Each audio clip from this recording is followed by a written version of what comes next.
came through here that was exclaiming that his military experience was showing that using navigational methods, such as the coordinate system that is already available to all of us, that because of that, he knows that the Earth is a globe.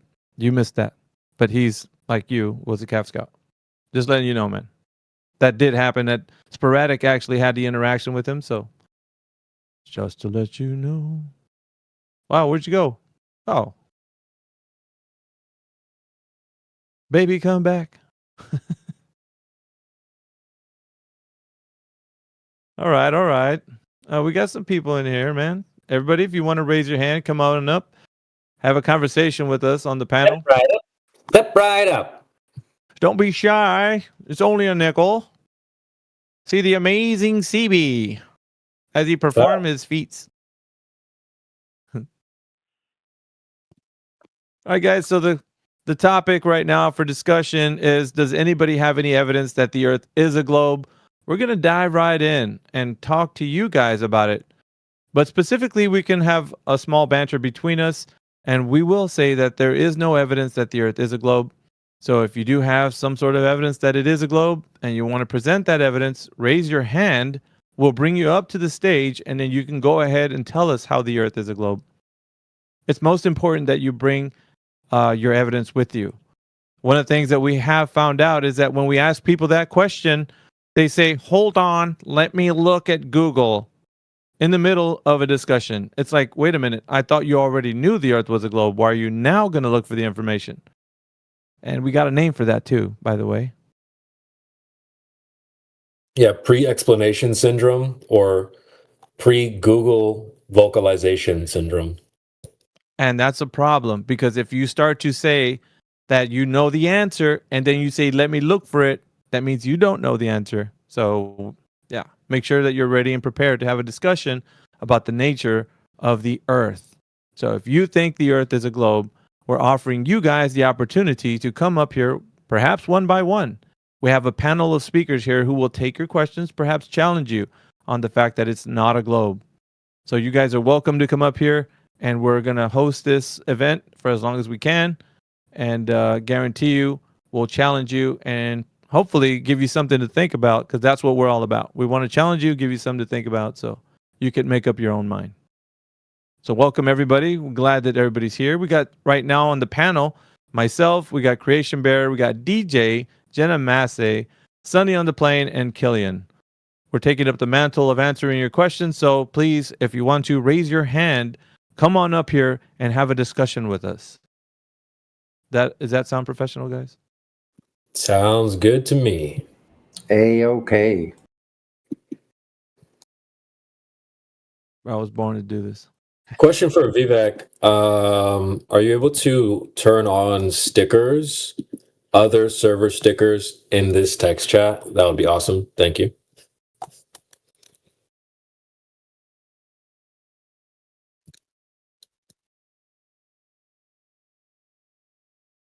W admins. Oh man, he did that, didn't he? Wow. Another cool feature is when you speak, you go to the top of the list as well. That's pretty cool. Like it changes. Go ahead. No, I was gonna say, go ahead, guys, raise your hands. We want to see those hands raised if you want to ask some questions. We do want to have a lively discussion, but at the same time, we do want to have you guys come up here and maybe ask your questions. So make sure that you're bringing your tough questions, and also be prepared to answer some of our questions.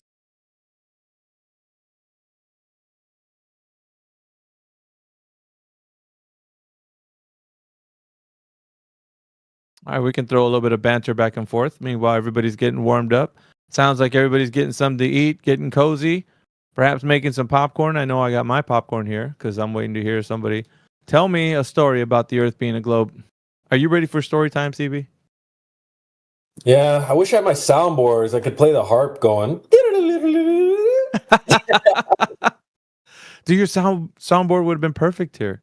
I know. I'd check it out, dude. We can also take questions from the chat. That's what this panel is also awesome doing, because now that we're on the stage, it's a little bit different than it is when we're like with the open mics. So yeah, when we're on stage, we can't take questions from the audience, and that means you, chat. So if you type in your question, we can answer that amongst us, because now we have a panel of us, and you can hear from our perspective. So we got one question from Kat. Wait, Says- hold on. Yeah, Before go you ahead, jump Kelly. into that, maybe I just wanted to say, brother, I literally just pulled popcorn out of my cupboard and said, I'm going to eat some popcorn tonight, as you said popcorn, brother. So the doo doo is definitely right. I got a dip, but I'll be back later on. And bless us and the work we do here, y'all. Keep it up. Peace. Yeah, thanks for the props. All right, so we're gonna go straight to the text chat. We got Kat in there asking, AV, can y'all show your perspective? Why do you think Earth is flat? I'm gonna hand this over to the panel. I got my perspective, but you know me, I can yammer on. So chat, why do we think the Earth is flat? Well, it definitely is observed as flat. It's measured as flat. It's navigated as flat. It's used as flat. It's treated as flat in all practical applications and everyday happenings. I don't know of anybody who's trying to take Earth curve into consideration, when in architecture or laying railways or anything like that, or even, pipeline workers or anything, miles upon miles of tracks and pipes and all of this. And I don't think they're taking Earth curve into consideration with that at all. As a matter of fact, I know they're not. All right, looks like the question was answered by Jenna. We practically use the Earth as a flat plane, and we navigate across it as such. So we observe the Earth as flat as well. So if you want to inquire more, you can ask some more questions. Otherwise, we can look at the chat and see if anybody else has any more questions. Oh, looks like Kat with another question.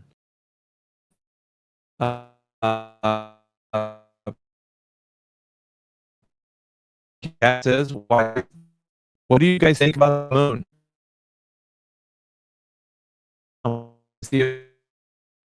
Cat, raise that hand. Raise that hand and join the discussion.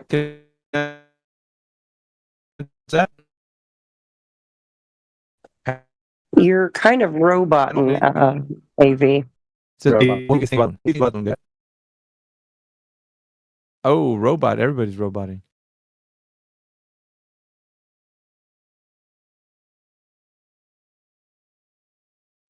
Anyway, I answered. I said, I think the moon looks really cool. Next. Are we back? Are we back? Yeah. Yeah, we're Yeah, back. there was a little glitch. Sorry, guys. That's the whole room got glitched out. All right, so everybody was glitching. All right, go ahead. What do you think about the moon, panel? We do not care. I answered. I said, I think the moon looks really cool. Next. Yeah, Kat's actually clarifying: is moon flat or globe like? Panel. Bro, oh my Is moon god. flat or globe like? That's a question. I What say you, mean, panel? you look at the moon in the sky and you see a light, right? You see something round. I've never been there, and neither has anyone else, and I can't, with absolute empiricism, say that the Earth is spherical. Now, here, let me relate this, right? It would be like saying, I see a bird in the sky. I must be living on a bird. I see a plane in the sky. I must be living on a plane, airplane. I see clouds in the sky. I must be living on a cloud. So it's illogical to look up at the sky, at things in the sky, and assume that you live on a ball because you see something that looks like a ball in the sky.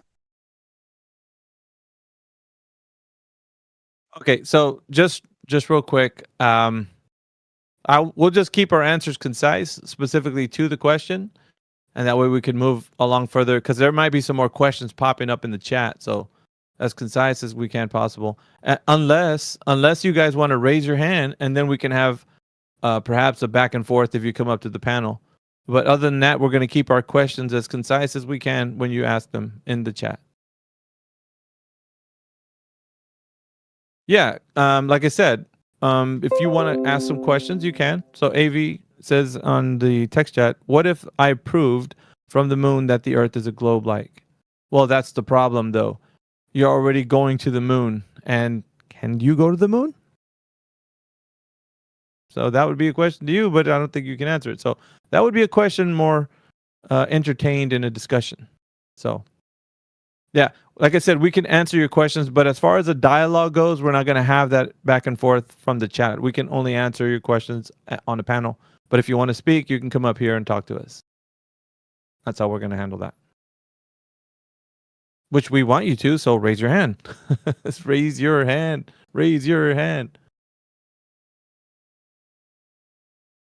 Yeah, this is a staged event, so you can come up here to the stage and you can talk to us and we can talk to you.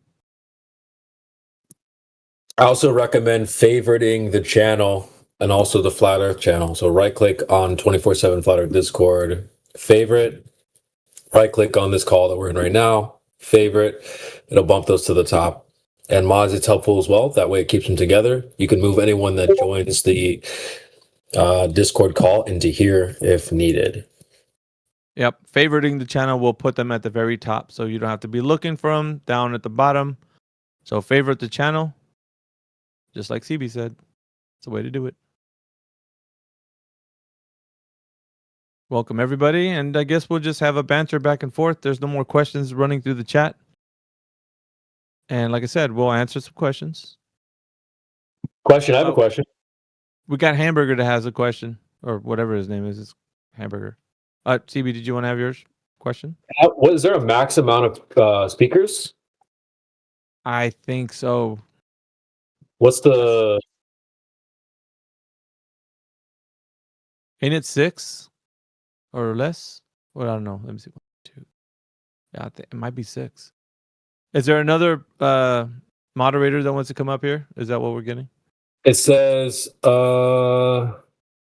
there isn't a limit to how many people can be on stage and talking. Okay. So we should be good.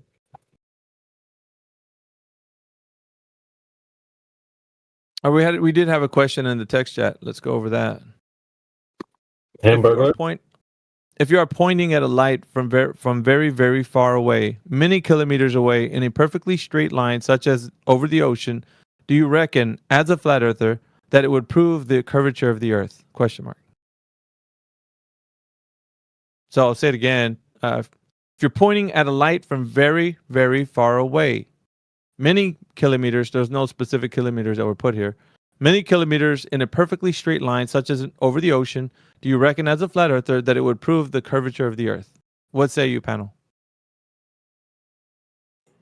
I would Pointing say, a light. I would say if you're pointing a light in a straight line, how would that have anything to do with the curvature? Well, he's saying there, as a flat earther, would it prove that the curvature of the Earth would exist if you're trying to point a light, and as that light's being pointed away, that the curvature of the Earth would disturb that light in some form? Would that prove it? Because I know where this is going from. Going to, excuse me. Yeah, because he clarified the second thing he said, since it would have to be hidden under the horizon technically. I see. That's Hamburger asking these questions. Yeah, the Earth would curve, the light would get disturbed. So we can, I don't know if anybody wants to take it, I'll just give the answer quickly. Yeah, a laser. So if you have a collimated light that's short, like tight, a real tight beam, as strong as laser as you could possibly get it, right? And a laser test will shine over the surface of the water, often to a target distance. And if the target distance is farther away than the actual Earth curvature would allow, it will disprove that the Earth is a globe. So, yeah, that's kind of like... What I think ahead, I understand I read it like 3 times to try to understand it. So what I think he means to say is, if you shot a light very far away, many kilometers away, in a perfectly straight line, and you wouldn't be able to see the light, would that prove the Earth is a globe? And that's a no, because there could be other factors that are causing you to not be able to see that light. That would be suggestion that maybe that's the case, but then you would test it and then you realized, oh wait, I angled the laser down, it was just hitting the ground. So you leveled the laser and it reached the target on the other side. There was no Earth curve in the way. Does that answer your question? Okay, so Drace gave the answer. We can confirm in the text chat, Hamburger, that answered your question. I would also like to add, just real quickly, at a certain distance, any light at a certain distance is going to not be seen because of the distance itself. Light propagation, the light extinction. Inverse square law. Yep. Exactly. Okay. Hamburger, did you get that? I know he or she's already asking another question, so I need confirmation that answered your question before we can answer your other question that you have.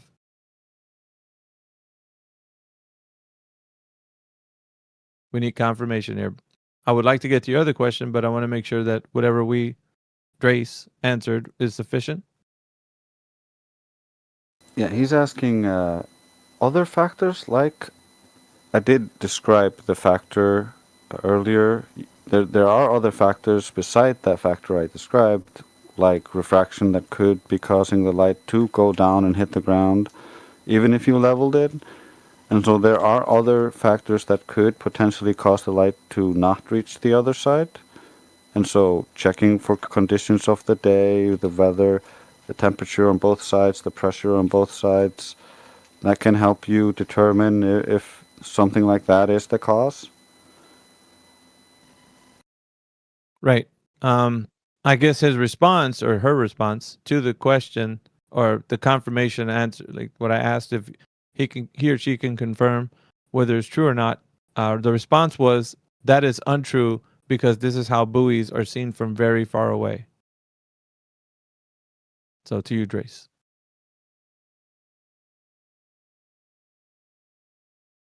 "18 nautical miles, actually."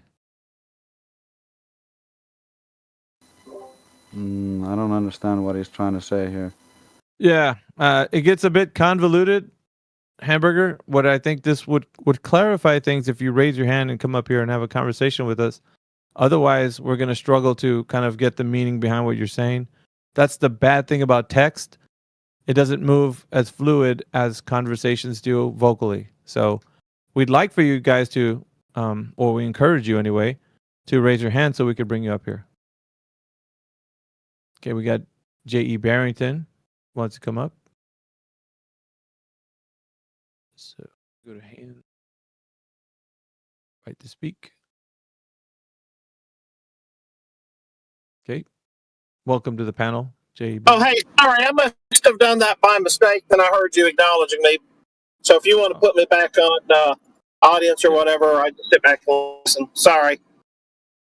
No worries. We're on top of it, sir. All right. Any more questions? Yeah, I'm just not really sure what Hamburger is saying. Like he said, that is untrue. I'm not sure what he was responding to when he said that is untrue.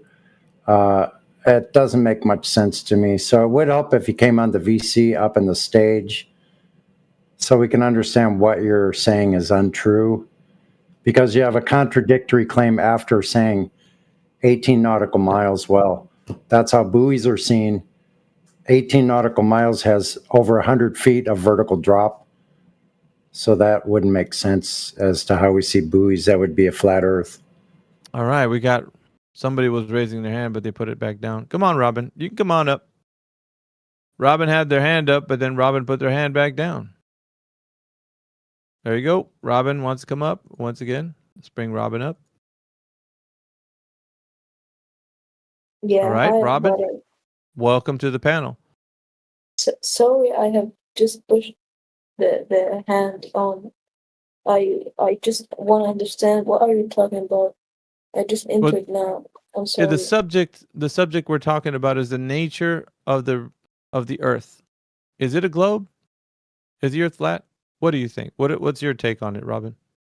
Yeah, actually, for luckily, I'm kind of people that really the earth and natural earth are interested in. So I'm, UNDP.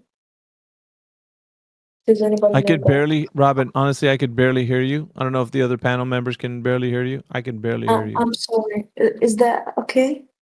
Yeah, just a No? little closer to your microphone. That will make it all Okay, better for okay. all of us. Yeah, yeah. So actually, I'm a photographer that take photos for the nature of Earth.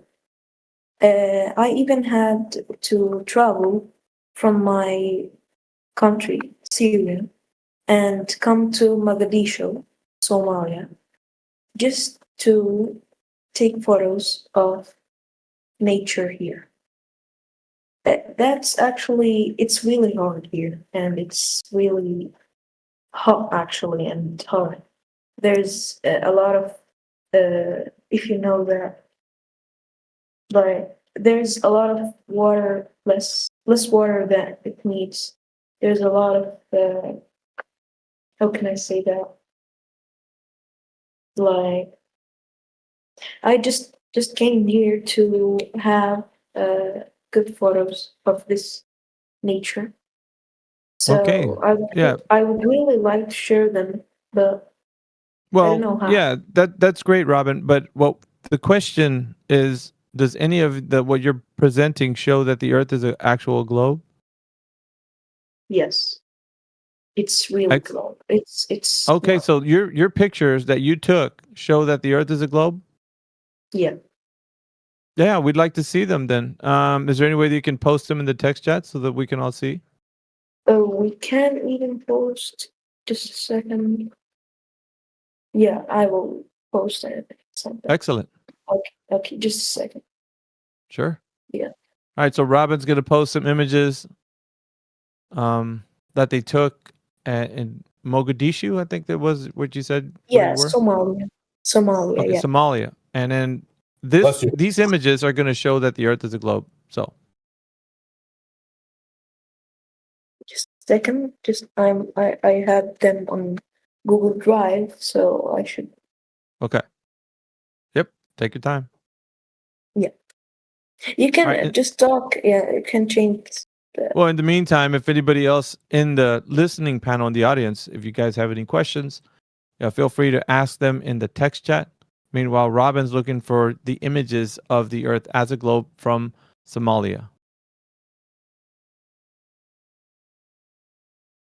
Nobody want to talk or something.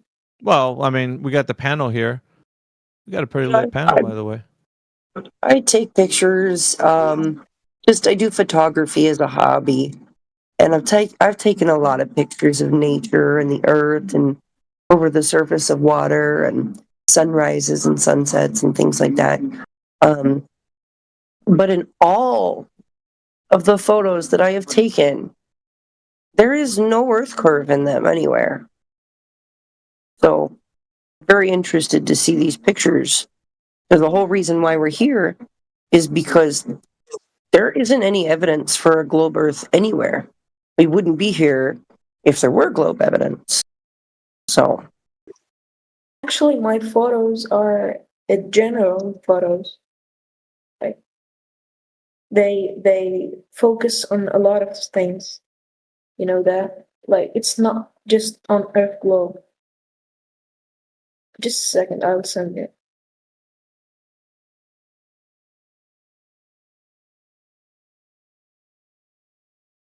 Anno's anxious to see these photos of Yeah. Just pictures from Somalia showing that the Earth is a globe.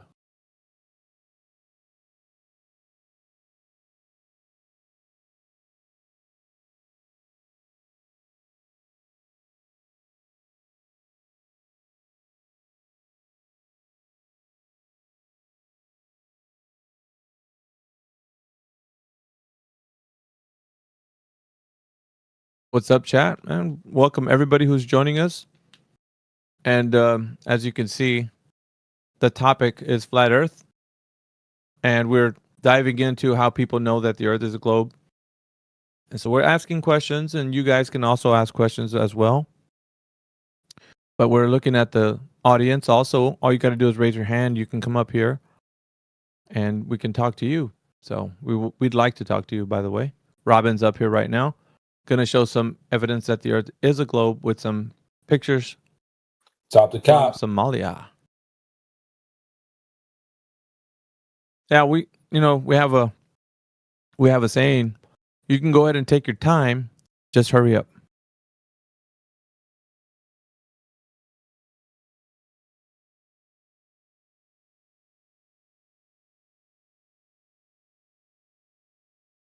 So far, Okay, we haven't. everybody, I'm ahead. sending them. Okay. Just a second. Incoming pictures of globe. Yeah, just a second.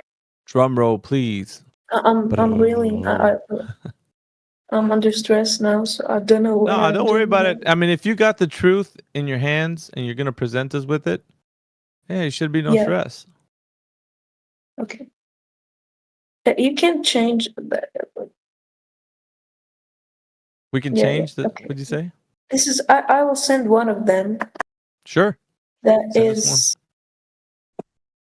I'm searching for other ones now, but they are all not edited until now, so I can't send you.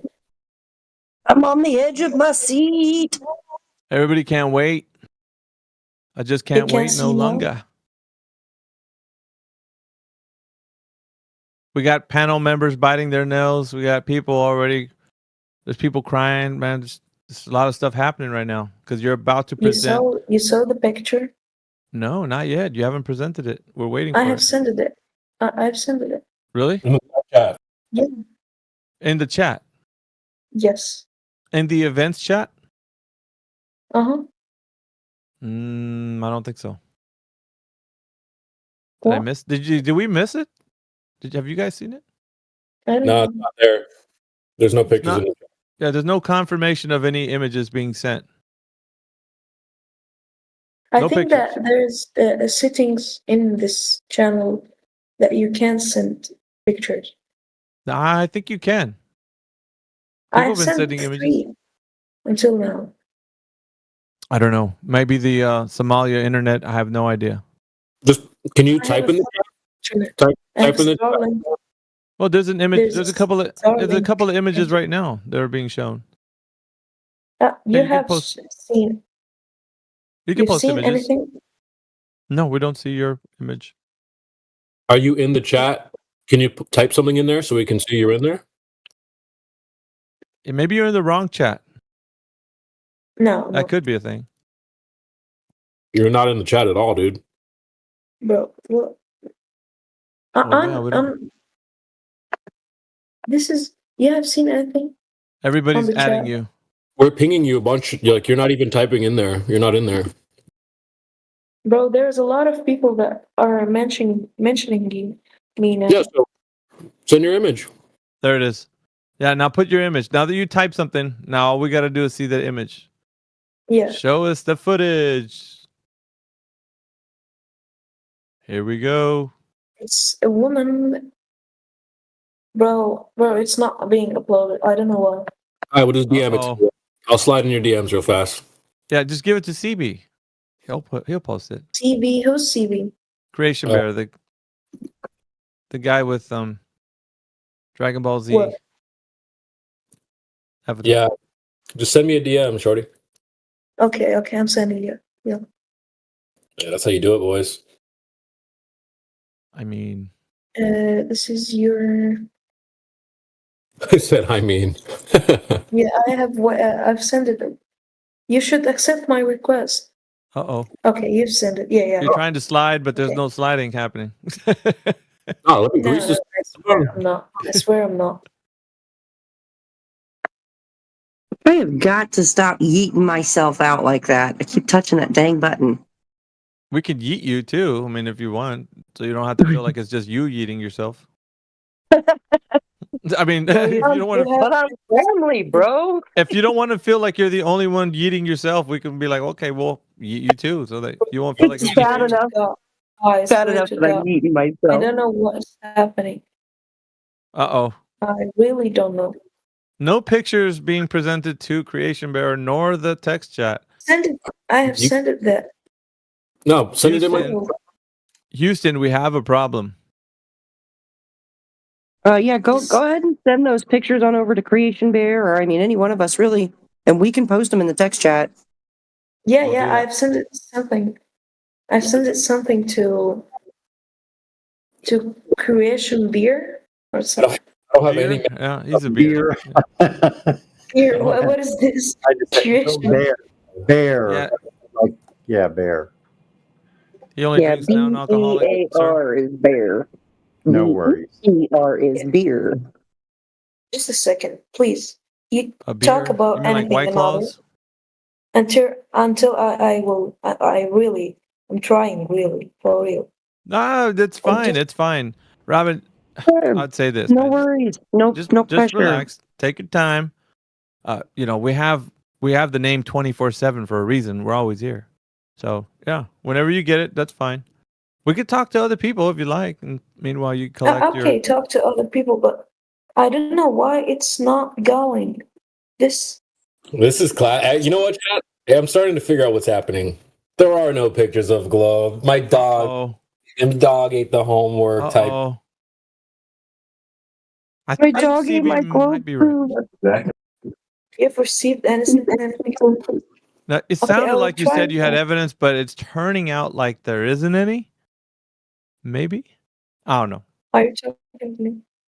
We'd like for there to be some evidence, but we're not just going to go on hopes and dreams. We need evidence.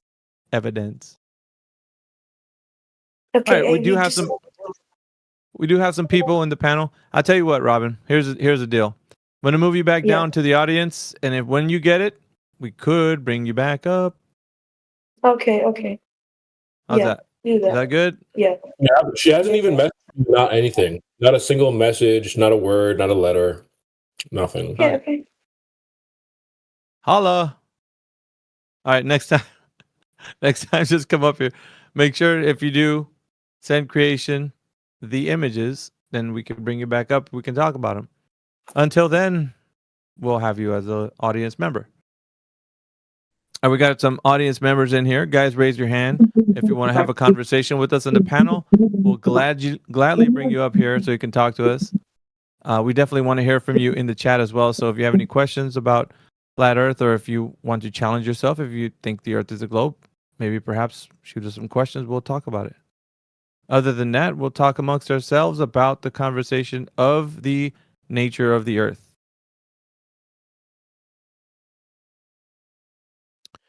Well, looks like there's once again, Hamburger is coming up with a question.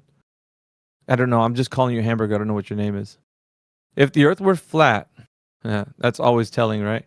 If the Earth were flat, then the way planes and ships calculate the curvature of the Earth would be wrong. An airplane going from South Africa to Australia would go over the Indian Ocean, not over Europe. Oh boy. How do we want to Well- tackle that one, guys? Hate to break it to America, but planes fly straight and level, horizontal, parallel with the plane of the horizon. And there's nothing on board an airplane. There's not any instrument on board that is calculating for curvature. So nothing. There aren't any instruments that do that on a plane or on a boat or anything like that. There aren't any navigational tools that are designed for curvature of Earth. All the tools that in existence exist for a level Earth. My question would be to Hamburger is how did they calculate for curvature? Please show us how they did that. Because that seems to be baked into your question. So if it's baked into your question, you might have an idea of how they calculate it. So can you show us the way that the ships navigate calculating for curvature? Please show us that information. That's to you, Hamburger. So show us. Don't come back around and get your little fingers typing on the text on the keyboard really quickly. We want to see some evidence that they're actually calculating for curvature. Show us that. Demonstrate to us that what you're saying is the case. And remember, all you got to do is raise your hand. We'll bring you up here if you want to have a discussion with us. If you think that this is a debate, you're in the wrong chat. This is not a debate. We're doing right now an exposition of how you think that the Earth is a globe and it actually is not a globe. It's observationally true to say that Earth looks like a horizontal plane. That's the way we observe it. Looks horizontal from every direction. So if you think that's not the case, you can come up here and have a discussion about that. So I put it in the text chat because Kat was asking me if I've ever heard of air traffic control. Absolutely. And I can pull up the video where there was a pilot in, what I like to call a death spin. And, he's calling Mayday, Mayday, Mayday. I'm in a spin. I'm out of control. And you know what air traffic control tells him? I need you to get straight and level. Are you straight and level? The pilot eventually gets his aircraft straight and level. And, air traffic controls, if you can remain straight and level, we're gonna land you in this spot. So quite interesting that they use that language, straight and level. Get straight and level, because that's how planes operate over the Earth, straight and level, because that's how the Earth is on the surface, straight and level. What you're saying is they don't account for the curvature of the Earth in any way. He didn't tell them, hey, you need to account for the curvature of the Earth. With your Mayday, make sure that you account for it before you get level, because level's going with the curve of the Earth, so you got to account for it. Don't forget that. Exactly. Yeah, nobody up at air traffic control even has a thought of Earth curve in their brain when they're doing their jobs, I guarantee it. All right, that's to the question I think Kat was actually saying in the text chat. So we have now shown you guys there's no way that they're even utilizing any idea that the Earth is a globe in any way. So there's nothing else more than for you guys to just realize that nobody's talking about calculating for curvature when it concerns a dire situation like a plane calling for Mayday. So this is important. Well, Kat just debunked the globe in the chat. That's fine. So guys, if anybody else wants to come up, go ahead and raise your hand. We'll bring you up. The panel is here to answer some of your questions in the text chat.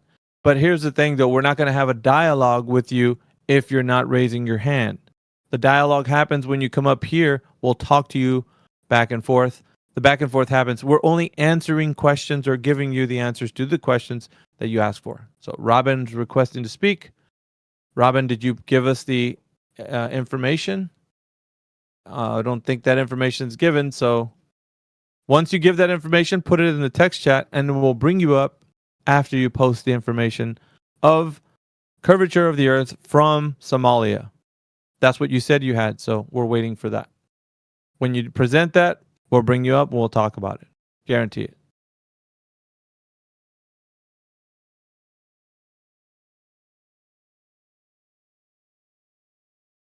This panel is wanting for people to be inquiring about the questions that we're asking them, or that we want to challenge you on. So definitely want you to come up here and have a dialogue with us. Raise your hand, guys, if you want to come up here. As for Robin, you have to post the information about curvature being seen from Somalia. That's the only reason why we're waiting for that, and then you can come up. Because you said you had that, so, well, that's the problem. That's the problem. You claim Earth curve was seeing from those pictures you were taking, and now nobody can see the pictures. Now everybody's wondering why we can't see these images. All right. Anybody else wants to come up? If not, we'll just have a discussion amongst ourselves about the nature of reality. So we understand also that water is a good demonstration that the nature of reality is a horizontal plane. So what do you guys think about that? Water proves that the Earth is flat.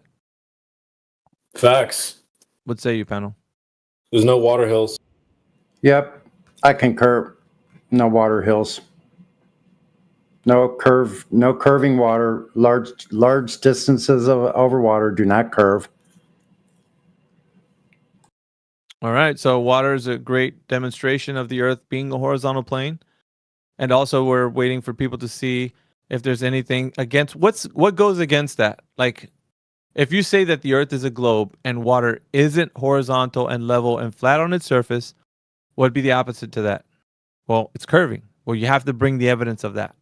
So does anybody have evidence that water is curving like the way you think it is if the Earth is a globe? Oh, we got Kingsley raising his hand. You will bring Kingsley up.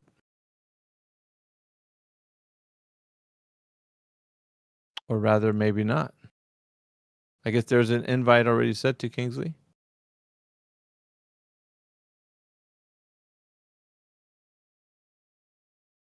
Oh, now I can. Go ahead, Kingsley.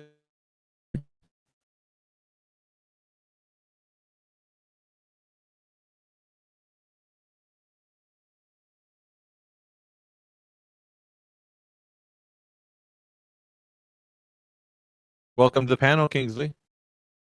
Hello, sir. Are you there, Kingsley? Kingsley, are you with us, sir?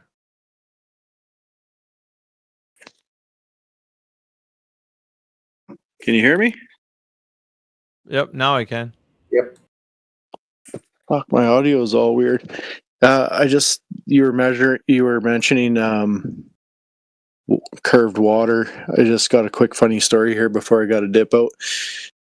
I was running a shutdown at a big pulp mill, and I was like trying to convert all the little kids, and one of the workers was telling me there's curved water and like raindrops, and he ended up like freaking out, crying, and quit and walked off the job site because Wow.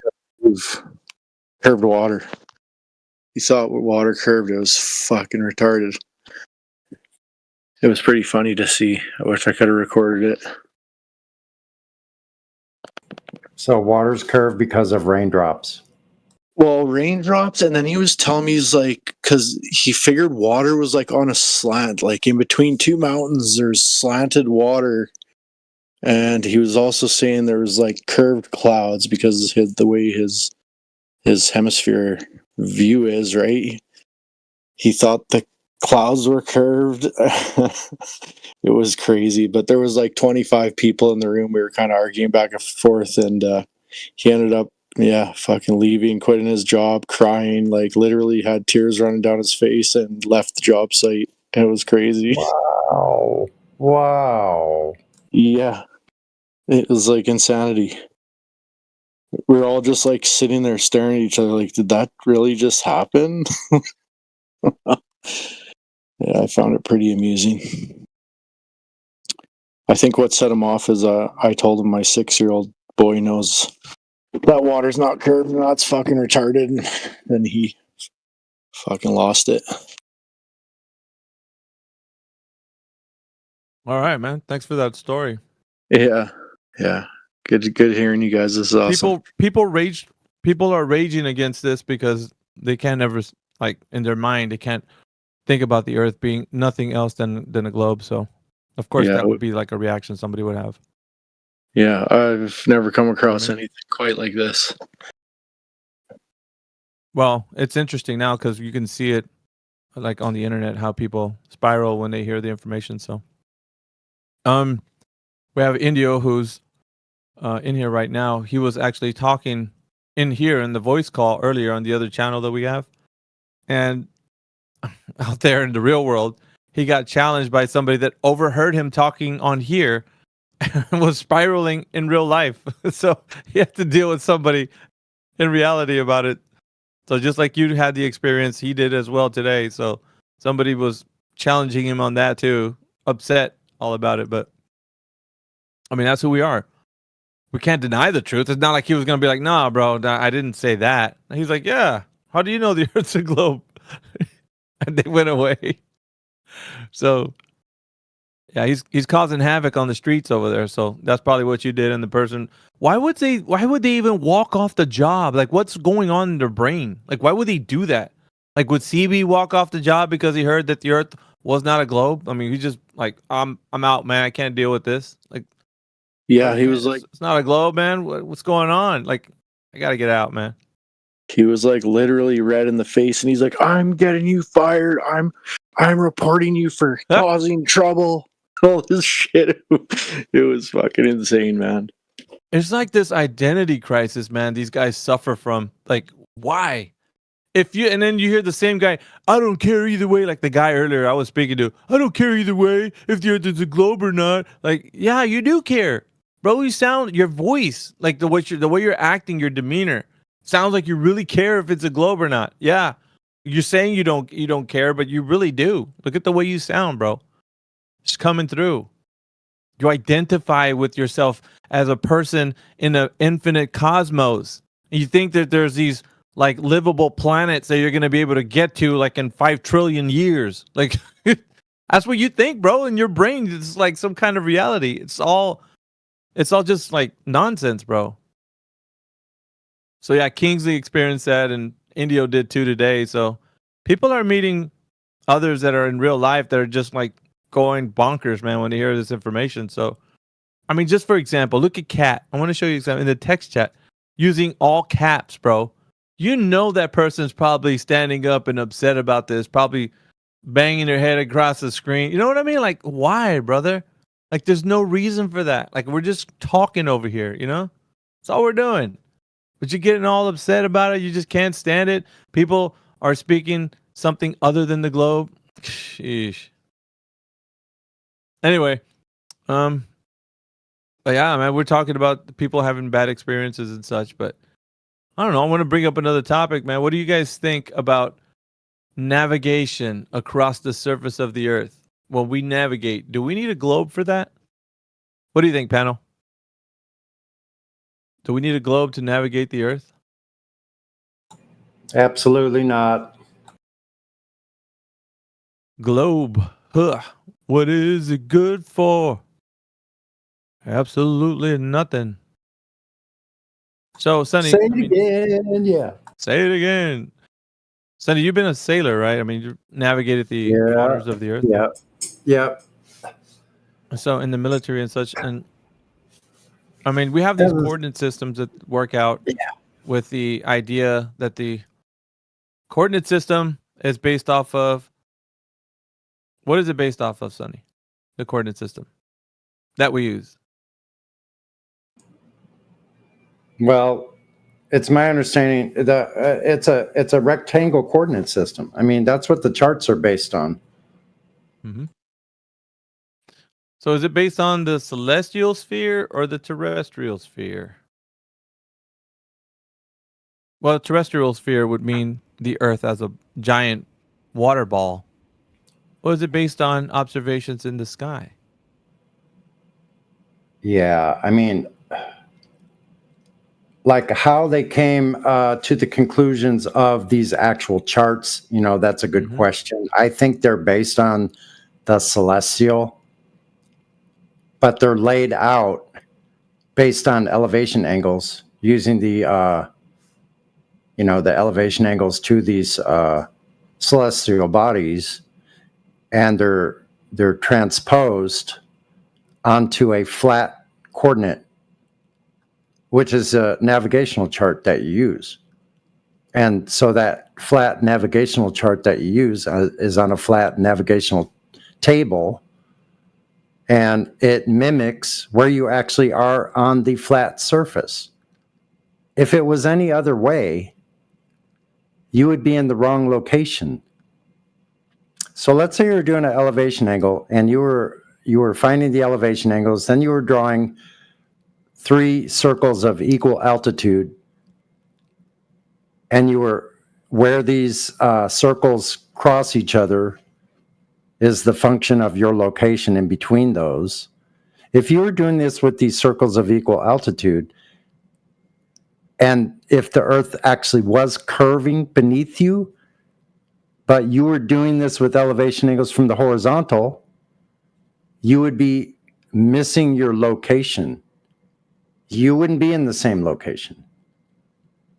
So I don't know how many ways I can say that, but I say this to Globers and they don't seem to understand. If you put a curved line and then you put a straight line, you can see that those places are not the same.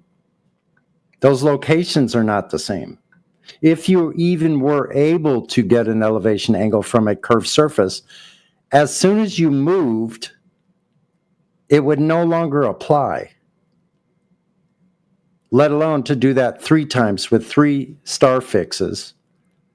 Each one would be off from the other. It cannot possibly work. It wouldn't translate to a flat chart, let alone translate to the flat ocean as we know it is. Why do you think so many people are convinced that the Earth is a globe when they navigate across the surface of the Earth? Sonny, in your experience, what do you think the arguments have been surrounding when somebody says the Earth is a globe because we have a coordinate system? Why would they say it's a globe? Like, for the panel, I guess I would ask, not just Sonny, but for the panel, what do you guys think on that? Why do they keep saying it's a globe? Because they navigate with celestial navigation. Jedi's here. Maybe Jedi would like to answer that. Sure. Because they think this takes place on the surface of a terrestrial sphere. So they think they're navigating around a sphere because that's what the magic has conjured in their mind, right? So that's why they think it works, because it's a coordinate system, it's a spherical coordinate system, and because it gets you from A to B, because it works, the Earth's a sphere, because it works. There's multiple ways to get from A to B. You don't need a spherical coordinate system, and those system works, and those systems can work off a flat plane. In actual fact, the terrestrial sphere comes from measurements from a flat plane. So we can navigate across any surface. So navigating across the surface doesn't necessarily mean that you're traversing over a spherical Earth. No. Awesome. Awesome. I mean, I'll make a very quick point. We can use a rectangular Mercator projection map to navigate, right? Does that mean that that's what the Earth looks like? Yeah, that has been a lot of the reasons why people say that they think the Earth is whatever particular idea they think it is. Because they say, Jedi, that it's because of a map. Well, they look at Google Earth, right? Google Earth, when they zoom out, it turns into a globe. So in their minds, they think, well, I'm traveling across this globe. What do you mean it's not a globe? I zoom out, and there it is. There it's a globe. What would you say to that?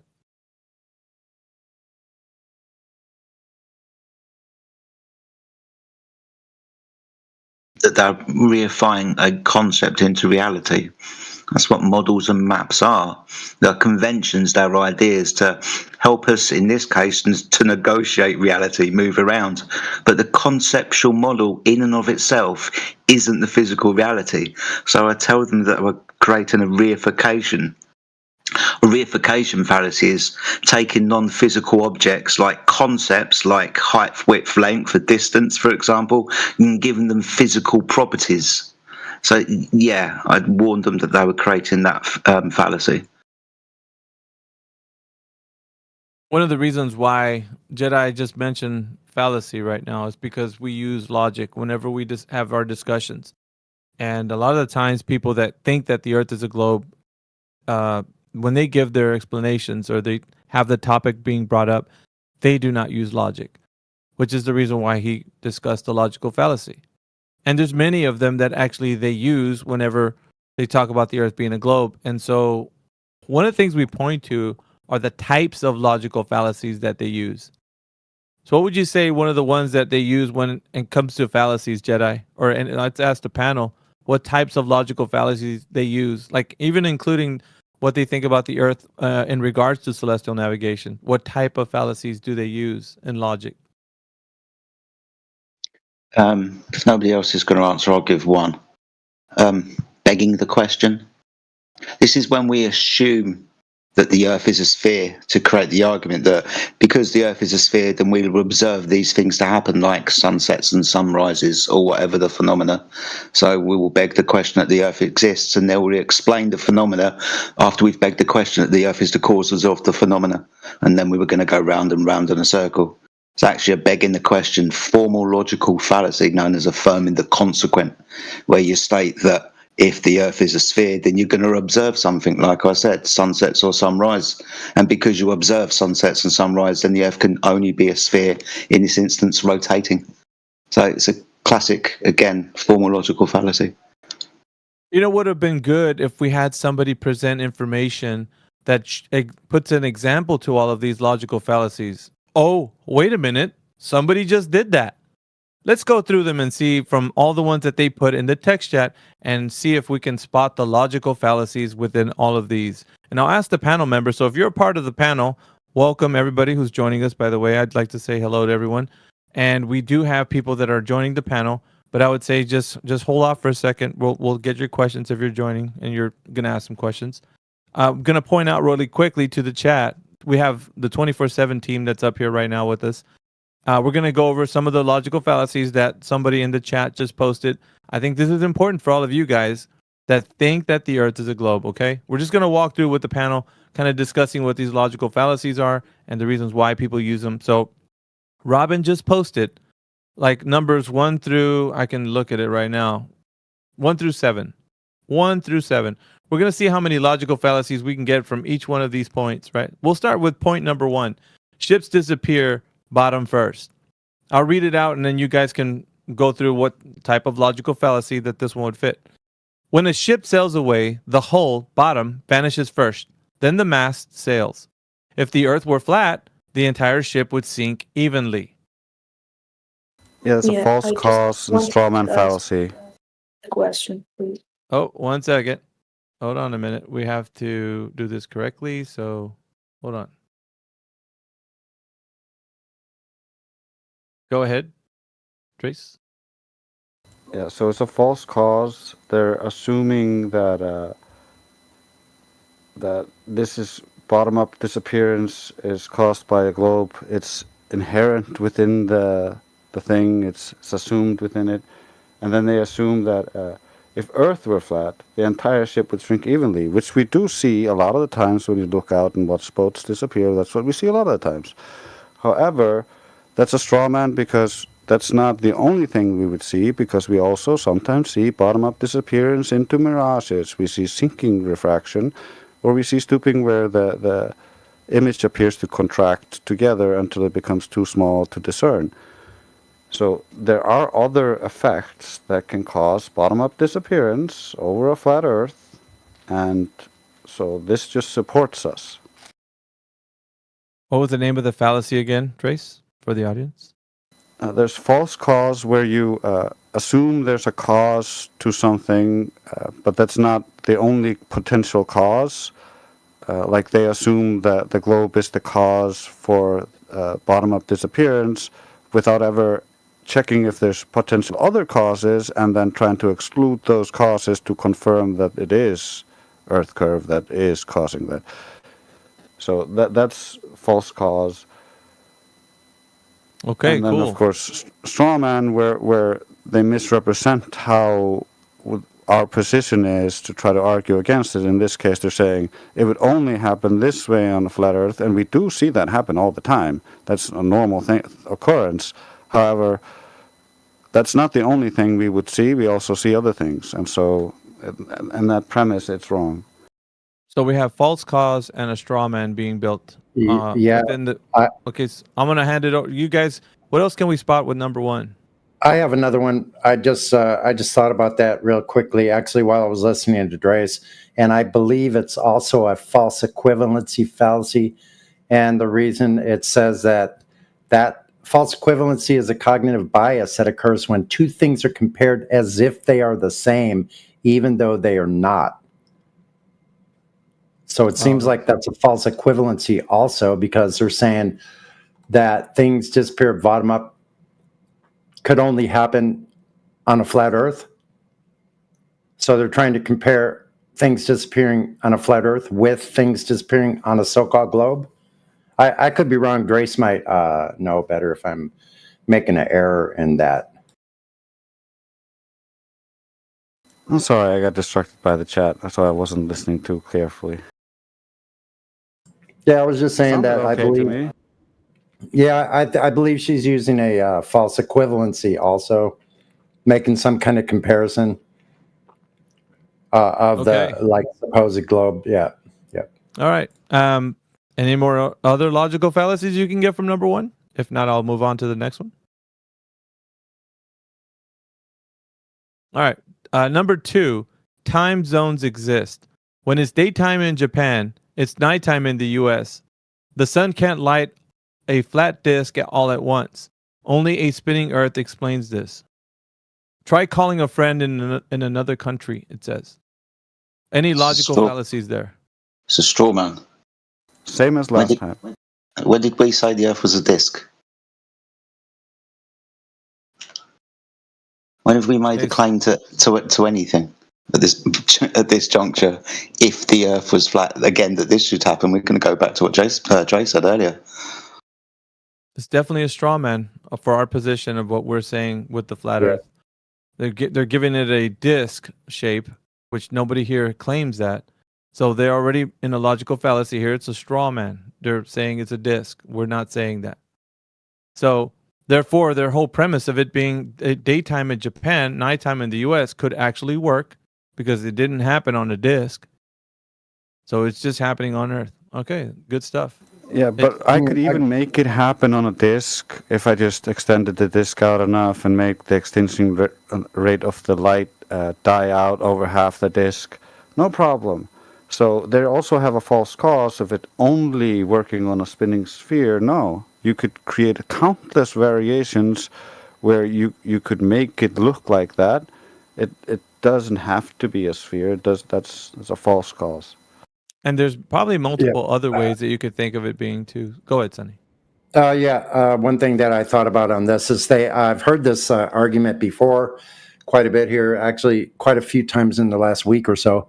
But the other thing, they're making an assumption that the sun is 93 million miles away. Well, but you got to remember, we're only going based on what that specific. Like, let's go within the parameters of what they're saying and not go to what they're not saying. So only what it says here, it's daytime in Japan, it's nighttime in the US, the sun can't light a flat disk all at once. So it's only talking about specifically that. We are addressing only what they're saying so that we can call out what logical fallacy that is. So just be aware, because even if we said that might be true, logically true, right? To say that that's what their position would say. They didn't say that within the context of what's being said here. So I'm only going based on what they're saying, not what they didn't say.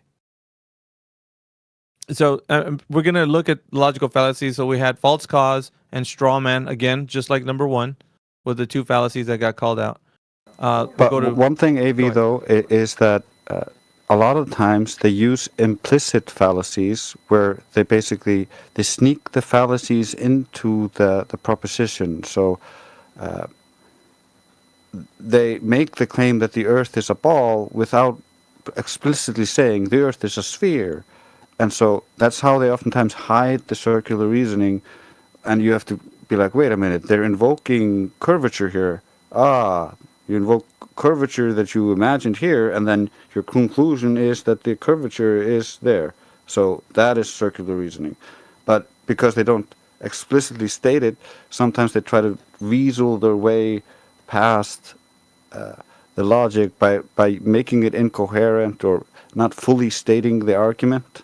And so we often have to times have to pin them on the argument or address the implication within their or the subtext of their argument. Exactly. I think in that one, they did say for the second half of that statement, the sun can't light all the flat disk at once. The opposite was only a spinning sphere can explain this. So yeah, you were right. They were given the implication that the Earth is a sphere, but it's not a disk. So it's either this or that. This or that. And they were giving the idea that it can only be a sphere, right? So logical fallacies already ensuing there. So pointing that out. All right. So moving along. Number 3, lunar eclipses. During a lunar eclipse, Earth's shadow on the moon is always round. Even when the eclipse happens at different times, only a sphere casts a round shadow from every angle. And it says there, next lunar eclipse, March 14, 2025, visible in Americas and Europe. Logical fallacies there, fellas, ladies? I want to address that only a circle shape can cause a circular shadow. It forgets to mention that the shadow's being cast on a curved surface.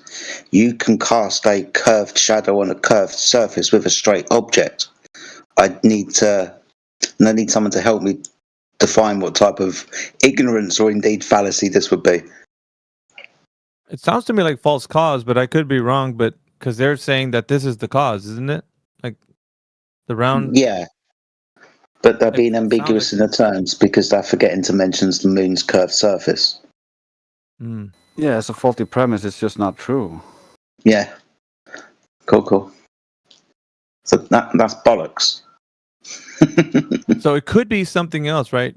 So Earth's shadow is what it said during the lunar eclipse. Earth's shadow on the moon is always round.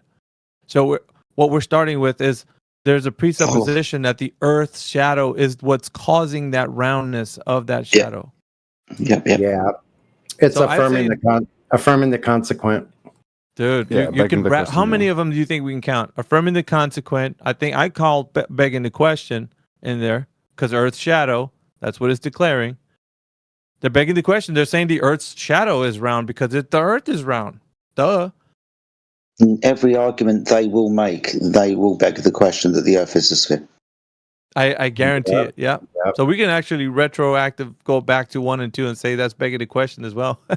We wanted to talk about logic in that way. Yeah, for sure. And we're stacking all these logical fallacies against them. I don't think they're going to come out with the Earth being a globe after we're done with it. We're only on number 3 right now. So, do you guys want to fit any more logical fallacies? I want to pack in as many as we can with talking about it this way. That way, at least Yeah. somebody can be like, dude, they're so illogical saying these statements. Go ahead, Sonny. Yeah, they're actually making an assumption from the very beginning, saying that what's causing the eclipse at all is Earth. In the very Yeah, beginning, I was just going to say that. It's jumping to conclusions. right? Yeah. And then also, this statement is saying that the shadow is round. No, the shadow, if that's what you want to call it, is not round.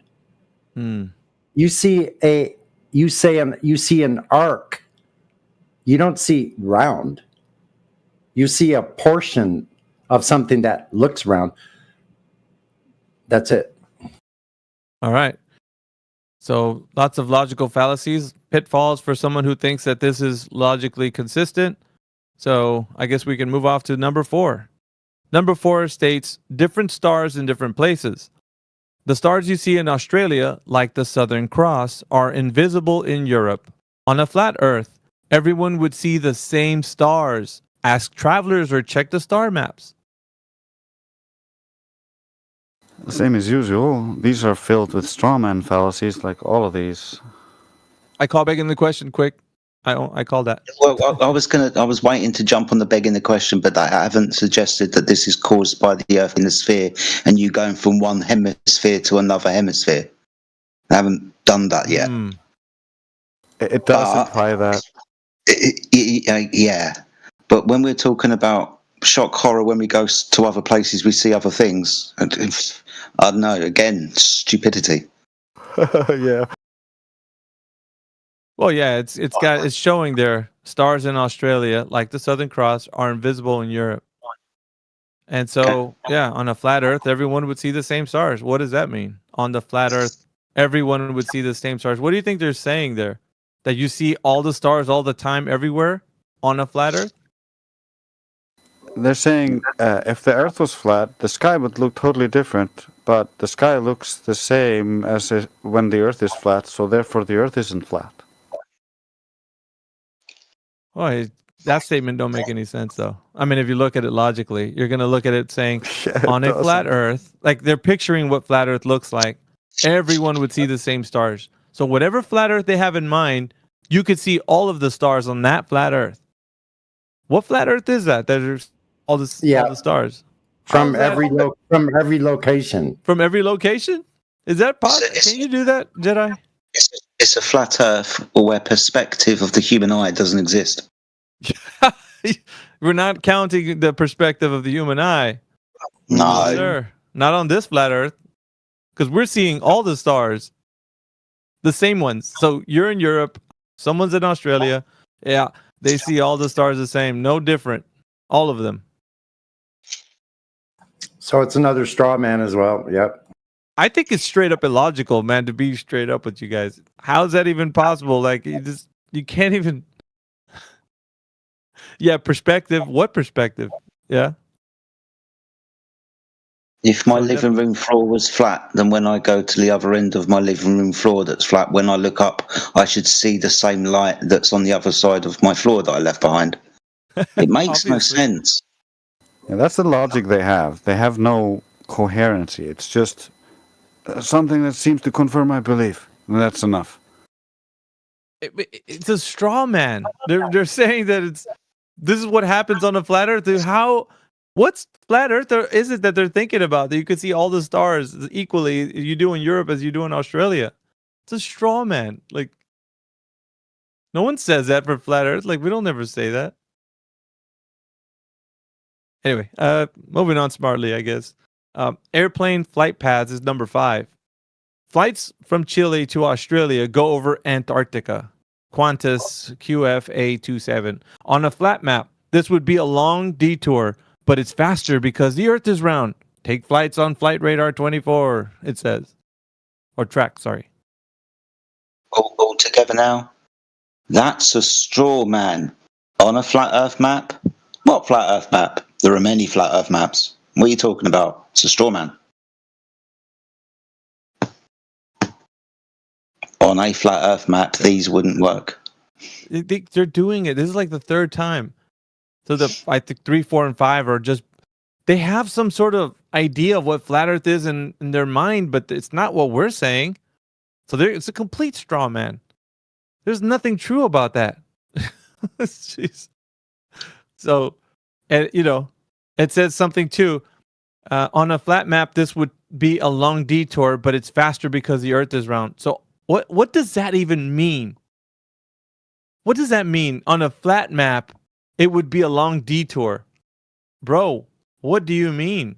We don't travel on a map. We travel on the Earth. The idea And what that you're flat going to make... map? Is he talking about a globe projection that's been flattened out? Like what? Yeah. It's just arguing against globe, really. Whose points are these? Where are you getting these from? Is this someone in the chat? Or is that an article? You'd have to scroll up. It's like, dude, I'm 138 messages in the queue. So you'd have to go shoot. So it is all it's all questions from the chat. Yeah. Well, this one is 130. Is this at 45 minutes? Let's see where we at. Yeah, 45 minutes ago. So yeah. They sound like they're ripped out of an article or something. Yeah. No, it's an AI Flash extension. They are just an extension of the AI, and we're just talking to the So AI. they're just pinging in AI questions. Is that right? Just so I'm clear, I just wasn't sure. AI proofs that don't prove anything and are just fallacies. We're going over the fallacies within them. Okay, cool. Actually, I'm going to hand this over to Cyclone now that he's here. I got to step away because I'm going to do some things. Oh, shit. I'm going to hand the golden mic to you. And you can continue from from where we left off. responsibilities. It's up to you. But yeah, in a staged event, you got to kind of keep a different type of atmosphere. So I guess somebody needs to kind of take the reins of the golden mic. So. All right, sweet. Well, yeah. Well, I'm on, but yeah, I'm not on the chat as much. So is that? Did the new people come up on the stage as well, or what? No, not yeah. You can. We're taking questions from the chat and answering them like as a panel, and or they can raise their hand and then we could bring them up here to have a dialogue with them. But one thing I did say is that we're not going to have a dialogue with them in the text. We'll answer their questions, but not go thoroughly like a back and forth. Them texting and us answering. So yeah, I think it's more efficient that way if they come up here. Encourages them too. So anyway, I got a dip. All right, peace, bro. Later. All right. Later, AV. I'm going to post a screenshot of this QFA Flight 27. Here's the actual path that they show on their website. I want to know, how is that going across Antarctica? Please tell me. Does that look like it's going across Antarctica? It's in the text chat now. Well, when they bring up flight paths with me, I always try and point out to them that I'm less concerned with whatever path is conveyed across whatever map. I'm more concerned with how the plane and the pilot are operating. Yes. And if they are, how they're treating the Earth, right? Because pilots, they're not accounting for curvature, they're not accounting for any motion, so they're treating the Earth as flat and motionless, regardless of what flight path they take. So you tell me they're traveling for thousands of miles from here to here, I'm going to say, okay, so they're traveling thousands of miles across a flat, motionless Earth, according to the plane, according to the pilot, and we've got black box data that supports that. There's no adjustment by the pilot or an autopilot for any curvature of the Earth, when over hundreds of miles they should be traversing miles of curvature. So that's the main thing I would point out about the planes. Planes prove a flat Earth. Yeah, the only reason I brought that out is because in that person's claims of those points that they brought up, she actually mentioned that particular flight as a Yeah, because they're given all these articles give them like a specific flight. Like they'll say, oh, you go from South America to Australia, and this flight proves that the Earth's a ball. It's like, no, none of it does. You fly from South America to Australia over a flat, motionless Earth. So you're just proving our point.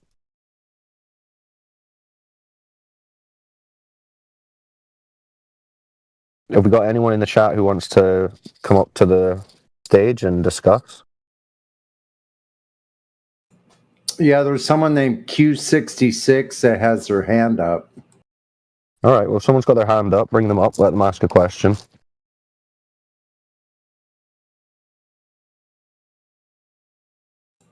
I don't have the ability to bring them up, but maybe one of you mods do.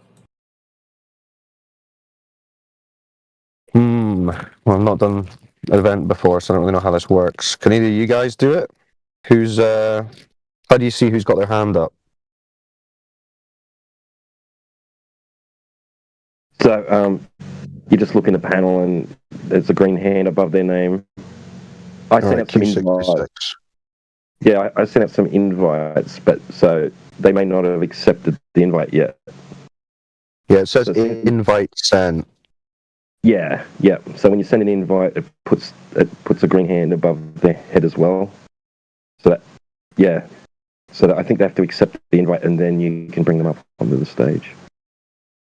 Okay. We also have Lulu here. Maybe she wants to speak. Oh, basically, I would like to ask him. What's up, Lulu?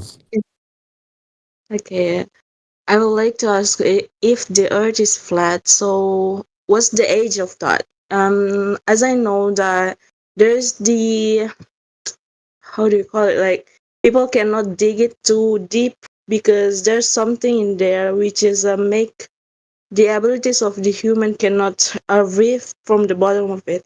So if there's someone can dig it too deep, can they see the space from that? No.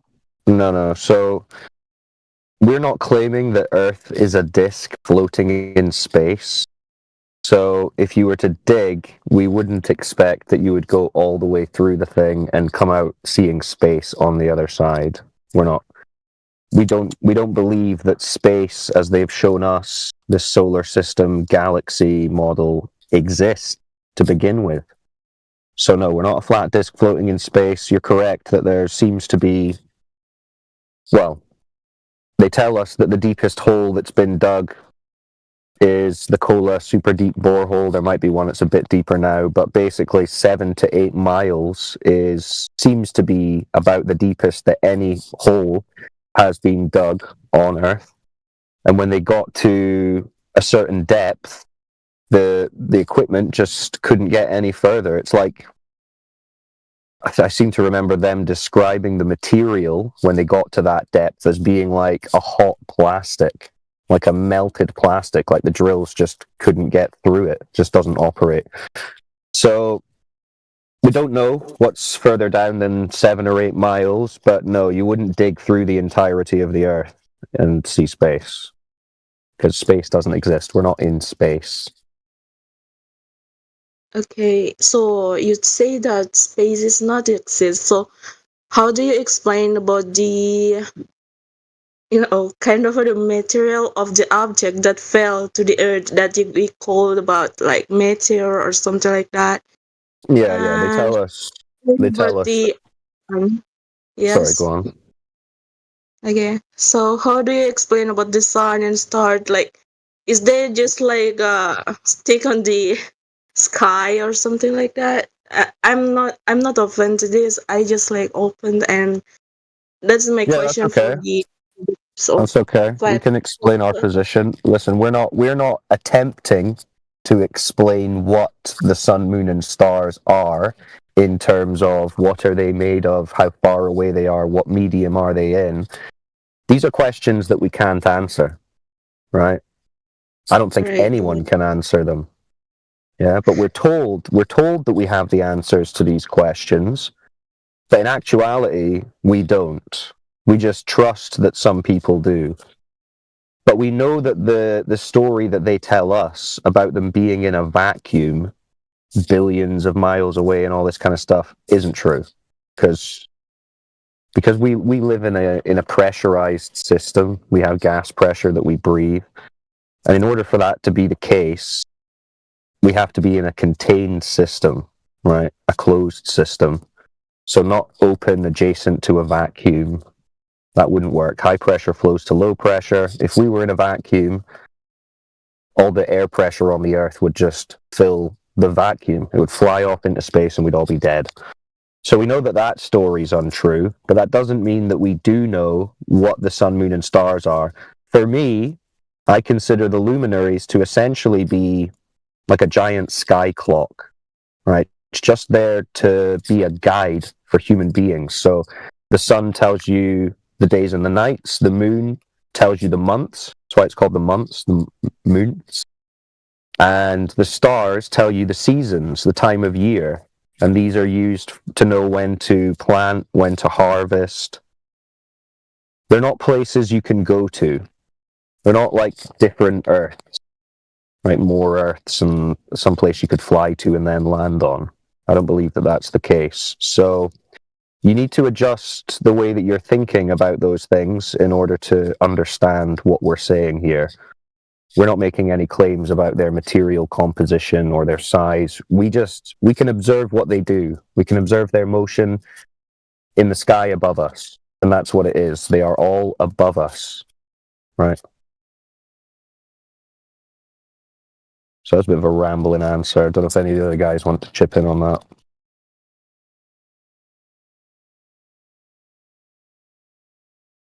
I thought that was pretty good. What did you think, Lodo? well, I kind of think like, thank you. I appreciate that. It's good. Okay, if you're good with that, you got any more questions?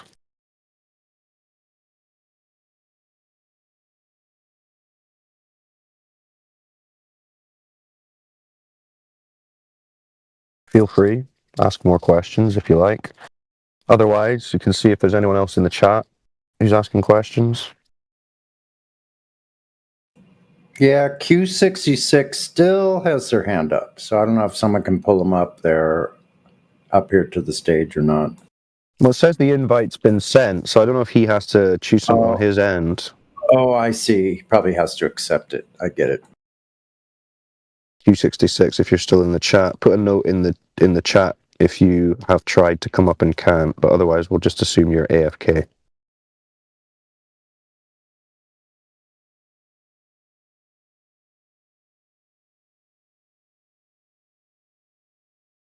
Who else we got? In the chat, Uber, Joe, Fried Chicken. Welcome back, Fried Chicken. Fried Chicken, come and ask some questions. Mick, Meyer, LT.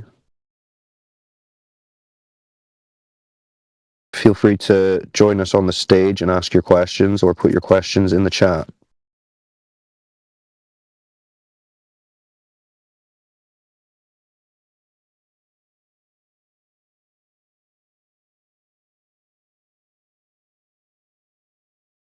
I don't see this list of questions that Miggy was reading.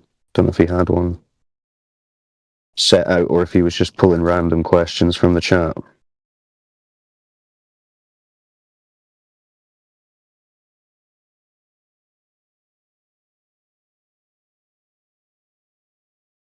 Come on, where's all our other speakers? Got DJ, Indio, Heretic, T-Dub, Matrix.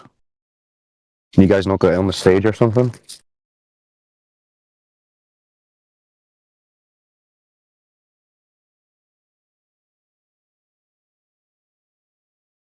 I don't think I like this stage setup as much. Yeah, well, I think they should be able to just join it by clicking at the bottom of the screen. Yeah, they can join if they want. So they just have to do the same, raise their hand, unless they're a mod, and they could probably just come on the stage. But the questions you were asking about was posted earlier. It's way up there at 45 minutes after the hour, posted by Robin. That's where those questions come from. Yeah. You want to read some out then? We can just keep going through it if we don't have any other new people wanting to ask questions on the stage. Sure. I mean, we can. We went over which logical fallacies were being used in each one of these. So Alpha was reading each one of them. I don't know if you want me to read them again, I can. So not the same ones that we already did, but where we got to, go to the next one. Airplane flight pass. Yeah, so the next one is 6 sunrise, sunset times. And it says the sun rises earlier in New York than in Los Angeles.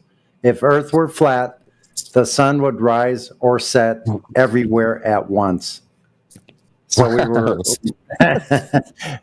we were, figuring out which logical fallacies. So who wants to go next on that? Which logical fallacy is that?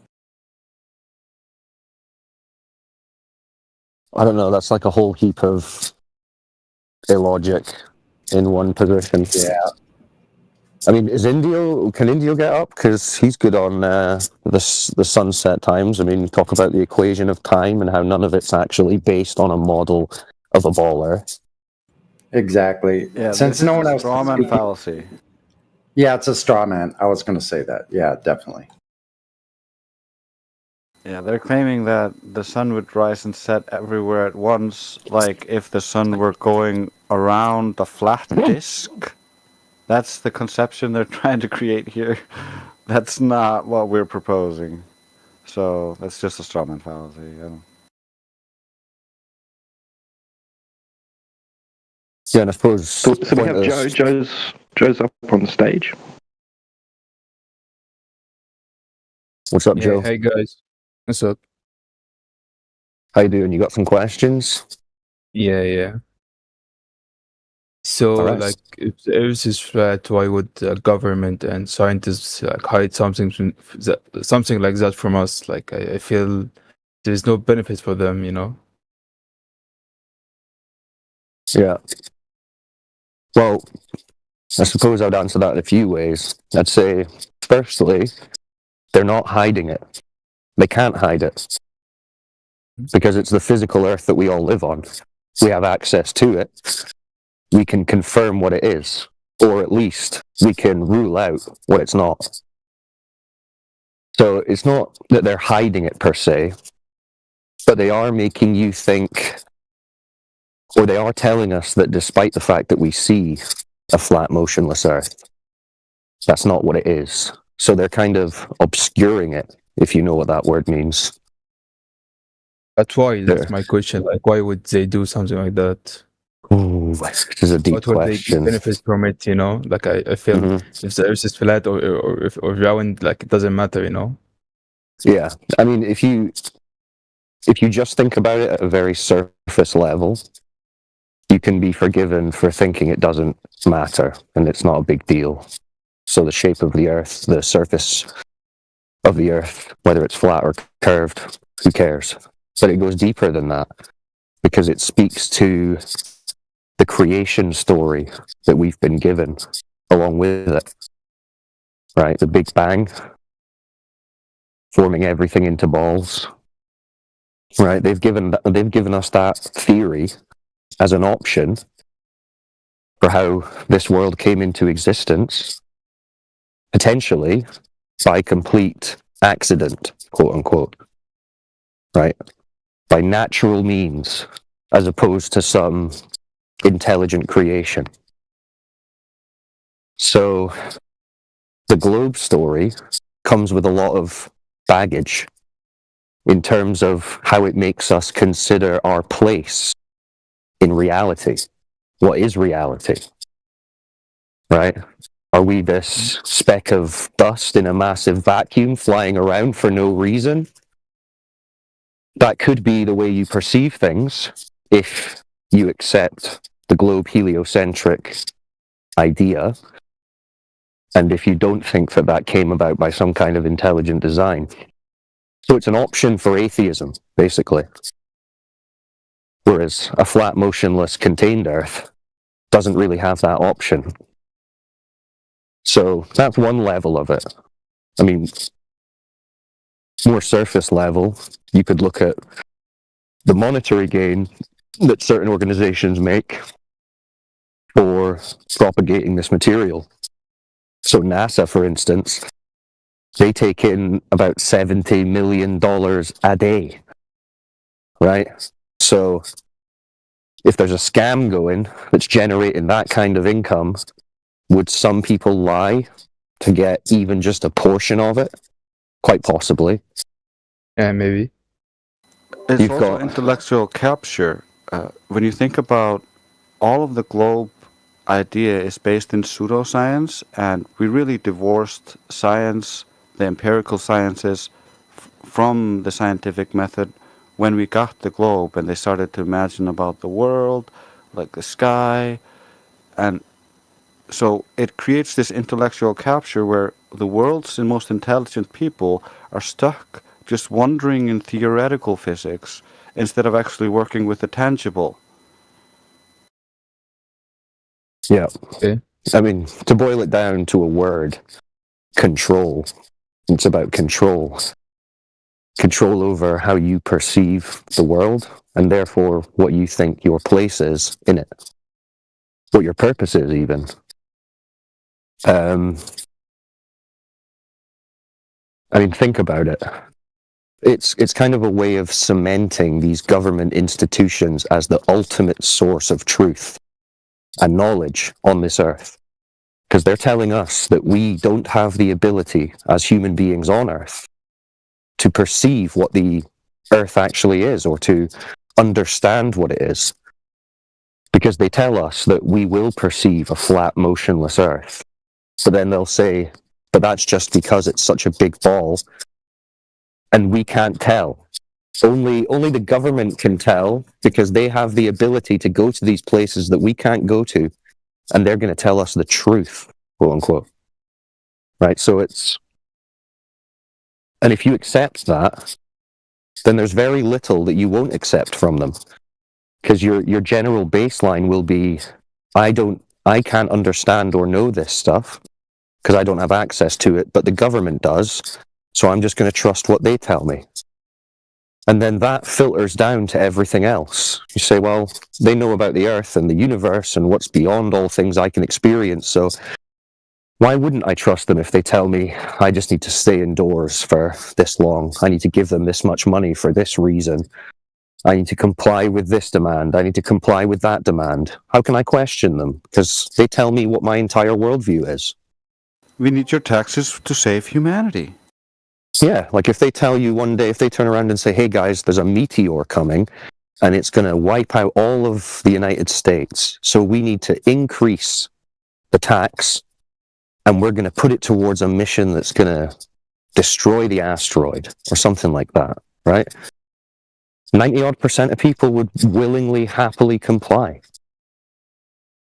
So it's a great deal of psychological power that they control by controlling how we think of our natural world. But that's a very deep question, and it's a good question because you're correct. Just the physical question of flat or curved in itself isn't that big a deal. It's what that implies about the nature of this place, this reality, how it got here, its origins. So we could go on all day about that, but at the same time, I would say it's somewhat speculative, because when you ask why would they lie, it's difficult to even point out or pin down who exactly would be lying, because the teachers, the scientists that are speaking about this, for the most part, they don't know that it's not true. They just believe it is, like most other people. They just accept that they don't have the ability to go to a place and see it themselves, but they trust the government apparatus that's telling them this. So who exactly is lying and what exactly is their motivation? We couldn't really say 100% because we're not mind readers, but the things we've just listed are pretty common sense explanations for why people might have wanted to do this. Not to mention, we didn't really touch on the potential of resource scarcity and the ability to control economy based on resources, which may not be as limited as we perceive on this globe idea. On as well, more land and all that. Sorry, go on, Andres. There's also the factor of, like, before the globe idea, most of the world was highly religious. They believed that they got their rights from their specific creators. And so they had their holy books and they went by those holy books. Once the globe propagated around the world and was pushed by the Jesuits, all of a sudden, now the governments and the experts are the ones who have all this knowledge, supposedly, and you need to follow because they know the truth. And so it took away the rights are now granted to you by the creator or this divine force, which most cultures used to believe, to being now it's government grants you those rights, and the government can take those rights away. Yes. You can see this if you are interested in law. The codifying of human rights into, legal documents. Some people were in opposition to this. And at first you might think, well, why? Why would anyone be against codifying human rights or putting them into law? And the argument you could make is that these rights are so innate to us. They're so inherent. They're a default, and they're not given to us by the government. So it's not for the government to really codify and define them and put them on the table like, right, now they're valid because we've put them into legislation. It's something higher than that. Because if they say, right, these are on the books now, these rights, because we've put them into legislation, then they can come along later and say, we have to suspend these rights that we've given you under this legislation, temporarily, they might say, for X, Y, and Z reasons. But it's not in their right to do so. And if you look at a document like the US Constitution, it's clear at the beginning that these rights are inalienable, right? They're inherent to human beings. They're God-given rights. So this idea that they are inherent in every man, woman, and child, and not through any grace of the government. So they're not theirs to play with. But if we have this view that the government is the highest source of power on the earth, which is what the globe heliocentric paradigm promotes, rather than some supreme being creator that might have a higher set of standards or rules, this allows them more control over society. For example, a society that adheres to a religious philosophy or scripture that says you can't kill someone, the government might think, well, we want them to kill these people. We want them to go into this foreign land and kill these strangers for our ends.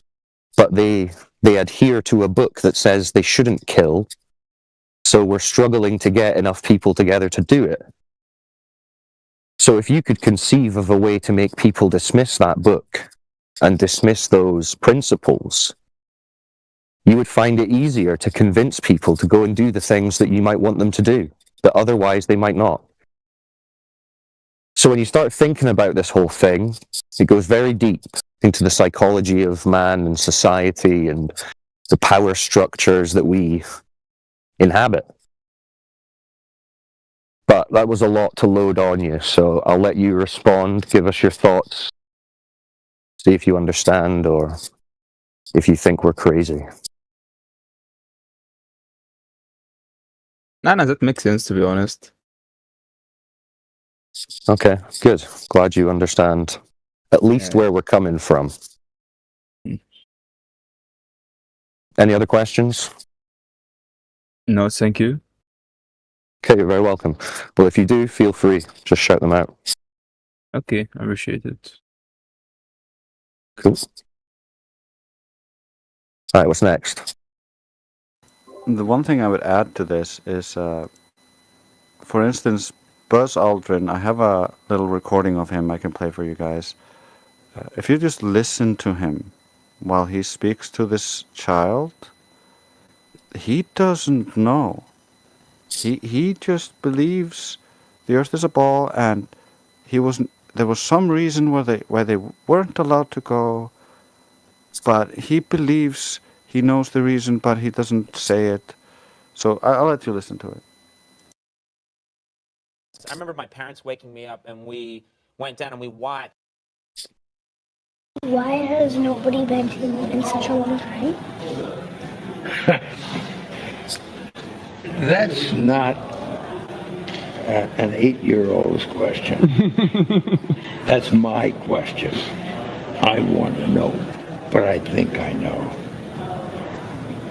Because we didn't go there, and that's the way it happened. And if it didn't happen, it's nice to know why it didn't happen. So in the future, if we want to keep doing something, we need to know why something stopped in the past that we wanted to keep it going. Man, I forget how incoherent Buzz is. Yeah, but he really sounds so conflicted over this because, like, he sounded like he really wanted to go, but didn't get to go. Just to give some context for anyone who's not aware, so that's Buzz Aldrin, one of the guys who's claimed to have landed on the moon with Neil Armstrong, and it's an 8-year-old girl asking, why have we not been back to the moon in such a long time? And he says, that's not an 8-year-old girl's question, that's my question, but I think I know why we didn't, and that we didn't go, and that's the way it happened. And then he started, I don't know, the way he even phrased that sentence is difficult to follow, but he's kind of all over the place. But you could definitely interpret that as him saying, we didn't go, and I want to know why. But I think I know why. But if you want to go, then you need to think about why you didn't go. It's like, Jesus Christ, you're going to confuse this poor child. But you were just playing the Conan one, though. Play the Conan one, because I think that's a little bit clearer. Yeah, that's a good one as well. I'll play that one. I remember my parents waking me up, and we went down and we watched you guys land on the moon, No, which you was didn't. No, you didn't. What? Because there wasn't any television. There wasn't anybody taking a picture. You watched animation. So you associated what you saw with. I have very hazy memories. I know. Well, no, but what we saw was we all were gathered around the old curved top radio and listened. Talking about how many feet we were going to the left and right, and then I said contact light, engine stop. It was and a few exciting. other things, and then Neil said, Houston, Tranquility Base, the Eagle has landed. This was Man, how about that? that was very exciting. Not a bad line. Yeah, yeah. This was all these so. stars and moons and all that. It'd be around. nice if you wore a But I tie that was a didn't. tribute to me. No, this is my tie. No, no. I bet you thought that's. Yeah, so that's Conan, the TV personality, speaking to Buzz Aldrin about when he thought he watched them land on the moon, but Buzz Aldrin saying, no, you didn't, that was an animation. Which is a very odd thing, because I'm sure, like most of us in here, we were not told that that footage of them landing on the moon was an animation. Yeah. I also have what NASA now officially claims is the reason why they're not going to the moon, and this is from one of the most experienced astronauts in all of NASA, Don Pettit. I'd go to the moon in a nanosecond.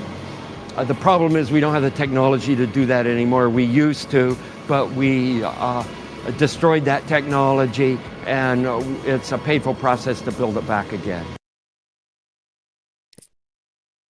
Destroying all that moon technology.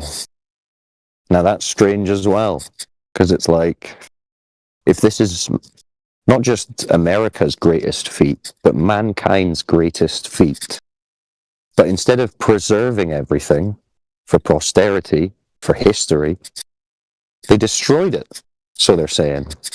The technology to go up to the moon, they destroyed, and it's a painful process to build it back again, so they can't get back somehow. Yeah, that's my problem. If you're going to destroy a technology, the only way to do that is to destroy all prototypes and all machinery that exists that exhibits that technology, destroy all blueprints and any kind of text that exhibits or describes that technology, and then kill every single person who understands that technology. Like, what the fuck? Yeah. It's like, I mean, there's so many bizarre aspects to that, because it's like, even if you didn't want to reuse the technology, surely you would preserve it, because it's your greatest feat, it's your greatest achievement. You proved your technical superiority to the world by going to the moon, and then you destroy all of the technology that was used to do it. And it's not just the technology in terms of how to get there. They say they destroyed the telemetry data, which would be the data that you would review if you wanted to thoroughly review their claimed mission. Right? Yes, Where they went, where they were. Everything They got destroyed everything. Everything destroyed. All the original images, footages, whatever. The originals don't exist, they're all destroyed, which alone is red flags. And then even if you wanted to say, oh, but they could destroy it because we've got much better technology now, well, that doesn't work, because if we did, then we would be going regularly back up to the moon. But they're saying, NASA, when they're asked, hey, why aren't you going back to the moon? They're listing off all these problems. Oh, we can't do this. We don't have the heat shield right. We don't have that.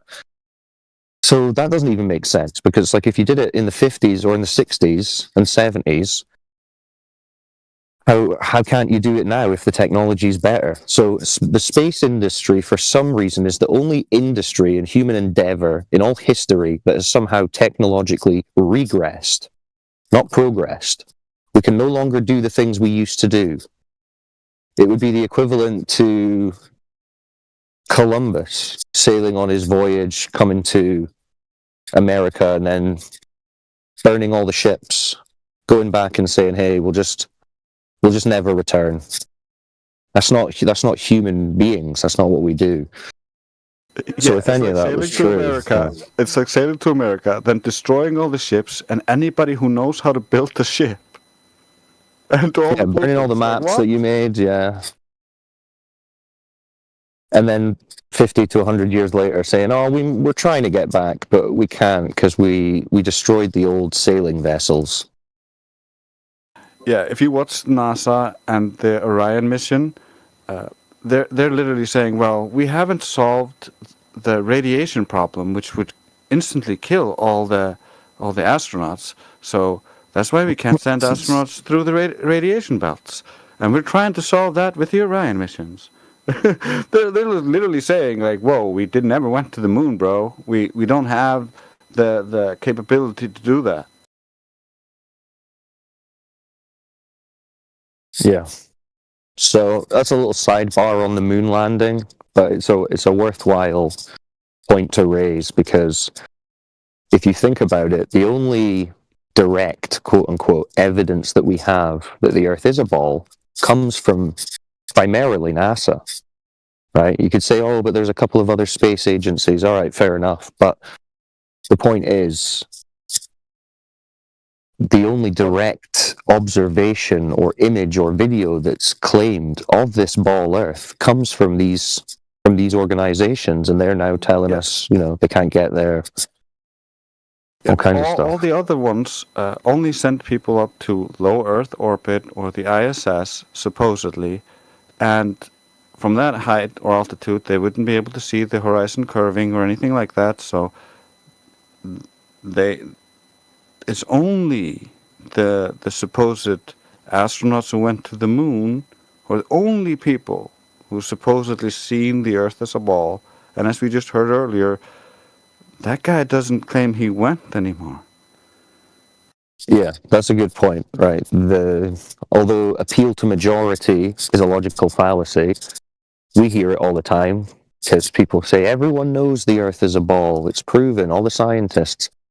But when you actually look at it in detail, what they're actually saying is the only people who can claim to have gone far enough away from the Earth to see it as a ball in its entirety are the 20-odd people who claim to have gone to the moon. Military, NDA, security access, very restricted individuals. So if you consider that pretty much all of human history, every culture, up until a couple hundred years ago maybe, were flat earthers, you've got the whole of human history and all those billions of people versus the hearsay stories of 25 people. So if you do want to appeal to majority, I'd say that'd be a flat earth argument, not a globe earth one. If we're talking about the real human majority, that being all the human beings in existence through history up to now. For most of known human history, the majority of humankind has been flat earthers up until about the 19th century.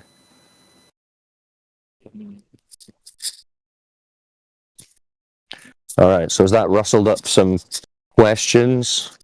Anyone want us to expand on any of that? Or you want to ask about a different topic? Put your hand up, join the stage, or put your question in the chat. I got one more clip for you guys about NASA, and this is from an ex-CIA official. When Alan Dulles brought in all the Nazi scientists and so forth, they went to two places. They went to CIA and they went to the National Aeronautics and Space Administration, which in our world we call it not a space agency. And as Kathy O'Brien has said so clearly, that's where the bulk of the mind control has been done.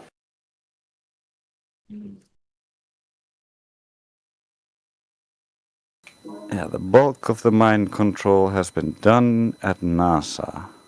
Claims an ex-CIA official who was saying this in his capacity as a working judge during a child sex trafficking case. So this goes pretty deep and pretty dark. Yeah, I'm sure he ended up deceased not too long after that, didn't he? Yeah. But yeah, the CIA refer to NASA as not a space agency. That's curious.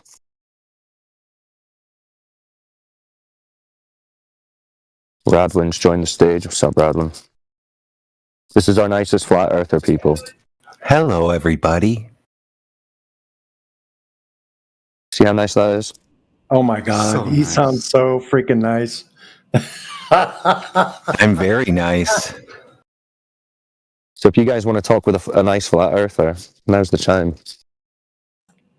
Yeah, we got the nicest one. So we got any questions in the chat?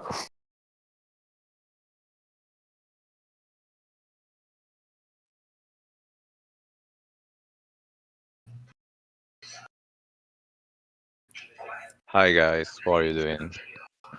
Hello. Very well. How are you? I'm fine. I have two questions for you. I can ask the two questions? Sure. Do it one at a time, though. Sorry?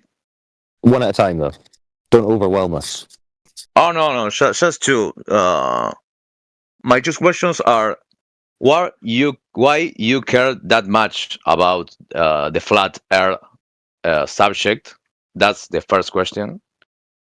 And the second question is, what do you believe is the definition of critical thinking? What do you believe thinking critically means? Okay. Well, I would say it matters because the truth matters. So if the truth matters to you, you would pursue it, and it would be important to you. Sorry Also, for the interruption. I mean, what I mean about the implications of flat Earth. Okay. Well, were you here 10 minutes ago when we just went through this, or have you just joined? I just joined. Sorry. Okay. Well, we'll answer the second one first. Then, what was your second one again? The second one is, what do you think is the definitions? What do you think is the? What makes a critical thinker? Yeah. What do you think is thinking critically about a subject? I would say thinking critically means that you challenge any claim that is made to you, or consider a claim that's made to you, and try to verify whether or not it's true by examining evidence, if there is evidence for it. Don't just accept information at face value. That's what I think. Yes, that's a much more succinct way to put it. You analyze the available facts, evidence, observation, and arguments to try to make a sound conclusion or an informed choice. Boom. That's solid. That's solid answer. I like it. Yeah. Okay. So why it matters? Why is this whole thing going on? I mean, I don't know. I just did my whole spiel. Someone else want to do that?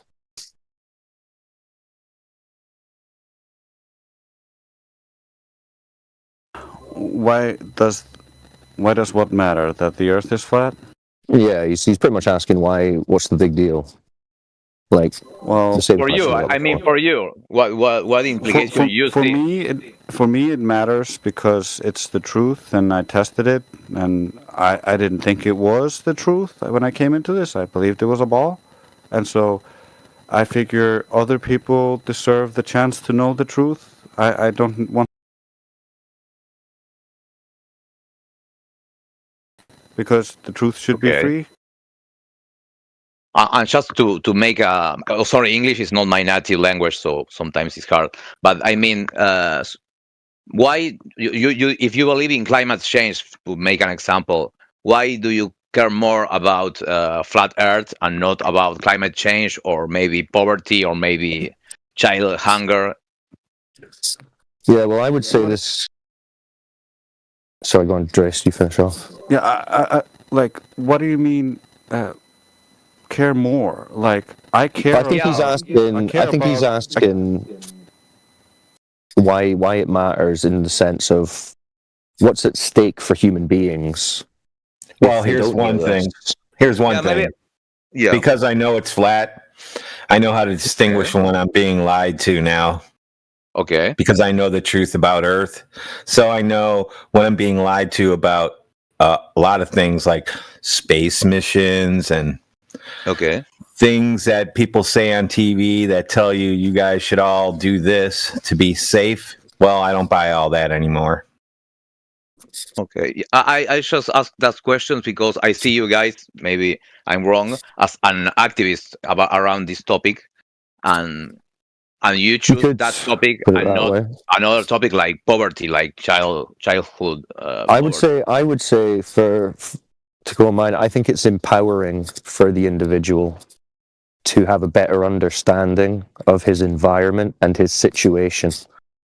So if you currently believe that you inhabit a globe spinning through space that came about by a big bang, and it was just a natural occurrence, a random accident, that's going to potentially make you think and act in a certain way.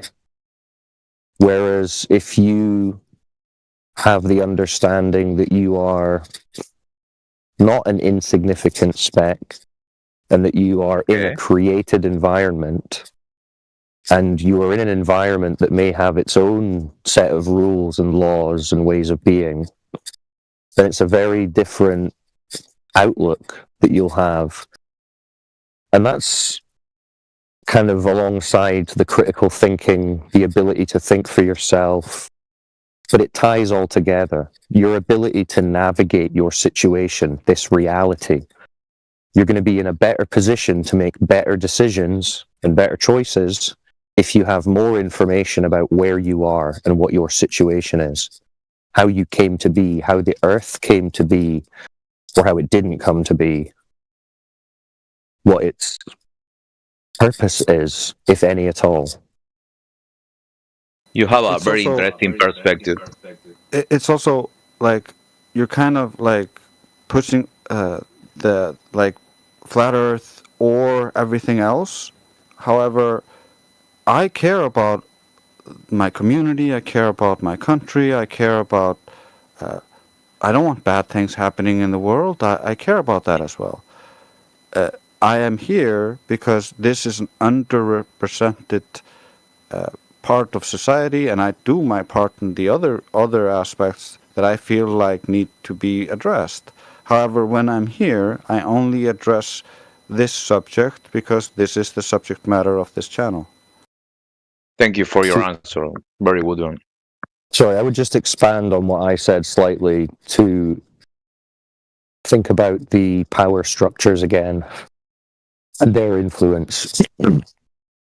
So the individually minded and the critical thinkers will be less likely to comply and agree with authority without question. Whereas the globe idea inherently but subtly pushes this kind of statist mindset where you relinquish, you give up your understanding of the natural world to this third-party government agency, because the natural world that you experience is telling you that it's flat and motionless. But they've given us a story that says it's not actually what it looks like or seems like. And that baseline giving up of our agency and understanding has a knock-on effect in other areas of life. So society just is more compliant and will go along with the whims and the demands of these nation-state governments, these politicians, these parties, because they're in the mindset of giving up their critical thinking to these agencies. So if a government becomes abusive or reckless, society stands less of a chance at pushing back on these potentially evil demands because they're just in a state of compliance. Whereas if you take back your agency and your critical thinking and say, no, I'm going to examine this for myself, come up with my own conclusion, and if I disagree, I'm going to let them know. And if a lot more people were disagreeing with some of the actions of these governments, maybe we'd have a lot less pointless proxy wars leading to millions of deaths, for one example. So I think it's one of the most important things we can possibly talk about, the truth about our situation here on Earth, a critical examination of the information that we're being given that's leading us to or encouraging us to take part in destructive acts when it comes to people and the environment. Right? Maybe people would just have a little bit more care about their environment if they felt like they were taking part in it and they could understand it. But the education system has taken that away from people. They've taken away your understanding of where you live. And they've said, no, you can only see where you live on a screen when we give it to you. So there's a very powerful but subtle psychological advantage being at play there. So there's a few points. I don't know Very if that, interesting. Thank you. Yeah, no worries. Did you understand what we're saying? What do you think? Give us your response. Sorry, I didn't hear the last. Yeah, just do you have any thoughts on what we just said? I don't. It's interesting for me to learn. I disagree with you, but I like your perspective, and I celebrate that we have in common the idea of that critical thinking and thinking on our own is an important topic. My probably I will argue with you in many things, but I respect your position. I may be thinking if you I will ask if you allow me. Do you believe in questioning your own sense of truth or your own? Of course. If I didn't, I would have never questioned the globe to begin with. Okay. Because I believed in the globe. I mean your actual reference for true. So how do you question yourself about what you right now believe is true? Well, I would say this whole topic teaches you to lean on empirical evidence. I don't know if you're familiar with that word, empirical, EMPIRICAL. Means what you can observe, what you can test, what you can measure, what you can experience in reality. So not conceptual, not mathematic. I mean, it can involve mathematics, but it can't just be abstract mathematics. It must apply to physical reality in some way. So, yeah, a careful examination of physical reality through observation, measurement, testing, that to me is the highest standard that we can actually obtain. Now, you could get into a philosophical realm when you say, well, how do we know any of that's real? Well, at that point, No, I agree. So. I agree with you. I'm happy we'd agree in that. Okay, and then I would say that from that position, all you can conclude is that the Earth is flat and motionless because that's how it observes, that's how it measures, that's how it's practically used in things like aviation, navigation, surveying. That's all there is, empirically. When you get to the globe, it's just a screen. It's an image, a video, a story. It's never something that we can actually detect in reality. So, yeah. Thank you very much. It was very interesting. No, you're welcome. Thanks for asking the questions. If you have any more, feel free. Otherwise, if anyone else wants to jump up, ask questions, have a discussion, feel free. I just have one question for the panel. Okay, welcome. Sure. I was just wondering, is this live on YouTube? Yes. What is that crazy microphone? Yeah, your microphone's a little bit muffled, but I can make it out. So, yes, it's live on YouTube. Yeah. In Russia, my country, we don't have great microphones. I'm so sorry. That's okay. Respect to Russia. Yeah. Listen, it's on YouTube. You can find it going onto YouTube. Just type in 247 Flat Earth Discord, or if you look in this channel, there should be a YouTube user that says 24/7 live or something like that. And you can find the YouTube link in there. We stream 24/7 to a few different channels from a few different servers. So you can find us out anywhere on YouTube, or you can find us on our home server, 24/7 Flat Earth Discord, discord.gg/Flat Earth. And I would recommend, if you're interested in studying this topic, that you join that server, because it's very difficult to independently research this without people giving you good links and direction, because the algorithms are censoring the topic. So you go and type in Flat Earth into Google or YouTube, they're just going to give you hit piece nonsense, right? Straw man positions that we don't claim. National Geographic, basically just the mainstream side of the story. You're not going to actually see any genuine content. So we save what we can on our server, and it's terabytes of information at this stage, PDFs, articles, documentaries. And yeah, it's like a library, and it's all alphabetized. Well, it's categorized into different categories and subjects, so you can easily look into whatever thing is interesting you, whether it's gravity, curvature, motion, the sun, the moon, blah blah blah. So we've got loads of information there. So if you want access to that server, let us know. We can send you a link, or it's just discord.gg/flatearth.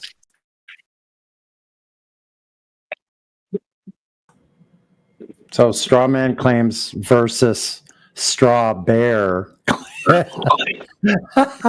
Hey, Russian Bear, do they drink Black Russians in Russia? Actually, we do not have any Black Russians. Everything is White Russian. Black Russian is a drink too.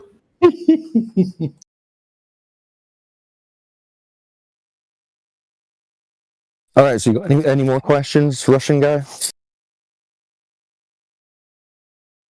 Now I gotta go, but I hope you guys are liking the stages. This is so dope. I love the vibe in here. This is a cool little setup. So glad Yeah, you we're guys getting a good roll of people. Hell yeah, brother. So is this going to be like event driven that will pop into these things, or what? I don't think all the time, no, but we can do it once in a while. It's a good little change of pace. And we can do it on these guys' server then, right? Like we can announce do it here and say, send everybody this traffic over here for a while. Okay. Yeah. It'll be great for ladies' night and things like that. We'll have all the ladies up here at the top. Perfect. Yeah, ladies' night will be good. Absolutely. Yeah, to any ladies listening, we have a ladies' night where the ladies of Flat Earth take questions and speak to new people. So if you want to get involved in that, I think is it Wednesdays we're still doing it? Wednesday nights? And you can usually debunk those ladies, so that's your chance. I think it's Wednesday nights, and they also just draw in other girls to create a nice atmosphere to talk about the subject. And sometimes the Globers need to hear it from a softer voice than we males can manage. Yeah, although we've got some pretty nice soft voices, I'm sure you can tell. Drace, you're Mr. Silky Voice. What are you talking about? Yeah. I'm going to throw a wig on Drace and kick him into ladies' night.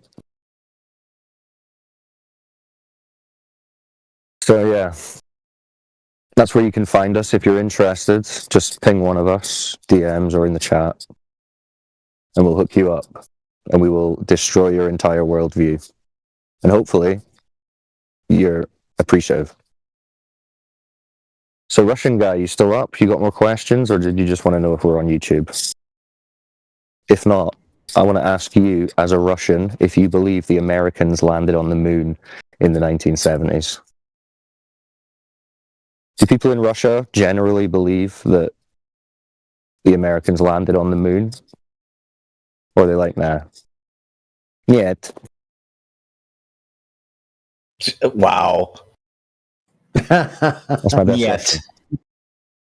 Since he's not here, I think it's interesting to mention that when Operation Paperclip happened and the Americans got all their Nazis, which we heard from the clip earlier, were not a space agency and were in charge of the majority of the mind control, the Russians actually got the other half of those scientists, and those scientists headed up the Russian space program. So you had Nazis on both sides pretending to go to space? Yeah, That's interesting. I didn't know that. A whole bit of history is crazy. I mean, the Germans really were absolutely killing it, weren't they? They gave us the industries of things like pharmaceuticals, petrochemicals, rocketry. I mean, they pretty much invented these industries by themselves, and now they're just ubiquitous. Yeah, microwave targeting, all sorts of cool tech. Like they bombed the UK using the Nicobine targeting system, and the UK generals were like, nah, the Earth curve will protect us. They can't use straight line of sight targeting systems that far. The Earth curve would make it so that the beams would be so high in the air that they would cross so high that the planes would never be able to use that as a targeting system. They couldn't bomb us. Oh, they're bombing us! Oh no, stop there! What do we do? Yeah, they couldn't do anything because the targeting system still could see them because the Earth curve wasn't in the way. Yeah, that's another interesting bit of history. If you want to look into that, look into what they call the Battle of the Beams. BEAMS, Battle of the Beams. And yeah, basically the Germans were so technologically superior that they were putting out targeting systems, long-range radio waves for their pilots to follow all the way to London. And Churchill's cabinet didn't think it was possible that this could be some kind of radio targeting system because the Earth's curve would prevent that. So in a way, the globe belief was directly costing lives when it came to the Blitz in London because they couldn't get round to combating the Germans' long-range guidance systems using these radio waves until they managed to get the information from a downed pilot or a recovered craft, and they confirmed they were using a radio guidance system because the Earth is flat and there's no curvature to obstruct it. But yeah, even just back to that part on Germany, you think about it, the result of that World War II at the end, now the two biggest superpowers, the United States and Russia, basically went in and tore as many high-level Nazi German scientists as they could out of Germany and took them back to their own country and got them to teach them how to set up these industries and use this technology. So the Germans really were just like way ahead of everyone to the point that the two major superpowers now built themselves into superpowers using essentially confiscated German Nazi scientists. And that is especially true for NASA, Wernher von Braun. So it all has its roots in basic ballistics missile technology, where these countries were just trying to figure out how to bomb each other from as far away from each other as possible. And the scientists responsible for that kind of technology, the V2, the missile technology, like Wernher von Braun, they were used to then come up with this propaganda that, hey, we're still making these crazy missiles, but this one isn't going to explode, and we're actually going to put people in it, and we're going to shoot it all the way to the moon. It's really quite a wild narrative if you step back and think about it. First try. Yeah, first try, absolutely bossed it. Went, played some golf, took some pictures, came back, 500,000-mile round trip, no problemo. Yeah, first try, they went there and they said, we landed, yay. Then we went back and we took a Jeep or moon buggy with us, golf clubs. There's some other stuff they took with them. It was... Yeah, that's amazing. We are USA. That's all I gotta say. That's enough. And so you could look at the whole space industry as essentially just a convenient front, a more palatable story for the public so that they can continue to develop long-range ballistics, rocketry, right? That's what they're actually probably funneling the majority of the money into, just basic weapons, defense. It's still just about bombing people. Pretty much. Yeah. And we're just supposed to believe the experts in propaganda who are now sending up rockets and their new story, okay? You're just supposed to believe it. You're not supposed to question it. And if you do, you're a science denier. Even though you didn't deny any science, you just denied the claims of some Nazis. And interestingly, Wernher von Braun, the Nazi German scientist who's called or credited as being the father of rocketry, on his tombstone after he died, you might expect the father of rocketry to have some inspirational quote about exploring beyond the known limits of mankind or something like this. Oh, he did. It's on his gravestone. Yeah, it's on his gravestone. It's very inspirational for space travel. Yeah. On his gravestone is just an obscure Bible passage reference, Psalms 19:1, which says, "The heavens declare the glory of God, and the firmament showeth his handiwork." Which is basically saying the we are firmament trolling shows you. the creation. So, yeah, what he's saying is we're trolling you guys. So yeah, take that how you want, but the father of rocketry, who's credited with taking us to space, is directly referencing a passage from the Bible that references a physical ceiling over the Earth. Interesting factoid is CIA released documents that talk about Russian scientists and when the Russians were nuking the sky, and the Russian scientists were talking about how they were measuring the reflectivity of the firmament. Now, why would they classify this? And why are they talking about the firmament? I thought they were globe believers. Yes, that is strange. And Globers don't ever bring that up when we talk, when we talk anything, they never bring that up. It's like, so also they were saying they're firing nuclear weapons, which I don't think so, because there would be fallout everywhere at the time and people would have been complaining about it, unless that's what was happening. Yeah, now it's just big bombs. Yeah. So then they were doing that where? Antarctica? They carpet bombed all of Russia in a strategic grid-like pattern over all of Russia. If you look at all the explosions of nukes, supposedly, over the Earth in a graphic, in a time-lapse, you'll see like them doing like a over the entire Russian sky, and that's basically what they were doing. They were mapping the reflectivity of the sky or the firmament. Oh, so we could bounce signals off that and pretend that we have things floating up there. Bingo! Yeah, I think some of those Project Dominic, I think some of those were shot out in the Pacific, like near Kwajalein and the Marshall Islands and places like that as well. Yeah, the Bikini Atoll. And that's an interesting sidebar, because the Russians were doing it, and then the Americans were doing it, and the Americans' project names for it were Project Dominic and Project Fishbowl. Project Fishbowl. Think about that. It's a weird name for a project that is apparently about launching nuclear missiles into the sky and detonating them in the upper atmo. Which I remember even as a kid being like, now why on earth would they ever even do that? And you would, if you went and searched and looked into it, you'd find a bunch of different ideas about why this was done.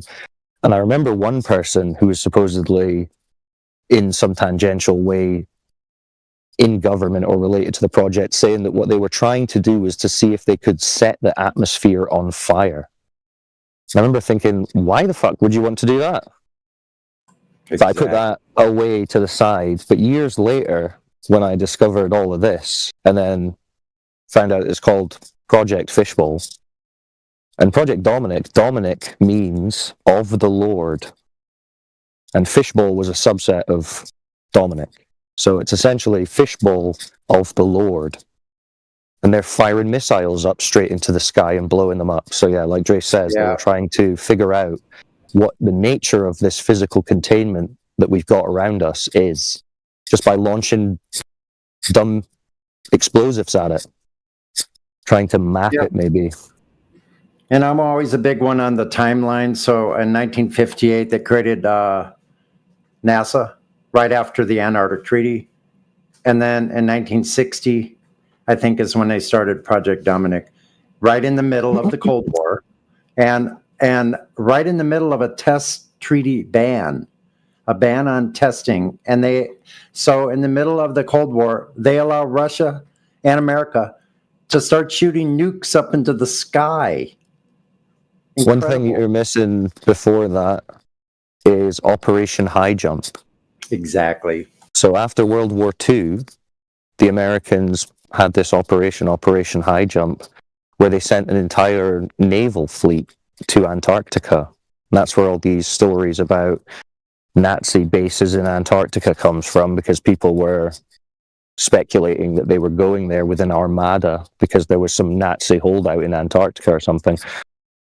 But Admiral Byrd, who was like the youngest admiral in history, very decorated guy, he was, as far as we know, the first people who were able to get up onto this Antarctic shelf, right? Because these Antarctic ice shelves were like, and are, according to what they tell us and show us in some of the photos and things we have, hundreds of feet tall. 200 feet. 200 feet, yeah, right? You show up in a boat and you come up against a 200-foot wall of ice. We pretty much didn't have the technology to even get up onto that thing until this Operation High Jump. And that's why it's called High Jump, because they did a high jump onto this plateau or whatever the hell it is.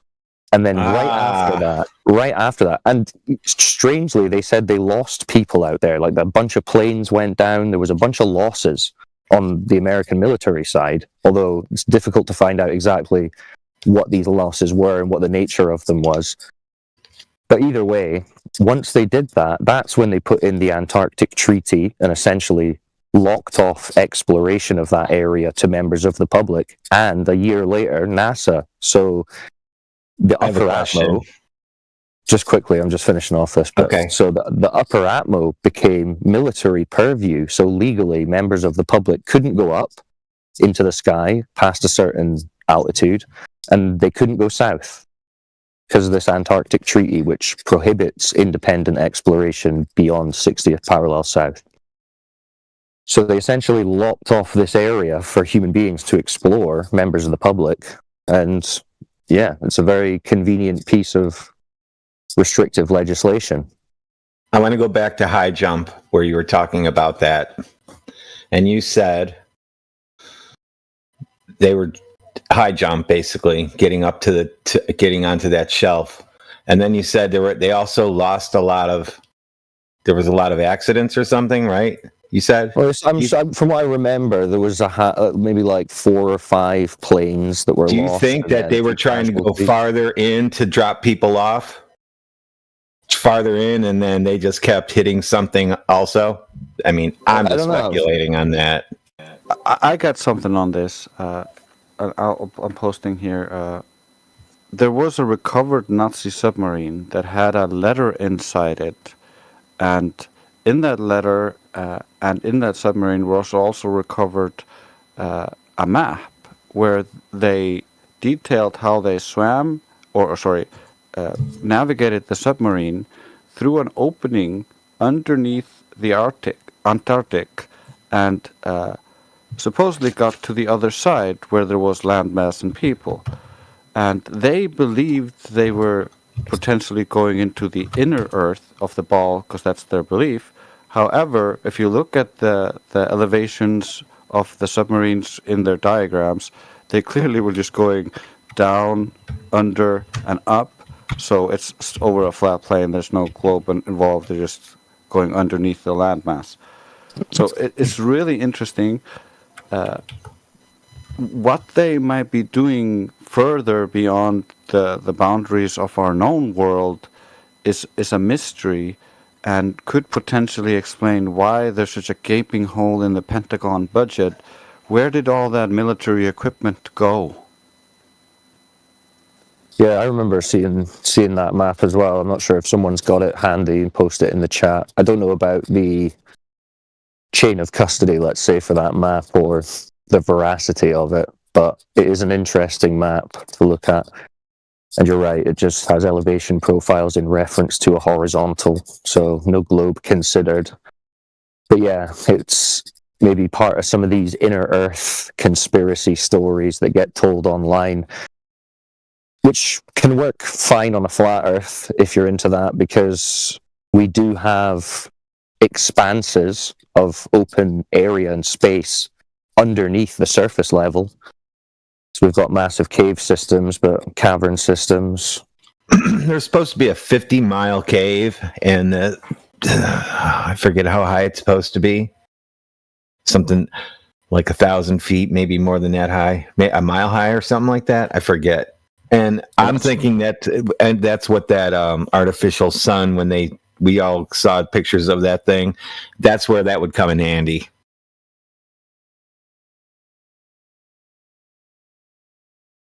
Yeah, and that's just to speak of natural formations and open spaces in the earth, not considering ones that militaries and nation-state governments are digging out, some of which are miles long and huge. Amish has joined. Nice, good timing. Well, let's keep it cooking. Have we got any more questions? We're on Project High Jump. You got anything? Yeah, we were kind of just doing a timeline from Project High Jump up to now with NASA and the Antarctic Treaty. And he says he can't talk. Oh, good. It's all right. So do we have anyone else from the chat who wants to ask questions or come up to the stage?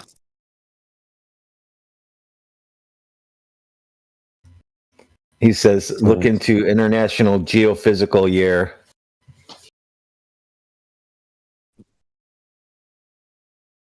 Okay. It was the third iteration.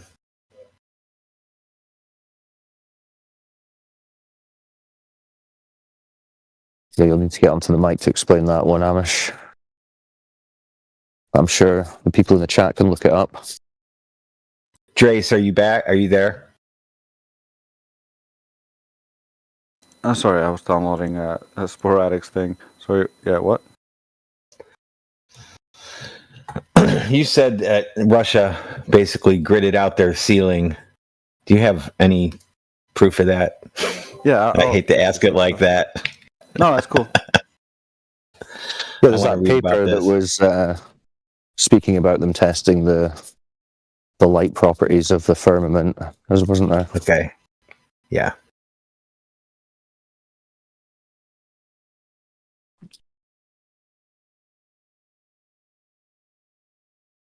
But that's a good point, Drace. I hadn't thought about that map that they did where they show all the explosions up to the different years. In this context, that would be interesting to look at again. Maybe someone post that in the chat. Is that history of nukes map or something? Oh, here we go.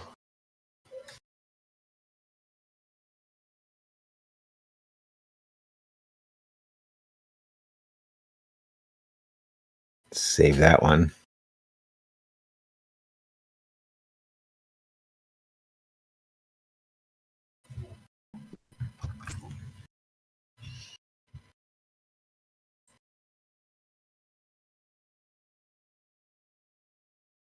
So yeah, there you go, guys. There's a little E-flat version of baseline. history. I'm selling asteroid insurance if you're interested.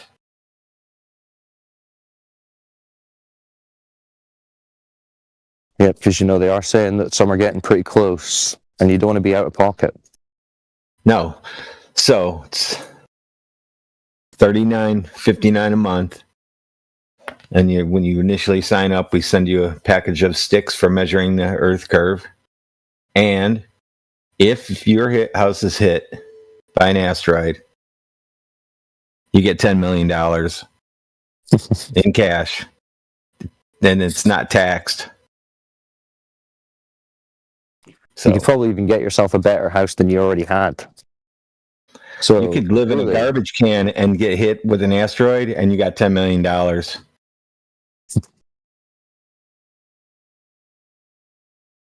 Yeah. That's a good deal, guys.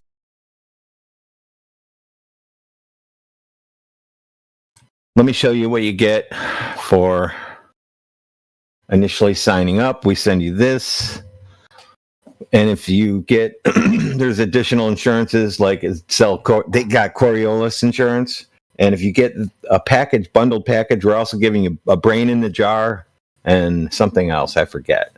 So in case your jar gets knocked off the shelf and smashes, we'll replace it.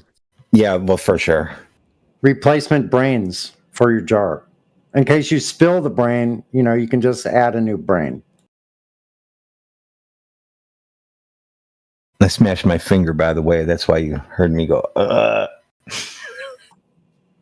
Oh, finger in a jar? Do you have that?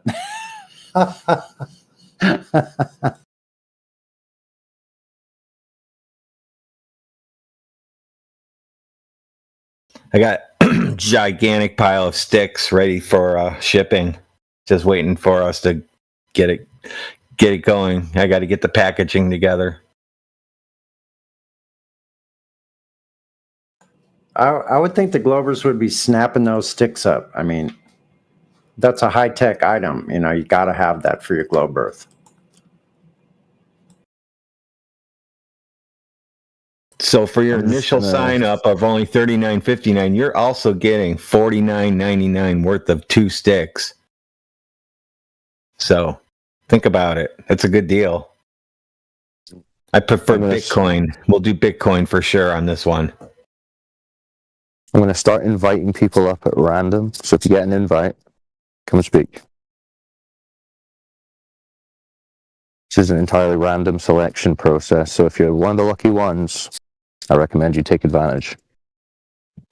Pick the 24/7 live bot. Chimkey, you're the lucky winner of today's invite. How's it going? Yeah, unfortunately, I'm going to have to decline. There's actually, this is the first time I'm seeing you guys because I'm one of the admins that has been blocked from seeing your channel because I have very concerning thoughts about you guys joining us. You've got concerning thoughts. Nothing individually against you. Hold on. What's your concern? Yes, I am a globalist. No, I don't. My concern was that at one point, since I've not been able to see the channels, there was originally a group of you gentlemen and ladies. I don't necessarily know what your makeup is. That was very inclusive, multicultural, multi-gender. Very good. So we there was a group of individuals representing the same beliefs that you guys were about a year and a half ago at this point. And more or less what had happened is the gentleman that was in charge of them, who was given the perms, was he accidentally or purposely deleted the entire chat. And after that point, the Flat Earthers didn't have any place to go, so they just started going nuts. And I purged and banned all of them because they were given a specific space to do what they needed to do, and they didn't follow the basic rules for that. So I was labeled as a, I don't know, heretic or whatever the word would be equivalent. So out of precaution of me doing that again, I've more or less, that is the only physical channel that I cannot see in the server. Well, I can assure you there's no drama with us. We're just here to talk about the Earth and how it's not a globe. Well, so the thing is that I know that you gentlemen happen to, live stream a lot of this on Discord, on YouTube, and whatever other sources you are using. But at one point, about 2-3 days ago, I was, I had you guys in the background when I was because I can't see the channel, but I can go on YouTube, right? And I was doing the washing up, and I was, just doing basic laundry and stuff. The stuff you put in the background just to listen to, be the news, or I guess in this case, people talking. Yeah, just your favorite show in the background, of course. I get it. And what I expected was not what I expected. What I believed I had heard was mocking of individuals' English level. Now I can't confirm that because I wasn't paying full attention to the conversation. No, we're not doing that. We're actually teaching people about English. Never happened. We also had that exact incident where one of you guys happened to say that your server is better at learning English than ours, and I know that Vivek talked to you about that, and I was the one who picked up on that. But yeah, so I'm going to leave the chat just out of the respect of the fact that I wasn't supposed to really. The only reason I can see you guys is because you're in the stage, and it's funny because I have every admin perm available. Because the only reason someone's getting removed from the channel is if they're just repeatedly trolling or trying to derail the conversation in the text chat. So if you're not doing that, you don't have to. You can stop by and chat with us. That's fine. The thing is that you guys didn't implement the ban. He implemented the ban, and there's a reason why. Because I cannot trust myself going in there. You can't control yourself. Okay, yeah. Well, if you can't control yourself, then I can control myself, but I can control myself, but I can't trust myself not to do something stupid. Is what I'm saying. So well, that's a shame. You guys all a good. Time zone wherever you may reside on the Earth is apparently flat. I hope you manage to get over that not being able to trust yourself not to do something weird, because really you should have more self-control than that as a mod or an admin on a server. But if that's the case, then good luck with it. Hopefully you've managed to overcome that. And if you ever do, you can come and say hello. That would be up to decide. But anyways, enjoy the rest of your evening, guys. Bye-bye. Yeah, you too. Right, What's later. that all about? Alrighty. I don't like you. Guy I want can't you trust guys to know himself. that I don't like you. Just to say, I'm just going to clear the air. I don't like this at all. So let me just clear the air. Just saying. And if if it hasn't been for my, I have to stop myself from like, dude, what? Like what? I need to be banned from your room because I cannot control myself. Honestly, that's a new one for me, and I appreciate it. Yeah, but Cyclone, check this out, brother. The nature of the conversation sometimes lead to scuffles, man. Like we're gonna say things to the other person, they're gonna say things to us. It's just the nature of the beast. That's what the conversation is. We're talking about world-shifting paradigm conversations. It's gonna happen. Yeah, but that's what's amazing. That's what's amazing about it, because the conversation is such that he can't trust himself to be here, because he might just get so mad that he like deletes the whole channel and causes a massive drama. But at the same time, he wants to be here. He listens to us in the background as he's doing things.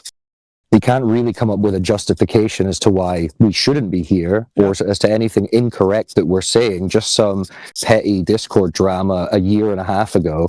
Like, come on, dude, get yourself together. Does he know that the owner of English Hub is a flat earther?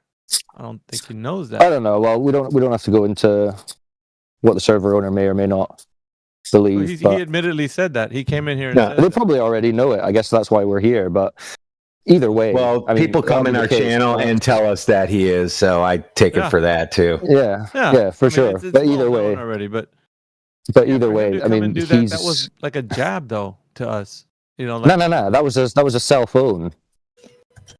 That was him conceding that this topic makes him uncontrollable of his own self. He didn't ask to come up. He was randomly picked. That was a random pick out of the audience. Yeah, I'm doing random lotteries now. Yeah, I'm throwing out some invites. Lotto or something. I mean, that's one hell of a first random pick, isn't it? Like, wow. Yeah, that was pretty good, right? Go play Lotto or something, man. Maybe Oh, that's speaking of which, yeah, I won a bunch of money today. So yeah, this is all happening good. Good things are happening. as long as he got to air out his feelings, it's out in the open now. Yeah, he can't trust himself. Okay. Doesn't have that kind of control when he's confronted with no curvature. You should have been like, "What do you want us to do? Is this some kind of trauma dump? Like, what are we doing?" Like, I knew he wasn't going to stick around. You can't really admit something like that and hang out. If anybody on YouTube wants to come in, hold on. If anybody on YouTube wants to come in, I'm putting up a server on a bet. If you can prove that you live on a globe, these guys, they don't want me to do it, but I'm going to put the 24/7 Flat Earth Discord server up. And if you prove we live on a globe, you can have it. So, can't take that back. It's out there in space now. That's a huge deal. So there's a lot on the line, guys. So if you've got something, some invites are out, join the stage. Show us what you got. Anyway, I'm going to dip off on the listening mode, but it was good to hear you guys. As always. Appreciate I'll catch you soon, yeah? Yeah. Yeah, Right on. no worries. Good to see you, Cyclone. brother. Or hear you, rather. Yeah, we have E-flat baseline in the audience. He did have his hand up a minute ago. So E-flat baseline, if you want to put your hand up again, you can come on into the stage up here. Let us know if you want to come in and have a chat. Come on up. And Cyclone, you need to get your FE tag. You're like out of sorts. Oh man. Oh, we got another one. Do we have to run into? Maybe he doesn't want people to know he's a flat earther. Maybe he doesn't want people to know. No. That just won't do, Cyclone. I mean, absolutely. CB was he pledged allegiance to another server, and we kind of had an intervention with him, bro. For real. We're like, boo, you're not one of us. See, well, because the tag, it announces the server. So what it's doing is advertising it. So either you're saying you're with us or you're not one of us. So we're going to have to just like Rip the Google gobble, one of us, don't start one giving me of this, us. or I'm gonna not do it out of principle. Yeah, we're gonna have to take the bars off your collar, man. You know the lieutenant bars. And we'll see about that. I'm the elite lieutenant. Right. Anyway, I'm gonna drip into the audience. However you do that. Here, I'll help you. Yeah, put me into the audience. Go into the audience while we shame you for not having. Now a we're pet. gonna have an open panel to shame him while he's over there. No, I'm just kidding. Just kidding, bro. Relax. No, it's a joke. Yeah, we're just hazing a little. But yeah. I posted us right now. That's Alpha in the middle dancing.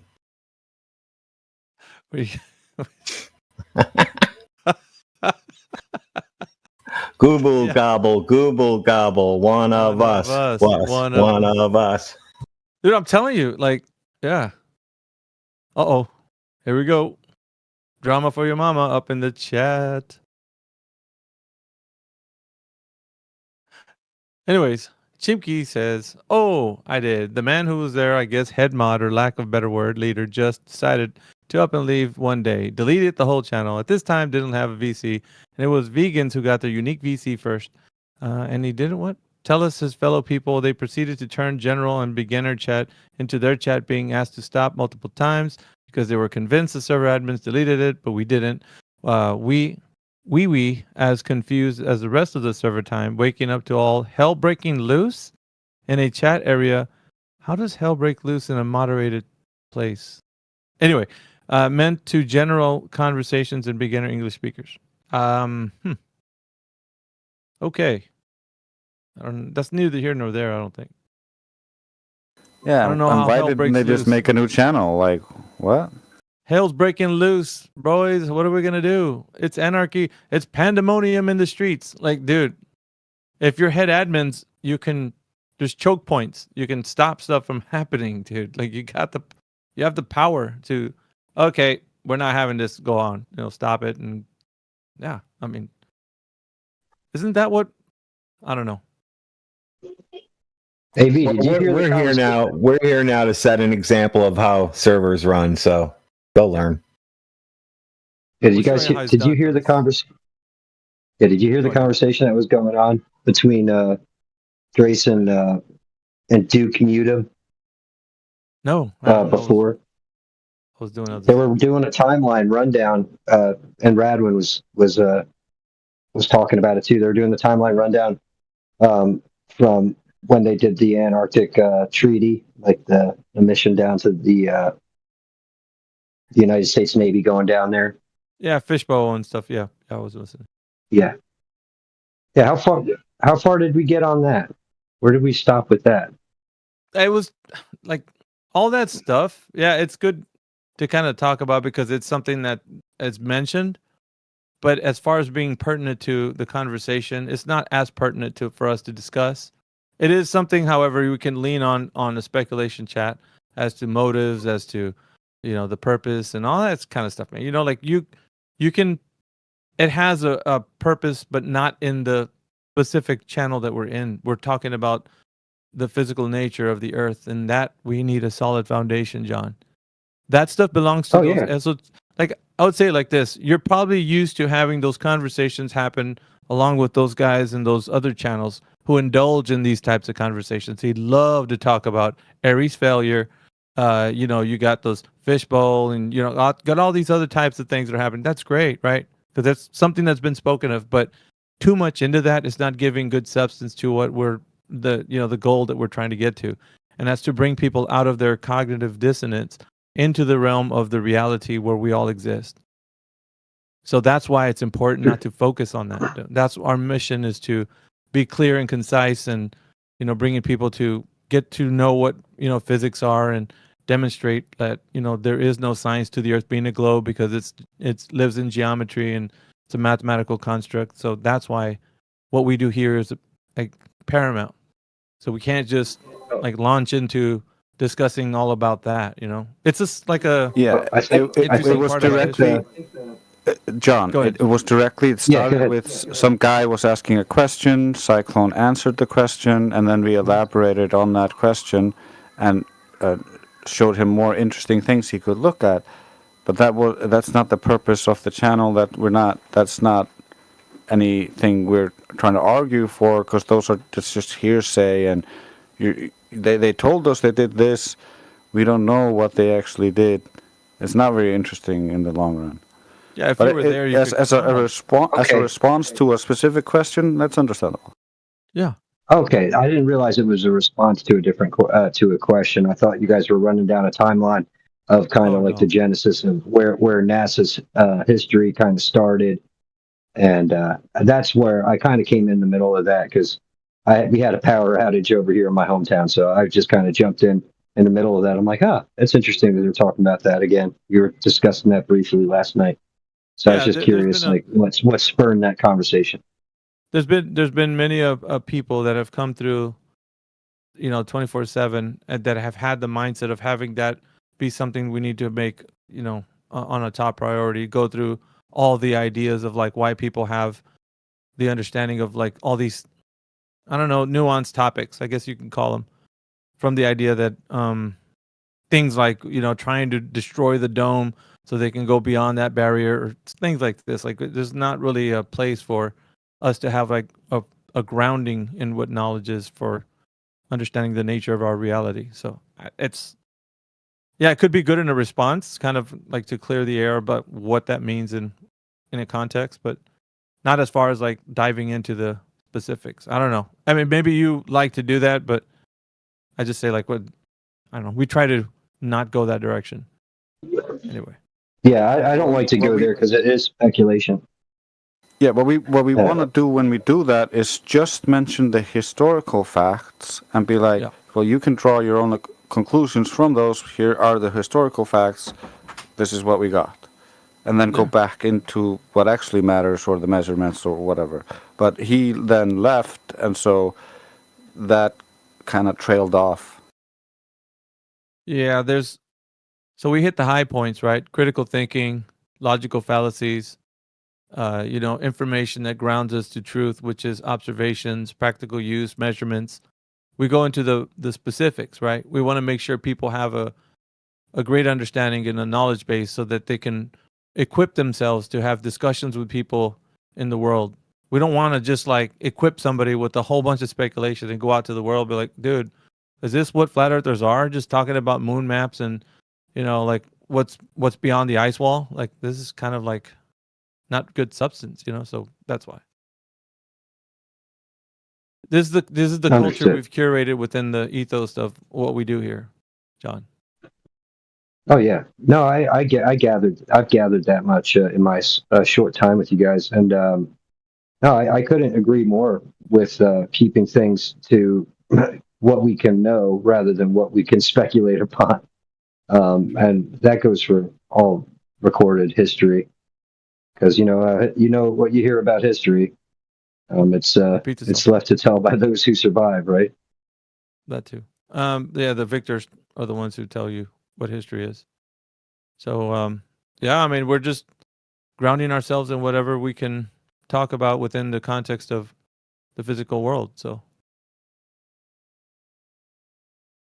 moving on, man, because I think that's important. I think we're going to get more of the people that actually ask those questions, like the ones that you guys just answered. We're going to get them. So we have to address them. We're not just going to like, oh, yeah, we don't want to talk about it. Like, yeah, we do address them.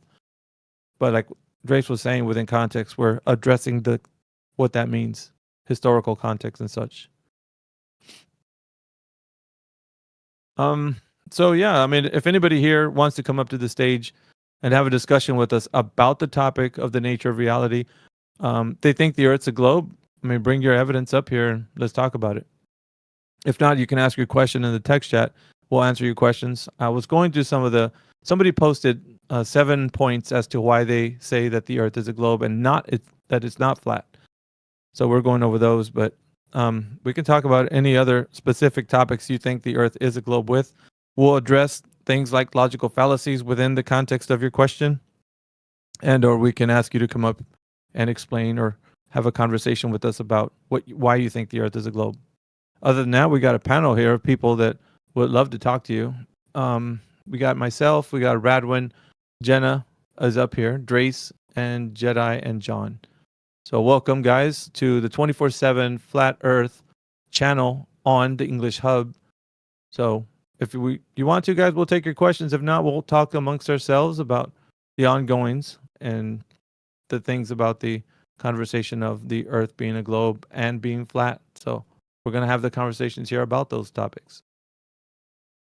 You know, I think I jinxed myself because earlier in the text chat, I was like, I'm not talking to any of you in the text chat. If you want to address me, you can raise your hand and address me in the voice. But now when I go to type in the text chat, my keyboard pops up and then disappears.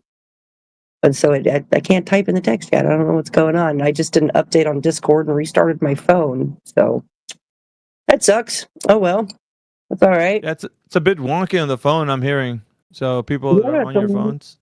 It wasn't doing that to me earlier. So I don't know. It could just be a Discord thing. Could be a mobile issue. I don't know. I had mentioned before that this particular type of setting is top tier because we can have a discussion amongst ourselves whilst also having a listening audience, and not the audience members not feeling pressured to actually speak up or have a concerned trolling happen when we're speaking to one person who we bring up. So we can bring somebody up, have the conversation with that person, that interaction, and it seems like we don't get the interference happening because a lot of people can't jump in because they're not a part of the speaking panel. That's going to kind of reduce that. You guys know what I mean? Like, we won't get the concern trolling happen, which is important for us because we're trying to focus on a conversation with somebody and get good exposition. On the same time, we'll have to battle with somebody just jumping into the chat and just blurting things out. We're not going to need that happen anymore in this particular setting, which I think is cool. I like it.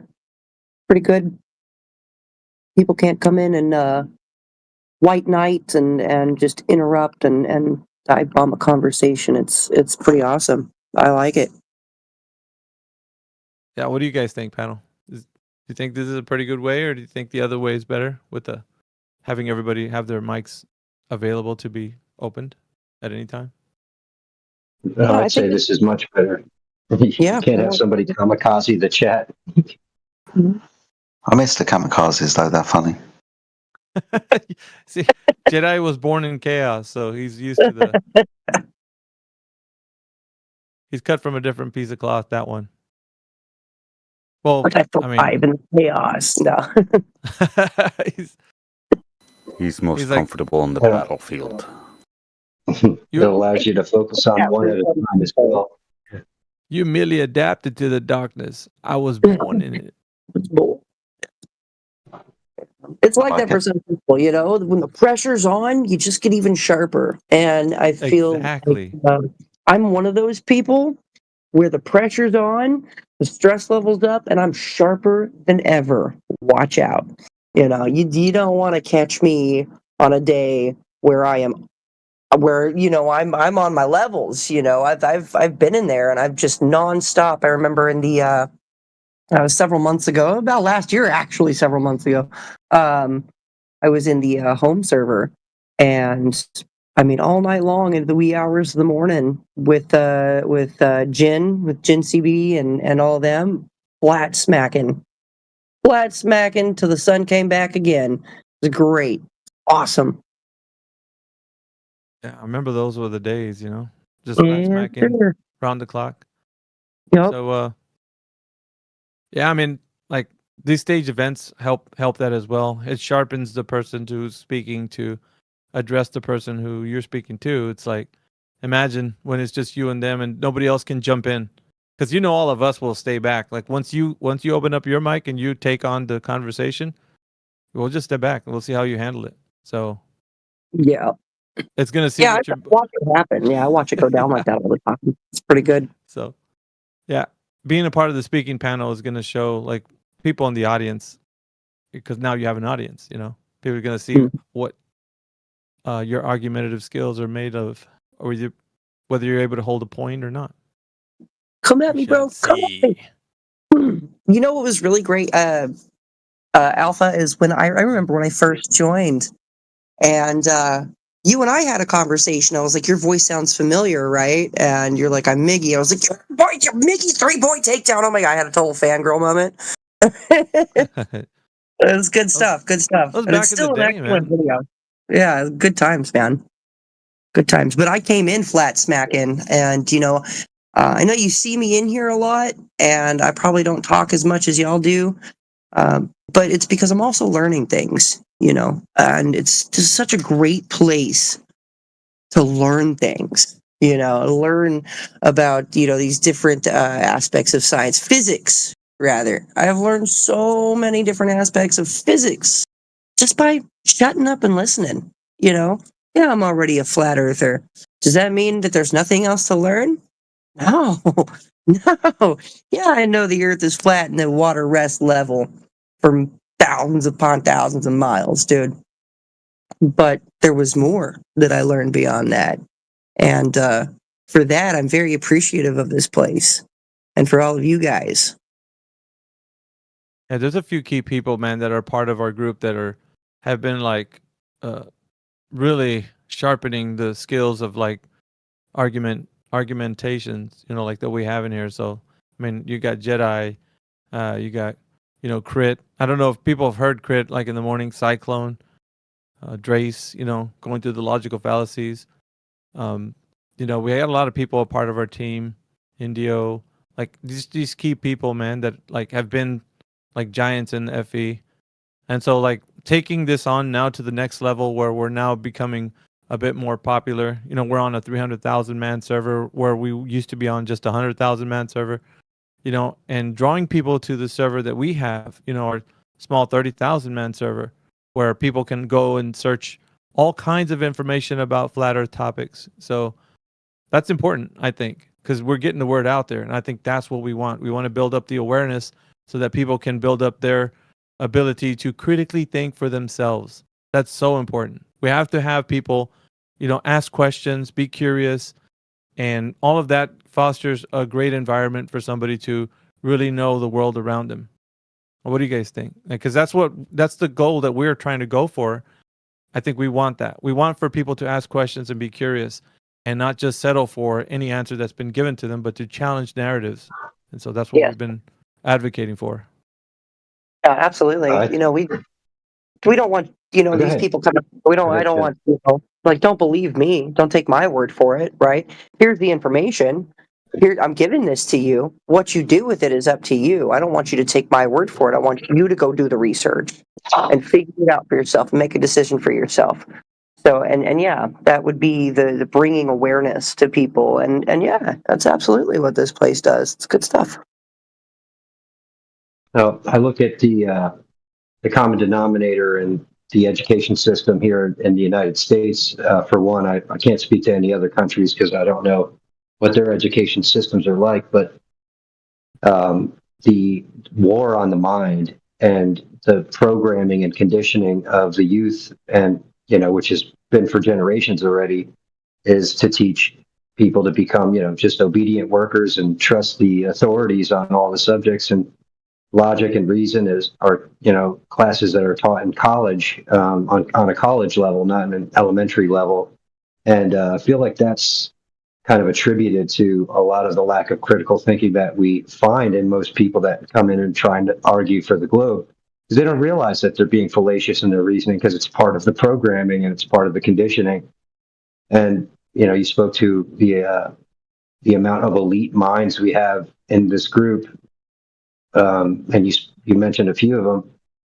Yeah, I mean it's easy, I feel like, for the higher educated and the brighter thinkers to get complacent and just comfortable in their knowledge and intelligence, and it's more difficult for them to put themselves and empathize with the people who are coming into these groups or into these VCs that don't have that in their skill set, or So I feel like that's being able to get back down to their level and try and just like ease them into it, because it's so obvious to you guys because you can spot a logical fallacy quickly and you can see how somebody's not being genuine with themselves, right? So it's you got to have that balance, right? Where someone could be like, okay, well, and hold their feet to the fire at the same time. So, no, I think what you all are doing for just the common man that comes in here or the common woman that comes in here, thinking that they know what they're talking about, not understanding that they're just a good memorizer of the information that has been presented to them. Why? Because they're conditioned to, hey, memorize this, write it down. I get regurgitate it. I get an A. You know, when you're dealing with an army of those people, you kind of feel frustrated when you're just getting met with another one after another one after another one. So yeah, I mean, there's so much to learn, and I agree with you, Jenna. That's a huge thing for me too. When I sit back and I'm at work and I'm listening to you guys have these discussions, it's quite a treat for me. Yes, I feel like my AI mind's that growing. just joined the panel. So welcome AI to the panel. What up? Hey, you were trying to tell me something earlier, but I lost connection. Yeah, we were speaking to another Cav Scout that came through yesterday, day before yesterday, and he was telling us basically his military experience was the reason why he understands the navigational system, the coordinate system, points to that the Earth is a globe, because using that navigational system in his military experience shows him that the Earth is indeed a globe. So he was using that and saying that because he's not just somebody who's speaking about it like just every other person would, but he's somebody very knowledgeable because of his experience in the military. And he went through with Sporadic, and who was saying that, he's from cavalry scout, so he was like basically what you were in the military. And I don't know if he was a part of your unit or somewhere close to it, but he did say that he served, and because of that, he was saying all of his experience navigating and such, he did use the navigational system as the Earth is, as if it is a globe. So Whatever, dude. that's what he said, dude. How did he say he did it though? Well, Sporadic even questioned him. He's like, dude, because he said this one thing he did say. He said it was because it's in the manual, and Sporadic was like, dude, you don't even look at the manual. Like, you don't even. All right, so yeah, he didn't. So he didn't do anything in practicality, anything for the globe, and he just said so because it's casually mentioned in the manual. What he said, and he was standing on business when he was telling us, because I mean, he did not let go of the point, and Sporadic was actually. I mean, if you would have heard the thing, it was Sporadic said he had pounded a few beers when he was talking, so he was kind of a bit fast and loose. But yeah, he was going through it with him and just demolishing every point, dude. He was like, tell me exactly how you utilized this coordinate system to depict the Earth being a globe, dude. He could not do it. He was basically doing the same thing that all the other ones do, just reifying the coordinate system. He used the MGRS. Yeah, you use the military-based maps, dude. It's the military grid reference system. All the maps are rectangles and grids. Mm-hmm. 1,000 meters, 5,000 meter grids. Well, right. So the only thing you could even imagine has to do with a globe would be your declination angles or your magnetic versus azimuth. That's it. Other than that, everything you do is just on a map that's terrain accurate and outlined as a grid, and you get grid square coordinates. You get grid coordinates, dude. You don't get freaking latitude and longitude. He appealed to his experience in the military so much that Sporadic called him Cav Scout. He kept calling him it. So how do you do this, Cav Scout? It was because he leaned on it, right? He was leaning on. Well, that depends. That depends. Was he in the? If you're in the cavalry, it doesn't mean that you're a cavalry scout. Although you could be, but cavalry units are kind of like Marine units where there's, everybody's in the unit, but they're not all scouts. He actually said what unit he was a part of, and Sporadic doesn't know. I don't think he knows your exact unit, but he did mention it, and then he was like, "Dude, we have somebody that's in our group who was a Cav Scout, and he's a machine gunner. I think isn't that what you had practice with? Like you had to. Oh, dude.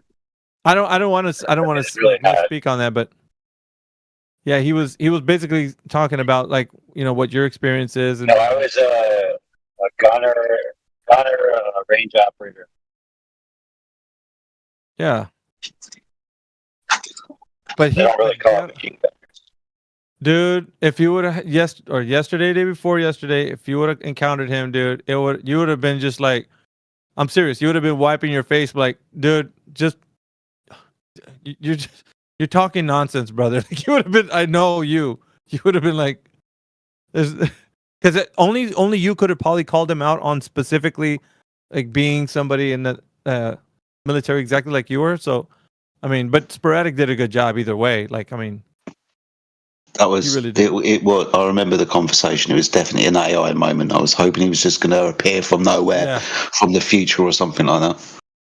I thought you would have for sure been listening on YouTube. I was like, dude, it's only minutes away before AI comes in here.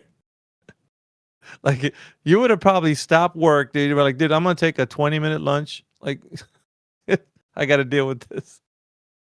Yeah, the most annoying part of that conversation, AV, was that you were discussing something with a totally different gentleman, and then this guy comes in talking about authority. He was that was his main point when he first came in. He was like, "There's authority, and you need to respect authority." That was like when you muted him, I believe. That's what he was saying when he first came in. So his opening gambit was that we need to respect authority. Everybody was like, "Oh, dude, you're appealing to authority!" Like right away, everybody jumped in on that because that's what he said. Because I was talking to the other guy, I was trying to control the conversation. You know what I do? Like hold him on the mute so that we can get a word in because we couldn't get one in because he was just like over talking us. So I was leaning on the mute button. So he was all in his feelings about it and came in and said that. So that's where that began, and then it launched into his little spiel about how he knows the Earth is a globe based on the coordinate system and how we utilize it and how it's in the manual. And I'm like, bro, and Sporadic was just he had enough, dude. So yeah, Sporadic, he twisted his cat back, and he's like went to work. So he would have made you proud. Let's put it that way.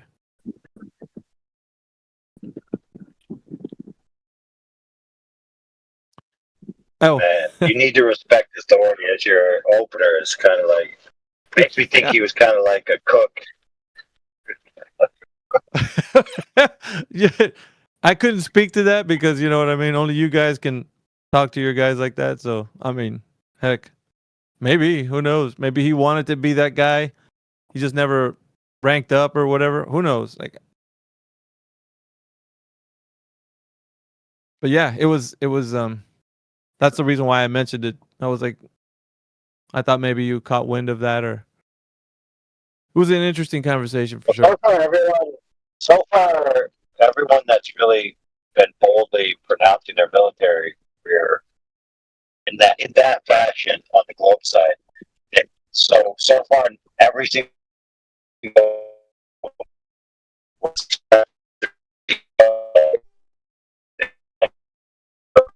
You're roboting AI.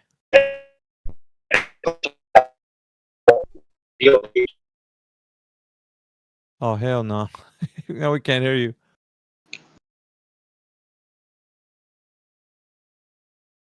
Yeah, that I don't know if you're still listening or not, but at the end of all of that, towards the very end, he said, "Well, words don't mean anything anyway. The words that we were using, like he went because after Sporadic had like put all the points through and he couldn't provide evidence that the Earth was a globe based on a coordinate system. After all that, and Sporadic kind of pretty much laid him out on the arguments side of it. And he came through and said, well, how do we know all the words we're using actually mean anything? They don't mean anything. And so he went to the whole brain in the jar kind of point of view. Well, he just broke logic and told us that nobody can communicate with anybody. Laws of logic, like the laws of identity, don't exist. Words don't mean things. Shit. Yeah, he hit the nuke button for sure, and he nuked everything. All of logic, all of reason. Yeah. Dude, I gotta get my paper copy of my scout manual. Fish that out. I don't know where that is. Either a storage unit or in my office area.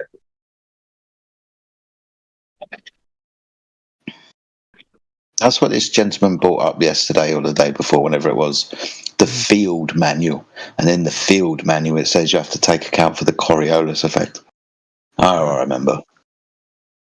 So, yeah, I mean, yeah, Sporadic said, dude, you don't even I don't know, reference bro. that manual. I've never even seen the word Coriolis during the entire time I was in the military. Stop like that.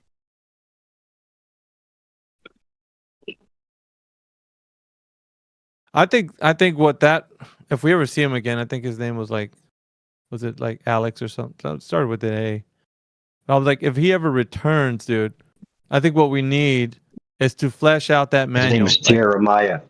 Jeremiah. Thank you, John. Yeah, we need to flesh out. Like, you need to, dude, you need to be here in the chat when he shows up. Like, all right, man, this is what we're gonna do. We're gonna see if what you're saying is true. Let's bust out the manual. Let's go through it. Let's see where it says what you say. To validate, because that's what we do. We want to make sure that you're standing on business. We're validating the thing that you said is true, that the manual says this, and then you went by it based on the manual. I don't know. That's what I mean. Oh no, the big one. I think the big one's like an inch and a half thick. That's pretty big.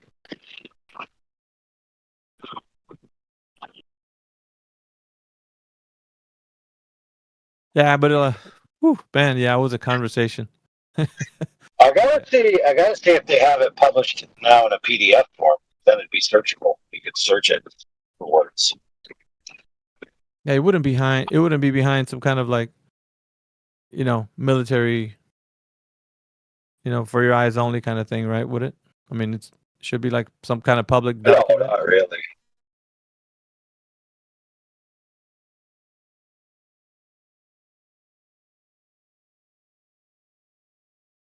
Yeah, man. So good stuff. If we have any other military personnel that come through, perhaps, if they want to drop in and say, hey, I know the Earth's a globe because I was in the military. Yeah, raise your hand. We'll bring you up here. You guys can go through that and see what in the military gave you the understanding or the supposition that the Earth is a globe in whatever way. But we do have some people in the listening audience. Guys, all you got to do is raise your hand. We'll bring you up here to the speaking panel, and you guys can come and talk to us. You can tell us how you think the Earth's a globe, or perhaps bring some evidence if you'd like. That'd be great. But if not, we'll just talk amongst ourselves, the panel. We've been having this event. I don't know how long you guys want to use the event for. I guess so long as we have like a person up here speaking, like me or like Jedi or Drace or anybody. But yeah, ask your questions. Perhaps you want to ask a question in the text chat. We'll respond to it. We just won't carry off in a dialogue with you in the text chat. So for that, you need to come up here, raise your hand. We'll bring you up here for that. We'll just answer your questions. That's what I told somebody earlier. I said, look, if you want to engage with me, I will be in the voice chat. I'm not going to sit here. And for me, it's a lot easier than having to type everything out. It's a lot faster. I'm quick at forming my sentences and choosing the correct words. And I would just rather engage with my voice. Right on, right on. Yeah, I just would like to add, I mean, like, if you're going to come up and present any type of evidence, we would all prefer if you're not Googling and asking ChatGPT for your information before you come up and claim that you have proof. I know it seems like it's easy to have a slam dunk and you're going to be able to prove X, Y, and Z by what you know to be real and true, based on knowing that NASA has pictures and there's live streams of satellites and blah, blah, blah, blah, blah. But if you don't have all your ducks in a row, we're going to point it out quite quickly. So just be mindful of that. Looks like Easy Master 7777 would be somebody we'd like to talk to. Easy Master, if you'd like, raise your hand. We'll bring you up here. If you want to jump up here. Easy Master does not appear to be in the audience. They are only in the No, he's side in the audience. chat. I see him. Is He's he? in the audience. Yes. Where is he? Where is he? He's in the audience. Oh, there he is. I found him. I'm in high school and it's 10 p.m. Yeah, you can come by anytime. We're usually here in the other channel. We'll probably won't be on the stage channel. Be on the other one. But anyways, if you have a question, go ahead and put it in the text. If not, if there's anybody else that'd like to come up here. Yeah, maybe we can just talk about the case that the Earth has been purported to be a globe, but it isn't. So, in what way have you guys heard about the Earth being a globe, like in your experience? Anybody of the speaking panel in here? Is it a globe because of maybe celestial navigation, or is it a globe because you flew an airplane and someone said that they looked out their window and it's a globe? Why do you think people say the Earth's a globe?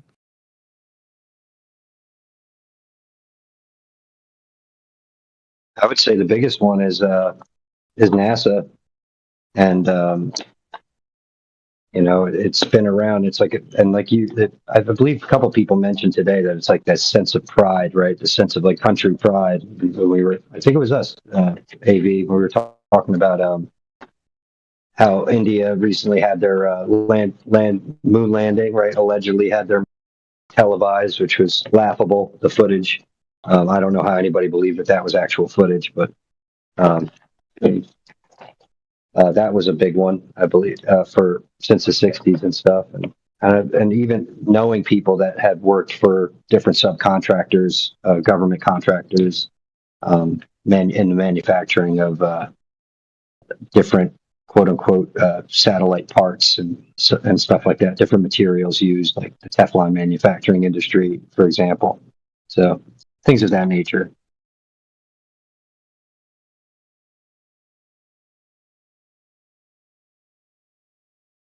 Oh, cool.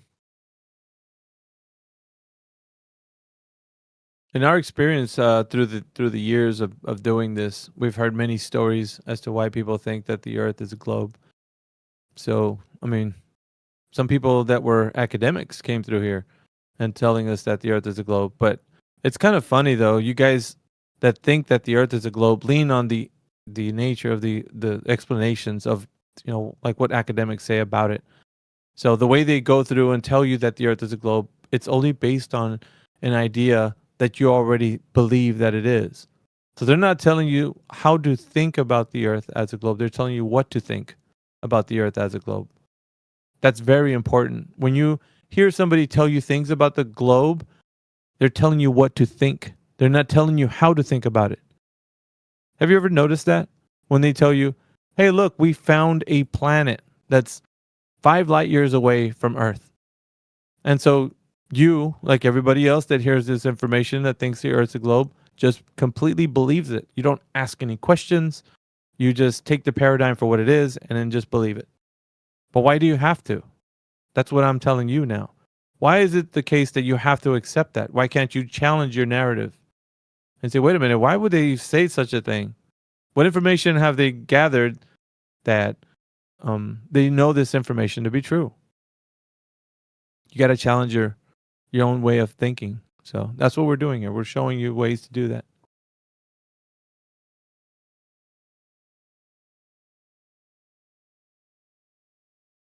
It's kind of funny because Overfences posted an image of NASA, what is it, planet hunting using Kepler Space Telescope, and they show it's like a really pixelated view of a star system. It looks like Minecraft, right? Like all these little pixels, blocks and whatnot. And that's like a planet out there. No, that's a whole star system. Oh, star system. And they watch the little light twinkle, and the pixels change colors as it twinkles, and they assume based on that twinkling pixel change all of those fantastic balls in full CGI. There's no way they can actually do that. And each one of those spheres has like a different kind of coloring and, you know, pattern and stuff. Like, that's so silly. And you guys are thinking that we're the ones who are out of our minds because we're saying the earth is flat? Like, and you guys believe all this other nonsense? That's crazier.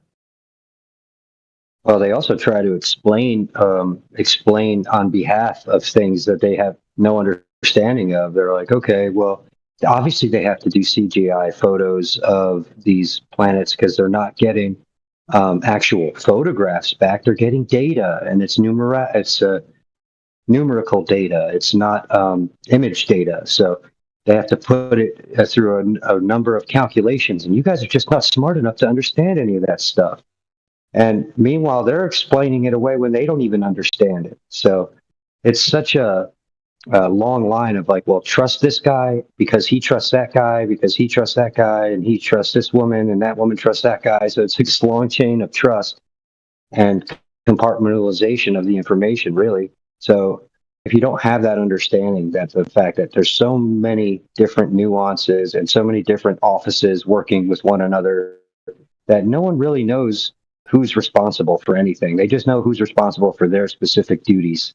And for people to realize that, to not understand that, that's an easy way to hide the truth from a large group of people, is to have everybody on a need-to-know basis and then have the complete public trust.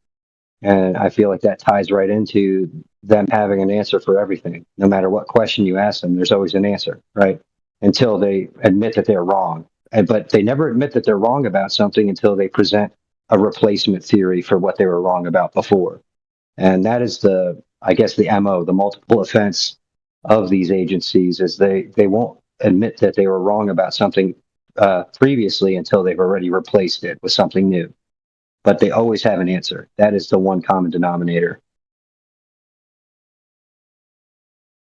Let me put it this way. And the thing is, when they replace it with something new, they're always just patching an error in the previous idea. So they're like, we have this idea of how the cosmos works. We look out into the sky.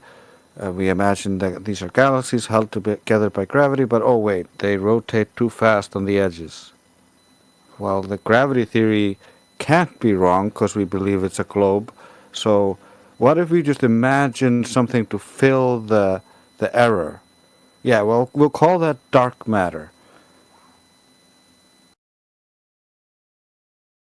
So they always fill in with what they just made up. It's all just made up ideas, imaginations of people. And other people, like you guys who are hearing the narrative being told, all you do is just believe in the new way of thinking because somebody just thought up in their imagination that this could be the case. Guys, there's no real science behind any of this. They call it science, right? It's actually not science. So it's masquerading as science. It's considered pseudoscience. It's not science, bros. It's just not. Like, you can't do science with anything up there.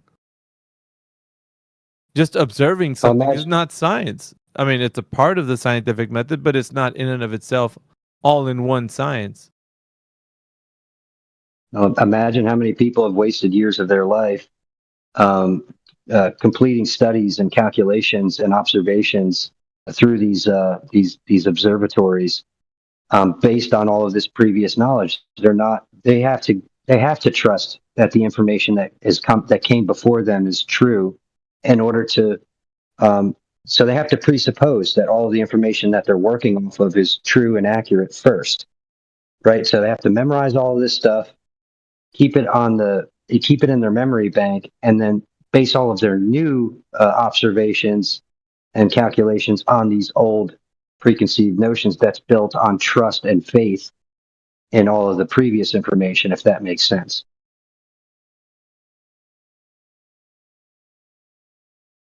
Yeah, I mean, nobody's going to be able to tell you where things come from for real. I mean,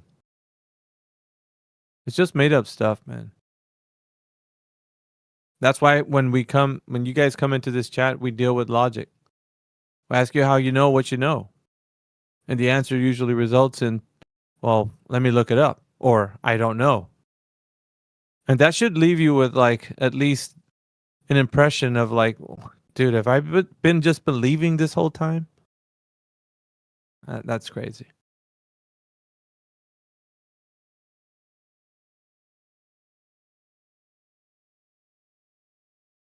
See, we got just Drace, Jenna, and Jedi still on the panel. Yeah, I just posted a video to Indio's channel about optics on flat Earth, and Secret Asian Man posted the longer documentary that goes even deeper into it and explains it in greater depth. But those two videos I highly recommend anybody who's interested in understanding the perspective of our side and how it is to live in the world and see through optics and not just assume the Earth is a ball without adding optics into it, because you're looking at things through optics, and so you must always consider that you're looking through optics. Even with the camera or telescope, it's all optics. But when you need to invoke the globe, they just remove all optics. Things don't get smaller with distance. It's just Earth curves imagined, and you just have to accept that. Even though that's not what we see, that's not what we measure, that's not how we use the world. It's not used as curved. You don't have to account for Coriolis when you throw something up into the air. It just falls straight back down. They usually say it's gravity every time that happens. Yeah, that's a problem, though. That's a problem. You can't say gravity is holding it and moving it and accelerating it to the side to make it appear to be in a stationary reference frame. All of a sudden, now you've made gravity move things to the side with acceleration, and you would be able to detect that with an accelerometer. Even though the object would appear to not be moving to the side, the accelerometer would detect that sideways motion. We don't detect any of that. Their gravity assumptions, their globe assumptions just don't hold water. And in more ways than one. We take a vacuum chamber with water in it, we suck the air out. Gravity's not going to hold that water to the bottom of that chamber, because as soon as the pressure's gone, the water starts boiling, the water converts into gas, the vacuum pump sucks that gas out, and before long, the entire chamber is empty. No gravity held anything down. That was one of Radwin's proof that the Earth is not a globe. In the it's a great one. I loved when he did that. I was like, I'm stealing that one. Can you imagine the take on that though? It was genius. The move to say that, yeah, it can't be a vacuum. Reason being, if it was, that we wouldn't have any oceans. Would have no oceans right left. Water would just boil, and then it would completely turn to vapor, or it would turn into a gas. Yeah. And the gas would disperse into all directions. That means that you wouldn't have water or breathable air. It's not just breathable air you wouldn't have water. The pressure itself is keeping you together and keeping your cells together. Like, you would literally just die if the Earth was a ball. So guys are... You'd have no temperature either. You'd have no gas, you'd have no water, you'd have no temperature. The whole thermodynamic system would collapse. It would collapse, dude. Yeah. Can you imagine? Do you guys remember seeing the movie Total Recall when Arnold Schwarzenegger, he jumped, the end when he turned on the reactor to make the gas on Mars, like I remember those hot rods that they were plunging themselves into the ice core of Mars, and it was going to turn into like vapor, and everybody's going to breathe. But like when he got shot out of that the reactor, that volcano, whatever it was, and they were on the side, their face, the way it was looking like before that air got to them. Like, dude, you don't think that would happen if the space was a vacuum? Like, dude, you wouldn't be alive. It would be a lot more violent than that. that's the, there's been so many experiments with vacuum chambers with not even anywhere near the pressure, where people couldn't even move their hands in gloves. They wouldn't be able to do any work in that type of environment. Not to mention the temperature fluctuations. There's nothing that would be able to handle that type of temperature swings. Anything that we make down here, it has a melting point. It has a curing point. There's so many different limits to the materials that we find here, and the alloys and stuff. So I feel like that's another one that goes over everybody's head, and everyone just kind of just like breezes by it. Yeah, I think about two of the gentlemen. One was Axel that you guys were speaking with the other day. That Jedi, I mean, Eddrace, T-Dub, Indio, all gave amazing explanations to all of their points. Same thing with that gentleman earlier, Dirty, who kept bringing up different points. And I mean, you guys eloquently explained away every one of their points, both of those gentlemen, and they still couldn't wrap their heads around it. So it's an uphill battle. That's why I feel like it's like, what's the best way to approach each one of these different belief systems? And it's going to take a lot more than a well eloquently put rebuttal, because you have to get to the core of what they know, because they believe they know something, but at the heart of it all, they don't understand that it's just faith.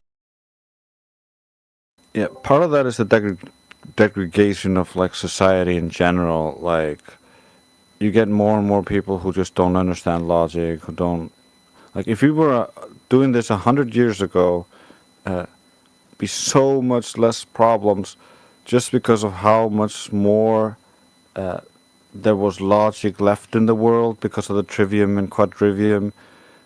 With the advent of the general education system, the quality of citizens just went so far down, and we're still suffering through the consequences of that. Like 3 generations later, like everybody's like almost like in idiocracy already. I agree. They're just a step away from that. Well, look at the generation that comes up here and asks questions. They think that they have the answers right at their fingertips.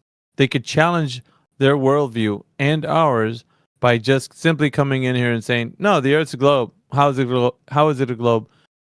Hold on, let me check Google. And they think that's the way to do it.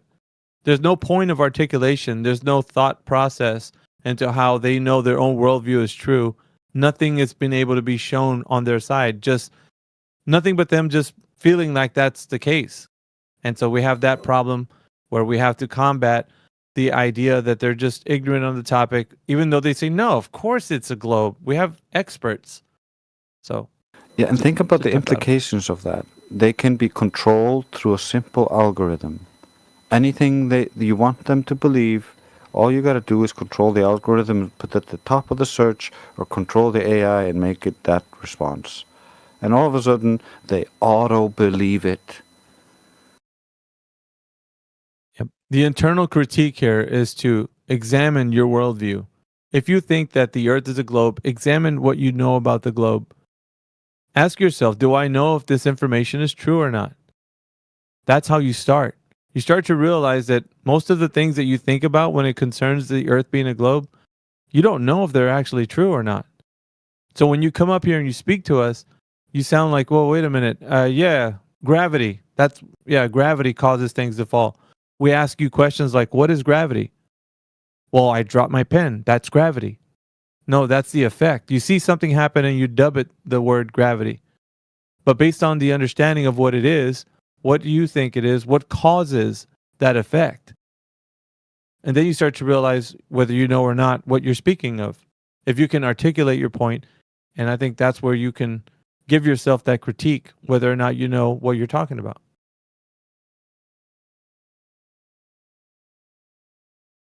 There's a lot of people like that. Just like if somebody was to stop you on the street and ask you, can you tell me how you know the Earth is a globe? I mean, in your own words, put it in your own words. What would you tell that person? And I hear the most common response I would just show them a picture from space, a NASA picture. That'll do it. But that's because you think that that's the only thing that somebody needs. But what I'm asking for is a way to tell people how you know that the Earth is a globe. Not just believe that it is by showing them an image, but actually demonstrating that the Earth is an actual globe by verifying anything like measuring the surface to have curvature, or making an observation, taking somebody somewhere where you're saying like, well, we can look at the Earth like a globe in this way. That's very difficult. You can't come across information that's empirical because the globe doesn't exist in the physical world. It exists in the minds of men. So if you want to come in here and you want to talk to us, go ahead and raise your hand. We'll bring you up here to the speaking panel and you can have a conversation with us about whatever information it is you have about the Earth being a globe.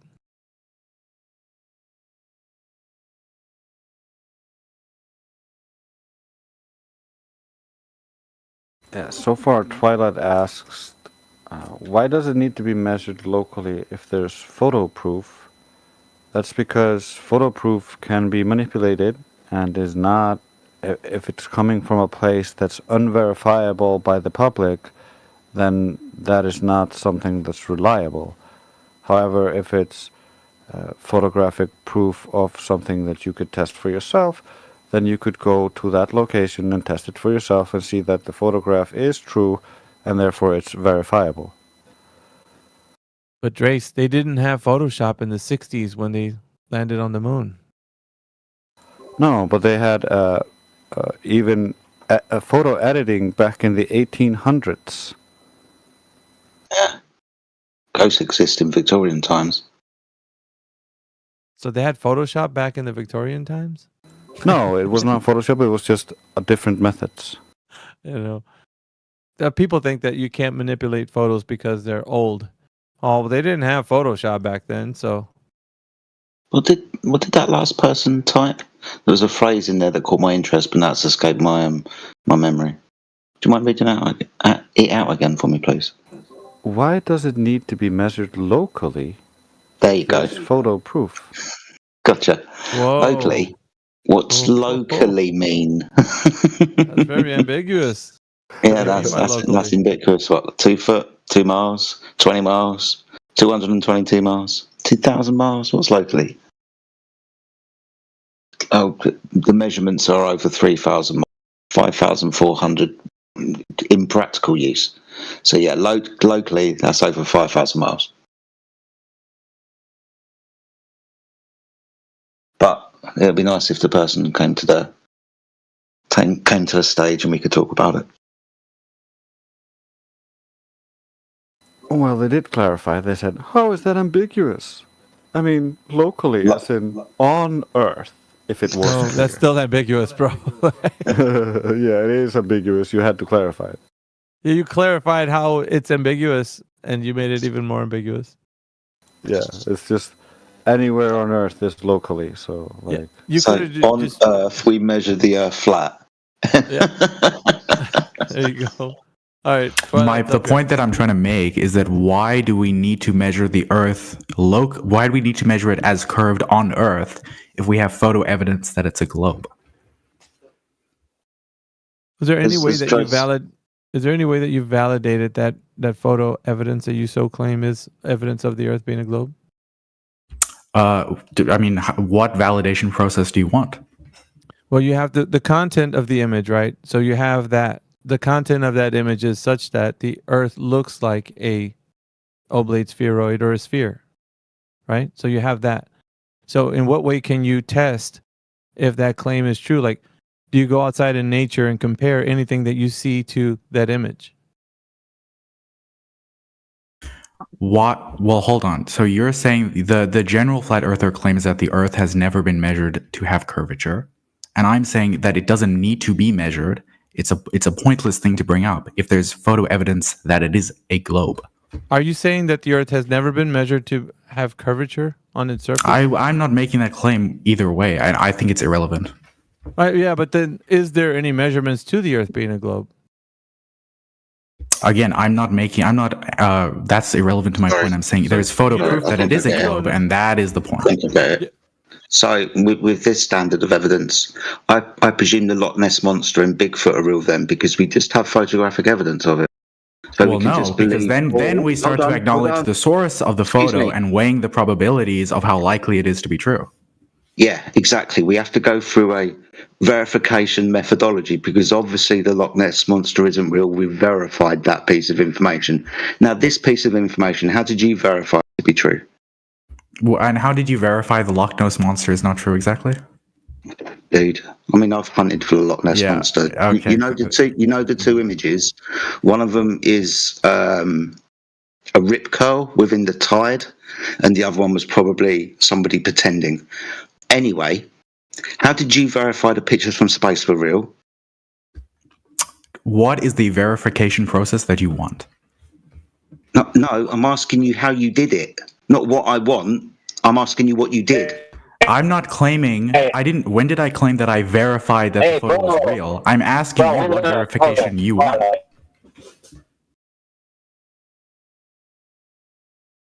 So the answer to this question would have been no.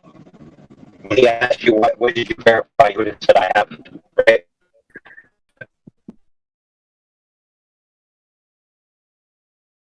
Sadly, we couldn't hear you, AI. You were cutting out. Yeah, so back to what he's requesting and what I was requesting is how did you verify the image? When did I say that I verified the image? You keep asking this question. right. I am not claiming to have verified the image. I am saying that the image itself is proof. No, excellent. No, it's not verified, so you can't claim it to be proof. It doesn't need to be verified to be considered proof. The photos of Bigfoot and the Loch Ness Monsters, they are evidence. They might be unverified. They're still evidence. They're just not good evidence because the probabilities of them being true is unlikely. No, just like an evidentiary, let me put it to you this way. Just like an evidentiary hearing, we're going to examine the evidence that you put forward. So you put forward an image of the earth. We're going to examine that image. Then we're going to ask questions about it, right? How do we know that this is true? Has anyone verified this to be true? And therefore, just like evidentiary hearings examine evidence, they're going to take a look at the evidence, and if it stands not to be reasoned as evidence, we're going to dismiss it as not. And that's evidence. why I keep asking you guys, what is the verification process that would satisfy you? Yeah, which would be the thing that you needed to do, which you say you don't need to. But you won't even say what the verification process is. In my opinion, the only verification process needed is that it has come from a trustworthy source of a trustworthy institution, and that we can weigh the probabilities of the institution. That's not verification. That's not verification. That's not verifying That's something. you're believing in an institution. Yeah, it's a confirmation bias. You're just confirming your own bias by saying, hey, it's just like this, right? Let's just put it, I'm going to give you an example.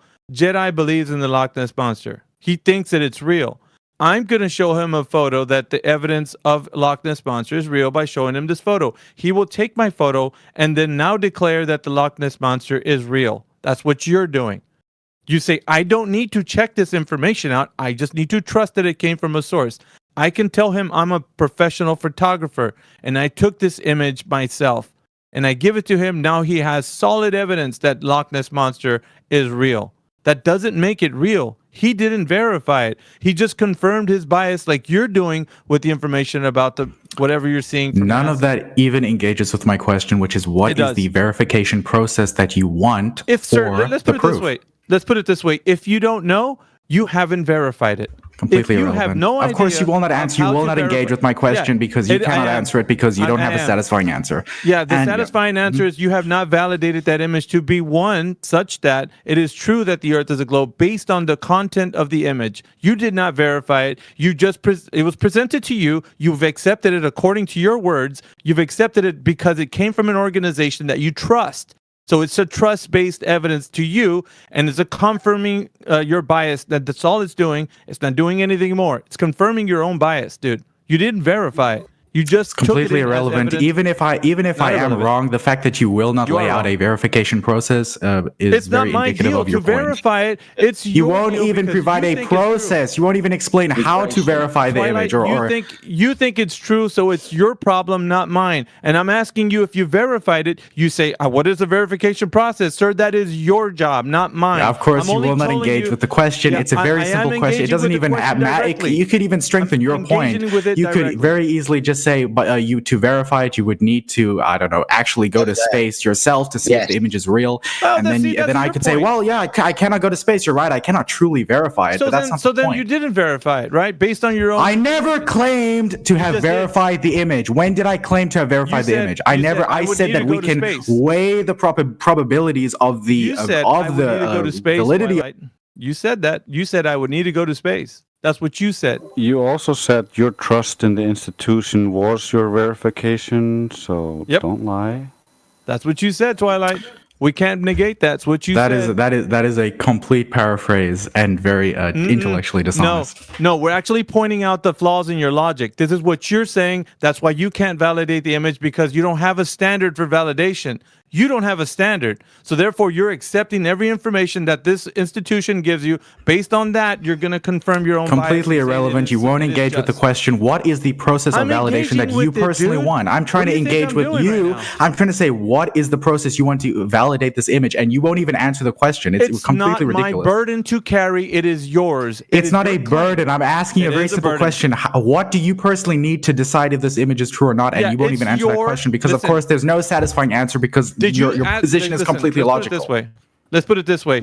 You didn't give us a standard by verifying this image. The only thing you said is they gave it to you. You trust the image because it came from a trusted source, and now you believe it, so I don't need to do anything more. That's what you said. So now all you've done is just believe based on the idea that you're confirming your own bias. That's the only thing you've done, Twilight. And But everybody again, once here again, has you heard keep you say claiming it this over and over bias again. is complete conjecture and Oh, it's not conjecture. This is the absolute fact that you've demonstrated right here. In this listening audience, what they hear you saying over and over again is that a trusted source gave you the information and you just believe it based on that. That's it. No verification Yes. Okay. process Thank ever you. happened. That is a wonderful paraphrase and completely intellectually dishonest, as are all your points. That's In what you reality, said, we sir. can look. No. We can look you're at the the only photo one that that can is call yourself provided by the institution, and we can weigh the probabilities of how likely or didn't weigh unlikely it is to anything be out. What true. did you weigh out? How What did you likely weigh is out? it to be true that a random photo of Bigfoot? No, you didn't talk about what I'll you tell weighed you how out, likely brother. it is to be true, the image from them, because we measure the surface to be flat. The likelihood is 0. Yeah, hold on. Which is why This guy made why a we claim. mentioned- Hold on, John. This guy made a claim go ahead. that he weighed out the information. Sir, you didn't even do that in how you explained you received it. All you said was they gave you an image, you trust them as a source, and Never you've said that. accepted it. There Never was no said that. probability I weighed never out said that. whatsoever. I never said that. I said really? I'm weighing the probabilities of how Like what? trustworthy of a What's source the that they standard are. here, Of how sir? What's the standard of probability that you're weighing these scales out on? Show us, tell the audience, what's a probability scale here? It's a wonderfully that is a wonderful question that is completely besides the point. Of course, you No, are it's not. trying That's to what get you into the said, bro. weeds Okay, of so the now language you're- because you you're will not not listening engage to with what my you're very saying simple now. question, which is what is the process of verification that you want? Yeah, so based on your own standard, you're running from your own standard. Now you're not telling us the probability scale that you used. So by all means, there is no standard. So all we got is you once again saying that an organization gave you an image, you trusted based on your confirmation that you think that you're biased towards the globe. That's it. That's all we got from you. That's it. And now you believe the earth is a globe based on the content of the image. That's all, Yes, sir. well, that is a wonderful mind read. But once again, I'm going to ask the not. question: what It's is an the assessment process of of your- verification of your that you want dialogue, for the sir. image? You won't engage. You just won't engage with the question, which I think is This is interesting. an assessment of what you said. Listen, no. Okay, listen. Let's concede that you have a slam dunk that I cannot provide all these things. Oh, that you yeah, just we listed. do. Let's concede that point. You win. Now engage with my Thank question. What is the process of verification that you want? Well, you have to put a standard first. So there needs to be a standard for verification, which means how do I know that the content of this image is proven to be true? Now, we're going to have to examine a few things. The content's going to show an oblate spheroid or a sphere of some kind. Would you agree with that? I'm sorry. Can you just repeat that last part again? I said the content of the image is showing a sphere or an oblate spheroid, however you want to phrase it, of some kind, right? That's what the image is showing. Yes. Yes. No. Yes. Okay. So pay attention if you're going to engage. Don't be typing away or not focus on what I'm saying because you're going to get lost. I'm going to have to repeat it back to you, and I don't want to do that. All right. So the content of the image. Yeah. Pay attention. So the content of the image is such that it's a globe. So we're going to have to examine the content of that image. Does it have any relation to the physical world that we're on right now? So I'm going to ask you, by the standard that you should have been actually applying, is it been measured? Has it been observed? Or has it been practically used as the content of that image describes, as a sphere or an oblate spheroid? And so you will only be satisfied if this can be observed or measured locally. Yeah? I've gave you criteria, sir. What were the three? That is a very reasonable question. You have to be able to just say yes or no to that. What was the three criteria that John, don't interrupt, please. What was the three criteria that I just told you, sir? I think you said it needs to be observed, it needs to be measured, and then another one which has escaped me. Practically used as. Okay, yeah. Engaged with, practically used with, yeah. Right. So can you, by that standard, demonstrate that the Earth in any way has shown to be that based on the content of that image? And you would only accept that this is happening locally, yes, on Earth. I would accept that in any way we could demonstrate with the standard that it passes one of those three. Okay, well, I can say that we can observe that the Earth has curvature. We can observe that it is a globe using the image that I keep referencing. No, you're not. It's circular. You can't point to the image as verification of the image itself. That's circular. You need to go to a standard where you're verifying or comparing against something that the outside, when you walk outside, something in nature, because you're standing on the thing that's allegedly the image is representing. So, are you looking at the image and then going to nature and verifying with the standard that I gave you, either by observation, measurement, or practical use, sir? Would you ever, is this even conceivable to you that it is possible, and I'm not making this claim, I'm asking you a hypothetical, would you concede that it's even possible that the Earth couldn't be measured as a globe locally? Sir, and I'm not making that claim, I'm just asking you a hypothetical. You've asked of me course, for you just don't engage with hypotheticals, you just will not engage with any question. I gave you the standard. Now I need by that criteria for you to meet one of those. Go ahead, sir. I didn't come here to make a claim of the Earth's curvature. I am saying that we do not need to measure the Earth. You're running, locally. aren't you? That is my claim, that we do not need to measure. You will not engage with my point. You will just try and railroad me into some dialogue tree. My claim is that we do not need to measure the Earth locally because we have picture proof from you were not ready for this conversation. No, you're running from the 3 points that I gave you. He's just spamming and not listening to anything. Yeah. The problem here is, go ahead, bro. You don't have any globe. You said hypothetically, like, is the globe like big enough that maybe we can't measure it? Well, no. That was just a hypothetical question for the purposes of engagement. Relax. I'm sorry. They claim it's of a certain size. That size has consequences in drop over distance. That doesn't exist in reality. I've laid out the criteria, and it needs to be met by a standard. So now then, back onto the point. 3 criteria. Pick any one, dealer's choice. Choose one and then run that by the standard. Let's see if it matches up to reality. We can do that. Once again, I am not here to engage with all these random spaghetti points. I am just making a very simple claim: is that we do not need. This is my claim. Yeah, we do not need to measure the Earth's curvature locally because we have picture proof, and that's it. Twilight, do you hear yourself? Don't need to repeat yourself. We understand that you have a very lax standard for evidence, and you just take images as proof as long as they confirm your bias. We understand this. Complete conjecture. We have a higher standard. We have a higher standard for evidence than you, so that is not good enough for us. Does that satisfy you? Well, we also know that that's not a photo. That's a composite image. All of those images that NASA has provided are we're not going composite there. images. It's going to reverse the burden. We're not going there. It's going to reverse Yeah, the but burden. no, but we're not going there, John. Yeah, but it'll reverse the burden okay, onto us. So but, we're not to doing beyond that point, John, AB, drop it. and two. We're not going there, dude. It'll reverse Yes, the burden. yes. Do not go there. Do not go there because we It'll all know where reverse the this is burden. leading, and it's going to lead to an position of flat Earth that is completely untenable. So, John, avoid that topic. Stay on the script. Stay on the propaganda script. There's not a script. There's not a holding script. you I to a just wanted to standard. bring up. I wanted to bring up the other point of the fact that if we measured it already, then we know already that that photo can't be real. You know, it's like saying I have a photo. NASA showed me a photo of a pink elephant flying. I get it. You know what I mean? I get it. It has to I be get real it. because it came from But NASA. it's going to That's reverse all. it'll reverse that burden onto you. He's going to go into it'll launch into you, dude. It's not good. All right, I had him on a good form. And so here's the thing, guys. We're running this in a logical way. He now has to present the information which he conceded he can't do, or he's not here to do that. He said so. I'm not here to do that. That was it. His argument is laid out bare in front of all to see and to hear. He doesn't have a point, which he thought he did with the image. Yes, So we I'm don't not need here to tell get him into the anymore. minutia of every aspect of flat Earth and globe Earth because, believe it or not every person knows every thing that exists. Well, sir, three of the so criteria- listen, if you want me to concede for your sake that I do not have an answer to these questions, I'm more than happy to concede to it. Yes, that I would want be you to great. engage with my point. Of course, you won't because you know where it's leading. That's why you had to silence your own flat Earth companion, John, because you know that the actual position of flat Earth is untenable when we follow the actual photo and where it leads. Mhm.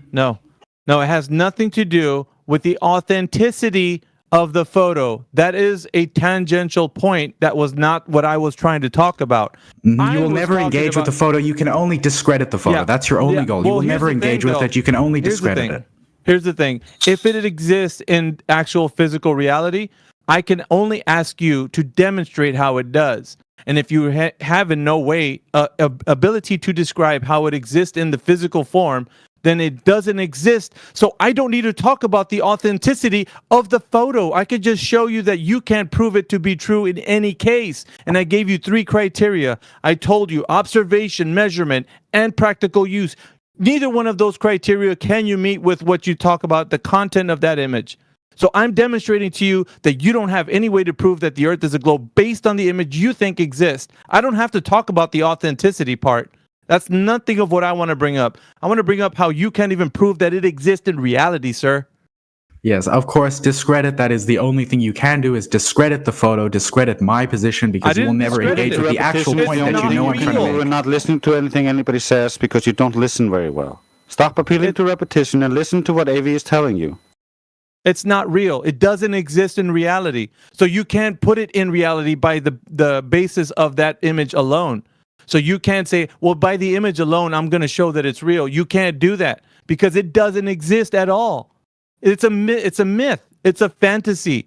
You've only fallen into the trap of believing because we all have. Everybody's been exposed to this information, so we all thought of it as a globe growing up. It's no fault to you, but I'm pointing out the obvious fact that it doesn't exist in reality. So the only way that you can know that is to have a standard. And the standard is, does it exist in reality? Can we observe it? Can we measure it? Can we actually practically use it like it is in the image? And the answer is absolutely a resounding no. It cannot be in any one of those criteria be met with an example that it's been used that way. So it's absolutely not a globe. But like I said, it's no fault to you. I want to just show, this is called an exposition, what we're doing here. We're exposing people to the fact that the Earth is not a globe. It's not demonstrated to be one. You've only been told like we have. So it's no fault to you. But the argument lies that the people that have been told, they either hold on to the idea that the Earth is a globe tightly and they don't want to let it go, which is, like I said, it's just something you got to work out within your own mind, right? These arguments only ensue because somebody has an idea that it could be the case. But if there's a standard, now you could put it against something. Well, shoot, I really don't know if it's a globe. I have been believing that the Earth is a globe based on the image, but nothing more. It's just a belief system. That's all it is.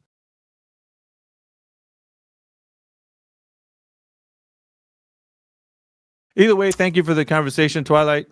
It was good to have a discussion with you, even though it got a little bit heated, but It's the nature. Yeah, thanks for the conversation. I'll be happy to go off stage, but if you ever actually want to engage with my position, my point, which you know what it is, and you know where it's leading, which is why you will only discredit the photo.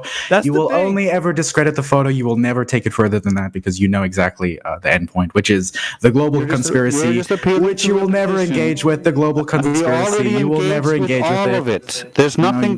There's nothing we didn't engage. No, you will never. You have not said anything about the global conspiracy. You just discredited the photo.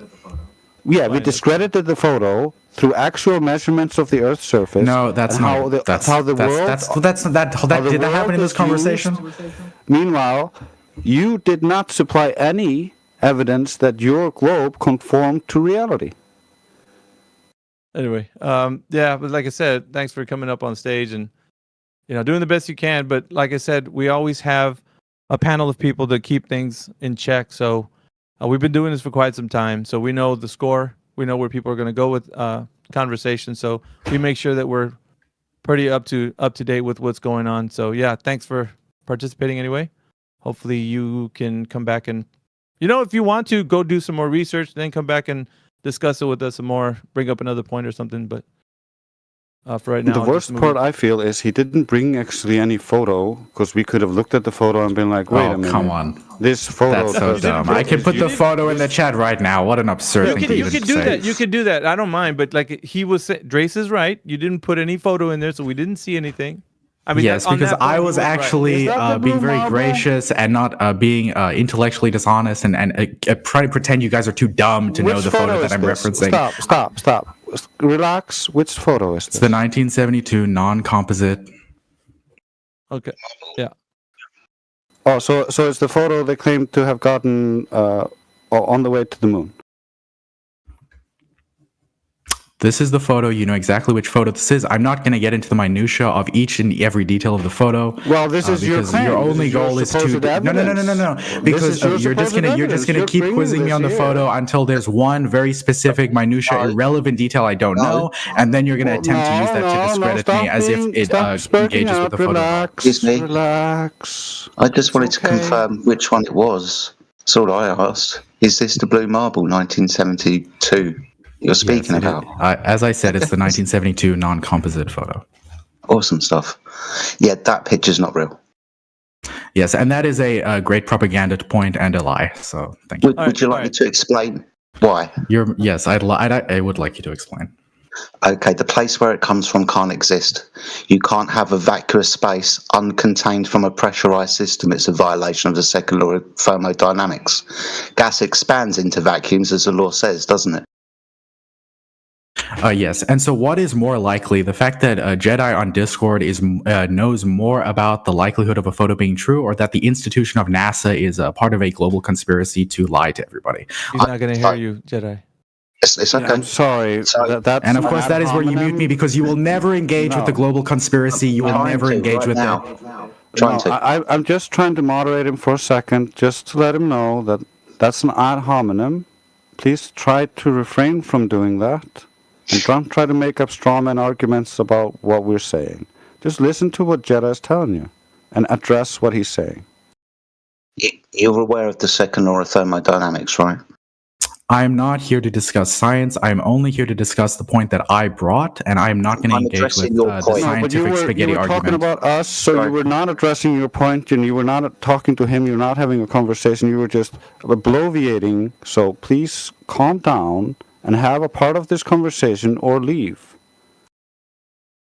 Speaking directly to your pictures from space claim. This one in particular, I'm addressing the place where it comes from, the vacuous space, in regards to the second law and what the law tells us about our physical reality. The law dictates that gas that has kinetic energy expands into spaces. The only thing that stops this expansion is a physical barrier. By consequent of the physical barrier containment, the gas is under pressure. Now I'm saying to you that the place where your picture comes from violates that law of nature. That's universal without exception in open and closed systems. The Earth is said to be an open system. With this law being true, that means that the gas we breathe would disperse into the vacuum of space, nullifying your claim of the vacuum of space for this picture to have taken place from. Once again, I'm not here to engage with science or get into some weird spaghetti debate about the scientific validity of the globe Earth. I am only here to engage with the point that I am providing. And of course, I'm happy to go off stage if you won't engage with it, because of course you will never engage with the global He was conspiracy. engaging with it. Because it's Don't completely lie. untenable. Stop I'm not here to discuss science. Stop I'm lying. This is not a platform for you to lie and bullshit about the conversation. We recorded this conversation. He literally started by telling you, I'm addressing your point, so stop lying. He turned you guys off. He's not gonna respond. So thanks, Twilight, anyways, for coming on stage. Once again, we're gonna move you to the audience. I mean, maybe we these- can have somebody else. Go ahead, AI. He should have tagged me in. Did you already? I would have been on his team, Twilight's team. I was gonna say, like, the guy, he said it right from the get-go. He's weighing odds, right? But he couldn't. Probability, yeah. Right, but the one question that could come from that is how are you calculating that? You know what I mean? Like you were hinting at that, AV, about like your standard of evidence that could have tied into the means by which he calculates these odds, and then but it's a coin toss effectively, with one side being heavier than the other or whatever. You understand the analogy. Well, he didn't even present. It's not facts. Right? That's the thing, though. He didn't even present, not even a coin toss. There wasn't anything that he went on to know that there was something weighed out and what manner it was weighed out in. So we were just didn't know that. So we just came off the back of like him saying that it was, but never really had any example of how it was. Right. So he shot himself in the foot right at the onset, and that was interesting to watch or to listen to. Yeah, go ahead, AI, if you want to. So, does the vacuum of space not existing disprove this photograph?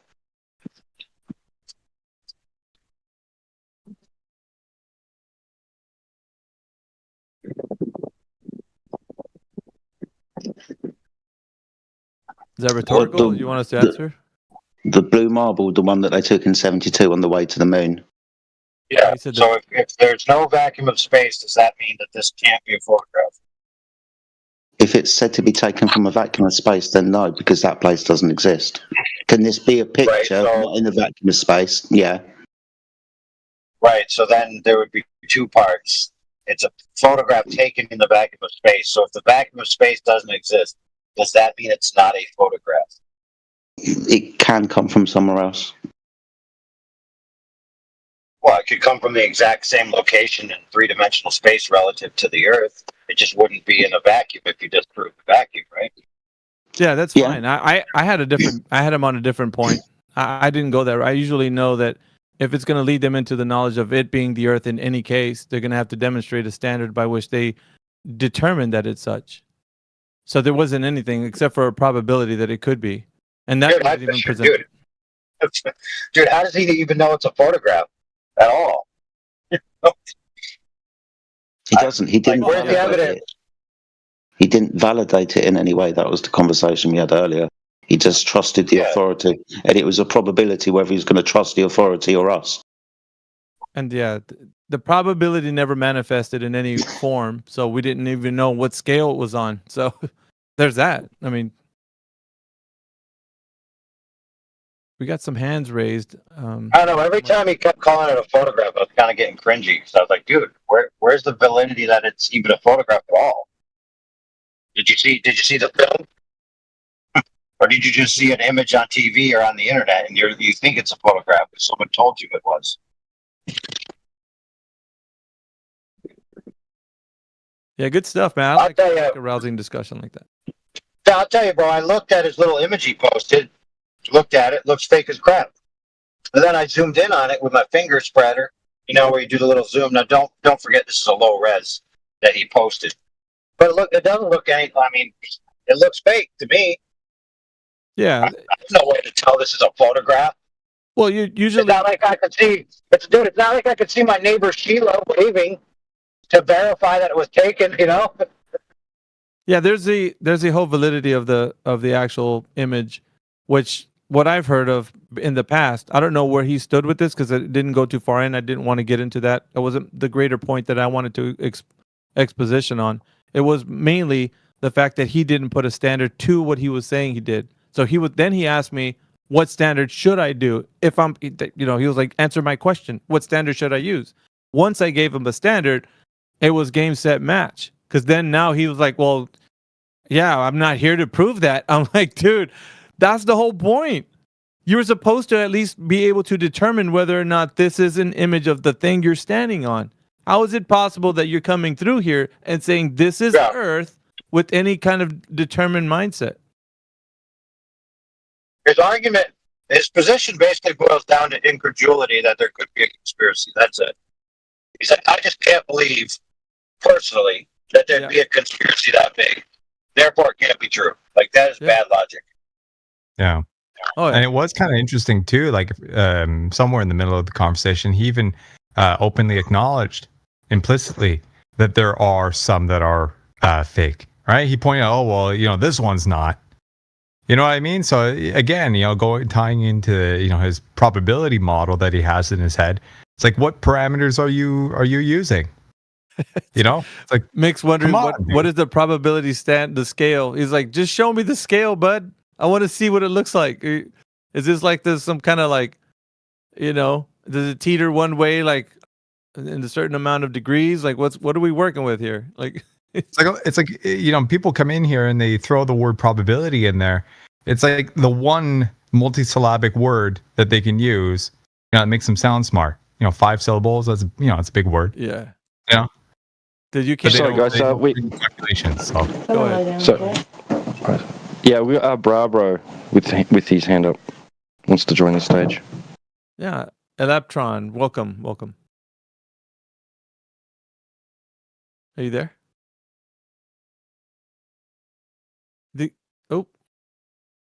What happened? He's here, now he's gone. Seems he's gone back to the audience.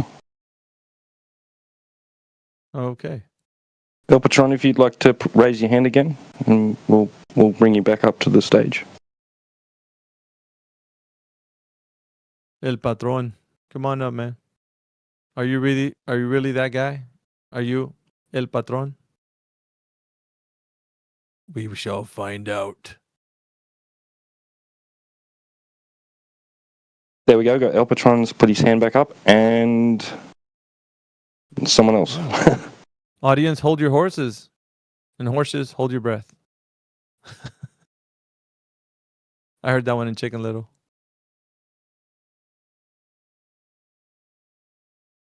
Come on down. Well, Shiloh did have their hand up too, but it seems they've put them back down. Come on, don't be shy. On. Hands up. Let's go. It's only T-Dub. T-Dub's ready. You ate a good breakfast, man? You're sat down? You ready to have a... Yeah, I'm just I've been a bit busy, but I'm just periodically just helping out, in the side chat and just listening to you guys. It's been a good panel and good discussions. I'm enjoying it.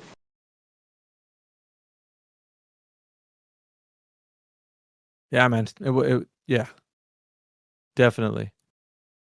And then again, it's like, internally critique whatever you think you know about the Earth being a globe. And, just think about it. If you have a probability, you should have at least come up here with a standard. Mick wanted to know. Now he's going to be staring at his ceiling at night when he's laying in bed, like, what probability scale did that guy actually have? What was it?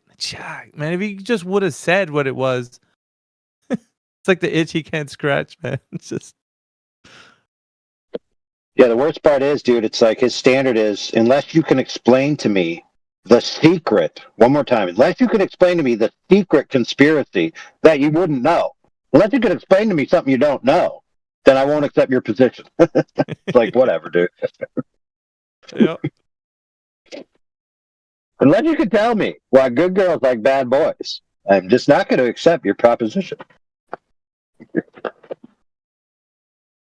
Ay. Okay. Yeah, he's like, unless you can tell me why my girlfriend left me, I'm not going to accept what you're saying. Look at, oh man, we triggered the panel like the audience like no other. We got some guy in the text chat. He says, "Not believing in the images that proves the Earth is a globe is similar to the followings. Number one, I don't believe in microscopes. That's like saying bacteria doesn't exist because microscope images might be edited.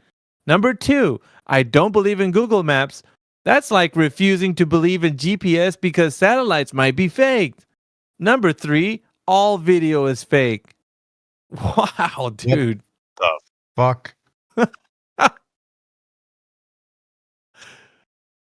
This guy. I wish And like that's I why would have his hand. I wish like I would have his hand raised. we Come kind of on got in, him. sir. We wanted to get him up here, man, so we could talk to him, but I guess now I really want to hear it in his funny voice. he's in his own voice. I can only pretend to sound like him, but I don't know what he sounds. Maybe it's not her. I don't know. We were talking about fallacious arguments earlier. That sounds like an argument ad ridiculum. Like when you reduce an argument to its like most ridiculous point, it's kind of like building a straw man-ish. But it's kind of just making things sound ridiculous. Things we've never said. For 200, Alex. That's what you should have tacked on to the end of that, should I? Things we never said for 200, Alex.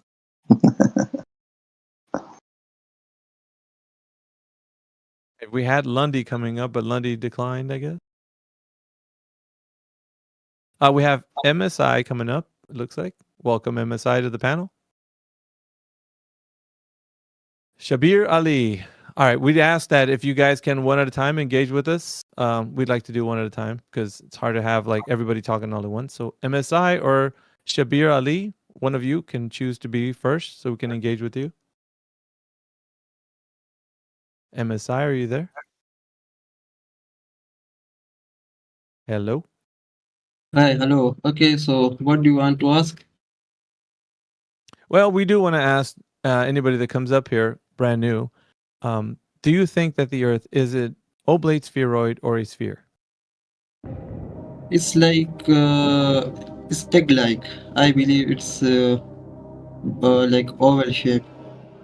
Oval shape. Okay. And how do you know this information to be true, Shabir? Because when you see from sky or satellite view or airplane, people are like making videos while flying. So it's look like it's coming when you go forward, and it's like sloping with distance. And it's also proved with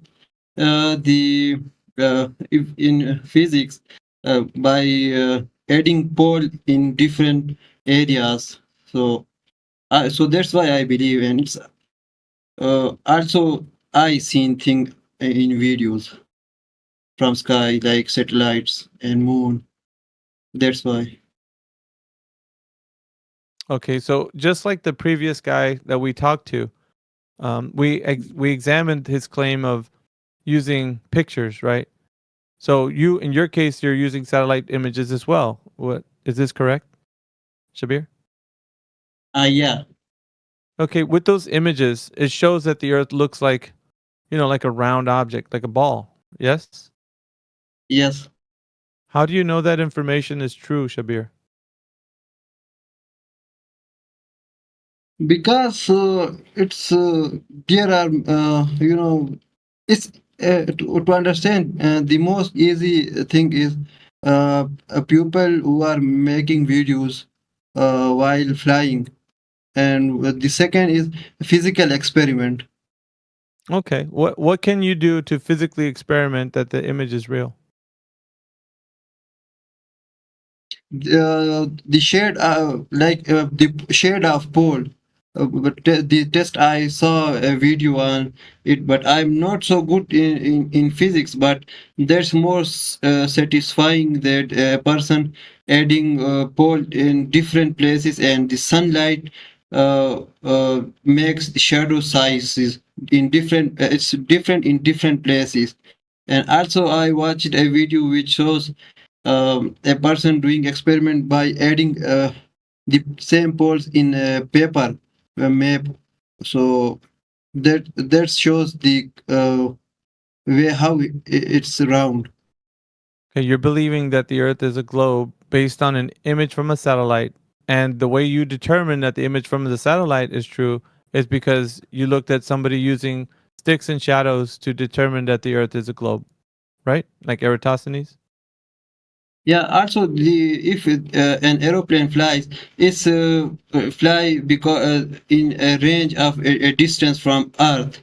So it's okay. With time it changes, and when it changes, it's come down and to balance this height. Yeah, Shabir, let's stick with 1 point first, because I think we're gonna get too many points, and then we won't be able to find out how you know one thing, because you're gonna start putting more than one piece of information for us to look at. So, with the shadows and the sticks, how do they determine that the Earth is a globe based on that?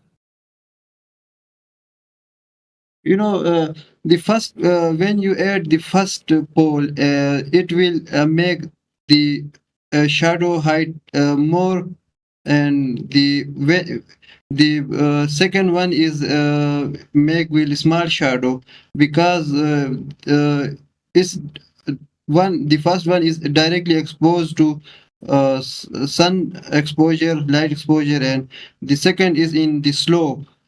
So far, when the Earth is rounding in an area, you can do this with also a football. All right, I'm gonna hand this off to somebody on the panel. I'm gonna be leaving, so hold on, Shabir. Okay. All right, Drace or Mick or someone. Okay, I'm here. So you can also do this with a flat surface. So it depends on your light source, how and what kind of surface you have. You can have the same shadows on a curved surface or a flat surface depending on the light source. So how did Eratosthenes come to the conclusion that the light from the sun was all parallel?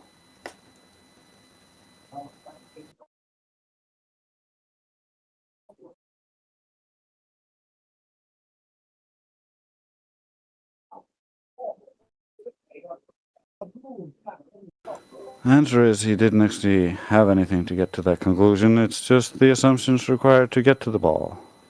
Because technically it's a begging the question fallacy, because you need to start with assuming the Earth is a ball of a certain size for the shadows to match with the assumption of the light you're using, and then the conclusion is a ball. So your premise contains your conclusion, so you're making a begging the question fallacy, which is circular reasoning. And the funny thing is, flat earthers in China actually did the same thing with sticks and shadows and assumed the sunlight was not parallel, and the earth was flat. And so they have the same shadows and the same calculations, but different assumptions.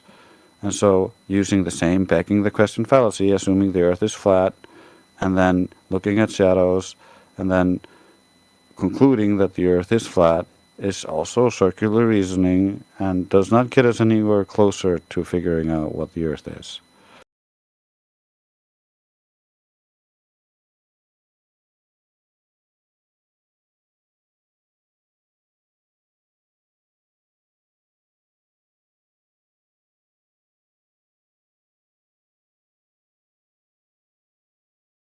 Do you have any other questions?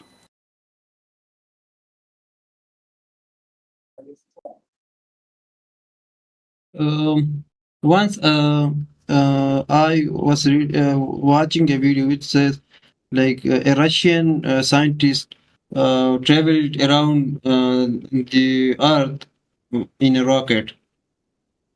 So what he observed? What do you think?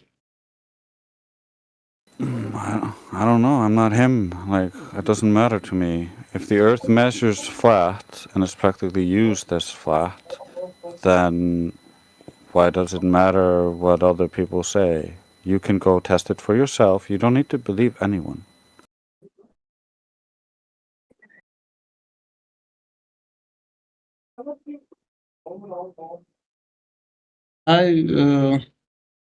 It's if it's flat, it should not balance the light of sun. So the Earth is rotating around the sun. So it's make sense that it's like the egg something like oval.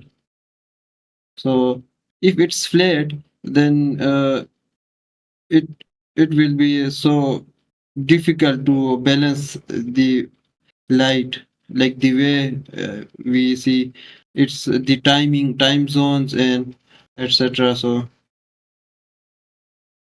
Not really. That's not a problem. Day and night is not a problem. flat no I'm if you think that earth like if someone think earth is flat, what he says flat means that top and bottom both are usable, or the bottom is something like something else. I have a hard time understanding. The bottom is something else. What do you mean? Is this flat mean is this a flat means like a packet, like something like a packet, like a round, like something how can I explain? Like a packet of a cream, like let's say a flat packet of like cream. So the bottom side, top side, and edges like that way. 3D are only the are they mean the top is like just agriculture area, and the bottom is like something maybe ice or just rust something. No. The problem here is you're still imagining the Earth as like, or let me ask you instead of telling you. Are you saying the Earth is floating in outer space as a pizza, or something along those lines? Yeah, I am asking, but I'm not believing that it is. Yeah, no, I'm asking if that's the picture you have in your mind that you're asking about. Yeah, that's this type of like it is. Yeah, we don't have that cosmology. Okay. So no one is talking about. So it's mean it's round. None of us have the belief that Earth is a flying space pizza in outer space. No. Okay. So what's the purpose of this discussion? Well, we live in reality. Reality does not conform to the belief system we were raised in. We were raised to believe that the Earth is a ball and it has certain size and dimensions and drop over distance. And all our entire lives we believed in outer space and all the balls and shafts thrusting into that dark space. Like, we all believed that nonsense. However, when Flat Earth came across our desk, unlike the average globe believer, we didn't just hand-wave dismiss it. We thought maybe we should try to debunk this because I thought it was a dangerous misinformation, and because that's what it's presented as, and I believed in science, and I thought we could debunk all this with science.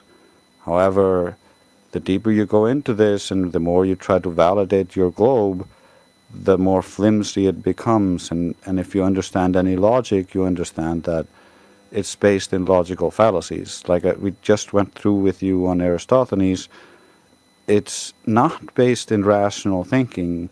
It's based in affirming the consequent or confirming the bias that is a preconceived idea that the Earth is a ball when there's no evidence actually for that. And so they have convinced, or people have convinced us, because they believe this, they believe it's a ball, they've convinced us that the Earth is a ball, even though it doesn't look like a ball, it doesn't feel like a rotating ball, it doesn't measure like a rotating ball, we don't use it like that.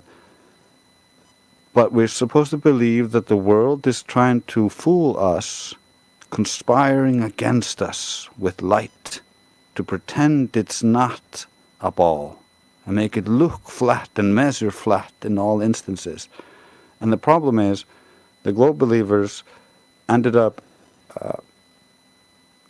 getting into this issue where, just like us, they could see too far.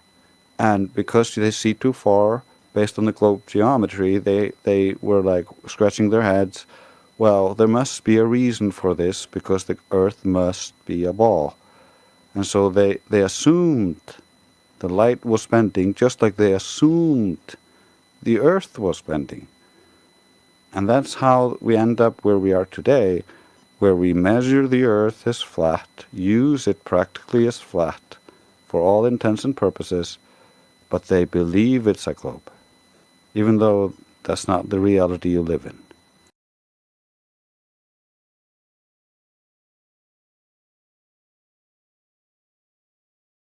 Okay. So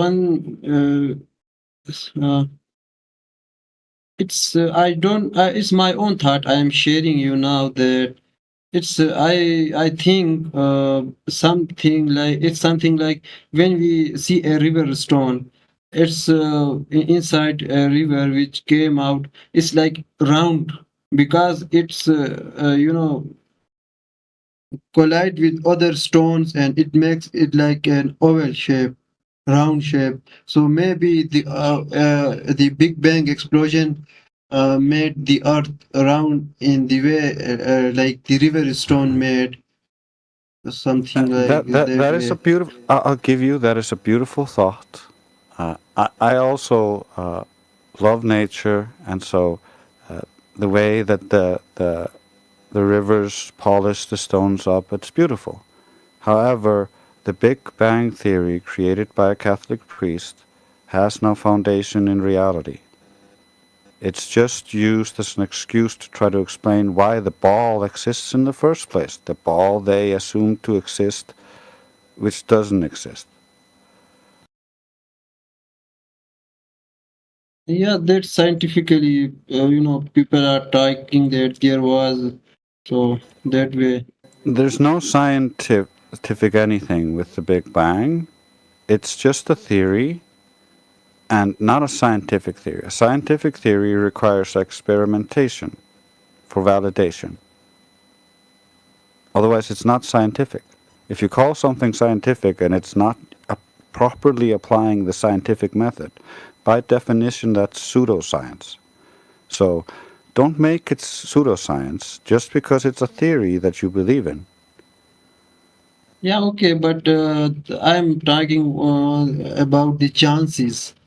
So that's why, like, to give some example, like maybe this may made ground because of this way. So.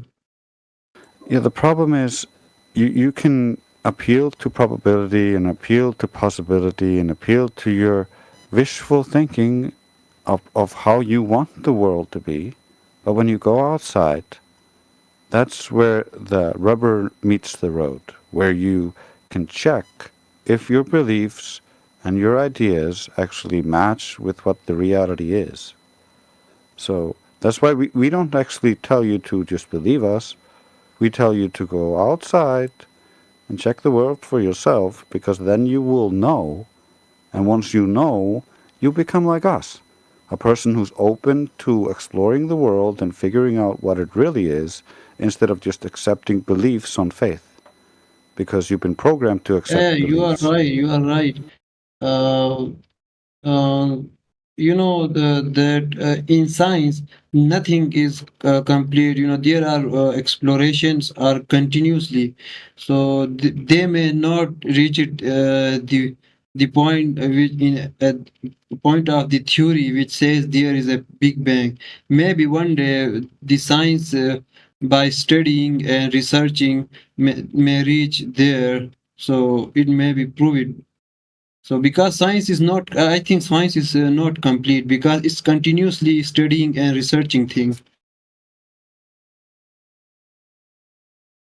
There's always more to learn in science. However, modern science has corrupted the principle of science a little bit because you have experimental science, which is based on experiment, and then you have the soft sciences, which are kind of taking the cloak of science and the credit of science, which deals with definitive cause and effect relationships, which you can establish through experimentation, and takes that credibility and pushes it over to probability, where maybe this could be the case, maybe that could be the case, based on all these other things, maybe this could be the case. However, we have a replication crisis within science today because of that shift into soft sciences, and then because all of that requires maybes and subjective opinions and is easily manipulated, we end up with so many frauds that people base their whole research on that fraud, and then they don't want that fraud to be a fraud because their research is based on it.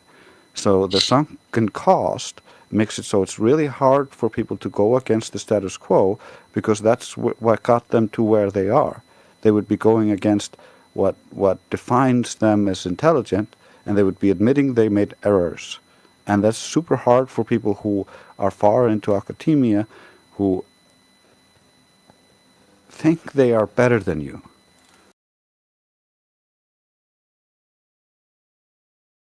Okay, so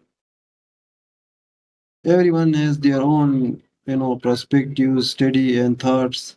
So at last, I believe that Earth is round, and it's proven by satisfying experiments. So I believe You're that. free to believe, bro. You're free to believe what you want to believe. All I'm asking you is maybe next time you're at the water, keep an eye out. Look for things at the horizon. Maybe get a telescope, check, and see, is the geometric horizon where it should be on the globe? Or can you see way too far? That's all I'm asking you to do. And once you've Yeah. seen it for yourself and you can see way beyond the globe geometry, you can come back and you can talk to us. And you can be like, Yeah, it would maybe be it's refraction. absolutely. It And you would be can try to horizon. argue refraction, but I'll tell you right now, refraction is our argument. Yeah. Okay, for now I'm leaving. Thanks for getting me in. Thanks for the conversation. Okay, good.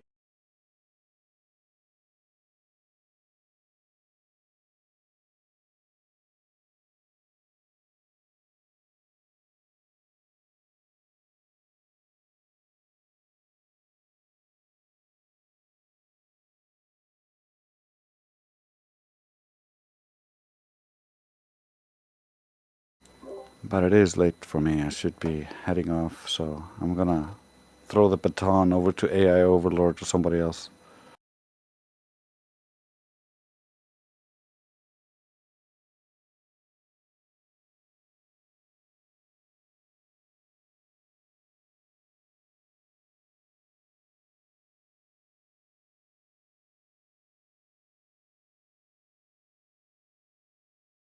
Unless he's not here, and then I guess I'll play a song for you guys. Unless somebody objects within the next 10 seconds.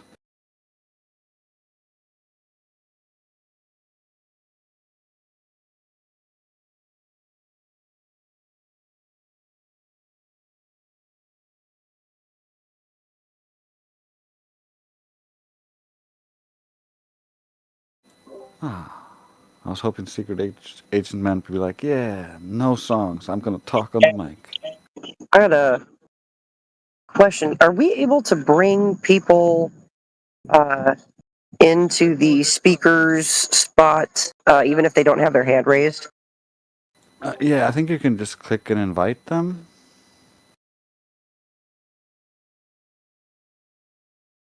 If you have a target, I can invite anyone, I think.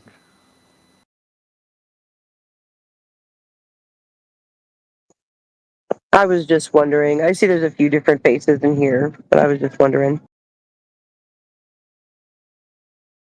But what would that possibly change?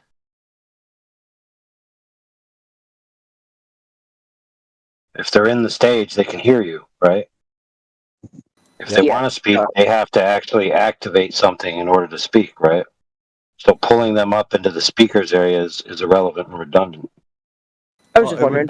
It would be an offer to come speak and then an invitation, but yeah, you can't pull them.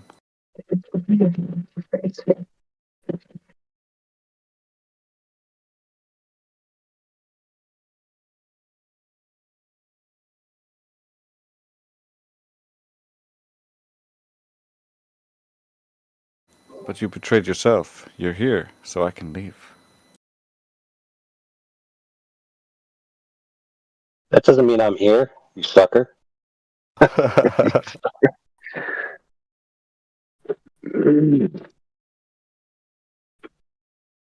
Well, what I'm saying is, like, if Jenna wants to talk to someone, she has a captive audience, right? She can talk. She doesn't have to have someone in the speaker zone to be able to talk to them. That's only if they're going to reply back. So what you do is you have some exposition, right? And then people will get interested in wanting to talk to you. That's how you have to do it.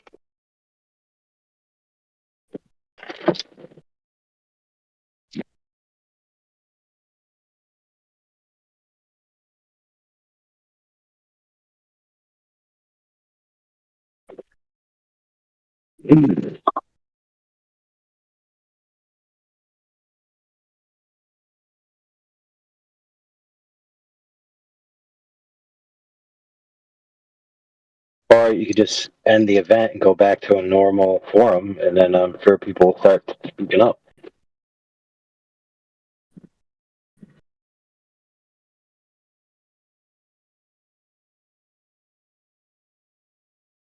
Yep, so that's what I'm going to do. That's a good idea. It's just run this course. Good event, everybody.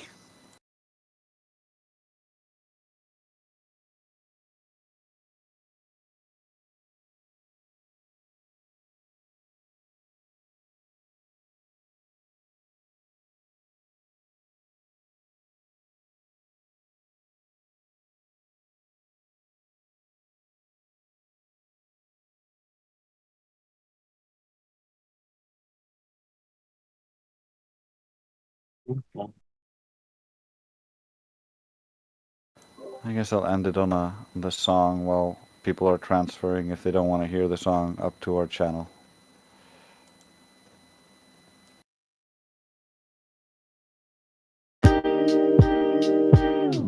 It's a bloodbath, ooh, ooh. It's a bloodbath in here, ooh. It's a bloodbath in here. 24/7 flat earth discord. Globers fail in discord.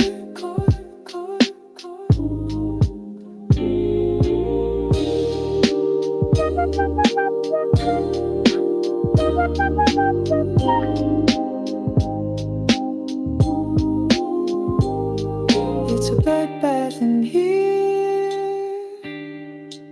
Ooh, it's a bloodbath in here. Glubbers dropping left and right. Good for only the soundbite. Live stream turning up Fahrenheit. They cannot prove it, Glober's plight. Confused by perspective, line of sight. I am trying really hard to be polite. When looking at things, consider eyesight. Angular resolution, limit and ground. Right, the flat earth could be round.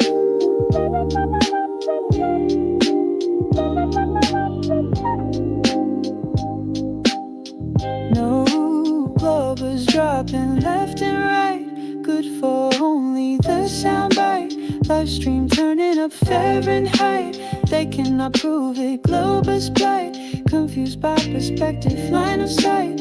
I am trying really hard to be polite. When looking at things, consider eyesight. Angular resolution, limit and ground. Right, the flat earth, good. It's a bloodbath. Ooh, ooh, it's a bloodbath in here, here. It's a bloodbath in here. 24/7 flat earth discord, discord, discord. Globe is failing, discord.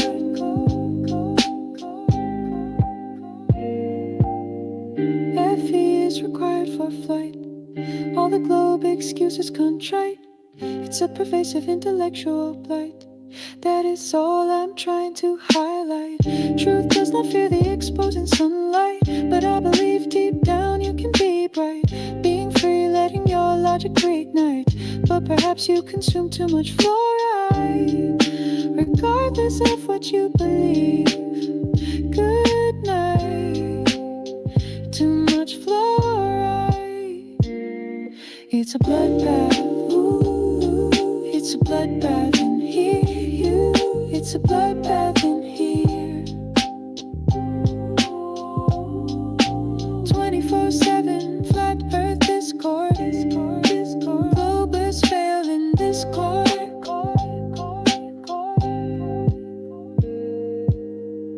I'm on. Yeah, I cut it off. I gotta go to sleep. Good night, everybody. Move to the back, to the other channel.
Do you like rum? I'm drinking rum. It's really good. You can tell. El Dorado, very good. Hey, India, why is it that all the fucking Globers are alcoholics, man? What the fuck, man? I know, what's I think wrong with they're us? trying to Liquid they're courage. trying to cope with it. It's the cope. The cope. Holy shit, I'm coping having with the deja vu right now. It must be the alcohol, my boy. Yeah, it probably is. I mean, actually. Why Anyway. don't you take another drink? Hey, look, man, I think you're an alright guy. You're an engineer. That's cool. Fuck. Yeah, it's all right. Hey, Indio, did you listen to my new song, buddy? Dude, I barely have time to breathe. No, but you commented on my video where I was. Oh yeah, I listened to that one. That was the only one I listened to. No, but how'd you like that one? That's the one I'm talking about. Yeah, I do. I like it. All right, Good buddy, shit, it's man. getting better. I'm thinking this one's really, way better than all of them. Go back and listen to your old shit, dude. You're getting better. You're getting way better. Well, I know that. No, and here's the thing. I'm gonna go back to all my old shit and make it better, obviously, because my workflow. Like, obviously, the more you work on music, flow changes, and by this time, it's been 5 fucking years. Obviously, I had to fucking figure some shit out, right? So at this song, man, I figured so much crazy shit out. Buddy, I'm gonna fucking work all my tracks. They're all gonna be bangers, I swear to God. What kind of music is it? Oh, whatever, guy. We'll call it fucking indie. Indie? Well, I mean, I see. I don't follow genres, right? Like genres are pretty much what kind of drums you use. Especially like your drum layout, pretty much defines the genre. Yeah. So essentially, like, sometimes I feel like this, da. Sometimes I feel like that, da. Because I listen to all types of music, from fucking classic rock to fucking trap, fucking hip hop. You know what I mean? I do all of it. Yeah. I'm just curious. I'm a metal drummer, so just. Oh, that's cool. Yeah. Okay, I listen. Take it to DMs or something. Yeah, that's what I'm gonna say. I'm gonna send you a DM, miss. No music talk here. It's all 24/7 flat earth. My bad. I always do this. My bad. I'm sorry. No, it's fine. It's fine to talk about for a little bit, but not the focus. Yeah. Okay, so miss, meat. I'm gonna send you a DM. You can listen to it. My latest track here. So, anyone want to talk to Delusional B-Man? I do. I love him. I think he's a good guy too. No, not you. Cool. You said anyone. You want to talk about, Yeah, well, you see, but his behavior, I respect honest behavior, so you're getting respect from me. Wait. Meat is a pretty chill guy. Just talk to Meat. You guys believe in a lie. Oh, yeah? Yeah, Meat. I sent you that DM, Meat. What lie? I'll check it out. What lie do I believe in? You believe the world is flat. That's it. That's the lie, the biggest lie. How is it a lie? Because the world isn't flat. How do you know that? Because of NASA. Because that would mean they know it, not you. I asked, how do you know it? Well, my knowledge is going to be, again, the source is NASA. Oh, so you know things by osmosis? I know from a source, and the source is going to be NASA. Yes, that's going to be the case. Okay, you don't know it. They do know it. You believe I know it. I don't believe it. I know. No, you believe that they know it. That's what the situation is. Wait, knowledge is gonna be a true belief, anyways. So it does I don't know the distinction you're making here. No, it's not that. Then what is the distinction then? Look, okay, what's the distinction? Knowledge is belief is no. Exactly. I screwed it up. Yeah, because belief means knowledge is true belief. That's what it is. Belief means acceptance without evidence. That's not true. Yeah, it is. Go look up the definition in the Oxford Dictionary. Even if that was to be the case, knowledge is still true. So you're not going to just move on. You're not going to just move on. We don't do that here. Okay? Belief is acceptance without evidence. Okay? Acknowledge that. Well, you're wrong. I disagree with that. So. Okay, you disagree with Oxford. Fine. We can't communicate because you're making up your own definitions of shit. Okay. And so, how can I interpret what you're saying when you just think you're on your own fucking merry-go-round in your own head? Again, He's very, like even your rebuttal doesn't address anything I said, so whatever. Yeah, I did. Okay, so you don't know. You believe I know. somebody else. I know. No, you don't know. You know that they told you something. That's what you know. Wait, you think the pictures that I see are just like going to be some sort of faith belief system? Is that what it is? Yeah, they are. That's No, exactly it's what not. they are. It's a picture. Yeah, so what? There's lots of Yeah, pictures. so I know. There's lots of pictures of Santa. Are they all fake? They're not from NASA, buddy. Oh, so know NASA. that. If NASA showed you a picture of Santa, would they be fake? Yes, but NASA again. Yeah, but they're from NASA. See, this is why you're scared of context. This is why you're scared of context. Look, bro, NORAD tracks Santa with satellites, bro. See, you're scared of context. Everybody knows That's why you're that, running you away. know. No, Everyone knows. Listen, I applied everyone your knows that. principle for no. Stop it. I applied your principle for evaluating the truth of a claim. That's not true. And then when I applied it to something else, you said you wouldn't believe it anymore. Wait, there's more That means context you to this. have no principles, dude. There's You more don't have context any to it. principles. See, you're running You away have then. just crazy belief. Okay, And why keep running. all you can do is overtalk. That's literally the only thing you That's can what do. you're doing right now. that's all you do. All Okay. right? Let me be real. That's what I'm doing. Tell That's me what one you've thing he done. addressed what I said. I wasn't Okay, paying so attention, but I just heard you talking the whole time. So that's all I Exactly. do. Exactly. He won't let me get. Yeah, the fucking cheerleading shit ain't gonna happen. Notice how he won't let me get a word out because he knows what I'm going to say defeats the whole point. Oh yeah, I'm so scared. I've been debating this topic for 8 years, and you're a fucking sped. What would I be scared of? Okay, so again, when NASA sends pictures referencing their value, which is going to be their objective, right, which is going to be outer space exploration, then it is going to be an acknowledged claim, right? Because they actually went to outer space, they actually took a picture, and How do you actually verify it? Okay, Again, you from said the they're source. making a Okay, knowledge. So here's the problem. You said they're making a knowledge claim. Yes. Claim. Yes, I am making a knowledge. Yeah, that's no. You said they are. They're making a knowledge No, claim. they're providing evidence. Yes, they're providing evidence. And the evidence of their claim are photographs.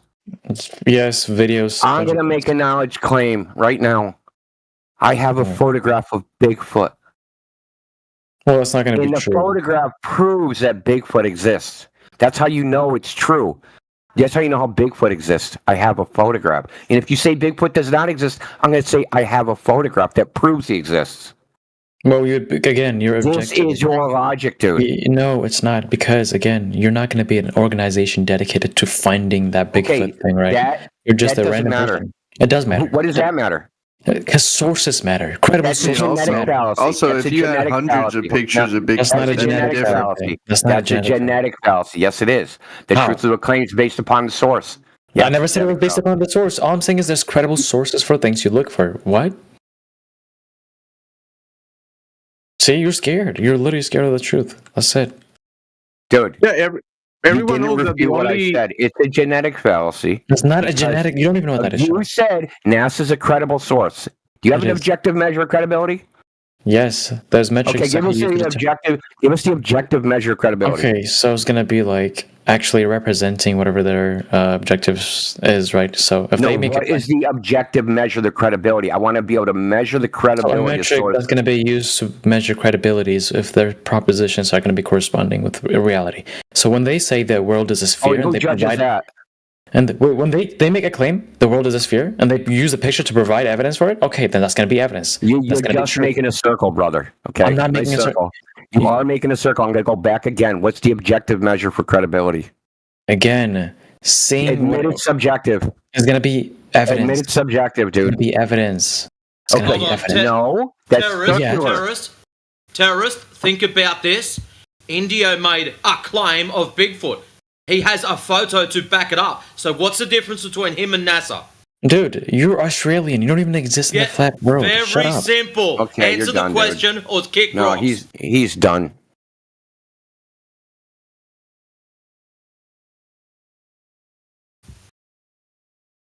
Yeah, I'll unmute you when you find an objective measure of credibility.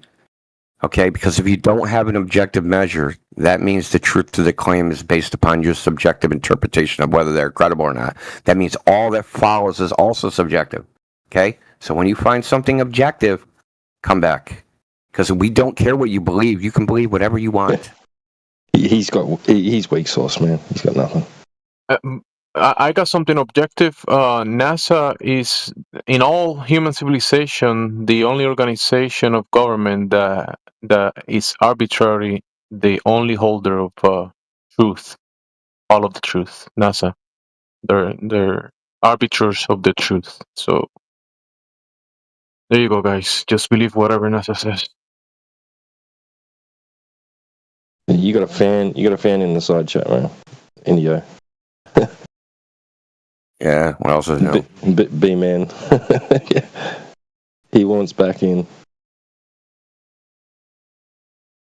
I knew what he was gonna say. You're scared, and he sure did. You're scared.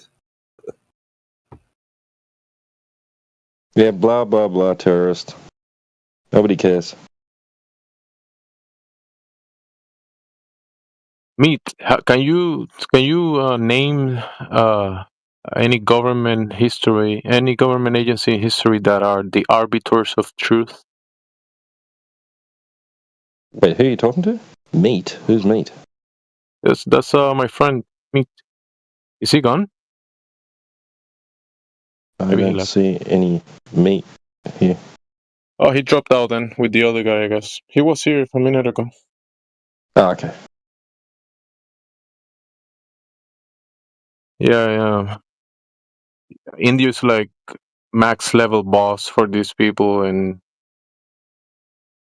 I was like level 1 with the other guys.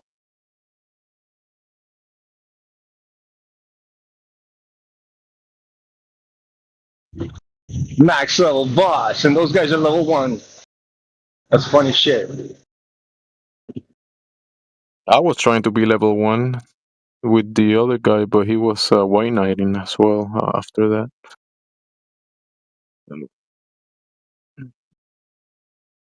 Can't hold their panties. Friends, you guys don't understand. It's such a beautiful day. Oh my god. It was a beautiful day, but it's not daytime where you're at, is it? No. Well, I mean, nighttime. I mean, can I turn on the camera right now? Yeah, I can. Hey, friends, what's up? Hey, look at this shit. Oh, okay, go back out. Oh, fuck.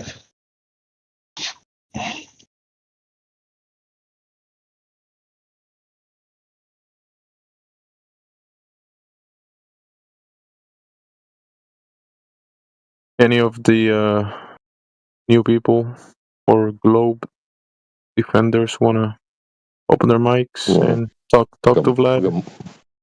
Got Mushkane. Mushkin? Oh, please stay muted, Mushkin.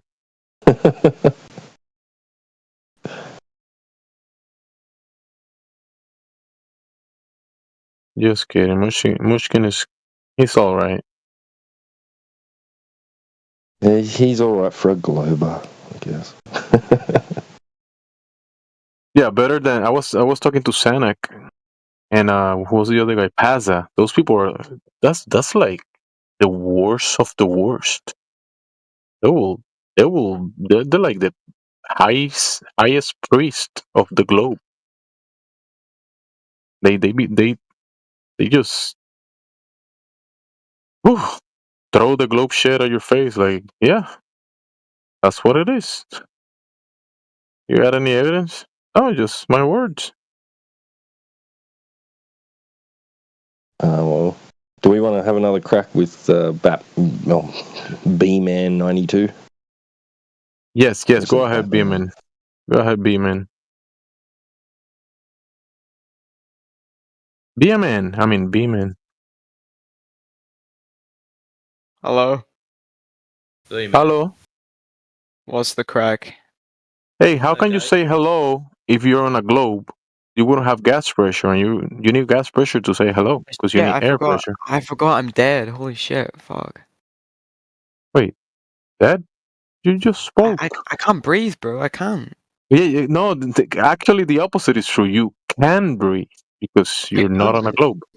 Brain dead. He means brain dead. Yeah, I keep forgetting. Oh, that's different than being dead. Anyway, who here is a Globe #Globe supporter?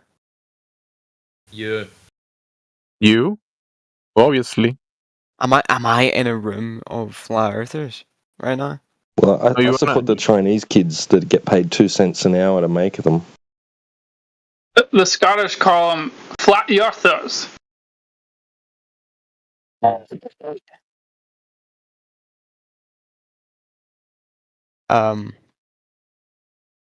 Any Oh, globe you got any supporters? questions? Go ahead. Just ask your question. Go ahead. Okay, I'll ask a question. I'll be serious. I'll be serious. Okay, so Muting Corin. um, I got in my all finger in honesty, the trigger. in all honesty, like I just think there's a lack of evidence, man. Like, what about the thousands, the thousands of studies, the photos? Like, if I search up a photo right now, from Wait, the thousands of studies. Can you mention one out of the thousands? Just mention one. yeah, okay, I can mention one. Without googling it. 2008 paper called Applied Optics by David K. Lynch, and it talks about how the curvatures of the Earth is visible at certain elevations, and such as 35,000 feet or 50,000 feet. So if you're on a plane, which I was a couple days ago, I was not seated in the right seat to look out the window, so that was quite unfortunate. But you might be able to see the curvature of the Earth with your own eyes. It also goes on to talk about But time listen, zone. the si- the he say can. He saw. You say you saw the curvature? No, he said might. You might. Oh, you So in might. that book, was it actually proven elevations that you could see these so-called curvature, or was it a mathematical construct? At this distance, we should theoretically be able to see this curvature. Bro, it was proven because you can go on the flight and you can see it with your eyes, unless my eyes are deceiving me. Well, I've been on multiple flights. That's I've never correct. seen any curvature. You haven't seen any curvature. No. Well, I would go get your eyes. Listen, I've been to multiple nations, out North America, South America, the Caribbean, and I've been across those areas, and I've never seen the curvature outside the window. Okay, well, what about sunsets? Only possible on a flat Earth. If you pick a spot on the top of your roof, or on the ground, sorry, point A, you watch a sunset. You have a clear view of the horizon, and you also some sort of elevated point is near you, and you can access it very quickly. You watch the Think sunset about this. from A, Think and then think about this. Start from page I'm not done. one. I'm not done. Yeah, but sunset, like the sun is. Remember, the thing in question is the ground below your feet. You're skipping that and going away from the thing in question to something else, the sky, the sun. That's not gonna answer questions about the ground you're standing on. Okay, what is the ground You I'm test standing on? you test the ground or the waters across it that you can, check, observe, test, verify, experience. Okay, so like measuring shadows. You can measure shadows if you want. What is that gonna tell you? Okay, so we'll pick two locations, same distance, the far distance. Okay, a good bit of distance, couple 100 miles. Okay. Alexandria and Sain, Sure. I don't know where that is. 500 miles away. Yeah. We'll grab 2 sticks of equal length. Yeah. 2 tape measures, and someone else. Okay. I'll take 1 stick. You'll take the other. Okay. And also a tape measure to each location. And we're going to stick the object to the ground and measure the shadow. Now, you said Alexandria and somewhere else. I don't know where that is. I'm talking a couple 100 miles, okay? You bring in Aristophanes. He went I'm allegedly. not talking about Aristotle, okay? Like, Jesus Christ. Aristophanes, not Aristotle. Different. Okay, I don't know what you're talking about. I'm not talking about that. I'm talking about flat Earth theories. And we're both going to take the measurements at the same time of day, okay? The measurement of what? You said measurement, but measurement of? the shadows across the Oh, countries. measurement of the shadows. Okay, go ahead. Okay. You measure shadows. So if the Earth was flat, the shadow that is cast by each of the stick would be the same length. However, if you Wait, you're missing something. You're thinking about the source of the light that is cast is causing the effect, the shadow that you're gonna measure. There's something there that you're missing because you're making some pre-assumptions about the source of the light and how that works, and you're building like a version of if the Earth was flat and the sun is something that you imagine it to be. The shadows have to do whatever you imagine them to do. But if we compare notes and we were to perform this experiment right now, you would find that one shadow would be longer than the other, and that's because of the. That wouldn't be an experiment, though. That wouldn't be an experiment. How is it not an experiment? Anyway, go ahead. Take this one. Take this one, bro. 10 minutes past the hour. Look in text chat, mate. Ball flat. Both of them have got shadows longer than the other. Both of them Oh got yes, short AI shadows. AI overview. First of all, the most reputable source you've got there, my friend. Yes, light travels in all directions. When a light source emits a light, it travels excellent. outward. So now that you understand that, you can look at the image at 10 minutes past the hour. You can see that there. Uh-huh. You can see it? Excellent. So, your calling out of shadows means nothing. But, in order for you to get an angle from the ground to work out said angles and your shadow lengths, you're going to need a flat surface. So you buried yourself. No, I didn't, bro. No, I didn't. We're So talking what are a you couple measuring your hundred shadows? miles. So you measuring a shadow length means absolutely nothing. Okay, so how do you think the sun works? How do you think What's that got to do sunsets with the work? shape of the ground? What do you mean? How's it got to Nothing. do with Again. the shape of the ground? Why do you globetards always refer to the sky when you're trying to prove the shape of the ground? What is the mental my block God. that you've got? You are actually brain dead, bro. What do you mean? No, you're brain dead because you keep referring to the sky when you're trying to prove the shape of the ground. Yes. You're affirming the Your consequence. silence You're says it saying all. Thank you. you're kind of like trying to have a preconceived notion of what the sun is, the medium that it's in, the makeup of it, how it smells. You're saying you know all of these variables, the distance, the size, I need to know you're how it saying, smells. yeah. I mean, if you know the distance, the size, the makeup of it, you probably know how it smells too, right? Because you're making all of these claims that you don't have any evidence for, but you're still gonna make them. Even the smell, you still add it to the list. You know all of Yeah, these smells things like burnt of the toast. sun. Yeah, so you see, you think the sun smells like French toast, but in reality, you don't know any of these things, but you're still gonna make the assertion that you do, and Well, then you don't know you're gonna anything. then you're You're gonna making then complete then you're assumptions gonna about the arrive Earth to a being flat, bro. conclusion about the ground that you're standing on, but that's completely flawed because you're not measuring the ground. You're saying, look at the sun, it's doing whatever it's doing, therefore the ground has to be a certain shape. Okay, this is going nowhere. I'm going to take a step back and I'm going to ask you, what makes you believe that the Earth is flat? And It's measured flat. it's measured flat. How is it measured flat? Physics. It goes everything physics has ever stood for. In fact, if you ask any physicist right now whether the Earth is flat, they will tell you, no, it's not. It's a globe. So Lord Rayleigh was a moron?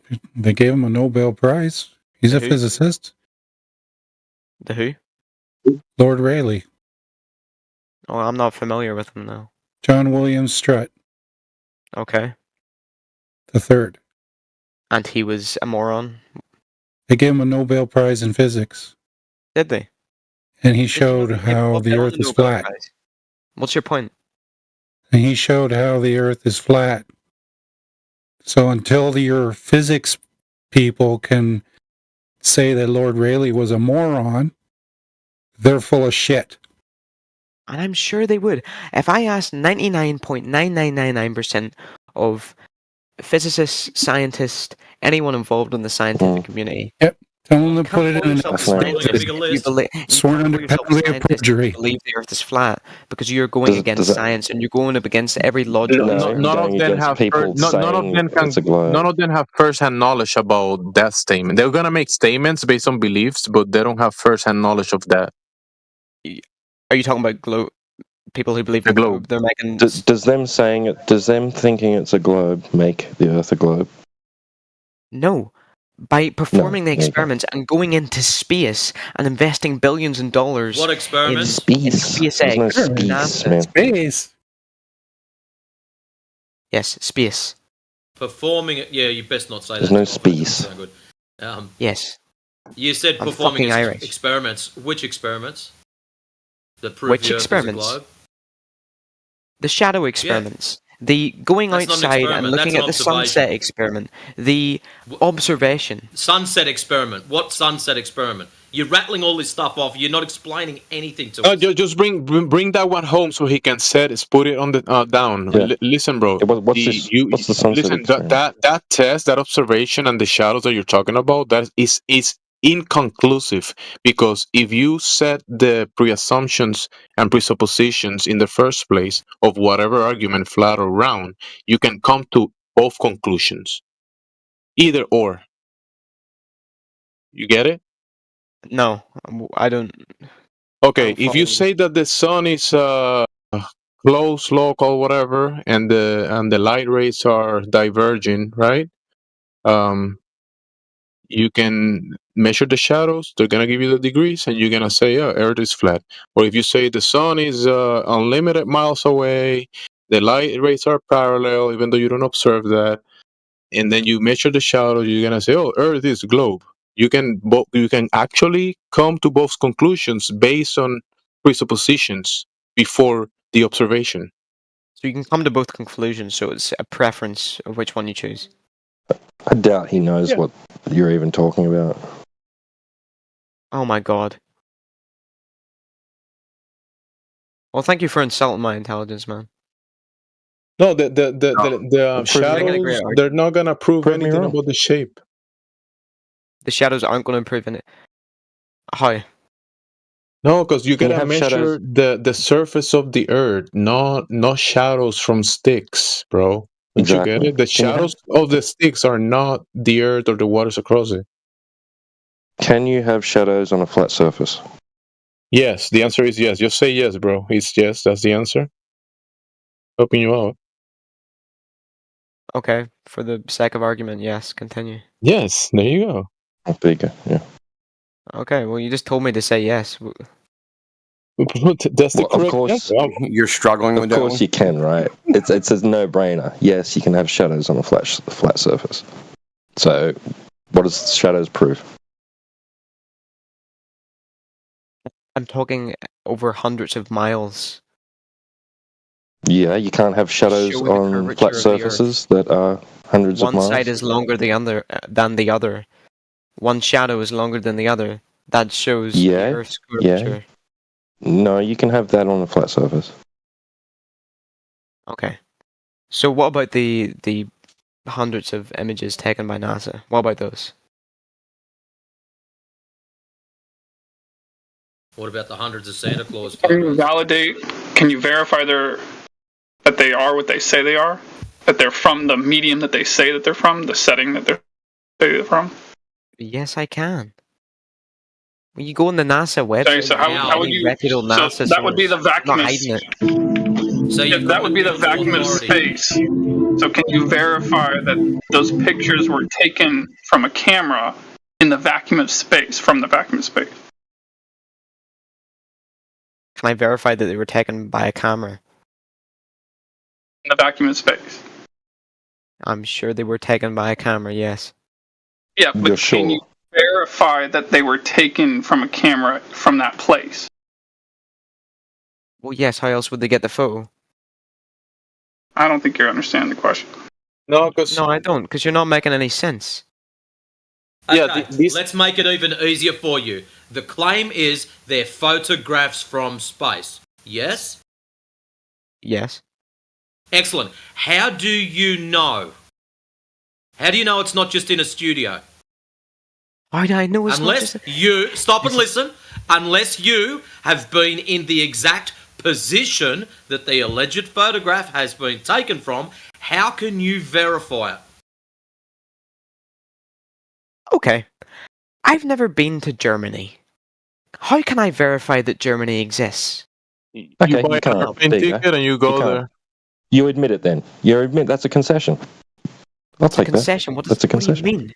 No. You're conceding. No. You're conceding This that is satellite data from several you're independent conceding you can't verify Germany's existence. Yes, That's right. You're verifying that you can't. You're conceding you can't verify that those images were taken from the vacuum of These are space. verified You can't verify that those images represent what you're told they represent.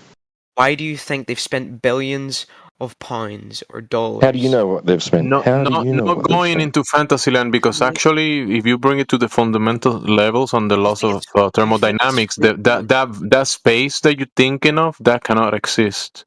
It doesn't Do you exist. think it's free? Hold on. How do I know how much they spent? Do you think it's free to create a spaceship? Do you think it's free for any of that stuff? Of course, they've spent billions. How do you know? How do you know? How do you? Did you what do did you you mean, how do did I you see the receipts? Did you go over the books? Are you their financial accountant? If I search it up now, how much did they spend on? They'll spend billions. So Government just doesn't because have any they money, bro. say, so just because they say Why do this you is how think much we everything is a spent, fucking conspiracy? you can't. No, the point is you can't verify anything they tell you. You You could just say this about believe it. any- You're left. You say have this no about option but to have a pure belief.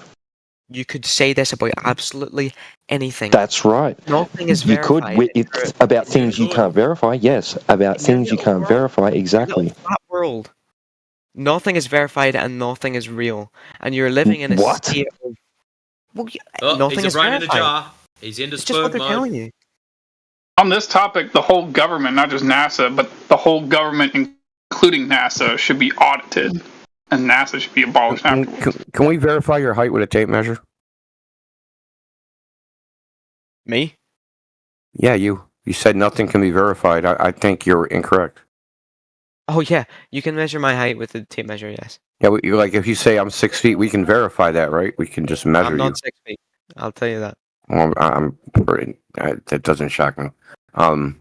So the point is that there's claims which are substantial, right? They're pretty much, I wouldn't call them outrageous, but they're extraordinary claims. I jump in a rocket and I go into space and I go around the Earth a bunch of times. It's a pretty bold claim. You can't verify it. Okay, so where's all the images of the flat Earth? From where? I don't know. Where are they? Where's the evidence of the No, flat from Earth? where? Show Where? me. An image from where? There's lots of images of. There's Show millions. me an image of the flat Earth that isn't an animated. From where? There you go. There's Where's one the now camera, in voice dude? chat. Space. From space. Where's the camera? In space. There is no space. We already went over this. Remember, you were There here. is You no heard the whole thing. There is no space. Okay. No, What is there it's instead of impossible. space? It's just sky. Outer space vacuum is impossible. Can I ask a question really quick? While we're on the topic of space. Yes. How would you explain satellites? What to explain? Like how do the satellites function? What do you mean? Like if That's there's no in general, space, dude. if there's no space, then like what are satellites about? How do you? Hold on. Indio. does that Just mean? follow You mean there's like- no space. He was on the same page, and then he jumped to a different page. Just follow there's no space to the conclusion. Yeah, I'm gonna stick to that. So, like, what am I explaining? What do you observe about a satellite? Well, you say that there's no cameras that could be in space. If I'm not a talking about satellite the goes TV. into space, how do you know wouldn't that? mean that there could be? I've seen. How do you know a satellites launch satellite goes into space, bro? How do you know there's satellites in space? All right, we'll skip on past this really quick. The Okay, next no, we're question not gonna that skip past it. This is the meat of the matter. How do you know that there's satellites in space? This is going to lead. How do you know that there isn't? say That's they don't the exist. basis Okay, of that's your not how this question. works. That would be a burden of proof reversal. I'd have to take all claims as true and have to disprove any ridiculous claim someone could make. Just so we don't do it that way, The way we do it is claims need evidence. They claim there's satellites in space. What's the evidence? A TV show? TV show. A little dot in the sky? Like, what's the evidence? And then how does that even, say you see a dot in the sky, how do you know it's in space? How do you know it's not at 40,000 What do you feet? think satellites do? I don't think they exist. Why? Why should I? I'll tell you why. I already did tell you. You were here for it. The second law of thermodynamics. It violates it. Hi. Okay, so Arthur Eddington, who was a scientist, said if your theory goes against the second law of thermodynamics, it's doomed to the greatest humiliation. Einstein said the second law of thermodynamics is one of the three pillars of all physics. But there's people saying, hey, look at this picture. We're violating the second law of thermodynamics. Sorry, that's not how it works, bro. If you show a picture of something that's physically impossible, like a picture of Santa with a reindeer, we know that that's physically impossible for flying reindeer. Well, right? I don't have to prove how the Santa photo is false. Definitely exists. No. Look, bro. I don't have to prove how the Santa photo is false. It depicts something physically impossible. A flat Earth depicts something physically impossible. Okay. Well, how is a flat Earth physically impossible? Because our globe is not a flat Earth. Okay, because of just chanting, everything within it doesn't really prove your point, dude. You're just chanting. Flat Earth is physically possible because I said so, because I say it's a globe. Because I said so. That's you, dude. You just saying it's impossible because I said so. Earth is possible. But you didn't really say so. Someone told you that. Who told me that? I don't know who told you. Your teacher, your mom? I don't know. Andy, I have a question. Genuine question. If the Earth is flat, I'm just curious. Where's the water? Where does the water go? Is there an edge? What do you mean? Why would it go anywhere? I don't know. There's no edge. Earth ain't So space. is the water just contained on a flat plane? It doesn't fall off? Okay. The Earth is not an object. Well, if the Earth is flat, I mean, the Earth is considered an object, right? I mean, whether it's flat or sphere. No. Steel, do you have this mental image of a biscuit flying through space? Well, I'm curious. Like, what would a flat Earth look like if it's not a When we say flat Earth, what mental construct do you You're just looping right back to outer space, bro. From where? Outer space? Outer space don't exist. Why don't they exist? Second law of thermodynamics. You want to do this all over again? Space is a religious. The existence of space is a religious belief. The idea predates. When was the idea of outer space first postulated? The idea of the flat Earth is a religious belief. That's crazy, dude. That's crazy talk. Well, on the Bible, that's what it says. It says in the Bible that the Earth is flat. No. That's irrelevant. Okay, just because the Bible says that the Earth is flat, don't make flat Earth a religious belief. Religious beliefs mean you can't test the fundamental claims, and they're taken on faith.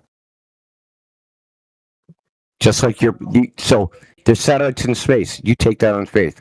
These are pictures of the Earth. You take that on faith. The Earth looks flat, but it's really curving. You take that on faith. All these things you take on faith. Yeah, you observe a flat Earth. Okay.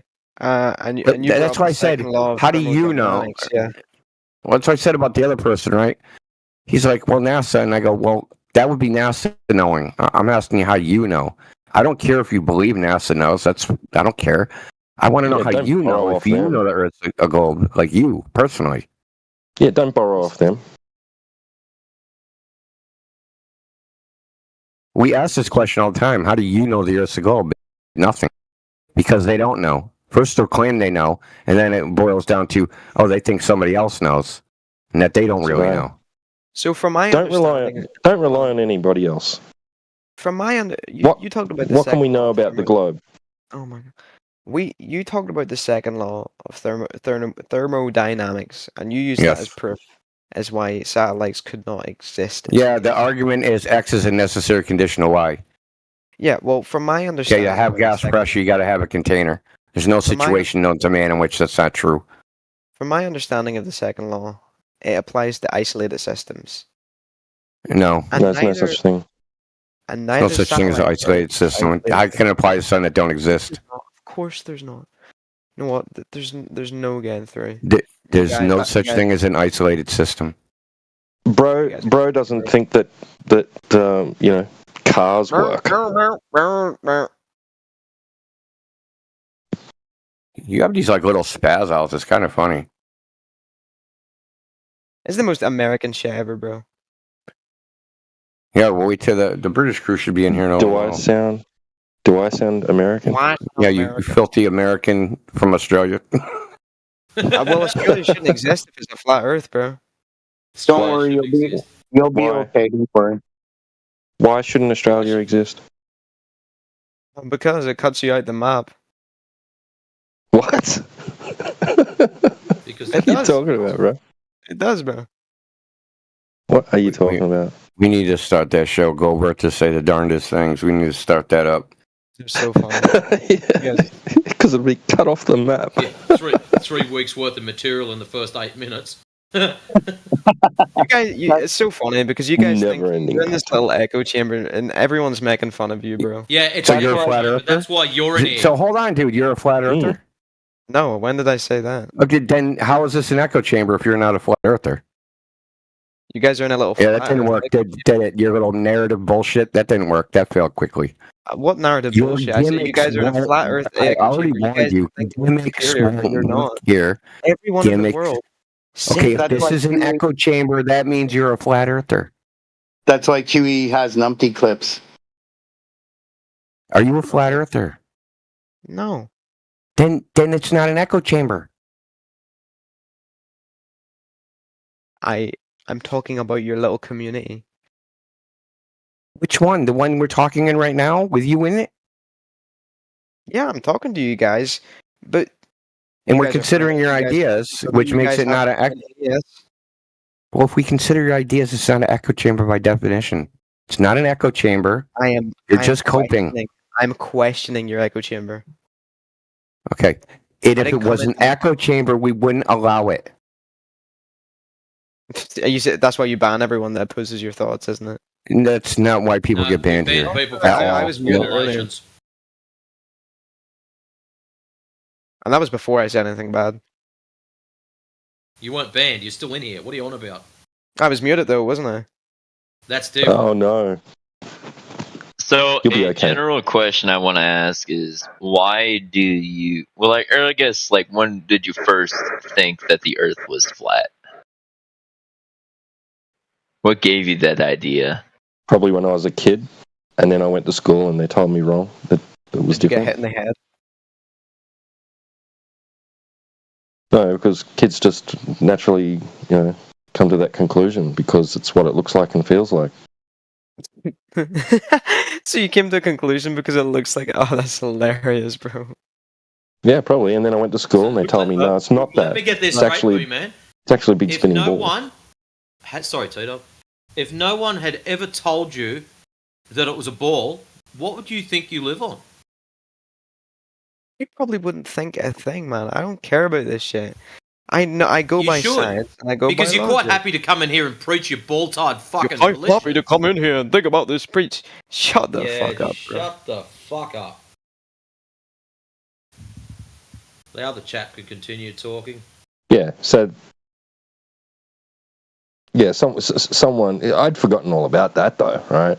I was just heading along, like with everybody else. Yep, Earth's a spinning ball in outer space, yep.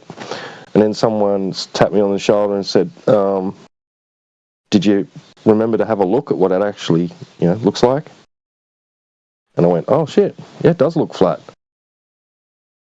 And then, we go out and we make these long-distance observations, which do not comport with the idea that we're on a globe, because we see too far. Then people went out and have done laser tests, and they're shooting light over very large distances across large bodies of water, where there should be a great proportion of curvature. And the light just hits its target. So, the curvature isn't there. The curvature that they say exists isn't there. And the surface of water, you can look at the surface of water, it's flat, right? In a cup, in a bathtub, in a pool, pond, lake, the ocean, right? The surface of water at rest is so flat that it's a gold standard for establishing horizontal planes of references and using that in construction and engineering. So let me ask another question while we're talking about this. If you been to the ocean before, if the Earth was flat, then wouldn't you be able to see other bodies of land in the far distance if the Earth maintained that flat composure? Yeah, you can. Where have you seen this? If you're standing on the east coast of America, and if you look straight across the ocean, you would see Europe. Because I've been on the east coast. That's too far, man. You're not going to be able to see that far. For one, you've got angular size change with distance, right, and angular resolution. So even large things with great distance become small in your eyes, in your view, and become unresolvable, right? Plus, you've got a lot of air in between you and that thing. And there's only a certain amount of distance you're going to be able to see through the air before the air is so opaque. It's like having layers and layers of glass or Glad wrap between you, right? Glad wrap, it's transparent, right? You can see through it, but you start making lots of layers of it, and you're not going to be able to see through it, and light won't even be able to penetrate through it. It's opaque. It's not purely transparent. Hey, not trying to cut you off or anything like that, but judging off the sound of your voice, you're probably from like Australia or New Zealand or something like that, right? Correct, and he's not upside down like people believe. Well, I don't care about any of that meme stuff, but have you ever seen the star Polaris? No, not from here, no. So why can't you see it from there? Too far away.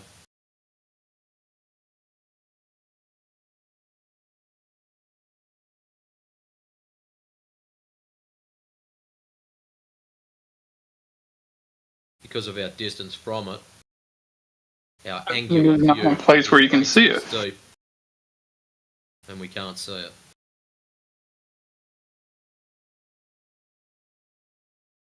Why would you expect to see it?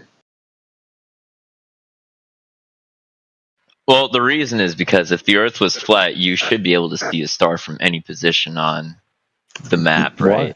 No, that's not true. Okay, why is that? Why wouldn't it be true? Okay, so what you're observing is through the human eye. So things that are above your eye line as they move away with distance. Well, I'm talking. You can see it easily through a telescope from where I am at right now. Dude, we're talking about optics either way. So things that are above your eye line with distance appear to go downwards towards the horizon, and they're not actually going downwards like the ceiling when you look down a corridor or the streetlights when you look down a road at night, where they appear to get closer to the floor with distance because of the angular size, right? Now that's just perspective, dude. So when you go to another location and you look up, you're going to see the star field that's above your head, leaving the one that you left behind beyond the horizon. But that's due to perspective.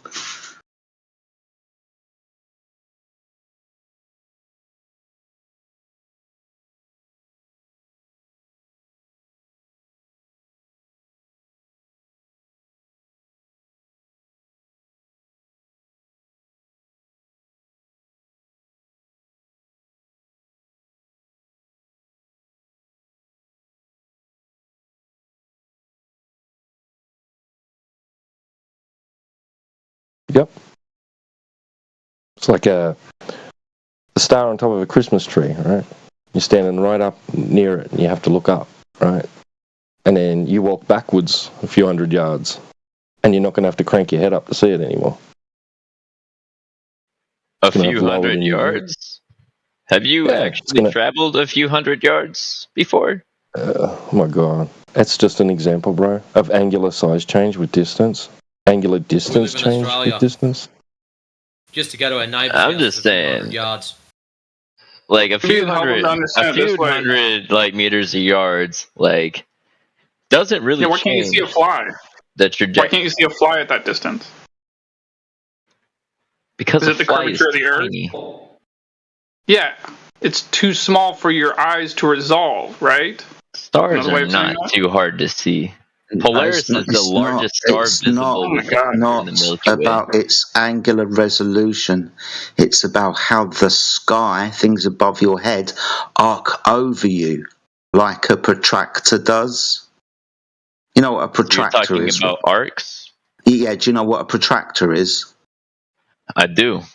Good. So this is how we, the observer, kind of represent the sky above our head from one horizon to the other. 90 degrees above your head, 0 in front, 180 degrees behind, because the sky looks like a hemisphere around an observer. It's not actually a hemisphere. It's not actually curving downwards towards the horizon. That's based on the optic that you use.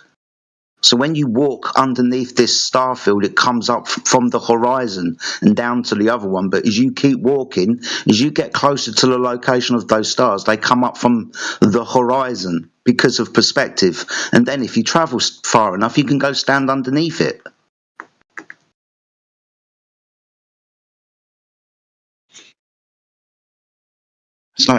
It's perspective. Open your eyes.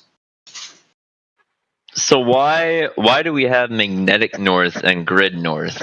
What's the Because difference they're there? two completely different things. Magnetic north follows magnetic field lines and a magnetic north conversion point. Grid north, now that's a map. That's probably going to be denoting some kind of geographic north on the map, which we get from celestial north, which is in the sky.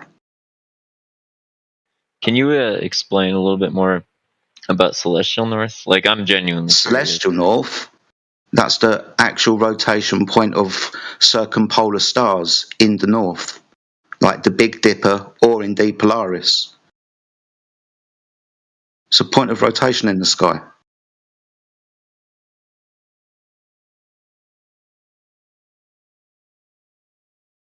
So, like, I'm new to this community. I'm honestly just trying to figure this out.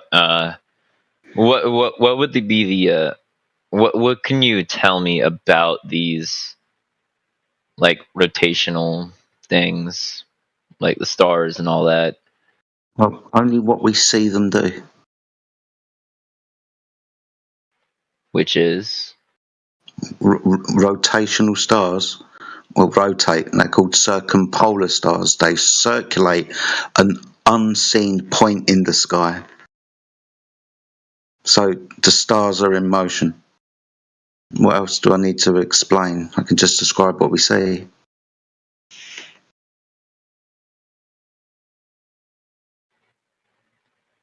I don't understand why that is a thing. What, do the stars move? Does the moon move? Does the moon move? I mean, well, from all scientific evidence, it does. Okay. Does the sun move? The sun does. It actually does. Yeah. Yeah. Lots of stories. So, I mean, why are you in so much shock when I say, yeah, things move? How can Maybe you you don't should get that? clarify that. Like, when you say the sun moves, do you mean above our heads, or do you mean the sun orbits a black hole in the center of the galaxy? Which one?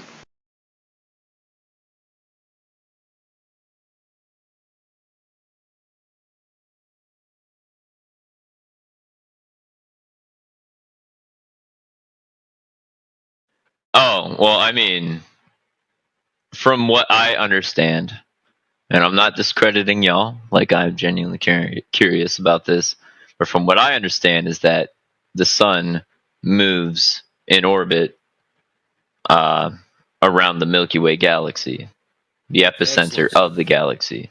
So that's what you understand. What do you actually witness out in reality? Well, I feel like we really do not need to go down that path right now. Why not? All I want you to do is Yeah, be honest. yeah, we do. You're talking about an observation. Sorry, Matrix. You're Well, talking I about mean, an I heard observation. earlier that you guys have never witnessed satellites being in No, dude, our solar stay on system topic. or anything like Stay on that. topic. Stay on topic. Well, You're I feel like this asking is us a about topic an because we're talking about. Oh my god, dude! You asked No, us no, about please an continue, please observation and continue. how it works. Then you say that observation. You don't want to go down that path. It's answering your question. Now you don't want to go down that path. I just Weird. said I was willing to entertain that idea. And I'm talking from my personal experiences and what I've seen. Yeah, we're not asking you the story. We're asking what we observe. We all observe the same thing. We all observe the things in the But sky you move. don't observe what I see because you're on the other side of the globe. Dude, we all see stars in the sky move. Do we not? In the sun. Do. Yeah, good. So that's what we're Stars trying to do get indeed to. move.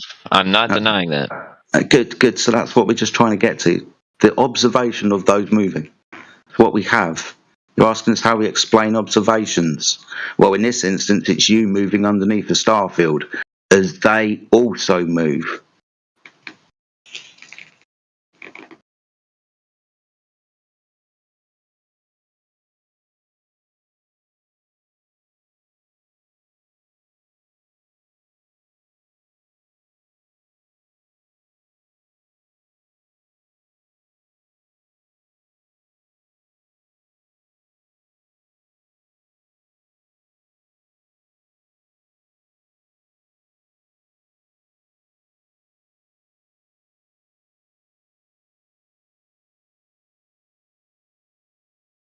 Did it go quiet?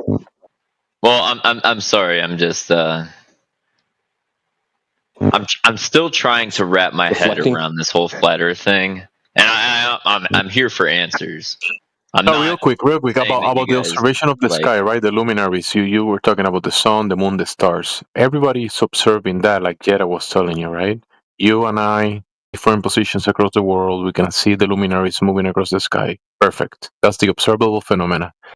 Then you're trying to extrapolate that or into let's say the solar system that you see in depictions, right? Like, you know, the solar system, you can Google and you see like cartoons solar system, and you think in your mind that when you look at the sky, you see the solar system that you search in Google and it looks like a cartoon. Those two things, the observable phenomena and the cartoon, are not the same thing.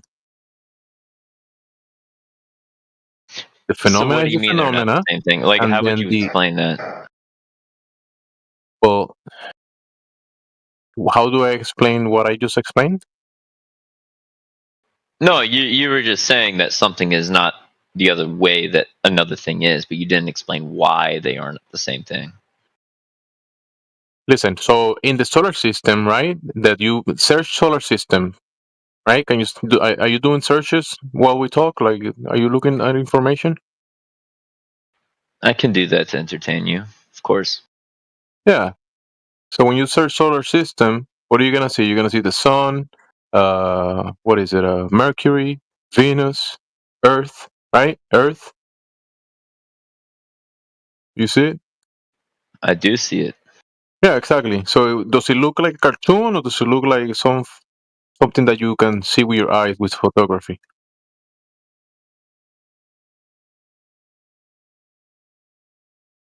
Well, you can How see does it look like? other Is it a systems. depiction? I have Is seen it? Venus and Mars both with Yes, the yes, naked I've eye seen it before. too. I've seen Venus and Star, but the remember what you just search, the solar system.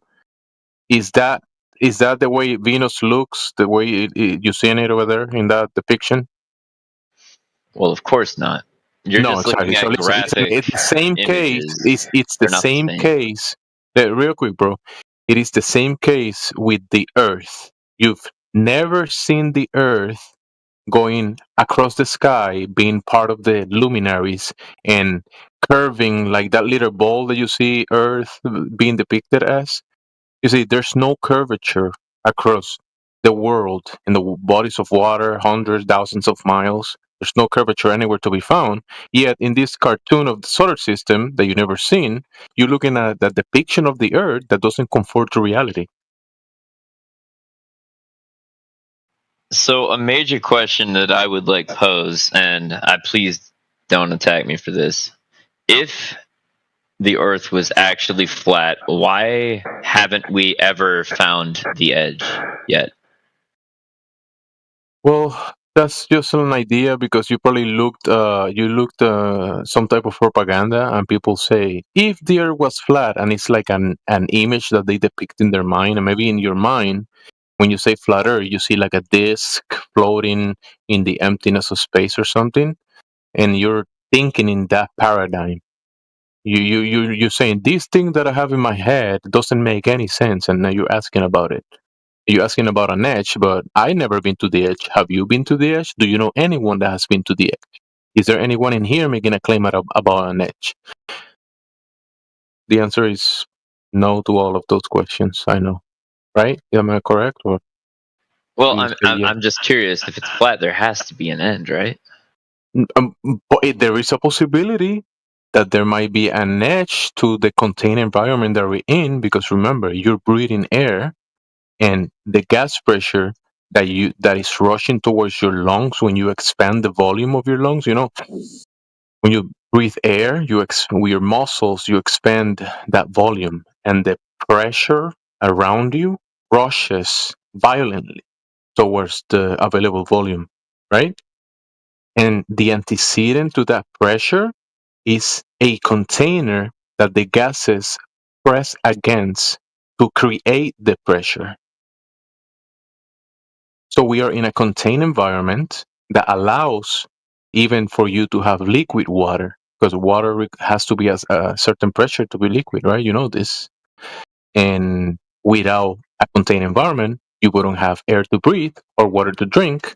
We wouldn't be having this conversation. And there's no container on the globe. There is no when I talk to you about water, right? Water doesn't behave the way they depict it in the globe. Water doesn't do what the belief of the globe claims. In the outside of a spinning sphere in space, in a vacuum, nobody can demonstrate such a nonsensical claim of water behaving that way. That's why when they show it to you, they paint it with crayons. You know, like, do you see the color on the Earth that you were looking at? What color is it? What's the colors in it? Tell me.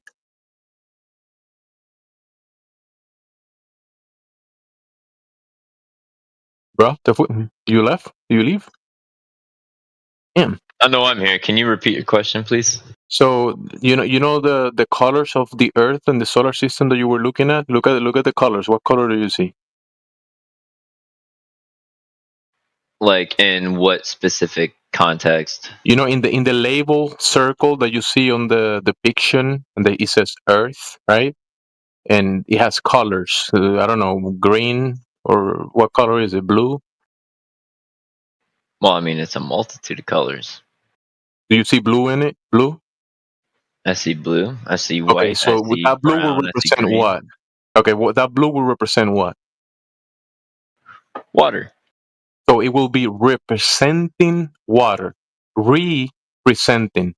Now, we go to reality, we go to the waters that we can access in reality, you know, lakes, rivers, the ocean, and water presents itself in a way that doesn't conform to the claim of being in the outside of a spinning sphere. Water doesn't do that.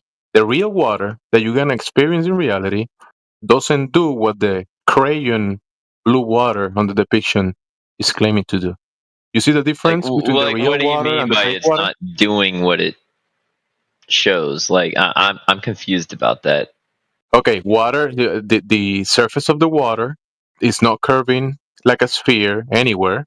You cannot have water on the outside of a sphere. You know, water doesn't attach on the outside of a sphere. You need to get water. You need a container, like a cup, right? Like a bottle. It will be on the inside, in the inside of the container, right? You cannot have it on the outside of it. Get it? Because it will fall off the sphere or whatever, and it will go splash to the flat floor, right? Well, when a mass of an object is so large, gravity.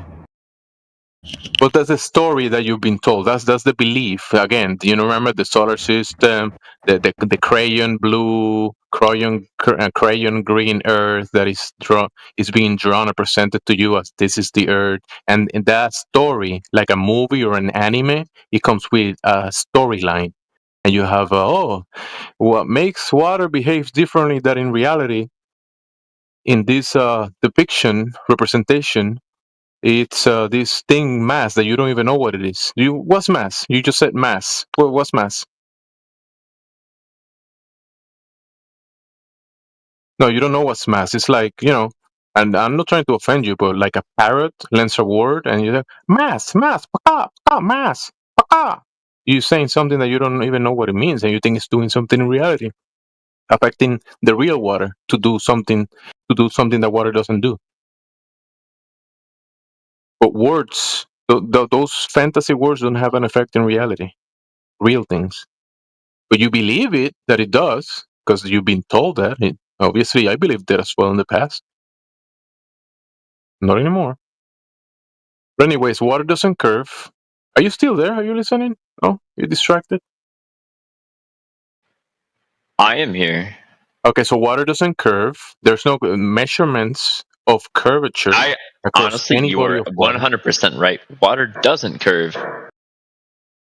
Yeah, exactly. So you look across lakes and bodies of water that are dozens, hundreds of miles, lakes that are huge. You can see over 50, 60 miles across the lake and see things at the other side, like buildings.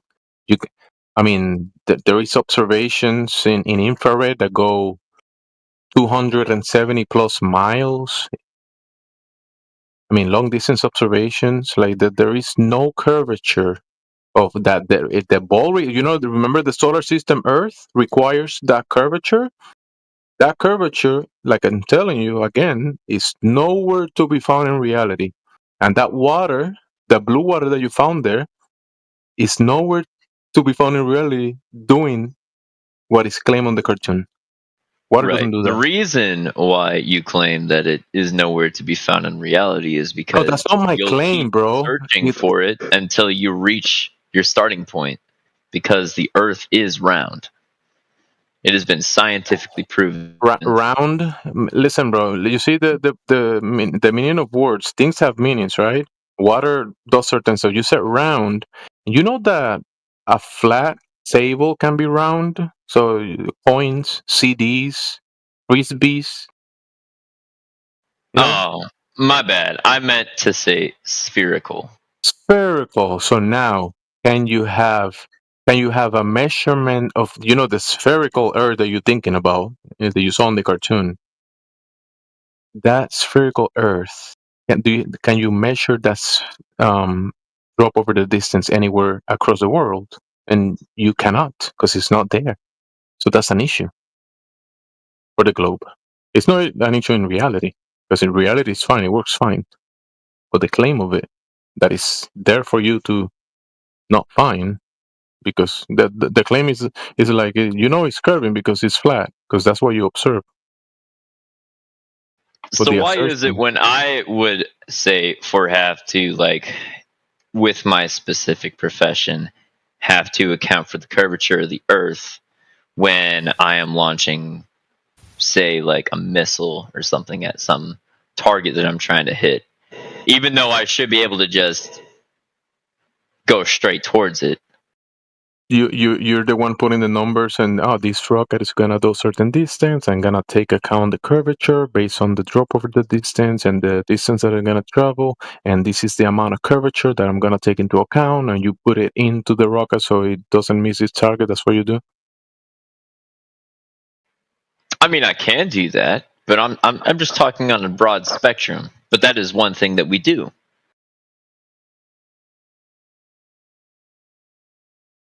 What is it, or is it something you're told they do? Listen, I know what I'm talking about. I'm just asking, like, why do I have to account for curvature when it comes to destroying things? Well, maybe you Accounting don't. for curvature, or you're accounting for drop of your projectile?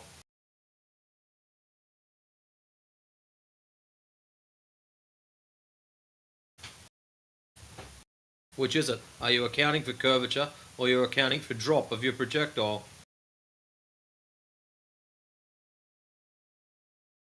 Well, when it works with like rocket thrusters, you're accounting for curvature. When you're accounting for a projectile, you're accounting for is a drop by projectile. the gravitational patrol. There are two different things. So you're not allowing for curvature then. So you're dreaming. Can you say that again? So you're not programming for curvature then.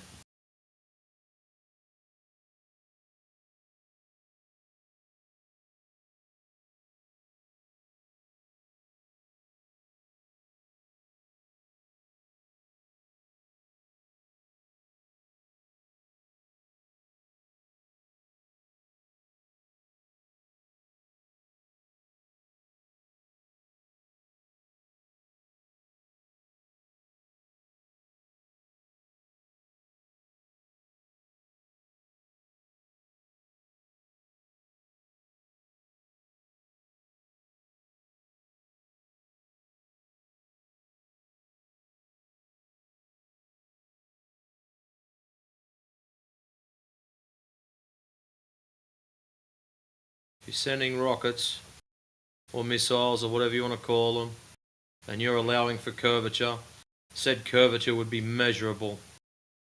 Images like the Black Swan would not exist. And that's all of them.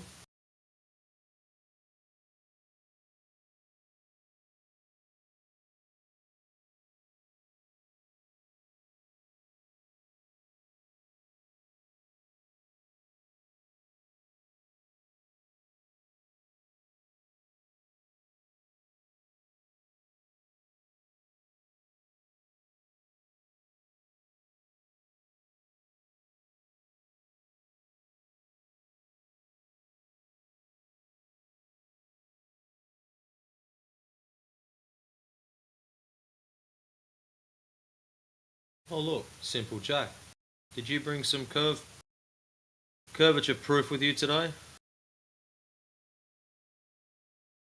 None that you would understand. Okay, he is super duper quiet.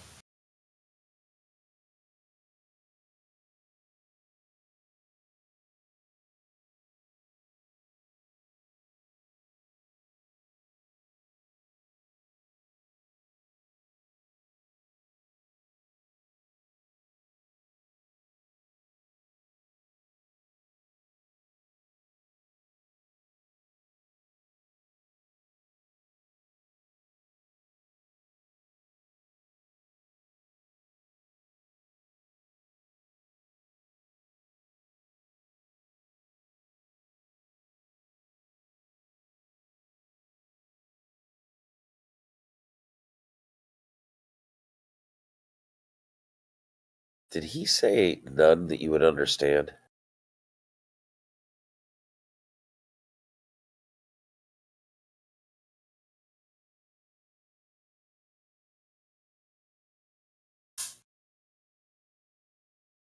Don't know, it was too quiet for me. I've had to turn him up.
What happened?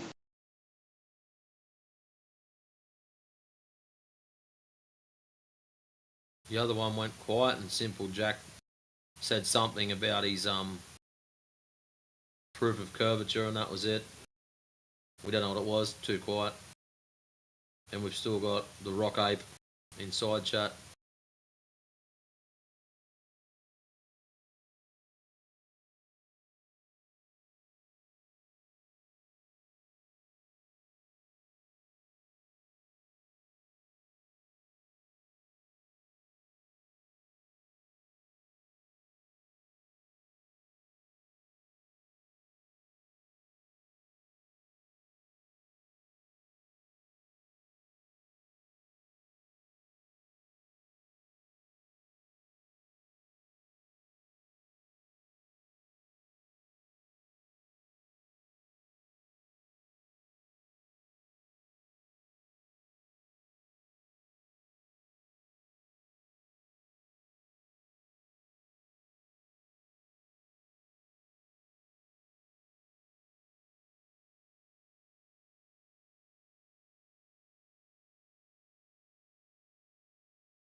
New people got any question? Is it Dan? Didn't you open your mic earlier and ask something? I don't remember. Did I say that name? New people, any questions? You can ask the Australians.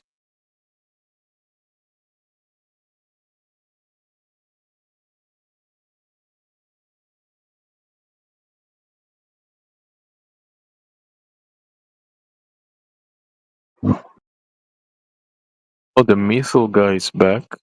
He's Stefan. He's back.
Oh, look, B-Man's back. Have you worked it out yet, little mate?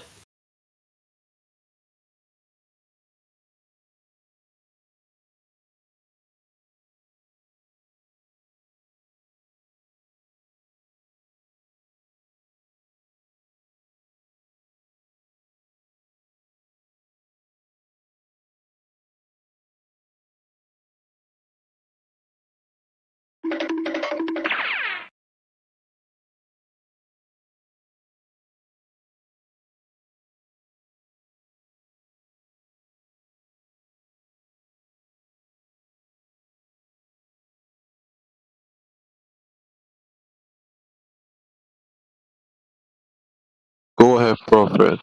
You can ask your question to the Australians. This is the Australian hour. Hello? G'day. G'day, I guess. I don't know.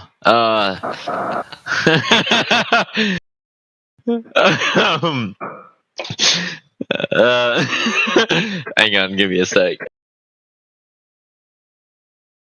Said g'day and he's broken. That's it. He wasn't ready for that.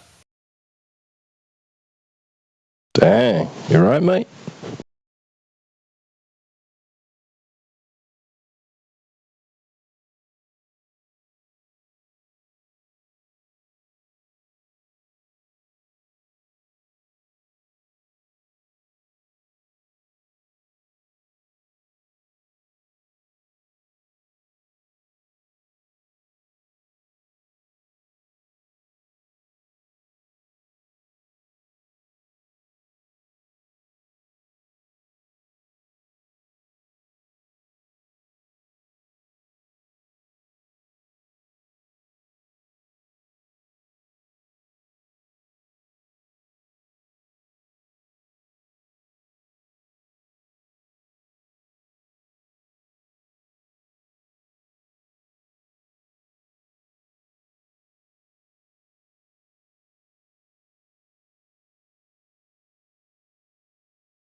All right. Good eye.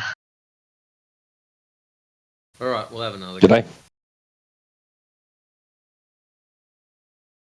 So, I, being an outsider, want to be convinced how the Earth is flat and not round, which is commonly taught across the entire planet of Earth. Oh, well, my goal is not to convince you that it's flat. I just present the information and you can do what you like with it. My personal goal is to get you to think for yourself. If you can do that and walk out of here, you'll survive. You'll be right.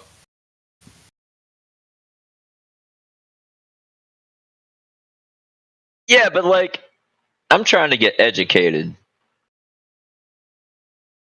That's what we're hoping you'll do, is think for yourself and educate Yeah, yourself. but right now I am thoroughly convinced that the Earth is a globe. And, well, because it is What convinced well you? established. So you're just a sheep, you... What? How do you know it's a globe? So you wake up in the morning, I know I live on a globe because of...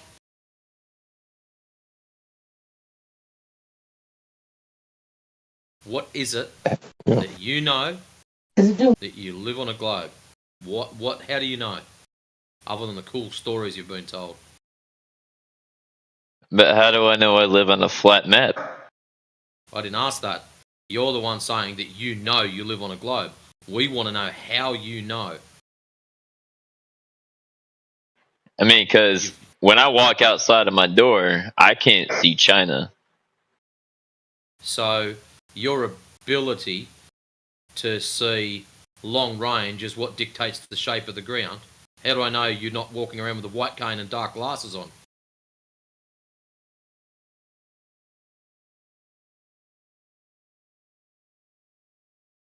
So, I mean, why would you expect to? Why would you expect to see China? Because that is like straight across from me.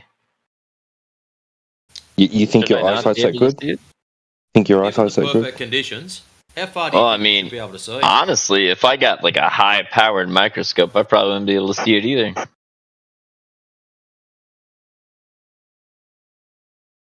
Or maybe You a mean microscope is not the answer. I meant No, like you mean an you mean actual a like telescope. Yes, thank telescope. you. Yeah, yeah. We'll let you go with that one. So how far do you believe you should be able to see, given perfect conditions? Well, given perfect conditions, I would expect to be able to like look at the from my direct west, I should be able to see China, Japan, all that stuff. What distance is that? Probably a couple thousand miles. So you believe you can see a couple of 1,000 miles, or should be able to see a couple of 1,000 miles given perfect conditions? Well, sorry to offend you, but air is opaque.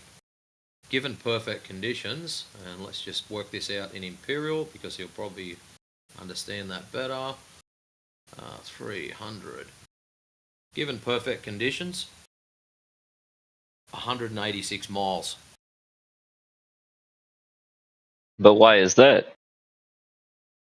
Because of dust, humidity, and air is not perfectly clear.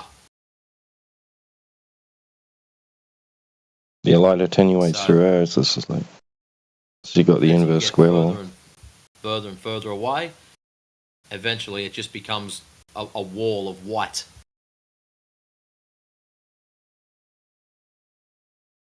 That's why. So it's got nothing to do with the shape of the ground. The reason you can't see China is just because of the air. That's it. And that's perfect conditions. You start messing with it, have a dusty day, go to the beach when there's mad lot of waves and there's a high moisture content, and yeah, that distance gets cut down dramatically.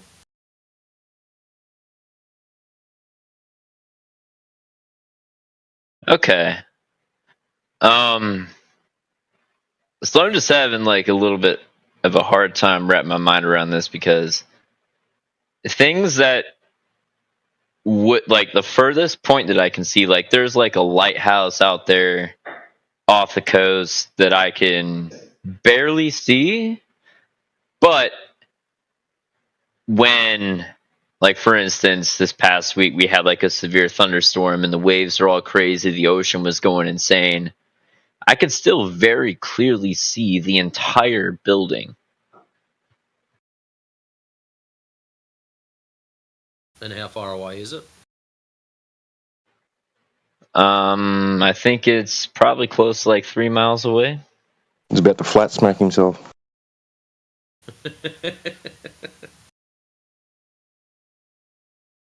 And you're on the same elevation as this lighthouse?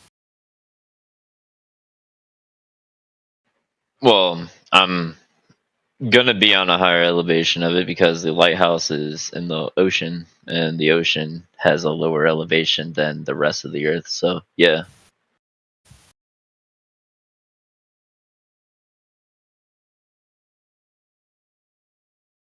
So have you ever jumped online and typed in, just Google search Earth Curve Calculator? This is a tool that, assuming you live on a ball, it's all designed by Globers. If you live on a ball, this is how far you should Is be that able a to slur? see. Well, Globers. Not yet, but it will be eventually. We can say globe believers if you like.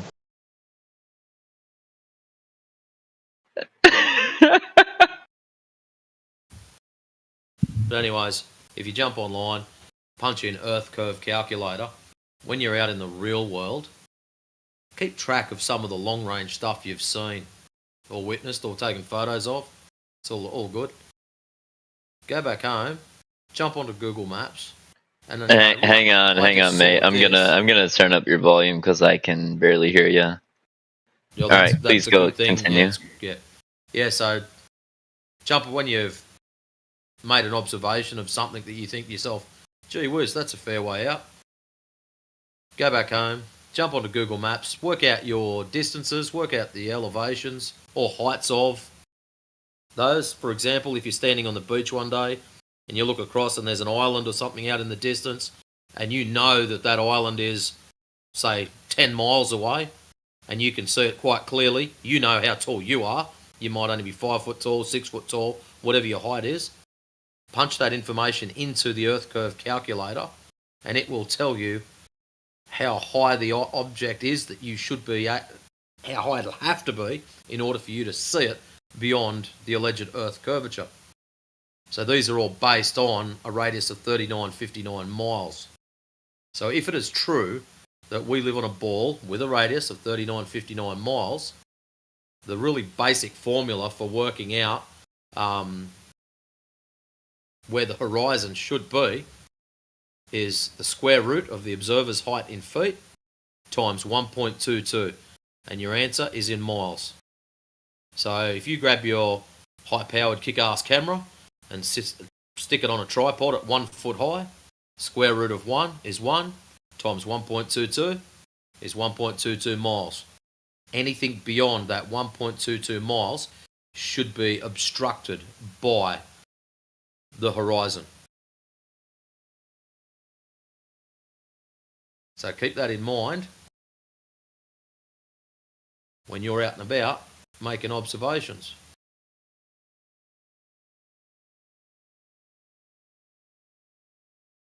Because where we have a little bit of entertainment is this is where we get images that have been ripped out of video footage, like what I've just posted up in the side chat. That's one frame out of video footage of a camera that was mounted 1 foot from the ground. We know how far those oil rigs are, so they're used for demarcation only. And you wouldn't believe it. Look what you can see right up in back behind the oil rigs. The bloody horizon. That's amazing, isn't it? Where'd you post this at? 24 past the hour, side chat. So we know the elevation of the camera, we know the distance to the oil rigs, and we can clearly see the horizon way beyond that. Gives you a bit to think about, doesn't it?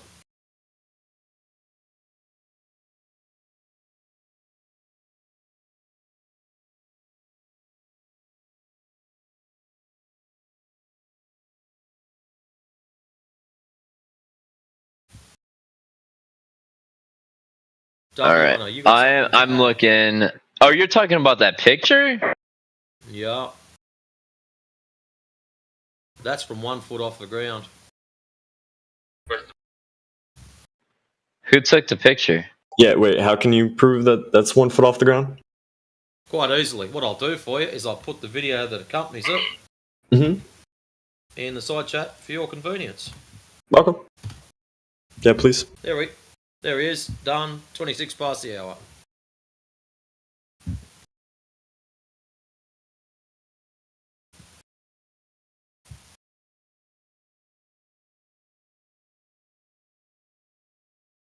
So your problem with having a horizon behind our markers is the one on the left, 9.41 miles. If that's true where the horizon is, and you still believe you live on a ball, that means the ball's radius now is somewhere in the vicinity of 250 to 260,000 miles.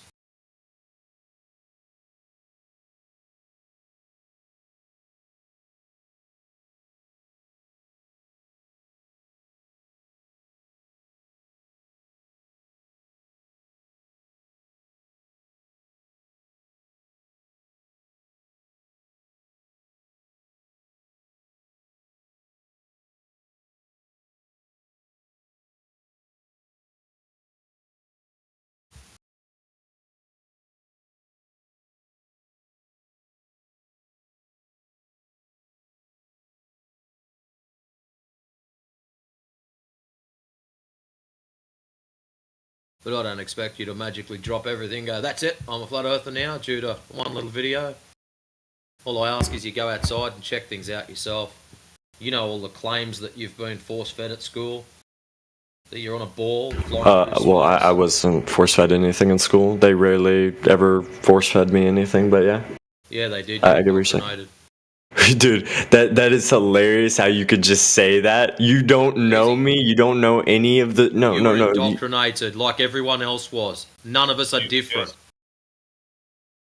We're all force-fed the same shit at school. You didn't get an option. See, my problem is you can say that I'm indoctrinated, but like, okay, so I'm still watching the video, of course, but I can't use the video saying that you were wrong about something in this video yet. But I'm just gonna speak shortly because I do have to go. But I disagree completely with the whole indoctrinating part. That's what a lot of flat earthers use. That's what a lot of Christians use too. That's what a lot of people like to use that have worldviews that are against. What's up? Conditioning. Yeah. Say that again. Matrix. Nobody's immune from the conditioning from childhood, from birth. Okay, well, sorry.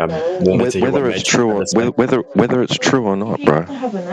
Nobody's immune to being exposed to the conditioning and indoctrination. Yeah, I've had that. Okay, but you, like I said, I'm still watching this guy's video, but I at least from the chat, from the people I've been talking in chat, I have not been exposed to this indoctrination you're talking about. Yes, you have. You don't even know it yet. See, that's so easy for you to say without like. It's easy for me to say because you're claiming you haven't. Yes, because okay, so you know me better than I know myself. Been brainwashed? No, real quick. You can't say you could very easily say just because you don't agree with my point of view that you've been brainwashed. That is so. You know how I know I can say it? Okay, yes, tell me. Because I used to be in your shoes, son. That's how I know I can say it. You've never been in my shoes. What? You don't even know. Arguing against something you don't understand. How do I not understand it? How? Yeah. You don't understand how long I've been debating people like you that have supported the flat So Earth. you've been debating, so you're claiming it's a globe. You're indoctrinated, like we said. Okay, I You've could got say the same thing. Okay, Let's let's say just cut to the bullshit. Do you have measured drop over distance? Yes or no? I imagine you can find it. Yes. Go and get it, bring it back, and we'll shut the server down. Wait.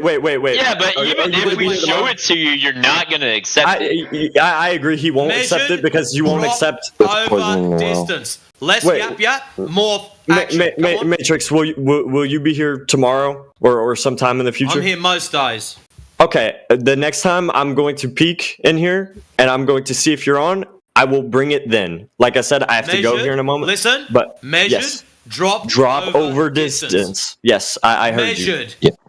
Yes. Not calculated. I will type it down somewhere. So whenever I wake up, I see it, and then I'm ready to guess bring what? it to you. You don't necessarily have to have me in here. There's more than enough guys that'll be in here ready to accept this. Okay.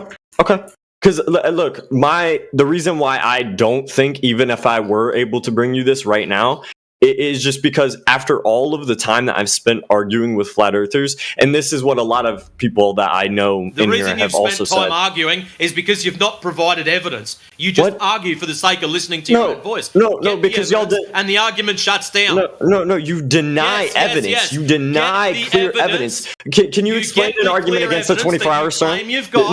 No. You get the clear evidence. You claim you've got. That's cool, the man. argument gets shut down. Full stop. That's Yes, how I it understand works. that is how Go it and should get work. it then. But can you explain to me? Okay, I'll ask you one question before I leave. Your Explain the evidence 24-hour doesn't sun. need my explanations. No. Don't start doing this where I have to provide evidence only, and you're just the only side. Like you showed me a video, yes. You're the one but can you making explain claims to of me? a globe. No, Go and yes. get your measured drop And over you- distance. That's So it. you're not You're claiming. the one wait. making a hard stance on the Earth is flat, dude. Yeah, Where's nobody would be in here. Relax, man. Look. Nobody would be in here if it wasn't for you. That's the thing. This channel is named after you. This is your claim. It's My not named question: after me. if I you don't let see Matrix channel up the top. it's named after your position. It's named after your claim. This is the Flat Earth channel. Is it not?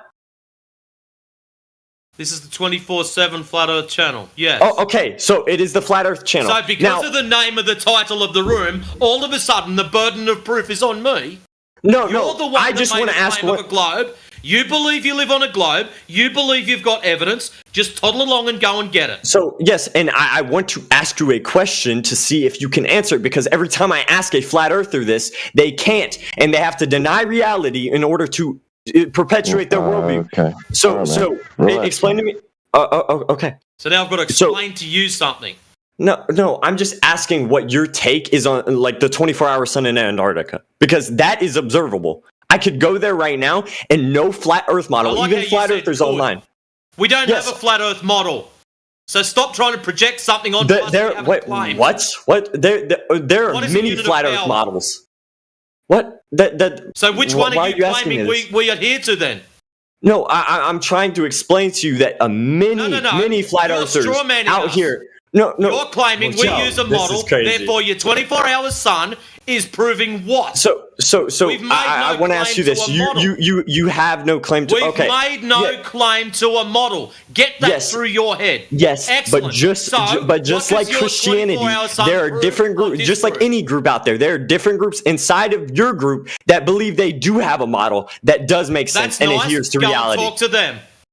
Oh, okay. So just tell me that from the beginning instead of doing this. Just say you don't adhere to a model, and then I won't ask you something Well, like you're this the one that you need a claimed model we were on for. a model to start off with. Oh not my me. God. Okay. Did you so, not listen to wait, what you said Wait. yourself? How does the 24-hour sun work wait. on your model? That's what you said to me. Yeah, I was asking you how does it work on your model, because I didn't realize you don't didn't have claim a a model, because a majority of flat earthers do claim a model. They That's claim the nice. same model. Yeah. Not what we're talking about.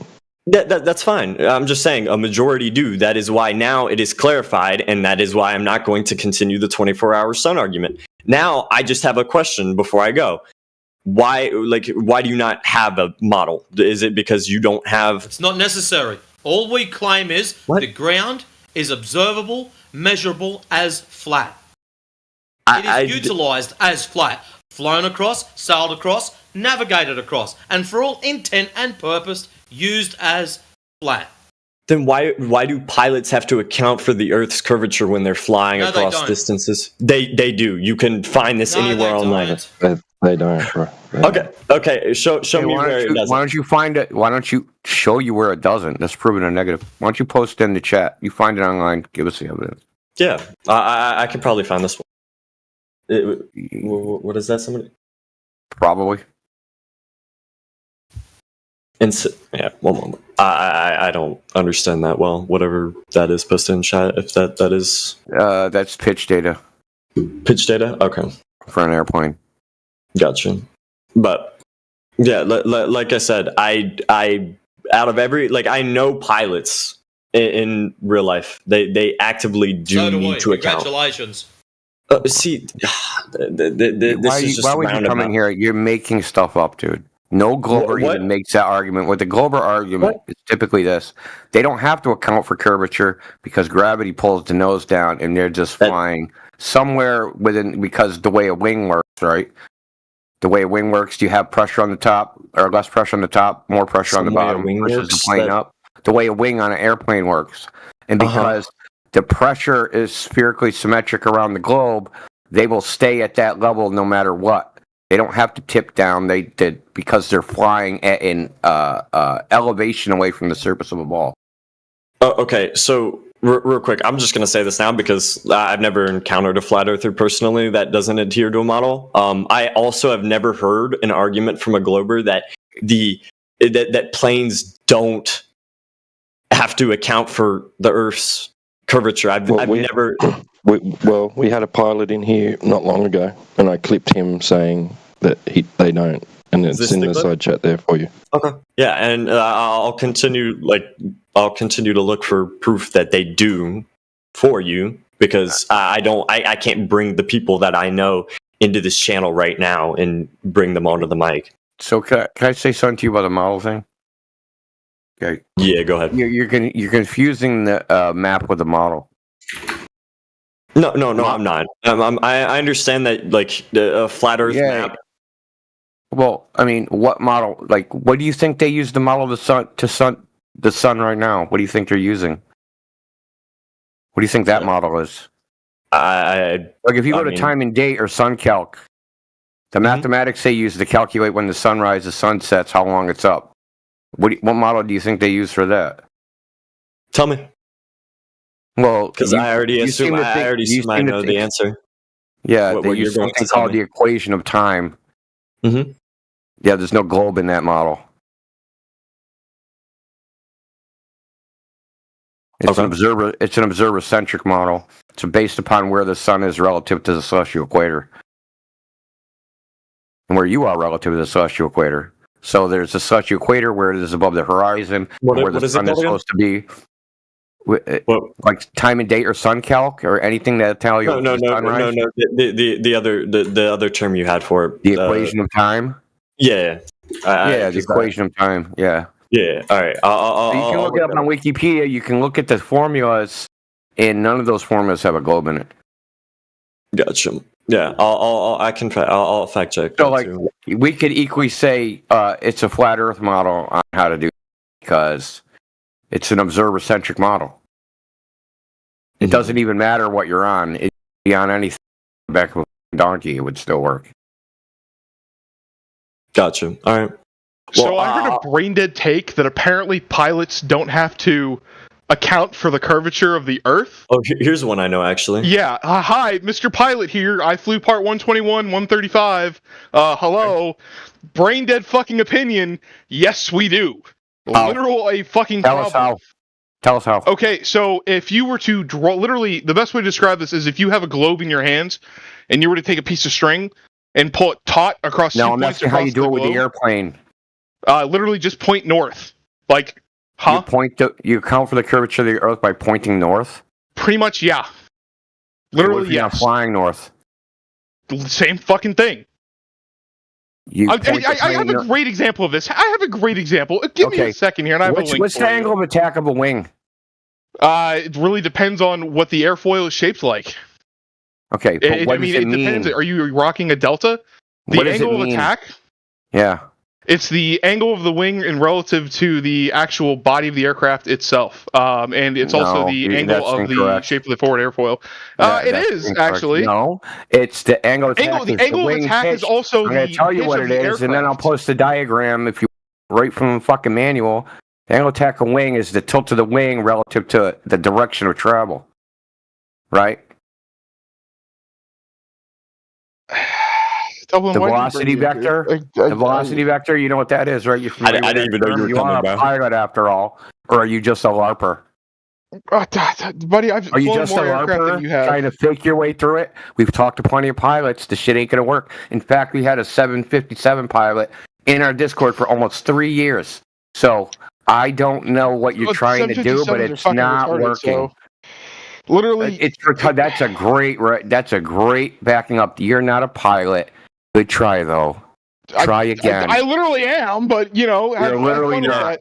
He literally is, but He yeah, is you not a could pilot. deny his You're job an without knowing idiot. him. He is not a pilot. He doesn't even know what the angle of attack of a wing is. He doesn't know what a velocity vector is. Okay, on the heads-up display, what does the W symbol stand for? on which airframe? Because I don't fly On the big heads-up display, right? I don't fly aircraft with heads-up displays. I fly PC-12s. I flew Lear 60s. We didn't have HUDs. We had Garmin 1000s. So what do you? So your attitude indicator. What did you use as an attitude indicator? What was the device? Usually on the PCs, it was built into the What did it use? MFD. What was the device? It's usually built into the MFD. I think it was the actual Garmin that displayed our attitude. The Garmin that displayed your attitude. That makes no sense. I want to know the device. Like, are you talking the actual console that's sitting in front of me, like the display that showed what my the thing that measures what your attitude is? That device. What type of device was it? Yeah. What are you asking me? Are you asking me like if the you were fucking- a pilot, you would know exactly what I was talking about. I'm asking you to clarify here. Are you larper, dude. referring to You're the a larper. actual console, like the MFD, the main flight display that's sitting in front of me, like between my What knees? is the attitude which of an is the airplane? Garmin. Okay, let's go backwards. What is the attitude of an airplane? It's the pitch. It's the entire orientation of the airplane. Pitch roll yaw. Yeah. Relative to Angle of down, attack. right? Relative to down, right? What is the device that measures that? Well, I mean, in the original ones, it was usually through the just shut pitot. up, dude. Good try, though. We're not even close, buddy. Fucking, your buddy's a lame, dude. It's fucking pathetic. Microsoft did you mute him? Flight Simulator is not a fucking doesn't make you a pilot. Did you mute him? Yes, I did. Wow. For lying.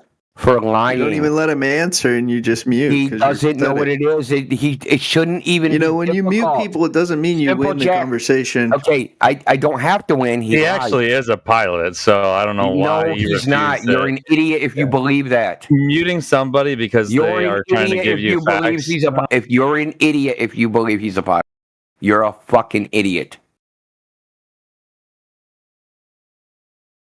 Okay, the choices were. You don't get to determine choices. Sometimes answers are not going to be. No, there's only so many types of devices. So in helicopters, they use a electric-driven mechanical gyro. In airplanes, they use a vacuum-driven mechanical gyro with pendulous vanes on it.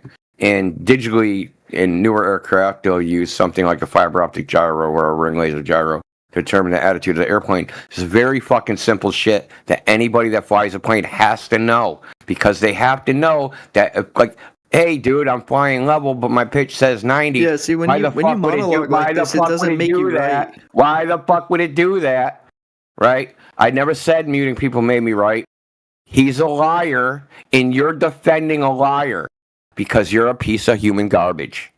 You don't even let people defend themselves or say anything. You just mute them. He had because you're a plenty coward. of chances. I don't care what you think. I'm not a coward. You're defending liars, bro. Why are you People defending don't even a liar? have a chance to. People don't even have a That's chance to lie. lie. You mute them as Now soon as they you're say a something liar. you don't like. What did they say that I don't like? Anything that anybody What says did he that you say don't that I like, you don't mute like? them immediately. What did he say You that I muted me don't like like? 3 times What so did far. he say that I don't like? I don't fucking know. You get triggered over Exactly, everything. You're so about to it's a mute me baseless too because you're a little accusation. snowflake. No. I'm gonna mute you because you're a fucking shameless Here liar. we go. Exactly. Yeah. Garbage. See, you're offended and you have to mute. It's not because I'm offended. Because you're a liar and there's no point in talking. And actually, Simpleton Jack, it was me that muted you because you're spurging out. Indio hasn't muted As always, yet. what you always do. You go all meta, say you're getting muted for that people are being muted because we don't like what they're saying. We ask you, what did they say? And you don't know. So you made a claim, hey, they're being muted for what they said that we don't like. You can't even say what it was. You couldn't even tell me what that guy said if I asked you.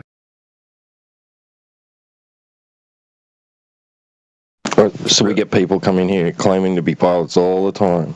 One came in and claimed that aircraft operates as if the Earth is flat. He is a pilot. Like, I know him. No, Yeah, he's not. sure You're he a is. fucking moron. If you think that guy is a pilot, you're stupid. I know he's a pilot. How do you know that? Because I know him, dude. How do you? In what way? You talk to him on Discord? I have known him for multiple years, and Okay, he is and very you talked to him on credible. Discord. How did you verify he's a pilot? Yeah, that's what I thought. We were both And in the you're a Marine liar, Corps too. during the same fucking time, dude. Okay, that doesn't mean anything. But it does. It's unrelated to whether you know he's a pilot. That's a red herring. It has nothing to do with what we're talking about.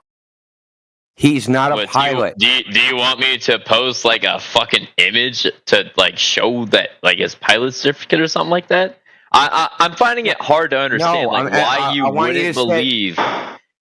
Because I asked him questions So about then how an what makes airplane you a works and fucking professional on Okay, whether the Prophet, Earth is flat or Prophet. not? Then Prophet, Okay. listen carefully. He was no, because asked you guys are very- attacking. Shut You're the attacking fuck one of up. my friends. You can't. Yeah, your well, friend. your You came to friends. White Knight for a Stop being liar. Fucking special ed. He was asked very specific stuff about flying, and he had no fucking clue. Shit that any doorknob pilot would be able to answer, regardless of what craft they flew. That's the problem, mate.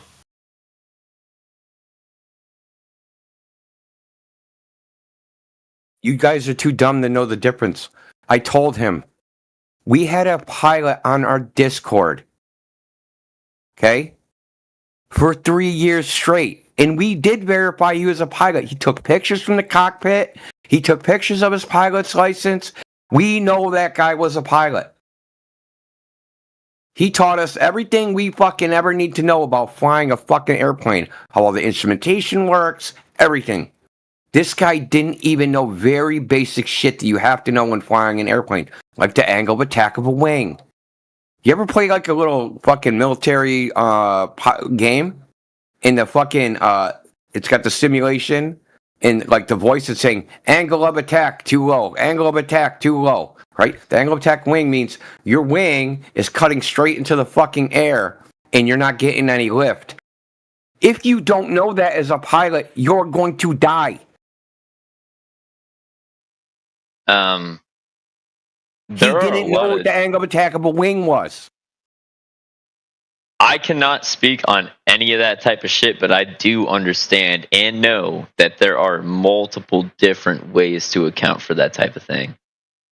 You're not always going to have the same measurements or announcements on whatever intercom system you have in your aircraft, because each talking about? aircraft is different. That's not what I'm talking about. When you're flying talking a about military, angles of when you're, attack, when- whatever the no. fuck. When you're flying a military, I never said he was a military Okay, when you're pilot. okay, listen. When you're flying I was thinking maybe you knew the reference. So when you're flying a military aircraft, when you're doing something you shouldn't be doing, you get a warning, and one of those warnings is that your angle of attack is wrong. Okay, because it's crucial for you to stay in the fucking air and not go into a flat spin or a end over end fucking dive, because your wing has to be tilted up, because you flying is more like water skiing. right? What happens if you water skis get pitched down in the front? You flip end over end, right? So the angle of attackable wing, you have to know what it is in order to fly the airplane. To not know what an angle of attack even is means you're not a pilot at all. This is like basic thing. You wouldn't even be able to get in the fucking cockpit.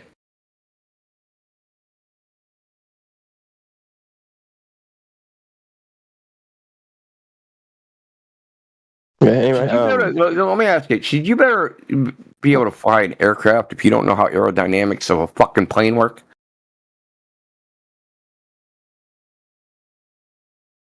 Your friend is not a pilot, and if he's been telling you are, he's a fucking liar. And you need a better friend. I really do not appreciate you talking about him like that. I don't give a shit.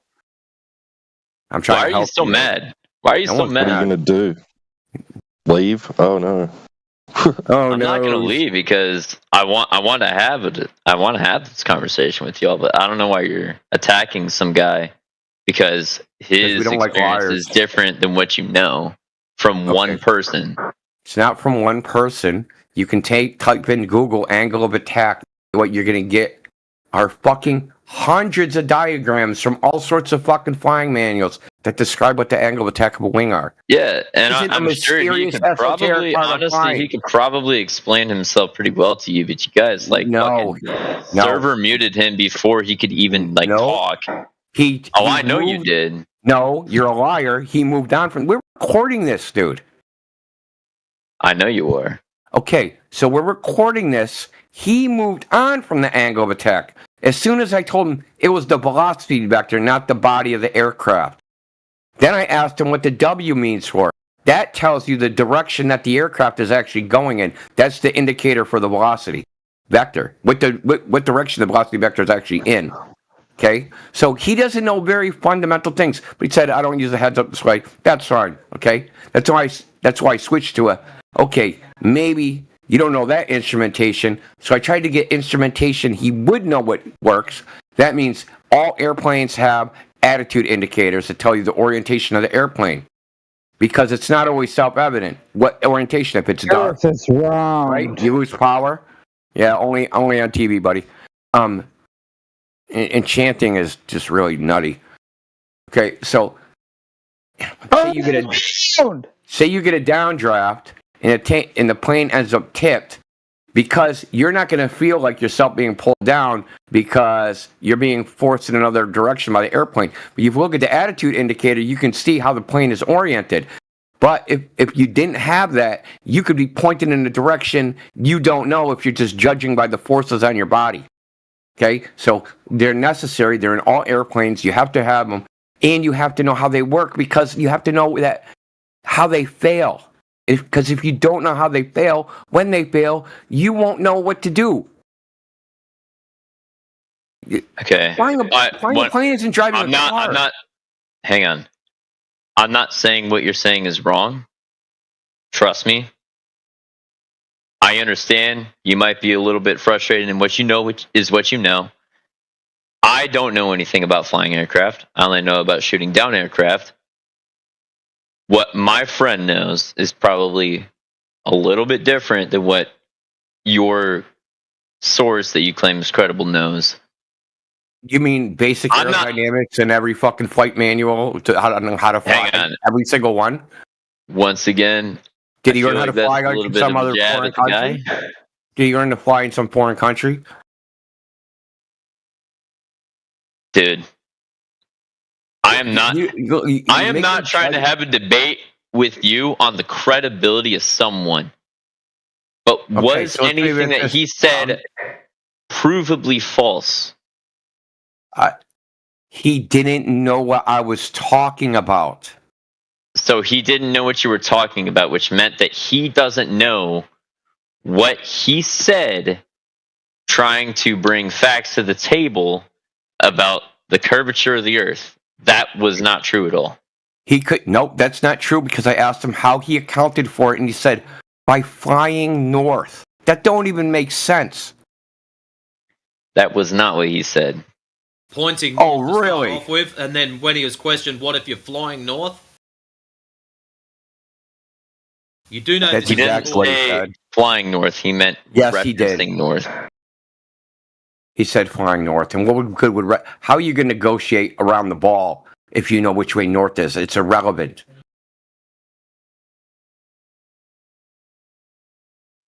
And I'm gonna see if I can try to find it in the video.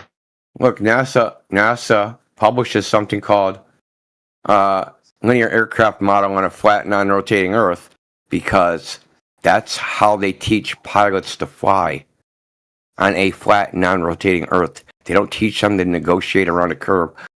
You wouldn't even be able to do it. And I've also been arguing with Globers for 8 years of them saying airplanes don't have to negotiate around the curve because they just maintain level flight because of the reason I described.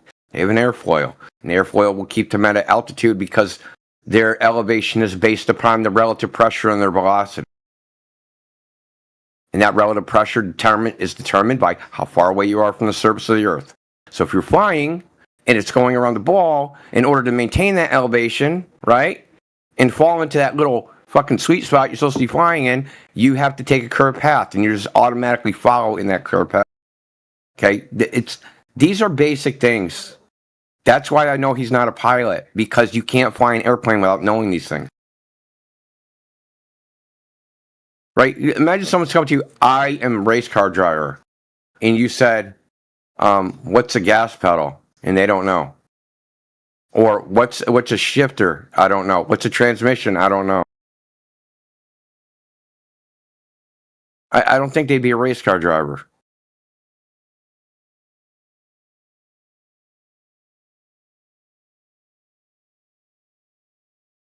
I just don't know why you guys defend liars. It's pretty nutty to me. Oh, were you talking to me?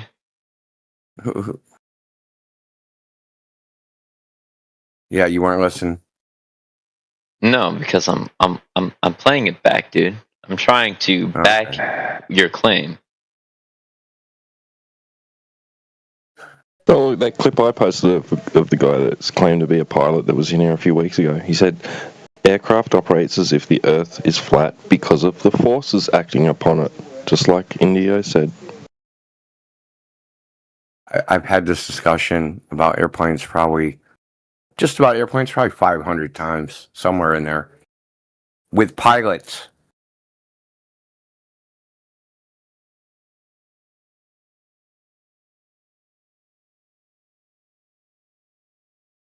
I don't know how you would count for curvature because you're fucking flying north.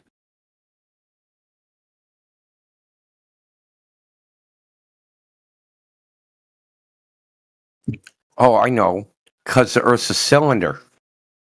That's what it is. I fucking do it. Okay, I just rewatched the video. You muted him while he was mid-discussion about what the instrument Yeah, that so what? that you were asking him questions about.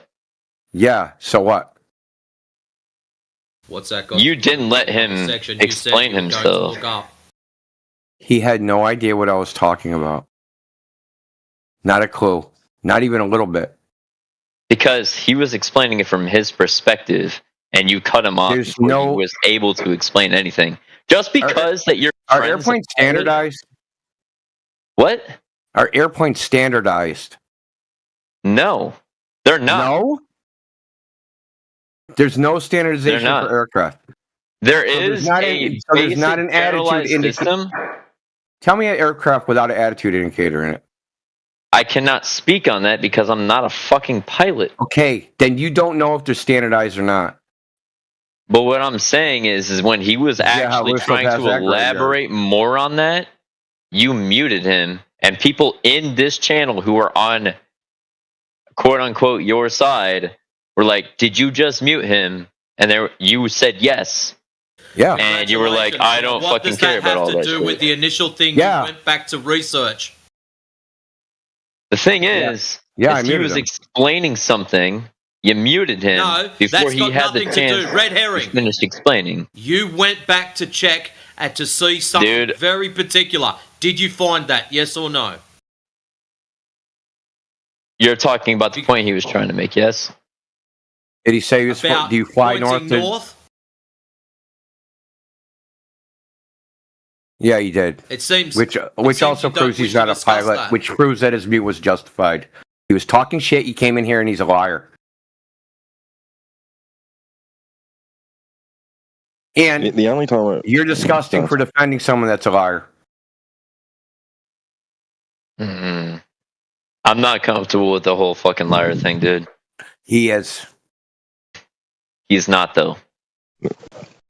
Yeah, I asked you how you know that, and you can't tell me. That's weird.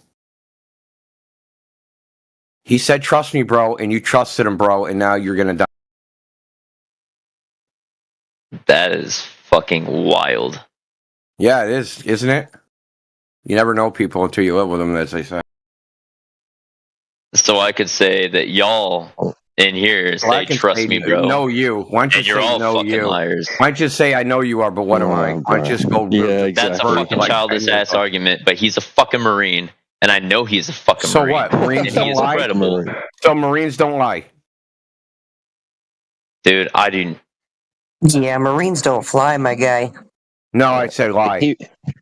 He wants to think that you have to account for Earth curvature because he thinks that the Earth is a ball, but in reality, no pilot immediately has to account for anything like curvature or rotation. The only time I've ever heard them say that they account for it is in their flight path, right? That if they didn't take that particular path, that wouldn't be the shortest route, and then you can map that on a ball and you can see that that's the shortest distance.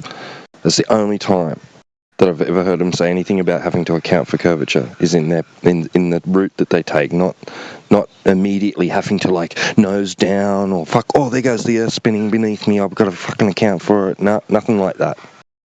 They just say it's as if it is flat and motionless. Yeah, I bet you I could pull up a Wolfie video where he says it. It would probably be like fucking 8 years old because this was resolved a long.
I posted a video in the text chat of some commercial pilots being asked by random passengers what they see, flat or a ball. And every one of those pilots says that it's flat and just stands still, and it doesn't seem to move under them while they're in flight. It's pretty cool stuff.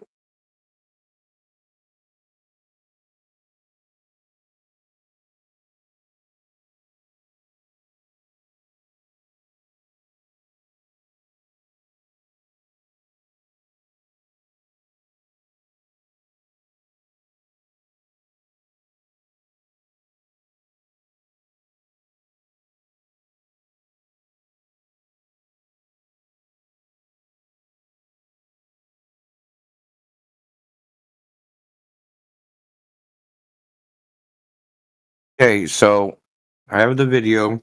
I knew he's made one on every fucking iteration of this topic. This is a globe earther, an anti-flat earther, hardcore. He's an anti-flat earth for the fucking full 8 years. Hates flat earthers. Can't stand them. He is an ex-helicopter pilot. He's currently a bombardier pilot for a private company. He used to fly helicopters for the Australian State Police. He's also just a regular piece of shit. But No Glober makes the argument that the negotiating curve of the earth ever.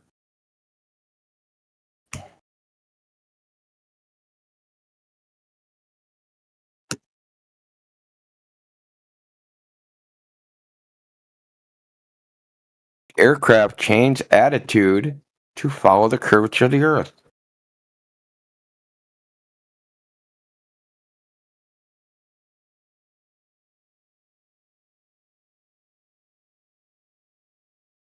If that's true. They say show up you in the don't fish need later. to.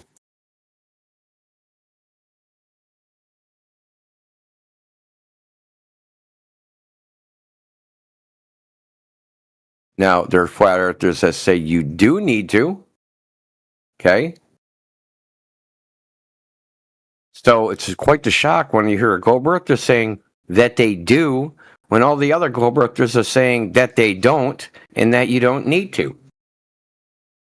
And then a guy comes in here and you say, how do you do that? Because I was really curious on how he would actually do that in practice with an actual airplane. And he said, fly north.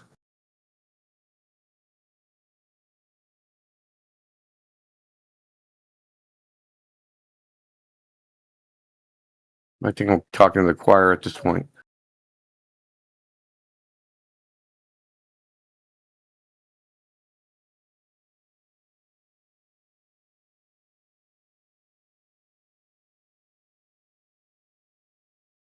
And I'll read from the description. An average pilot will never notice this as the rate of attitude change is so slow, it is undetectable by the human senses. The pilot will never be conscious of pushing the nose down to follow curvature, as the necessary change in attitude occurs simply by action taken to maintain a consistent altitude, rather. Exactly what I said. Exactly what I said by a pilot.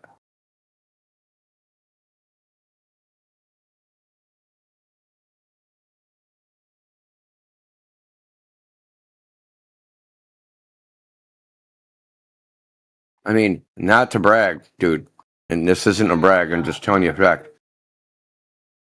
You'll have to have probably 10,000 interactions with me before I make it. Okay.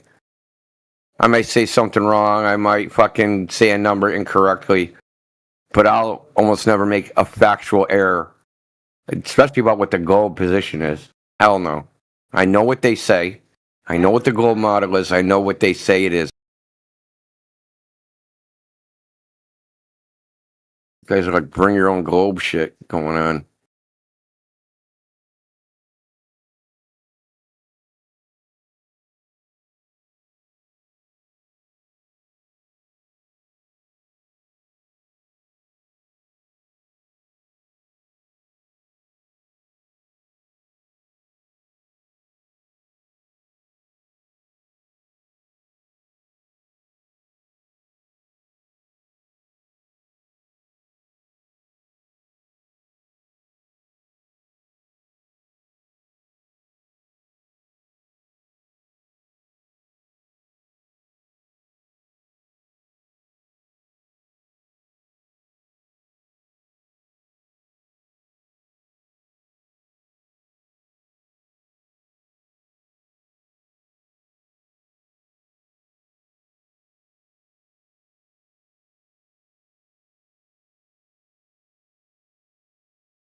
So, anybody got questions?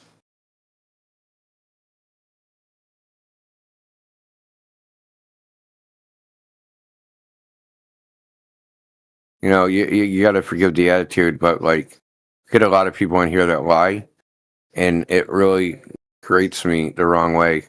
Not that just generally a liar, just like, why would you try to come in here and convince people the Earth is a ball based upon and know you're lying? Like, I don't know why you would do that. I can't understand it. Like, oh, I believe you. Now I think it's a globe again. Yeah, but I did it based upon the person lying. Like, why would you want that? I don't get that. Like, what do you mean by that? Like, say I said, okay, you do have to negotiate curvature of the Earth. You proved it. The Earth's the globe. I'm going back to the globe. Well, he just did that he just convinced me based upon a lie. Because airplanes don't do that. You don't. Oh, you're still talking about the one guy that we brought in? Well, did you listen to what I read about the angle of attack of a wing? Or not the angle of attack, the fucking... Oh, no, I did review what was said and what you said, and both are not mutually true in nature. It's based off of interpretation of the pilot. And that, when I heard what you said in that video, and what also he said, it's more or less the same thing. Dude. I am not a pilot, and I am not a professional, so I can't say whether or not it's relations guy either, because nobody's buying this. I'm not. So, did you hear what I read from a pilot talking specifically? He's an anti-flat earther. He's not a flat earther. He's an anti-flat earther. That's not like a run-of-the-mill person that thinks the Earth is a globe. This is a person that actively opposes flat Earth. He made this video in 2016. Okay, so a while ago, 9 years ago. An average pilot will never notice. Okay. Do aircraft change attitude to follow the curvature of the Earth? The answer is yes. The aircraft does change attitude as it cruises along the curved Earth. As an average pilot will never notice because it is so slow as undetectable by the human senses. The pilot will never be conscious of pushing the nose down to follow curvature, as a necessary change in attitude occurs simply by the action taken to maintain constant altitude. Okay? He said that he had to account for curvature of the Earth. You don't. You fly as if it's flat. You don't even have to think about it. Yeah. This is a globe earther saying you don't have to think about it. Him saying he actively took it in, but he's saying he actively took it into account. That is horseshit. It's not a matter of interpretation. It's horseshit. Well, exactly. One thing I can say is that I actually have seen flight navigational systems, and they do have arcs in their path. I have seen those. Yeah. I can explain that though. That's called they're projecting a coordinate system, right? So they're projecting one coordinate system onto another coordinate system. So if you take a spherical coordinate system like latitude and longitude, and you project it onto something that's flat, because a property of a sphere is that there's no straight lines, right? You can't have any straight lines on a sphere, or it's not a sphere. So when they project that, remap it, do what's called a geometric transformation, lines that would normally be straight are going to end up being curved just as a fact of the mathematics. It has nothing to do with whether it's actually flat, curved, or not, because what they're actually projecting is the celestial sphere. They're not projecting the ground. Because latitude and longitude, contrary to popular belief, is in the sky. Because you can't find those two values, like your latitude and longitude, if you can't see the sky. You can't use solely ground observations to find that. So when they take that spherical latitude and longitude is based upon where you see the celestial sphere in the sky, and longitude is based upon where the sun is. So if you take those and you take those coordinates that map the sun and the stars, and you project them onto a flat map, and because they're using a spherical coordinate system, any straight line path will appear curved just as a consequence of the geometric transformation. It's not an actual curved path. Because I can actually show you a video they took from a cockpit, right? So it's the pilots in the cockpit showing the cameraman the route they're taking. But in that, they're using a polar coordinate system, right? So the coordinate system is completely different. But when they map their flight path to it, it's shown as a straight line. Because that geometric transformation, that's how it turns out. When I say polar coordinate system, it means all the grids are radial from the center. So their flight path, because they have like a curved coordinate system that they're in, the map is as a curved coordinate system. Whereas like you're probably thinking a Mercator map, that's Cartesian coordinates. When you go from the boxes to the fucking polar, curved lines will become straight and straight lines will become curved. Because it's just a flat map. He fucking bounced. Wow, bro. Yeah, Wait, man. why'd he bounce? Because he's seen curved map projection in the cockpit of a military aircraft. It's fucking sick. So Ursa Globe, bro. It wasn't a TV screen. It was a screen in an aircraft. So yes, Ursa Globe, because those screens are way more reliable. What's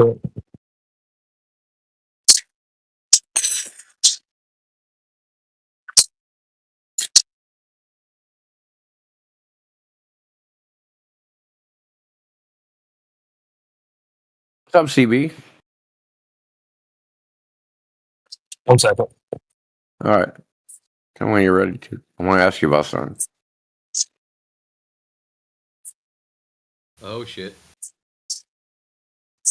Ask you about that fucking server tag, motherfucker. I just changed it back to. Oh, really? Dude, do what you want, man. I don't care. Oh, yeah, the server tag. Okay. What does that go to? I'm not. OSS? Yeah, let me find That's it. the O/Squad. That's Myron's. That's Myron's crew. O/Squad. You know what the O? No. Yeah, they got a Discord called Castle Club. I'm in Castle Club, and then Myron has a thing called the O/Squad. When he goes live, his people are called the OSS, the O/Squad, because they put up the O/. Does anybody know what that means? O/.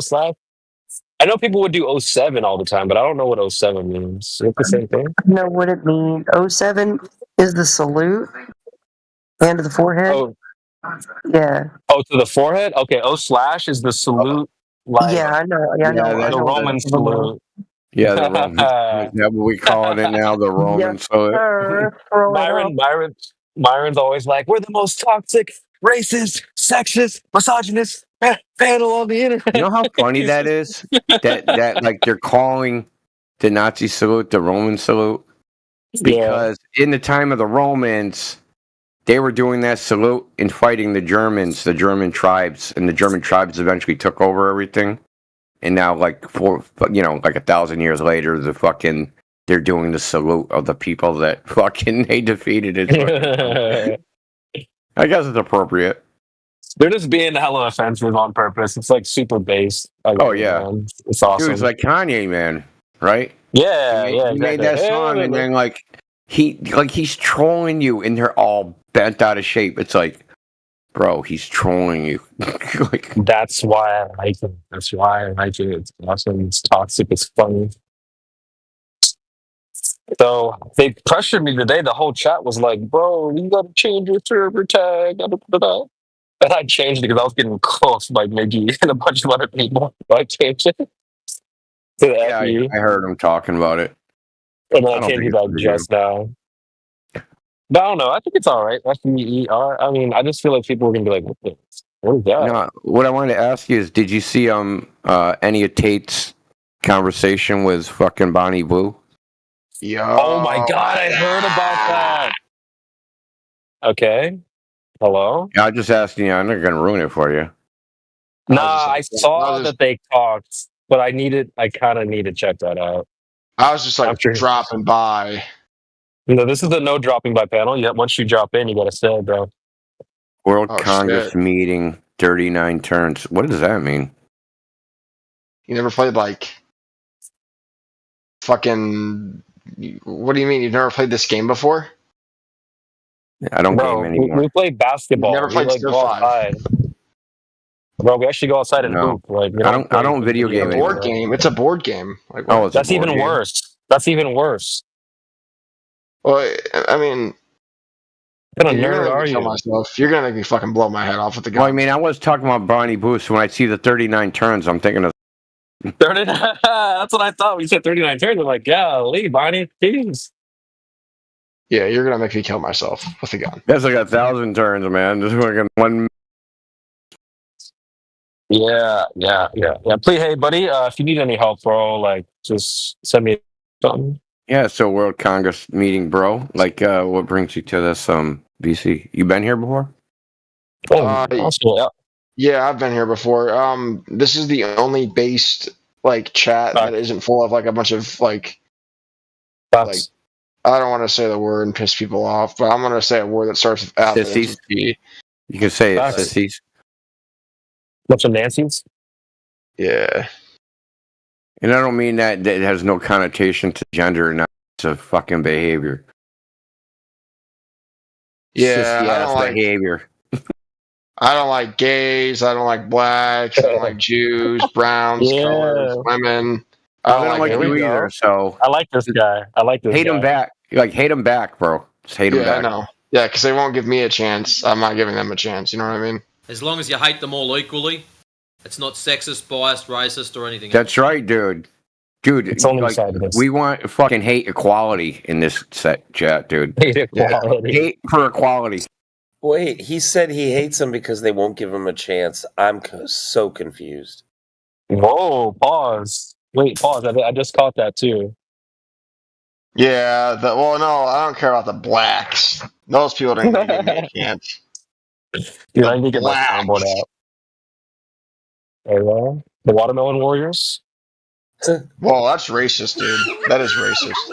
You should Oh, apologize, nice. dude. That's fucking racist, dude.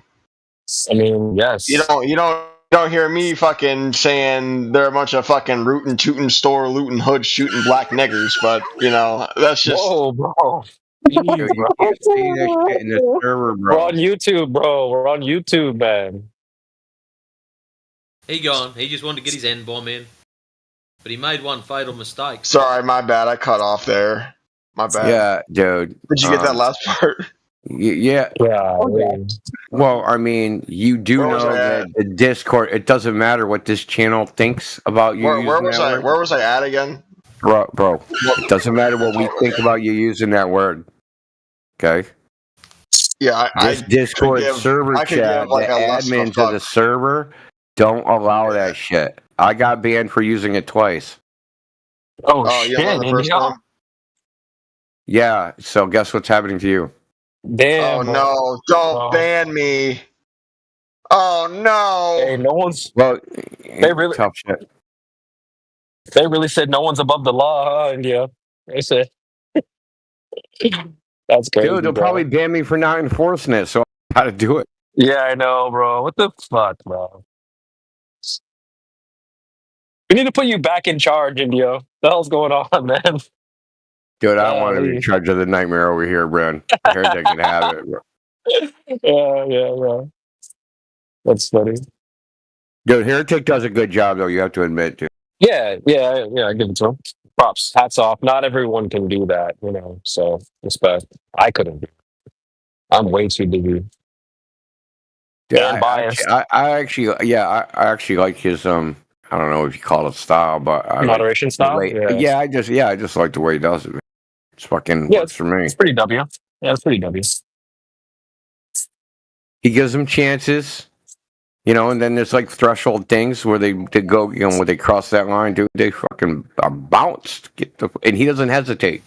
He don't talk about it no Right. more. It's just like bye bye. You just see ya. It's how it's got to be. Yeah. Like we Yeah, this is how forget it's you. gotta be. We forget you quick up in here. Yeah, fast. Like that dude got banned. There was nobody even here. What are you talking Yeah. Damn. All right. Well. So wait, you guys were talking to a pilot or something? Oh no, we got a LARPer pilot. Oh, he was LARPing. Yeah, not the guy you heard me talking to. There was another guy. There was two guys that came in. One dude said, they have to negotiate the curvature of the Earth. Said that's bullshit. Like, I talked to pilots. He's like, I can't find a pilot. And then he goes and one of his buddies joins and is like, I'm a pilot. Right? And fucking that shit fell apart. So I end up fucking banning the liar and then muting the other one. And then he left. And then the third one come in. That was a buddies of both of those guys and starts white knighting for the other one.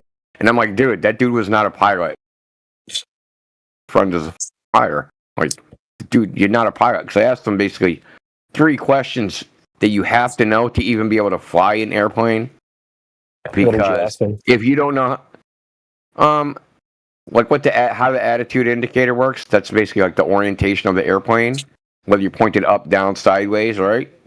You know, think about it like a drone, right? If you're flying upside down, like you might want to know it by looking at the instrument, because you got to be able to fly just from instruments, right? Yeah. You have to be able to do instrument flight to be a pilot, non-visual, instrument only flying. So you have to know what all the instruments do and how they work. Didn't know that. Didn't know what the attitude of a fucking airplane, or didn't know what the angle of the back of the wing was. So now he doesn't know what aerodynamics of it.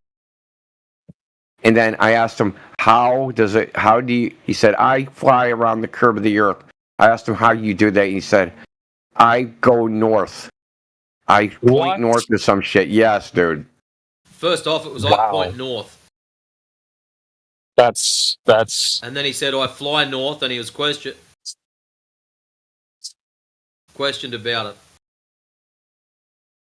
it. Bro, that's. Yeah, I asked him, like, what if you have to go east?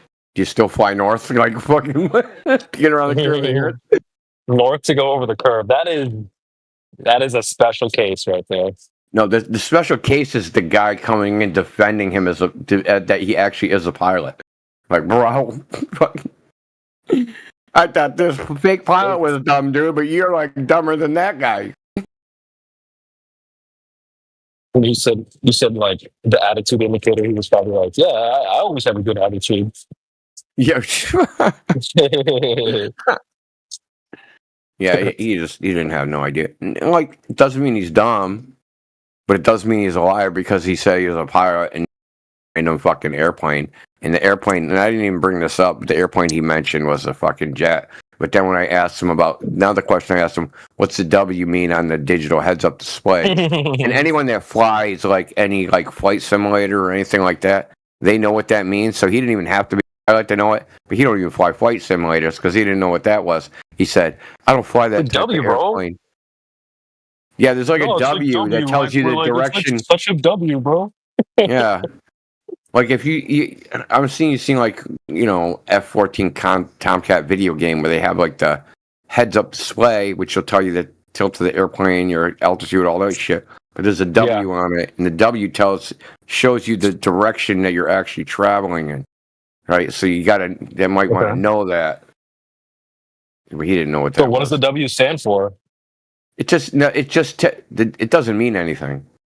Doesn't the letter? It's shaped like a W, but it's not like a W. It's not. It doesn't. Oh, okay. Yeah. Those games are fun. I used to play stuff like that. Dude, I used to play this one, Lock On Modern Combat. That fucking thing was so hard. Dude, because you're flying a Su-24 flanker, right? Here's the problem. All the fucking controls are in Russian. The fucking goddamn warnings are in Russian. Oh wow, that sounds like a Call of Duty. And you can't. It's like a realistic thing. So like you can't switch it to fucking English. So you literally have to learn how to fly this fucking airplane, like fucking knowing nothing, right? It's literally like I crash a lot. To figure out how to fly an airplane. That's but it's super realistic. It's super realistic. Like airplane game. Too realistic. As in, it was just difficult. You know what I mean? You need like 10,000 flight hours to be good at that. There's one called DCS. Have you heard of this? No. It's like Digital Combat Simulator. It's a video game, so it's a flight simulator. But like it only comes with like 2 airplanes or something. But you can buy other airplanes. So like they're selling you like digital airplanes. But the airplanes in this game, right? They're made to be like a simulator, right? So if you say I buy the F-22 Raptor, the performance in the game is supposed to be like identical to a F-22 Raptor. Right? So and it's an online game. So they have actual fucking people that actually fly planes in the military actually like train on this one. There's videos and shit of people playing this. It's crazy. And they have like these elaborate, you know what I mean, decked out. You know, they have a flight chair, they have a fucking stick, they have a throttle, they have like 10 screens surrounding them. You know what I mean? Like they're like all in. Like I got a fucking $40,000 setup here.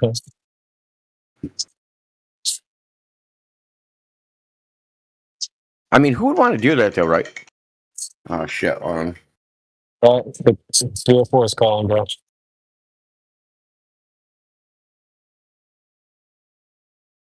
Just joking.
Sorry, I had to respond back to some PO4s and interactions. So wait, what's going on, chat? Is anybody here right now? We have Tony V, we have T-Dub, we have Resolve, we have Oblivion, we have Matrix, we have Jenna, we have Lindsay, we have Batman. It's Tony V, you're a builder, right?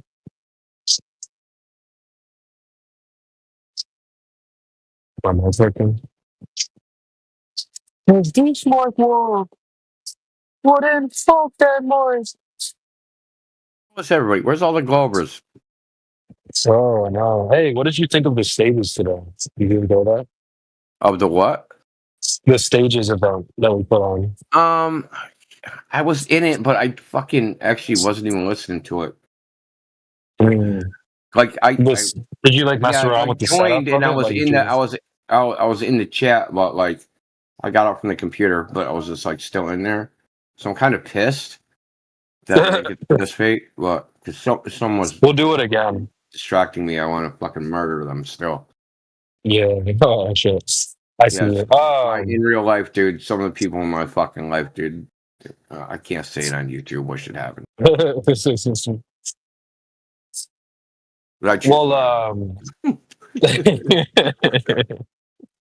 Just say you want to shoot him on Call of Duty. Shoot him in Call of Duty. Yeah. And then teabag.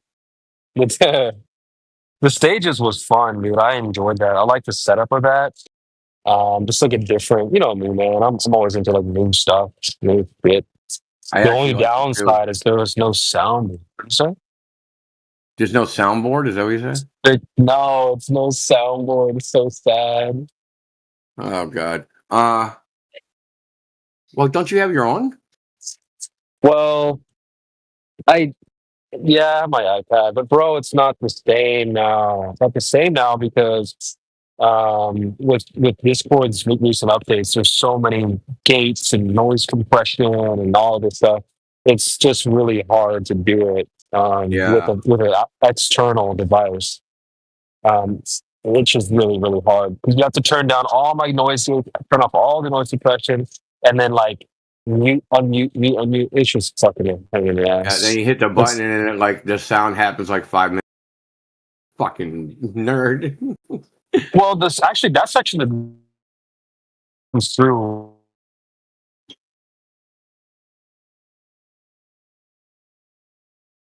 button. I don't think it plays for everyone at the same time. I mean, if it does, that's great. But I have a feeling that it doesn't. Like when I hit like I don't know, like I don't know. Maybe it does play for everyone, but I have a feeling there's like some slight delay, and I can see why people be like, "Oh, that was bad timing." It's like maybe you see better internet, but I don't know exactly. Now, I don't know. Maybe I'm over on their exaggerating. stages, could they do presentations? Do they What do you mean? Like show your screen? Like yeah, I guess something like Share your screen. Yeah, I'm pretty sure there was a button for turn your video on or share your screen. Yeah, if someone really wanted to do like a PowerPoint or something, yeah, they could probably do that. Yeah, that's what I'm talking about, something like that. But that, like, how many Globers do we talk to that can come in prepared with a freaking PowerPoint? That actually would be pretty high for content. Dude, But the like, only reason I like the PowerPoints because the other thing, they'll deny they ever saw it, right? They're like, motherfucker, Deny they saw you what? deny it now. Your entire screen is the PowerPoint. yeah. You on Discord with your eyes closed? Because that's why your only excuse.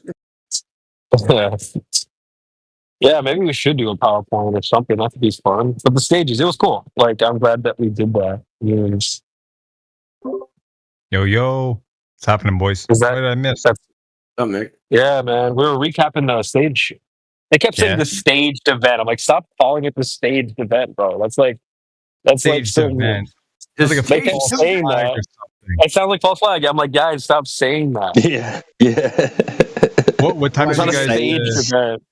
When did you It's a guys bail stage out? event, not staged event. Stages. It's called stages. The stages event. But whatever, it doesn't matter. Call it whatever you want. What time Staged did you guys? event is actually really funny. what I don't time know did you when it guys, wrapped cut up. it out? It was still going. I joined in at like I went on break and at like let's see 6 o'clock my time, West Coast time, and they were Okay. still going. Yeah, okay. Because what is it for you now? 11 or something? It is 11:38. 11:30. Yeah, I ducked out around 12 my time. It's 2:30 here, 2:40. So yeah, they were still going. It was cool. I liked it. Yeah. Someone changed the name of the stage's room to 247 FED, so we might need to change that back. Does that name persist? Like if we say, "Oh, let's do another event," and we jump in that room, is it gonna? You can change the name. You can change the name of the room. But I like that Yeah. someone did change the name. But if someone goes to use the stage again, it's gonna have our shit all over it. It will. That's Okay. kind of funny. Oh, so there's only one it's all good. stage per server at a time? Per server, yes. Ah, there you go. Okay. Yeah. Pretty sure. We're gonna We thought get about the call doing that the- in call the- 247. Yeah, somebody's gonna want to call the cleanup crew. You know. Yeah, I think they'll fix that in a bit. Probably, it's not a big deal. I don't think anybody else. It's all I right. don't know. Maybe they Somebody's- will have it. It's all right. Somebody's just got to call Consuela. Get her over. Yeah. Hello, Mr. Peter. No home. Oh no. Housekeeping. Housekeeping. Yeah, it was that good, was man. fun though. I'm glad. Yeah, everybody embraced it. It went well. Miggy did a great job, man. I was thinking today. I'm so glad he's on our team, bro.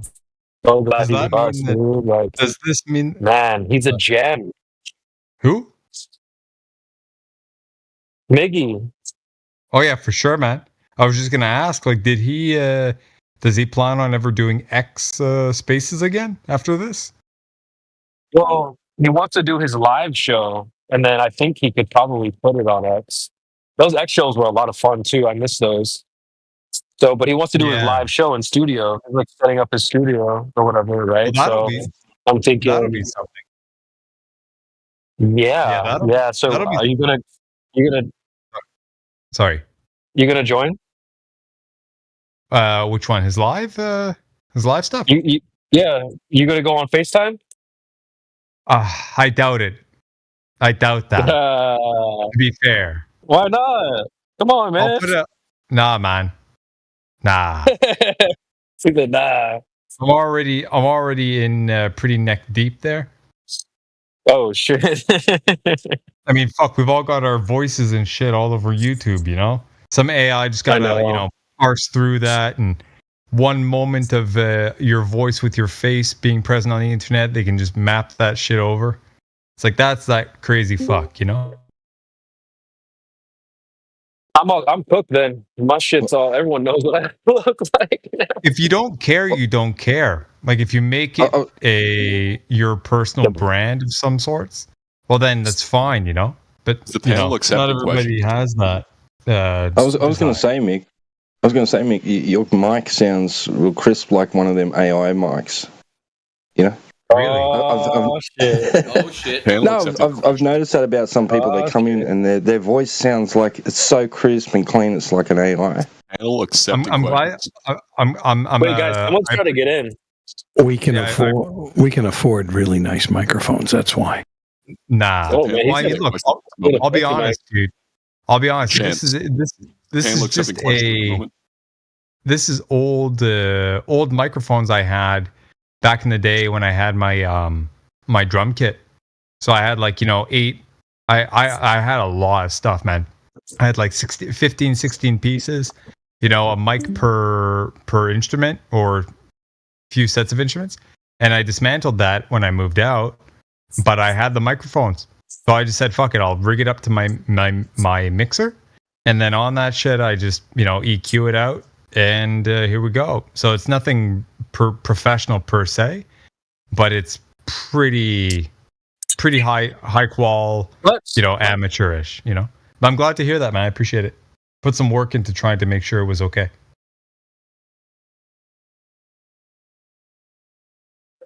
Yeah, well, bro, you need to chill out with the sexy mic, bro. You and Great Angelo and Indio with the sexy mic tonight. You guys need to relax. Yeah, tell AI to stay on your phone, bro. Come on, go out, roam around, get your phone out. AI had the sexy mic too when he wants to. That's what I mean. Yeah. Yeah. I think. Yeah. W sexy mic. AI came up with that too. I got to give him credit. I got the good mic, so I wouldn't have to lean into it to talk. Ooh. Yeah. Okay. That's fun. But Great Angelo, are you a globetard? Am I what? Shit. Are you a globetard? Oh my god! Of course he is, man. I would never admit to that. Shut your mouth, dude. We were up until like 4 o'clock in the morning the other night arguing. Yes, you and I. But I will give you this. I will give you this. You did a very nice job of not throwing me under the bus and constantly muting me.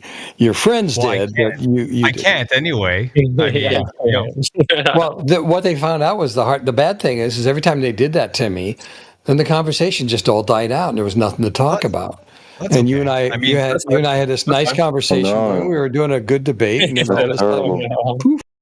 Thing is, dude, the thing is when it's 4 o'clock in the morning, sure it'll die out because no one's, everyone's fucking sleeping. But during the day, dude, we've got the conveyor belt going, so it's not a problem. I'm not in the conveyor belt family. I'm actually I stay up late at night kind of family. So I know what you mean. But too many years of working long nights in animation, and I just literally am, a day the person. Other night, sleeping. If I may just kind of revive it there from what I remember. we ended on the conversation of, you know, trying to find something that is directly connected to the Earth, not outside of the Earth, to prove curvature. And you were saying stuff like, oh, Eratosthenes, boats over the horizon, et cetera, et cetera. I think you even mentioned. I gave you mapping. Also. Yeah, I mentioned mapping. I gave you guys one thing, and no one's ever really gone after this, and I don't know why. I always mention if you guys made an accurate map of just the continental United States, just the continental United States. That's inside, you know, one continent. Go ahead and make me an accurate map and do it without taking into account curvature. Yeah, the minute there's you no start curvature on the map. Hey, it's already been done. It's called the Public Land Survey System. Yeah, and it's all takes. You know what they do? They take into account a curvature. Yes, they do. No, they don't. Cartesian coordinates. What map? Which Cartesian coordinates are we talking about? Longitude and latitude, which is also a curvature map? No, it's not. Not latitude and longitude, and they have nothing. That has nothing to do with curvature. So which Cartesian coordinates? By the way, Descartes, when he invented it, did not invent it for mapping. But go ahead. It uses a square grid. And that square grid laid out over the entire United States. You're saying? I don't think so. Yes, it's called the Public Land Survey System. I'll post Right. it. They did that for individual counties. Because of your ignorance. No, they did it because of. Yeah, I know exactly what survey you're talking about. And if you look at that their webpage, survey system. Right. When you look at the webpage, it's Geological Survey is actually the government entity that did it. You will see that they did it in sections by county, and counties the size of San Bernardino County and Riverside County in California, which are the two largest counties in the country. They did not use that system because the counties were too large and curvature was a problem for them. That's cap, bro. No, it's the truth, and it's a fact. But go ahead and look it up yourself. Because I said so. Trust me, bro. Okay, it was created by the Land Ordinance of 1785 that predates the U.S. Geological Survey. 1785. Yeah, 1785. Half the territories weren't even established as states yet. The continental United States wasn't finished until when? They still know how to map shit. Yeah, just because they didn't lay down. Resting your argument on an old map like that, instead of taking my advice and making a new one. That's the thing. You're running away from this because you don't want to make a map. I'm directly addressing it. It's already made. You have a narrative that it wasn't made, and that. And the name of your map is what? Exists. Okay, I'll post it in the chat. Post the map in the chat. I'll post the wiki page in the fucking chat. That's how common it is. I'd like to see this. I haven't seen it. It's called the Public Land Survey System. It uses square grids.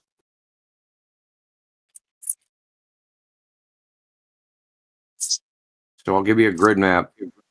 Go ahead and keep reading this because I think you're going to find it very interesting. This has nothing to do with what. Okay, hold on. Let's take a look at the actual technique they used.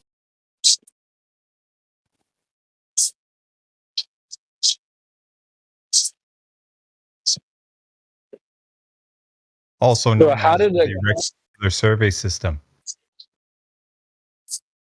He said the county factored in curvature. How the hell did they do that? No, counties like Riverside and and San Bernardino County were too large to use this particular system.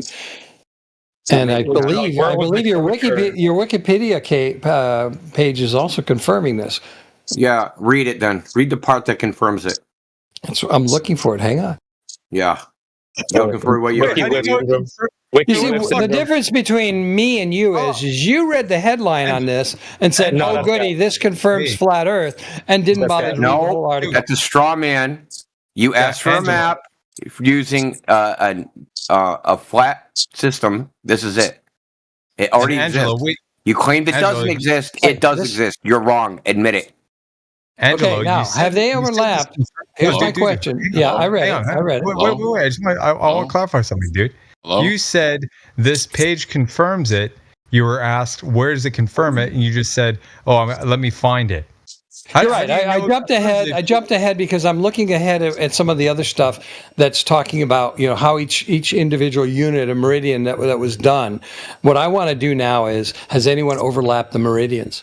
Because if you have all of these tests that are done and all these surveys that were done, and if you didn't overlap them, you're going to find, like the state of Ohio, in the image that they have from, I think this is from, the first measurement was done in 1789, and the last measurement was done in 1819. And if you look at the overlaps of those those four zones or whatever, that isn't what Ohio looks like. That's not exactly accurate, and that's the problem. You can't overlap every one of these and expect to get an exact measurement of the actual continental United States. The minute you start measuring, the minute you start measuring distances between major cities on each one of these maps, you're going to have a problem because the maps themselves are going to say the cities are either too short, they'll actually be too short, too close to each other than what are actually in the actual globe and how they measure the distance by traveling to them. You made a lot of claims. Can you post any evidence at all? I'll get to it. I'll get to it. Whatsoever to back up. No, One I'm of not the being things. patient. Well, you you made can a lot of claims all on top of each don't other. be patient then. Just sit there and keep. You're going to have to suffer then, because if you're not patient, you'll have to suffer until I give you the evidence. No, I don't have to suffer until you're going to get. Apparently, you are. You're really upset that I'm not able to get it. Be muted. You can shut the fuck up, Great Angelo. This ain't my first rodeo with you, and it's not your first rodeo with this topic, and you have a penchant for fucking lying. You're not a VIP. He even admitted it. Oh, I jumped ahead. When I see your evidence in the chat that you're looking for, the evidence of the thing you already believe is the case, you don't know anything about surveying. You're just talking out your ass, dude. You think we don't know anything, so you can say whatever.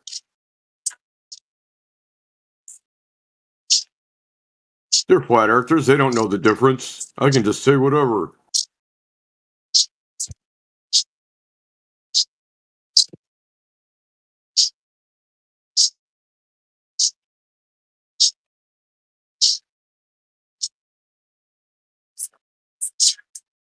CB, you got like crickets or some shit going on back there? Oh, here.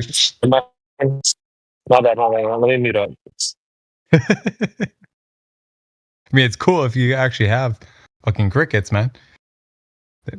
That we don't have any around here.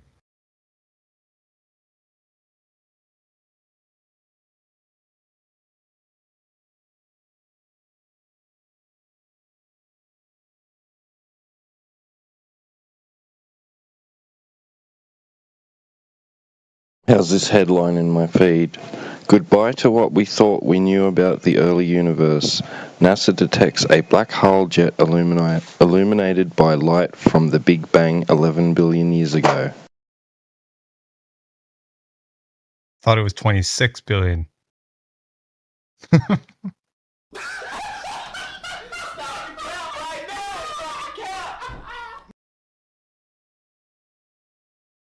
I mean, which one is it, man? That article must have come out before the update. You can get the memo?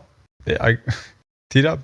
I guess they did. Published 2 days ago. Yeah, I don't know, man.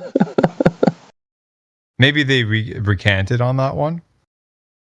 The 26 billion years. I don't know. I thought it was. It wasn't 11 billion years. It was like 13 or something. But yeah.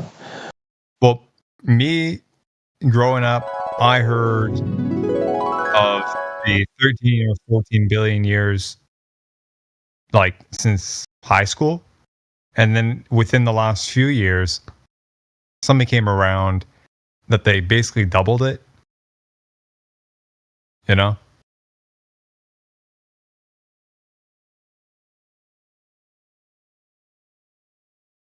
So all my life, I thought it was 13, 14. But yeah, they changed their mind. Now they're saying 11.6. Go figure. I don't know.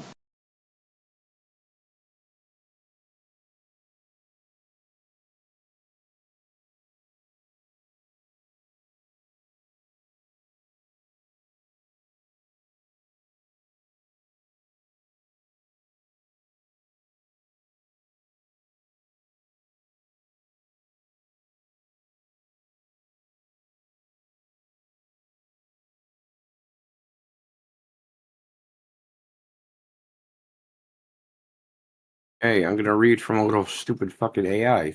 Okay, just for ha-has. We're gonna read from the AI. I asked it, does the public land survey system use latitude and longitude? The direct answer is, no, it does not.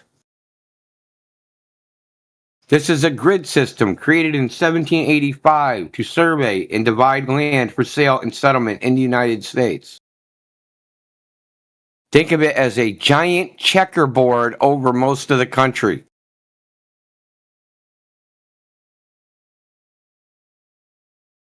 It is based on a starting principal meridian, north-south line, and a baseline, east-west line.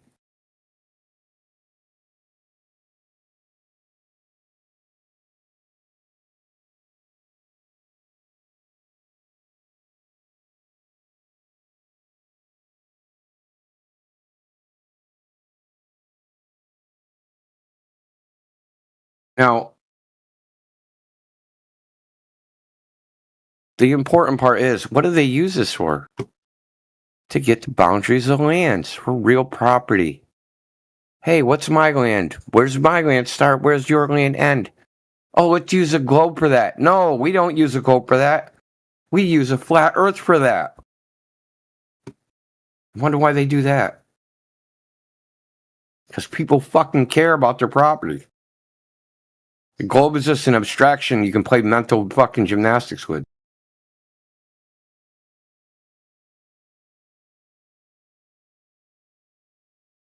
Yeah, I do. Just post your evidence. We don't care about comments.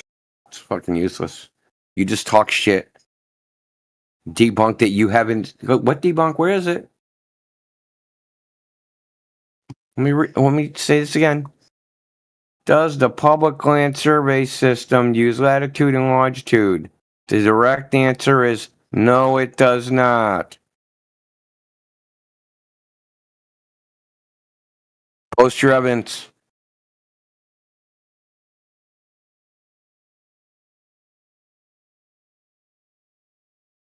Yeah, you think I care what you say? You're a liar. I don't care what liars say. So post your evidence in the chat.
Yeah, was I unmuted the whole time I was just talking?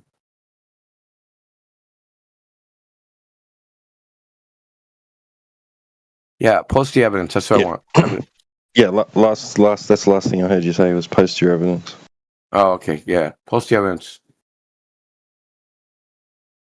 Yeah. The question was, you want me to point it out? Yes. Verbatim. Take a screenshot of the relevant fucking section or just copy paste the quote.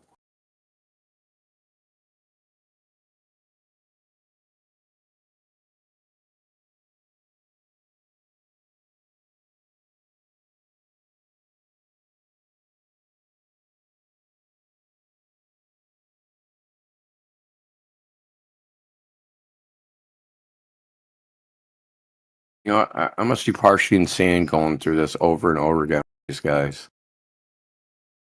Claim. Okay, what's your evidence?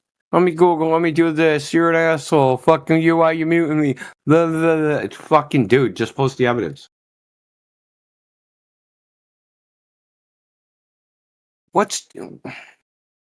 Dude, what's too harsh? Okay, then read it to us. You're unmuted, Gray Angel. Read it to us. Thank you. I'd like to post it, but it's too large. And basically, if you go onto your website, the one that you posted, the Wikipedia page, under design, you'll see where it says here, because the survey design is two-dimensional while the actual Earth is three-dimensional, adjustments to the land are made periodically to prevent error propagation. Not all sections can be 1 square mile, nor can all townships be exactly 36 square miles. More specifically, all north and south running lines that are within the prime meridian are always established with reference to true geologic north. But this is a physical impossibility. To meet this condition, it must still maintain a rectangular land grid because such lines converge on the North Pole. These adjustments are done in two different scales. On the small scale within a township, it's done by starting the sectional surveys at the southeast corner and moving progressively towards the northwest corner. The algorithm to move northwesterly to establish the 6 easternmost sections, then move to the west at 1 mile intervals, parallel to the eastern boundary of the township, repeating the process until the western side of the township is reached. The result of this is that the northernmost and westernmost tiers of sections, 11 in all, are thus allowed to deviate from 1 square mile. I can disprove this method. Hold on. This method accommodates the curvature problem within the township and also allows for any errors made during surveying. So your entire paper, and by the way, corrections for the curvature of the Earth exist in 2 separate spatial scales. This is at the bottom of the paragraph. A smaller scale within townships and a larger scale between multiple townships. So they do correct for curvature. Surprised? Okay. So, yeah, I'm surprised you actually read that shit. Do you know why? Because you don't read stuff? Because there's no citation. Oh, I'm sorry. What? That's your own. It's your own entire design section doesn't have a single citation. Yes, it does. Okay, what's the citation? What number is it? What footnote number? Yeah, what footnote number, Great Angelo? I can just go to the bottom, and then I can read the original source. The design section. Yeah, it don't have a citation. It's the PLS. Fucking PLS. Okay. Glober wrote this shit. Oh, is that what it is? Is that what you're going to say now? It's what it is. You first said there was nothing in there. Now you've got that in there. Would you like another example? No, I want the citation that this is based on.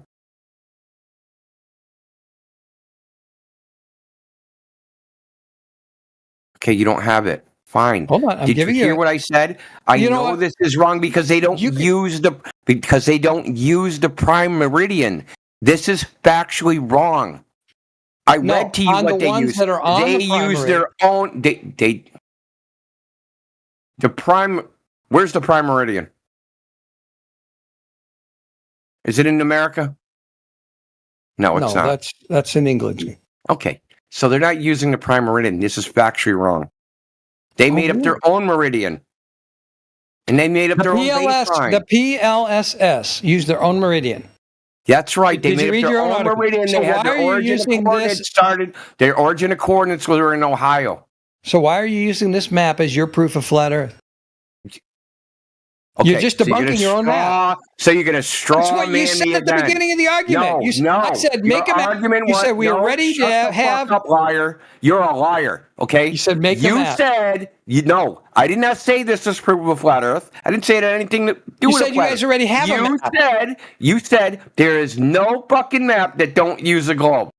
Welcome to the globe. And that isn't based upon a flat Earth. You did. It has to be based upon a flat Earth if it has rectangular coordinates. It has to be. I asked for a map and you said we have one, and then you gave me this link. No, that was your I didn't. proof. You fucking liar. You can't lie your way out of this.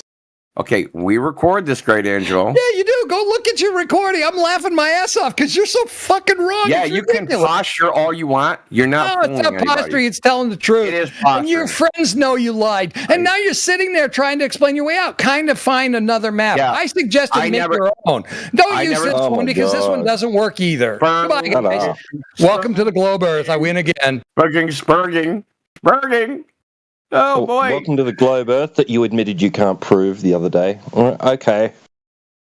You done spurging? Okay, so now you're done spurging. I'll now talk. I never said that this was our map. I never said it proved the flat Earth. You already said that once, and I said, hey, that's from in, and then you did it again. Why'd you do it again? Did you or did you not say this map is the map you guys have? When I said come up with a map that has that, you said it was already done.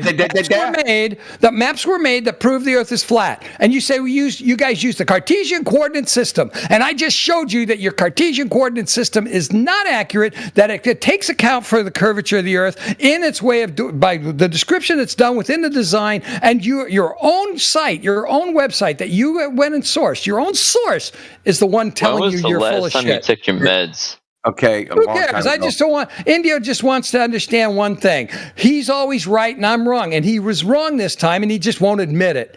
No, you don't I have a wasn't map. wrong. You won't have a map. No, You're too not stupid gonna to make a map. respond. You're going to overtalk. Welcome because to the you're Globe so Earth. confident in your position.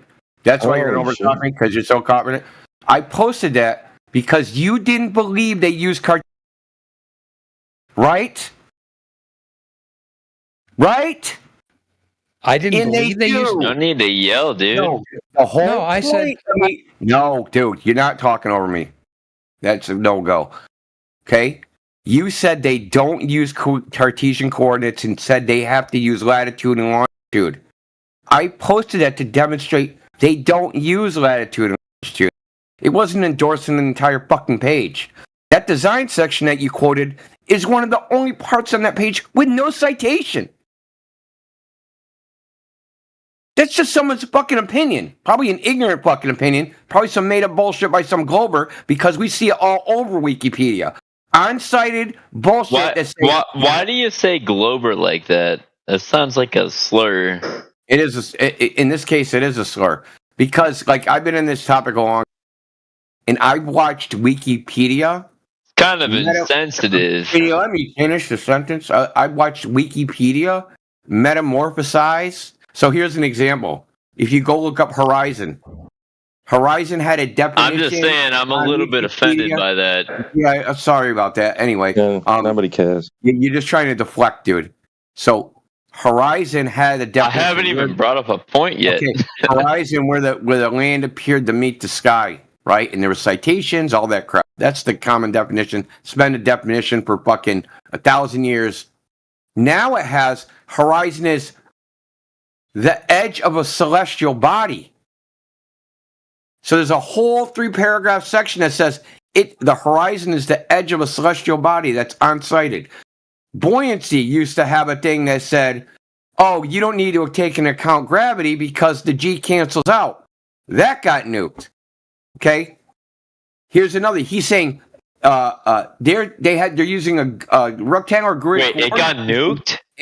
Yeah, nuked as in someone vaporized it. They deleted. They dropped a nuclear bomb on that one? Okay, you're just being a child. Shut up, bro. Yeah, fucking gayness.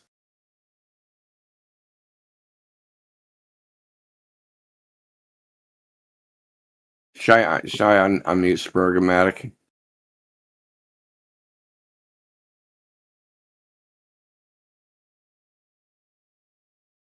Okay. Anyway, I thought spheres didn't have edges. Yeah, right. But I've watched Wikipedia get freaking distorted with people like adding crap about the globe, and then you'll see these big sections saying, "Hey, they do this because they curvature globe something," and you look and it's an uncited fucking. There's no citation. It's literally just somebody making shit up.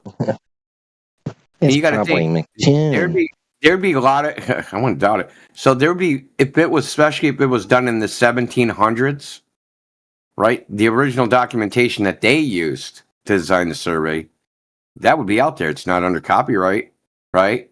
And then they would say, hey, we had to do this to take curvature into account. Well, where's that? Oh, just somebody fucking decided they're going to write some shit on Wikipedia. The only purpose of me posting Wikipedia, Great Angel, I'm going to say it again, said they're not using a grid coordinate system that wasn't Cartesian coordinates and that they're using latitude and longitude. That's false. Okay? Wasn't endorsing a whole page, dude. That's called an all or nothing fallacy. Actually, you forgot one thing. They did describe the Cartesian coordinate system in going from the lower right-hand corner to the upper left-hand corner. In other words, from the southeast to the northwest. And they were using that system, but they were making adjustments because of curvature at the same time because they had to. Hey, what was the adjustment? How did they adjust? Go read the article. I'm not going to read it again. No, there's no citation. Oh, I'm sorry. There's no citation in your claim that the Earth is flat because you don't have any scientific papers to. No, I'm not going to shut up. Shut me up. Fucking mute me. I don't give a fuck. Fucking zip it, you clown. God, you're an emotional fucking woman, dude. Just so you all know, I've just been on the Wayback Machine.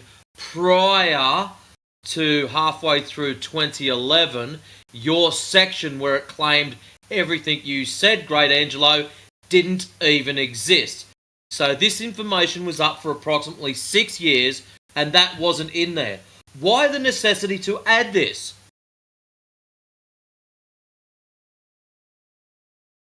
We all know the answer. No, I'm not going to unmute him. He's going to fucking spin out. But anyways, as you were, India, sorry. If you're going to claim, Great Angelo, that they used this Cartesian coordinate system and had to make adjustments, we need to know what those adjustments were. Because they also make adjustments when they think it's a globe.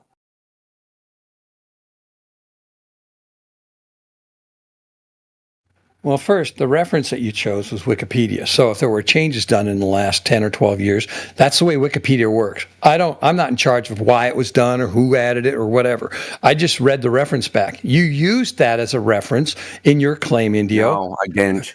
You posted it. It's under your post. Okay, yes, what your excuse was and why, I don't care. That's not the important thing. Oh, you don't care. You don't care why I posted it. You're criticizing it don't matter why I posted it. Hold on, let me finish. You're criticizing what I posted up there and what I claimed in my post based on the fact that you couldn't find any citations in that one set of paragraphs that was apparently added later.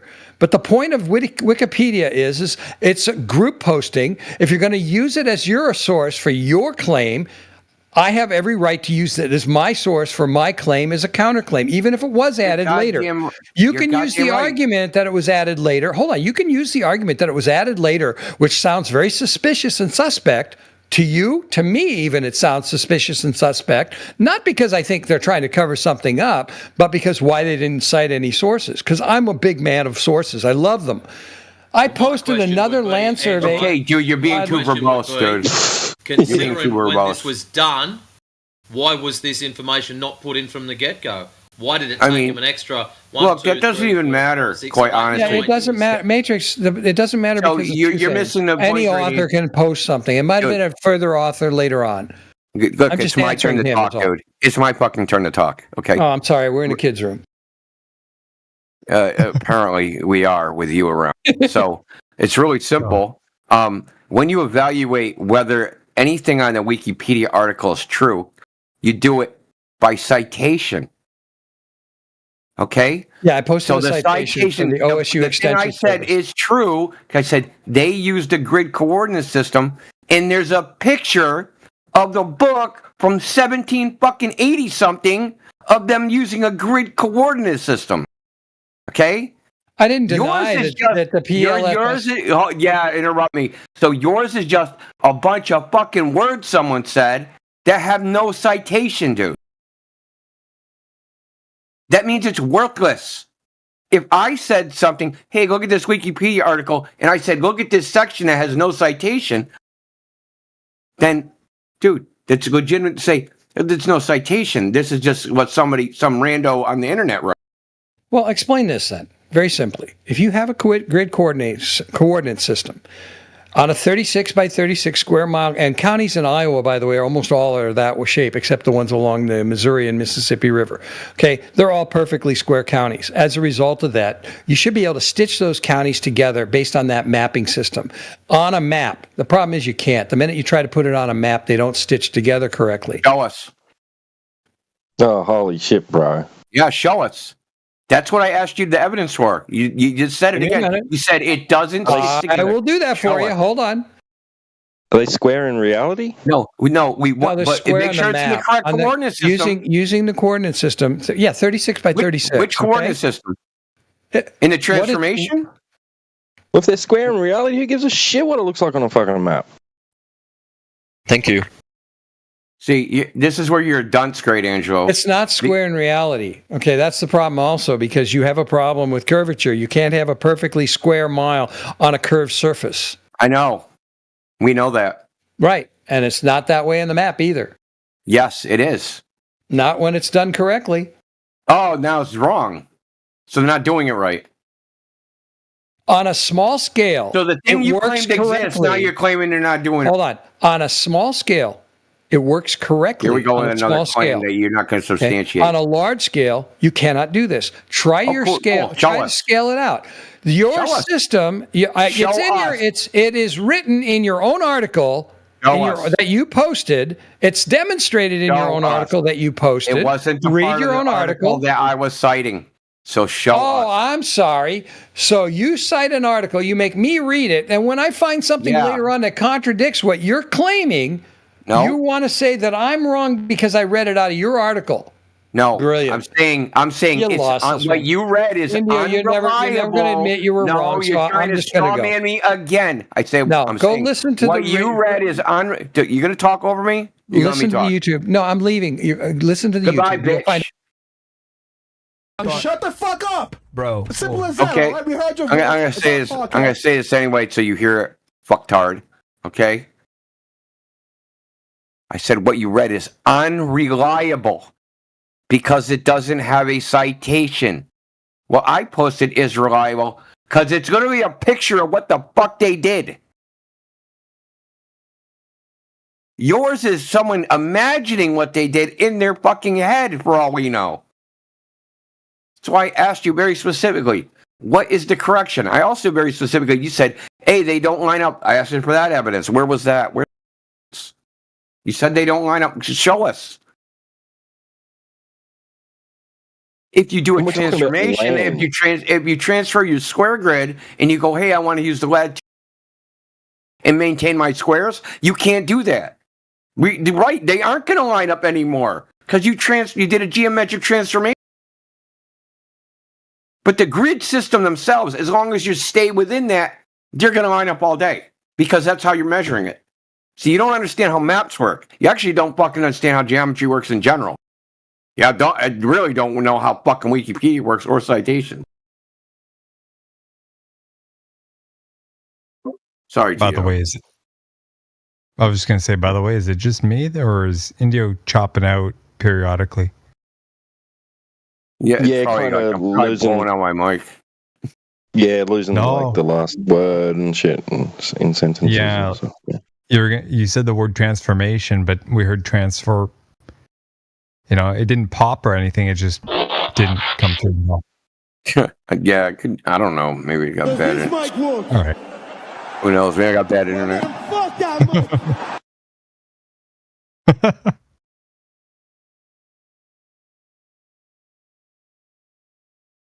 Or I got You know, I 32,000 love, apps open. Yeah, You guys like fruit? sure. Do you Not like the kind mango? you're talking about. Do you like mango? Yeah. Well, I also like mango, but I love like it when watermelon? men stay. Pause. Wait, did someone ruin my joke? I missed it. T-Dub. Sorry, man. T-Dub, shut the fuck up. Well, so you know, I also love mango, but I think I prefer it when men stay. Shut the fuck up. Well, Great Angel said he was leaving. He's still here. Fuck yeah. Oh shit. Oh, that's you guys can use that one if you ever want to be a dad joke. I thought you were gonna say something like you're like man go, but I prefer women go. Oh, or something. That's a good one. I'm stealing that. I'm stealing that. Or woman, or rather, woman stay. Yeah. Y'all ever have that avocado? Yeah. What do you think about avocados? Affogato. Affogato. It's a nice I coffee. forgot about it. Wait, is there a joke there? Someone did not. Did someone just not say they forgot though? I forgot about it. There you go. Oh, okay. Nice. Hey, what does a chair taste like? Honestly, I couldn't even put my. I honestly couldn't put my finger on it. Cherry. Very well.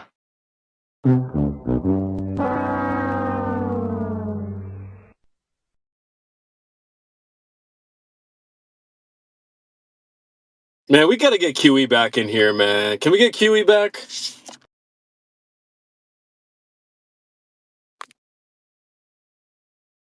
Damn, crickets. You know, I still don't even know what happened. I'm sorry. Give me a sec. That's some bullshit, Indio. I still don't even know why he got banned. I'm not saying Hey, he didn't man. deserve it or he did deserve it. I just still don't even know what. Cast your vote. I got a poll in the chat. Go and cast your vote in the chat. Oh shit, we got some no's. Wait, what? We got banned a second time. Yeah, I mean, India, the short version, he was given a set of rules that he had to comply to. Very simple. He chose not to. Oh, to come back? All right, I'm When back. he came back, remember the first time he got... Yeah. So he had conditions on whether to come back, and he agreed. That's correct, yes. Okay, that's all I need to know. I don't even need to know any more than. Yep, that was it. He had rules to follow, he chose not to. yeah, I mean it's fine. But can you guys vote? Go vote. For what? I have It's to in the vote. chat. I have to vote no, brother, because you agree to something, you got to do it. It's just the way it is. Yeah. What was it? Stop calling people crayon munchers? Damn. Well, I mean, I'm a crayon muncher. Yeah, facts. Damn, we got 2 no's. Indio, you asshole. I had to, man. You're such a peacemaker, bro. No, it ain't even about that. Like, bro, if you agree, like, look, you agree for something, even if you agreed to something stupid, right, dude, you got to do what you say. Yeah, the way it is. cool. I get it. I mean, maybe there's a dispute on whether he actually broke his promise. I don't know. I just miss him, man. I miss the homie, bro. That's Fucking Uncle pissed. He took QE. Flatsy with him, dude. Took Flatsy. Fucking go take our Flatsy, man. Man, get my girl back in here. Get my sandwiches back in Bloody here. sandwiches. Yeah, I need Yeah. my sandwiches back. I noticed that the other day. Is that what happened? She's just like, oh, if QE's not Wait. there, I'm not coming in. Mate, did you just don't know that, but I mention suspect. sandwiches? You got that Vegemite on you, bro? Hell no. Tell you something, Well- you lot start eating that stuff and you'll be tough. Or it'll kill you. Vegemite. Fuck out of here, Vegemite. Hell no, bro. Hey, I'm just saying, it's a down under specialty. Ew, that sounds nasty. Yo, I heard like we have our thing like peanut butter. Like they don't have that like around the world. Just like in Vegemite America. and what? They don't got peanut butter around That's the what I heard. world? That's kind of contradictory to what said this around channel is the about. world. The world is So around. Yeah, the world's a circle, bro. Around. Because the Oh, peanuts don't boy. grow upside. It's because the peanuts grow upside down and they taste bad down in Ew. Australia. That's nasty. Wait, so couldn't QE come back to our home server? and do Yeah. his. Yeah. Yep. I think so. Yeah. Yeah, he's only banned from politics, bro. We just need, we just need that sit around the campfire for an hour. It You went know? beyond that though, because he DM'd a bunch of people and Yeah, it's awkward. Oh, It's all right. We'll get through it. Shit, I was in the fire range for a minute there too, and we're back, baby. oh, thank Back and God better I than was ever. fucking busy, dude. Dude, you must think it's a conspiracy. Like every time some shit happens with him, I'm like fucking super busy in real life, dude. And I fucking just don't even have time to. It's happened like 4 times now. Dude, I had to I'm not gonna say what I had to do. I did do something before. And that shit happened right at the end of the. Bro, you're fucking beat. I can't deal with this. I got like 4 fucking days to do this shit. I feel you. I'm not gonna stay on here for too long. I gotta go get into some 304 activities. You know, Well, have you thought about being a geo bachelor and getting yourself like a hot Eastern Asian woman? Yes. What would I do with Yes. Wait, is he asking me? Catch All your gonorrhea. fucking life, dude. Yeah, with gonorrhea will alter your life, man. Bro, what the? No, dude, no. Wait. Who is he asking? Because I'm trying to get me Look, like brother. a Asian. Okay, I know a guy. He's passed away now, but he was in Vietnam. And whenever he was on leave, what do you think he did? He went to Thailand and That's went buck Asia. wild. I'm talking about like. Did you say Southeast Asia?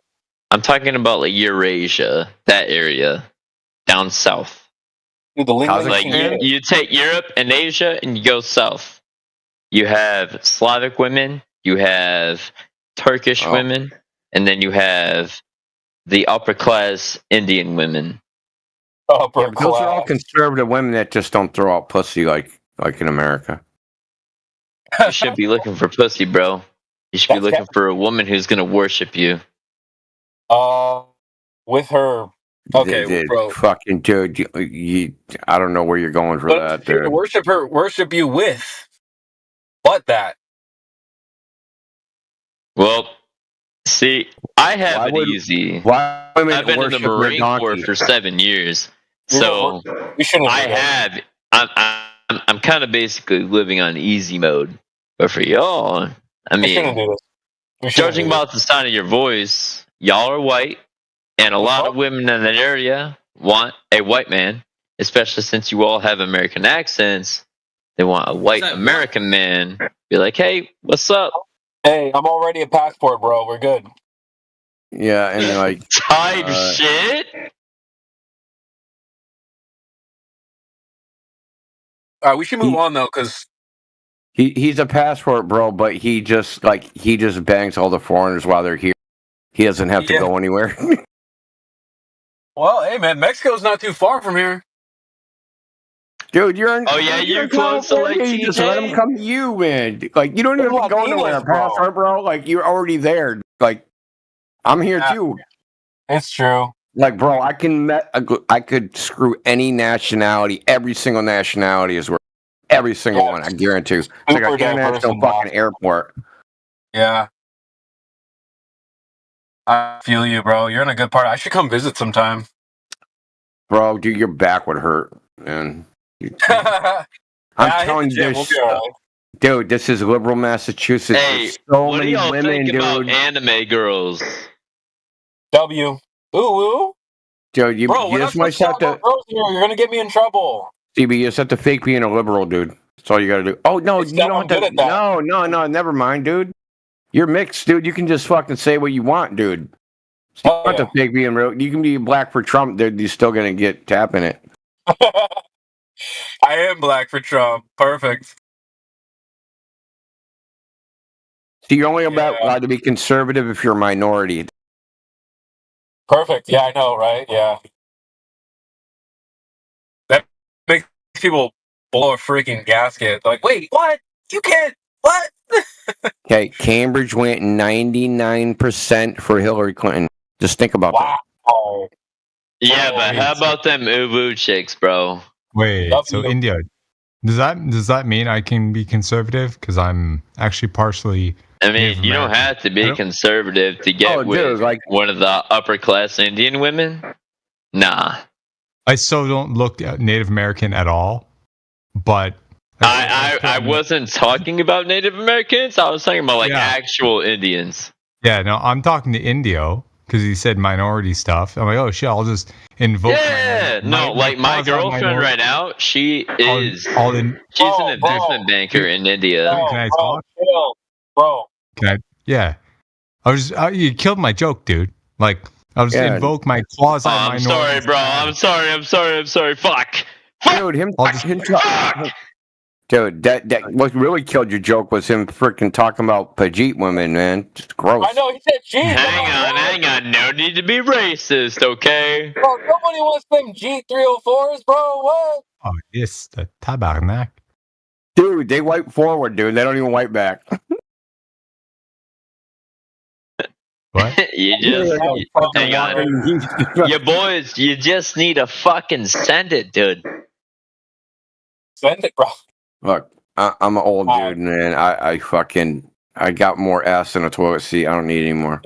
Oh, dude, that's crazy. It sounds like you need some, though, because you seem a little bit disgruntled. What? No, he doesn't.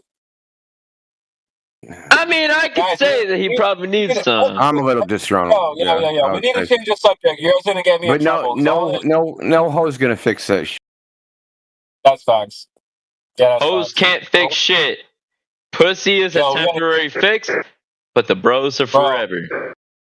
We got to change the subject because they're going to get mad at me for this. Sorry. You didn't start it. It's not even your fault. They're going to get mad about us having a good time. If it ever gets about women, it's going to be like, CB's fault. He's a misogynist. It's fine, bro. We're just going to move on. I'm going to leave here in a little bit anyway. I gotta get into some 304 activities. I mean, fuck, I'd rather talk about this than having an argument over whether or not the Earth is flat. Are you a globetard? I mean, we actually don't argue over it. Well, no. Dude, I'm a fucking... I don't really want to talk about that type of stuff. I see a group of guys, and we can have that honest argument, and I'm okay with that. We're a group of guys. So are you a globetard? Well, you're fucking throwing a whole ass slur at me, dog. That's kind of fucked up. Wait. Do you think the Earth moves? Well, I know it does. Oh, chat. Get him. If I had a soundboard right now, bro. Even though I'm one of the fucking boys, and I'm just trying to have a good conversation with y'all because I respect you all. Matrix, hit the gun reload, bro. And y'all gonna gun me down like a fucking dog. It's a question I ask all you Globers. Just to illustrate a point, okay? Now, if nobody told you the Earth was a globe, would you have figured it out yourself? Well, if nobody would have told me that, then eventually I would have because of job training. It's high noon. What? What do you mean from job training, dude? What does that even mean? Because my first job that I actually had, we shot down aircraft. And with that came with judging the trajectory of an aircraft based off of the curvature of the Earth, and we had like special tablets that would like give us calculations saying, hey, this is the gravitational pull that we're experiencing right now, and this is the trajectory of the aircraft. You aim your sights here, you can shoot it down. Aim your sights. Sights are what weapon? I've got you in my sights. The Stinger. You know what's interesting about that? Dude. Stinger's got an IR freaking secret. If I may point out, in what he said, it has. You do not rely solely on the IR and IFF LPAC. So you think you're picking the fucking airplane up out of the sky by you aiming it? Yeah, I call bullshit. But if you think about it, oh my goodness! But bro, so we underwent a special operation. Dude, called Bro, Okay, are you gonna let me talk about what we were just talking about, or are you just gonna like step on me? I'll let you go, dude. I just want to point something out, right? What you said in terms of what you actually practice, you didn't say anything that is exclusive to a ball. Earlier, you precursed it with, we use that, we use this, we use curvature, we use that. But when you mention what you do, you just said something about calculating for example, the gravity, which is just basically the acceleration, downwards. That's fine. And then everything else around that, you didn't. It wasn't. Nothing was exclusive to a ball. What the fuck did I mention balls, dude? Ew. You're talking about curvature. Get your fucking mind out of the gutter, bro. Talking about the globe, Your mind's in the gutter, dude. I'm not talking about that shit. Fuck's wrong with you? Okay, I'm sorry. Maybe my humor is. Well, I just want to point that out, right? Because you invoked the term gravity, which I think you're trying to insinuate, globe Earth with that term, but it's not necessarily the case. Because we all none of us will like we there's no point in contention about the downward acceleration of dense objects. Right, we can calculate shit at 9.8 meters per second squared downwards, and if you're calculating for that in your work, that's fine. It's not exclusive. That's all I wanted to point out. Okay, and I will address what you just said right now. So, like, I know someone earlier mentioned we have like IR detection, blah blah blah. We have IFF with our belt packs. You can identify a friend or foe utilizing that. But when you do not have access to that, you are relying based solely on vision and sound. When you're doing that type of sight mode, you have to account for curvature. Hold on. Because you do not have a lock on. Or you put in data into a machine and it spits out a number. You're not punching anything into any type of machine. You're eyeballing it. So you're eyeballing a curved trajectory on something that's flying on fuck knows what trajectory. You're full of shit. No, you have a legitimate site that is designed for that. It has. So when you're looking into the site, it's like a cross, right? And each cross will determine, like, so for your y-axis, you have certain squares that will indicate basically an elevation, and then your x-axis, you will have a windage indicator. And it's pretty fairly easy to identify with the regular rockets that we use that are not configured to the IFF belt pack. You can just be like, all right, they'll do like a general within like I think of like a 50-meter radius. You can shoot them within that range off the target that you pick based off of the calculations that you make, and then they will hit the aircraft. But before you actually meet your target, you have to calculate trajectory, which way the aircraft is going, and then account for curvature. So Sounds like you're accounting for curvature. Sounds like you're looking at a screen and it's going, oh look, the craft we're after is going this way, and you give it some lead and then shoot. Well, wait, this is air to yes, air. that is true. So this is air to air. Is this air to air? This is ground to air. Ground to air. So, oh, okay. What? So what's the curvature got to I'm do not with it then? denying what you're saying. So what's the curvature got to do with it then? That is absolutely true. What are you accounting for? Are you accounting for curvature of the air? Can I please speak about my weapon system, please? All right. So when you're looking at it, you have your top sight, your left sight, and then you have your bottom sight.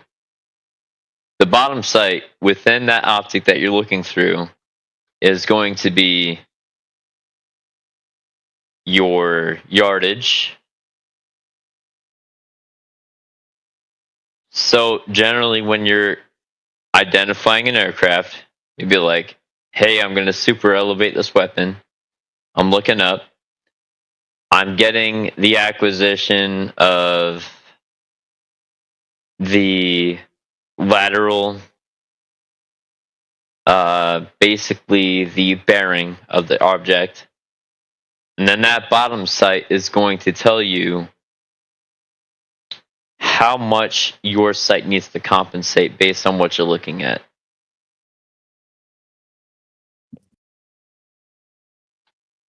Depending on where you're at, if you're on flat ground within sea level, you need to look farther up. But if you're on like a mountain or something like that, you need to look further down. And then you engage your target, and whether or not you get a kill is up based from there.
Yeah, I didn't hear anything about Kovacic there.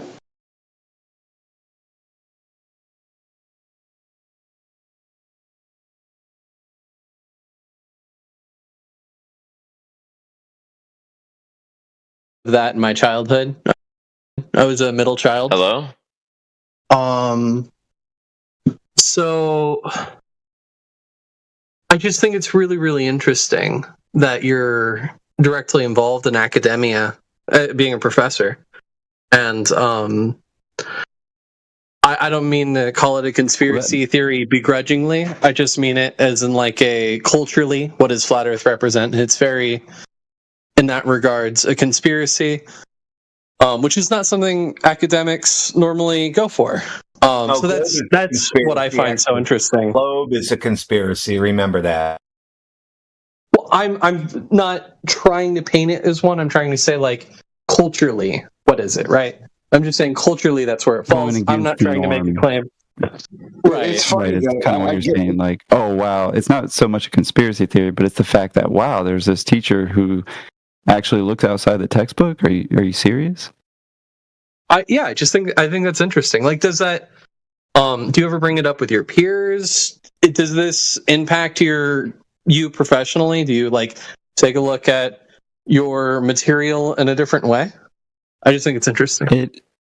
Well, for me, it kind of go hand in hand. And to be fair, I was a flat earther before I became a professor, right? I have my own business and practice in architecture, and I do a lot of like custom residential. And I find that my clients are definitely much more open-minded individuals. They're usually people that are, I'm not going to lie to you, they're really rich, and they teach me about the fiat currency system. They taught me about money. They taught me about money markets, just investing in all these different, things of how even just money systems work. So very often I'm finding myself running into these people regardless, right? People that are thinking outside of the box. Even in academia, I mean, don't get me wrong, some of the old guys, they had a student one time that said flat earth, right? And they came up to the faculty meeting. There's like, I got a student who really thinks the earth's flat. And I did respond. I go, well, how do you know they're wrong? And he didn't say anything to me, and he's a really good guy, really laid back, but he's also 75. He wasn't going to argue with me. He's like, I'm looking for the door, I'm not. So, I mean, don't get me wrong. There's some that are like, they'll just look the other way. However, there's some, they're trying to make a name for themselves. They're very egotistical. They go by the book. And in fact, some of them wrote the book that they're pushing on their students. So, I mean, don't get me wrong. I wouldn't ever express it to one of those guys. And to be fair, I've never ran into one of those types of guys that know that the earth is flat anyway, just because they're so blinded by themselves. You were telling us a little while ago about a peer or a co-worker that approached you in the car park and said that they saw you interview Eric Dubay and shook your hand. Yes, they definitely exist, and yeah, thank you, TiVo, because that would scare the shit out of you, and it was funny, he wasn't a professor or anything. He was an administrator. He was a little higher up than me, but he really was just kind of like an accountant and, just handled all the business. Long-haired dude, all white, slick back, looked like a real awesome, chill guy that I wouldn't even be surprised has maybe even flown through this Discord once or twice. Now hearing about the video. But yeah, he did. He walked up and he was like, hey, are you that guy that talked to Eric Dubay? And at first I kind of like looked behind me and like froze like a deer in the headlights, like, is he talking to me? Is he calling me out? Who else is around? Like, I did have to go all tribal real quick, like, wait, is my boss nearby 15 feet away? Like, because it is one of those things that, my flat earth to answer his question, could definitely get you terminated, right? I learned that pretty quickly during the 2020 stuff. I stood up pretty tall in Texas, and I even gave lectures to the entire faculty body about the effectiveness of face diapers. And I shook a lot of cages, and it could have been the reason why I think I was actually why they promoted me to be in the position that I am of the architecture department. Because I stood up for what's correct, and what, in this case, what the book says, So, don't get me wrong, I know when to use it against them, but when it comes to this topic too, I teach perspective, and I still teach analog drafting. And we do a lot of computer stuff and rendering, and that's all important too, to know how that works, which is flat, by the way, not globular. Anyway. I want to, can I butt in for a minute? Like, what would the professional, he's like, Flathead writes a flat earther. What could they possibly beef with him about being a flat earther? He makes an architectural drawing. He draws a curve, and they're like, well, how do I build this? And they're like, and if he said use a level to build a curve, they fire him for that, right? So, oh, they'd laugh. Yeah, exactly. Like in architecture, using just planar geometry, right? Just straight Euclidean geometry. He should be fired if he was a glober, trying to build things using spherical geometry. Which is funny you say that, because the only time a globe even comes up is for some sort of ideology about how architecture is, man, don't get me wrong, it is probably the most consumption of energy that we do on Earth, right? All the sandwiches, all the water that go into the workers, over time, melting steel, taking it out of a rock, putting it back together. Yeah, it's a lot of energy. I get it. But the only time they talk about the globe is global warming and, recently climate change. They have Mars architecture, but to be fair, just like actually like physics, you have theoretical physics and practical and experimental physics. You have a group of people that are focused on the objective reality, such as like practical physics, whereas the experimental physics guys, like they're not worried about shit. Yeah, you're talking about applied physics. Applied physics is completely different than that other crap. But we have the same thing in architecture, where you have people who definitely focus on the practical aspects that have to work, period. Right. And of course, those lend to talk about actually flat Earth all the time. And in fact, I'm always talking to my students about the horizon, measurements, level, different topographies. And it's really funny how much you can talk about flat Earth without even saying the word flat or Earth, at least in combination. But yeah, it is one of those things that you'd probably have to be a little bit observant to realize, oh, wait, they never brought up the globe. Wait a minute, there is no globe button in AutoCAD. Wait, why don't we use this thing at all? And to be fair, with all due respect to your mother and father, I don't consider lawyers and doctors academics unless you're a research doctor.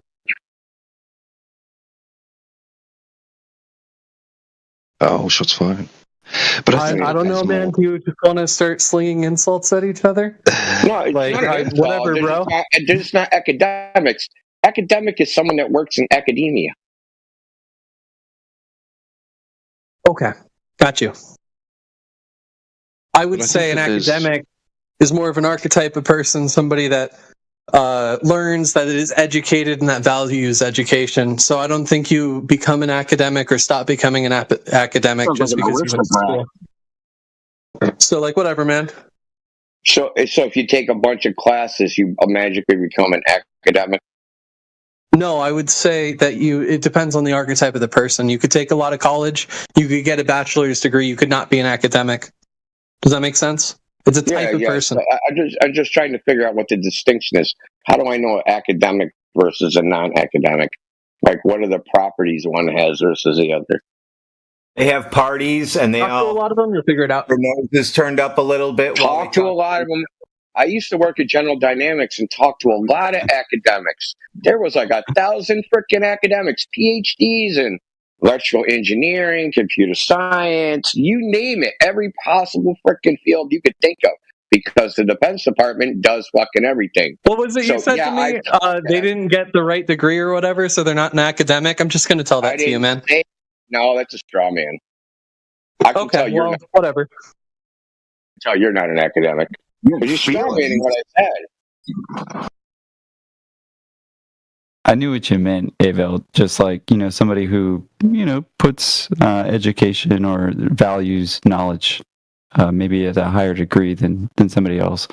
Maybe even in a normal, traditional sense like we have under our current societal norms, right? Yeah, under the definition of academic I used, a lot of you would be considered academics. Sure, but you do have to understand, even in academia, they have a complete differentiation of the Associates of Arts and Science, knowing very well that those are completely two different disciplines.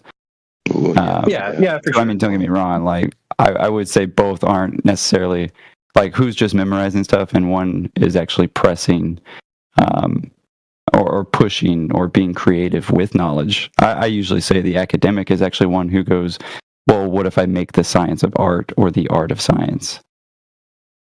I think that there's probably a lot more fringe investigation going on amongst academics and within, the education system. People in that field, those fields of study, learned people, right? Than what is known about, because, like you said before, there's a stigma and that goes along with it, which would force them not to voice their opinions or their findings, their research, etc. In fear of being ridiculed and losing tenure and all that shit. Yeah, and I mean, why lose all that, stuff that you've been working on and all that stuff just to be outspoken about flat Earth when it's already kind of put in the documentation anyway? We just assume that it's flat and stationary. Nobody had to get outspoken and lose their job over it. They were just honest. They're like, hey, this machine isn't going to work unless we do and assume this, right? But I actually do the same thing when we're drawing perspective, like a 1 or 2 point perspective. I don't say assume, but I go, we have to look at the level horizon. I teach the vanishing point and why that works with your optics. And it's a really good introduction for a lot of, I think, students that are trying to build for reality. I mean, what's really nice about my job is I get to be really quote unquote scientific and quote unquote artistic, right? Architecture seems to be this really nice blend. So very often, if I'm a little too outspoken about what science really is, because I do ask my students the same thing, like, hey, does anybody in class know what science is? And they'll go, absolutely blank. They don't know, just like you ask it here. Or they'll say, well, it's the study of something, or anybody else, And actually, it wasn't until last semester I had a student actually speak up and go, it's a cause and effect relationship, right? Where you take a control and independent value and a dependent value, and you put it, under some sort of questioning in order to derive an answer. And I was just like, thank God but I did also make it clear to my students, I go, look, only one of you even knew what science was. So as a college student or an academic, right, I challenge you to find this to be much more important and to add to your catalog, because it's going to help you along the way, to tackle more information. And I think the same thing applies with flat earth, which, honestly, I think the last time we had one of these like kind of masterclass things, the one I went to was when Miggy was talking about the 3 points. And I got to tell you, like, when it comes to this conversation and this topic, like, it doesn't matter if you're talking to dogs or gods or April Tools, who's not even listening and is an absolute drunk. Everybody can understand the 3 points. That the globe has been boiled down into who measured the curve any time in history. Okay, 1. Number 2, who's measured the rotation or the spin of this claimed globe. And number 3, how do we have the environment that this globe is in? And if there's been any time that I've even felt in trouble about flat Earth, obviously not on Discord, but sometimes in real life, right? I've argued with my 75-year-old grandfather, who's like, he's like one of those guys who's not afraid to really like punch you in the face, So you're like, Grandpa, I love you. You asked. It is Thanksgiving. Be thankful, But those 3 points kind of saved me too. Like, well, let me just give you 3 points to think about, and we can come back to it. We can go from there. I don't know, man. I have a lot of fun. Your grandfather's a baby boomer, is what you're telling me. Oh yeah. Okay. Definitely. Yeah, that explains everything. He's always right. Yeah, he's always been right. Like all baby.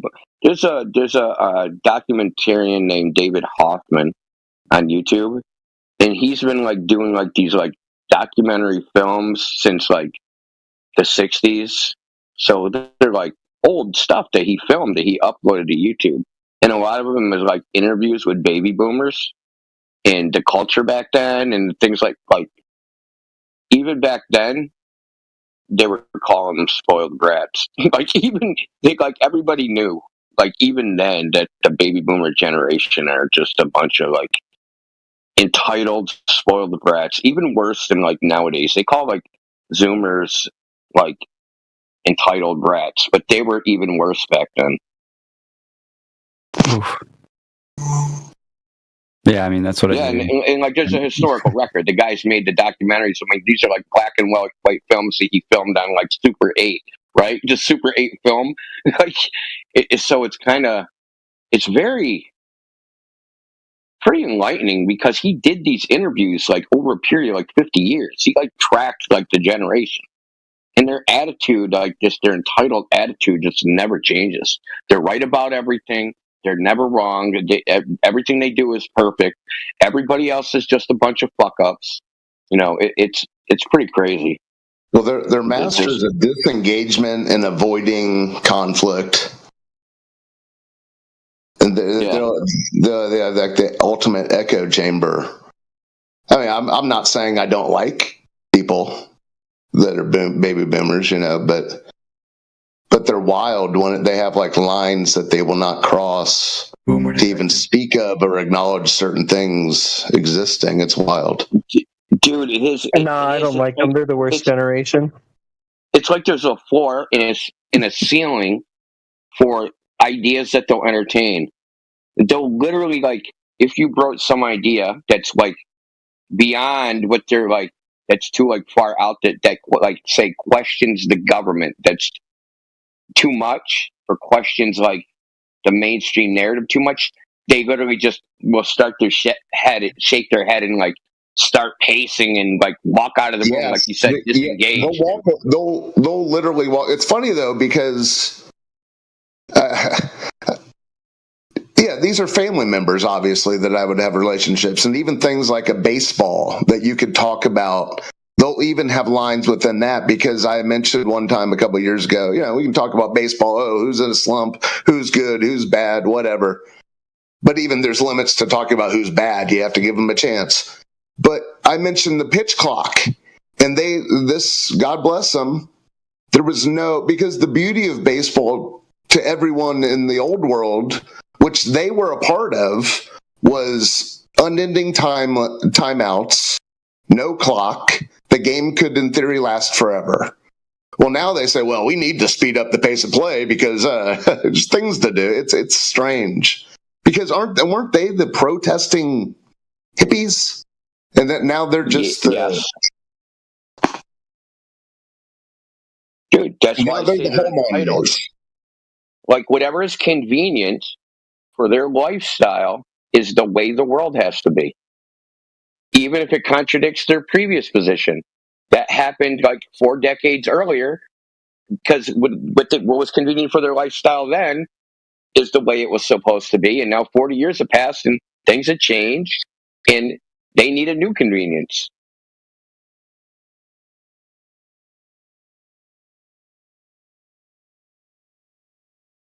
It's a whole generation of people like this, which is pretty sad. It's because they had it too good, in a way. I mean, think of you can get a part-time job, get an apartment, buy a car, and afford to go to college on a part-time salary. Like, that's crazy.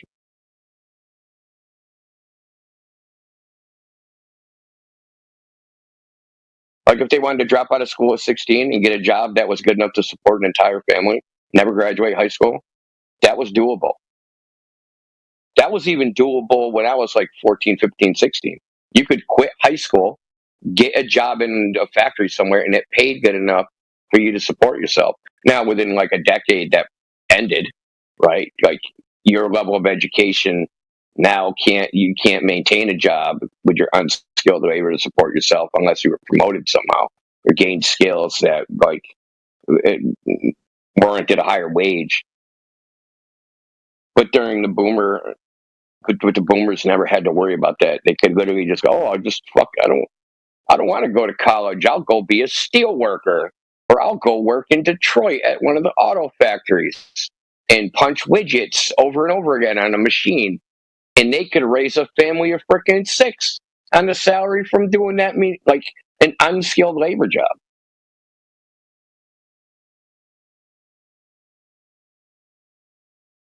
Those days are over, man.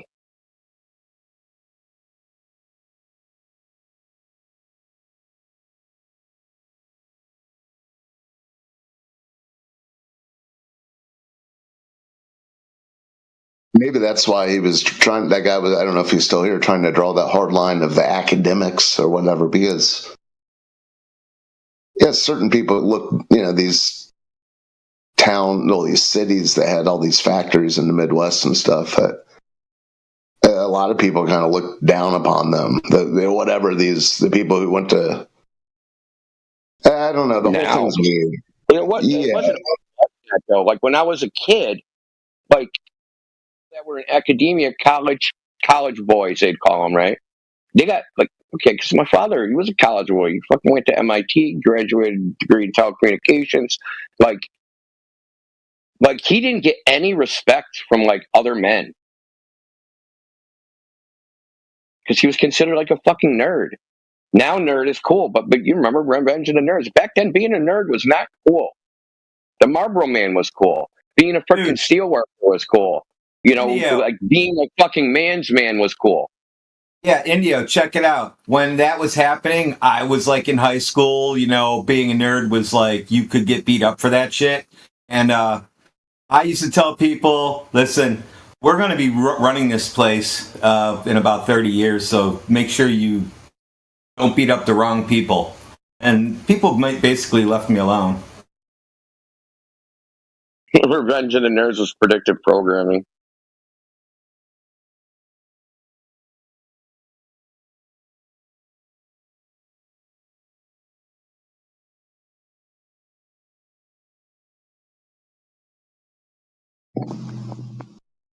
I think the thing with academics these days is that a lot of the curriculum is programming and not actually learning and applying tools.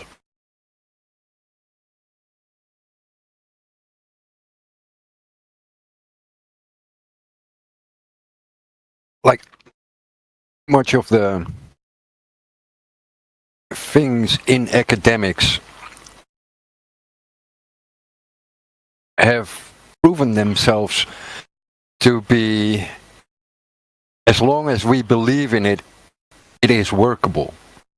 And then I look at lawyers, I look at the psychology sector, I look at doctors. They should have better knowledge through their education. But what do? They use their title to fill their pockets, because that's the bottom line of going into academia these days. You make more money. That's why what you see here in this kind of chat, people have lost faith in academia because they have proven to be jerks. I can go to, let's say, any psychiatrist that prescribes drugs to mentally ill people. I just have to look at what drugs he gives, and I can tell him he's an asshole or he's true. And sadly, most of them are assholes. Same goes with doctors. Same goes with lawyers.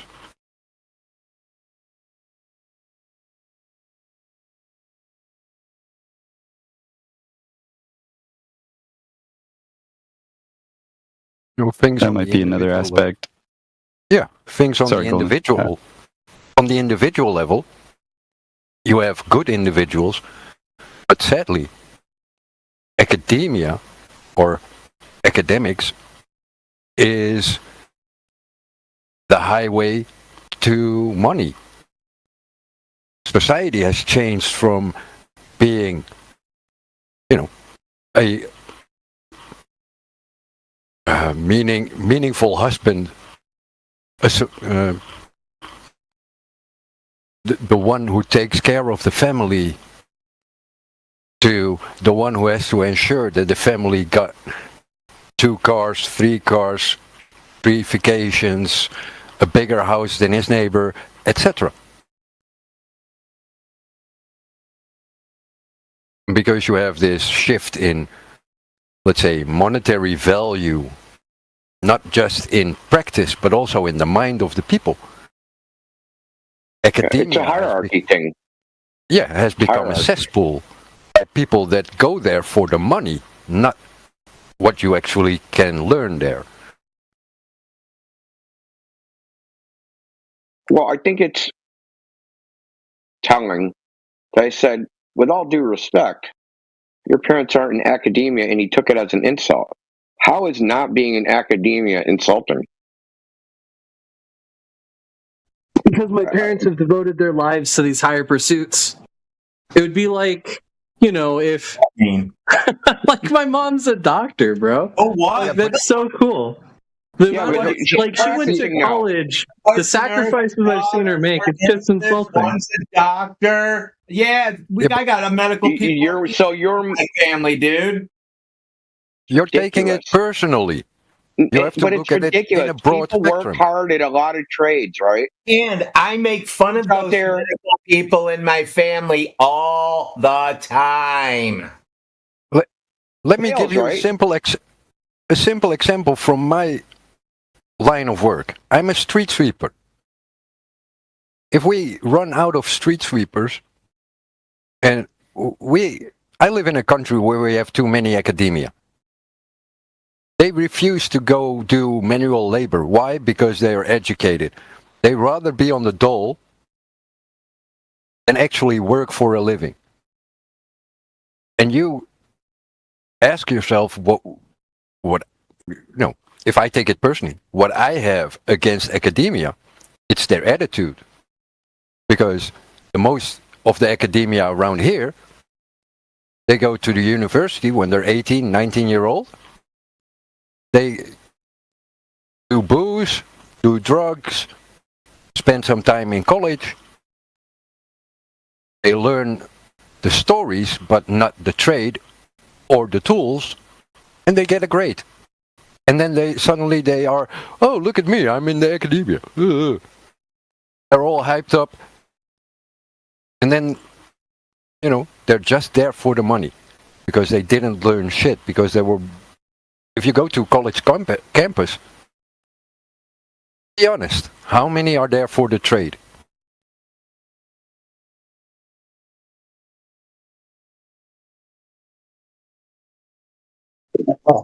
I mean, I was.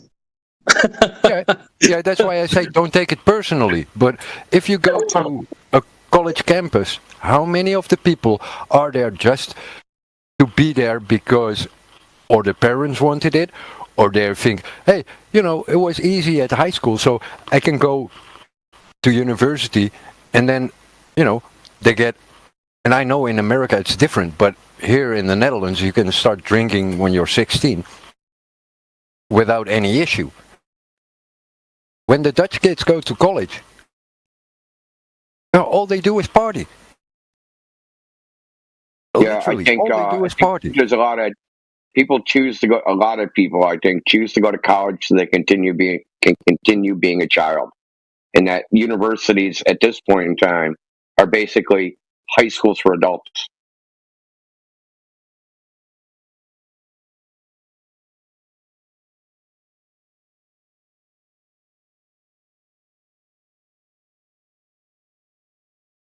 It's not like they're out on their own. I mean, I'm sure there's some, but it's not like they're out in the real world working a full-time job and going to university at the same time. They're not doing that. They're basically getting a government grant or a loan, living in university, studying all the time. When they're not studying, partying, playing video games, whatever they're doing. They're adult children. Like in the, I think it's worse. I think right now there's a lot of cheating with AI. It's really scary. Yeah. Yo, dude. But I don't think. This real quick. I watched earlier. The professor let her class cheat with AI, and they still got it wrong.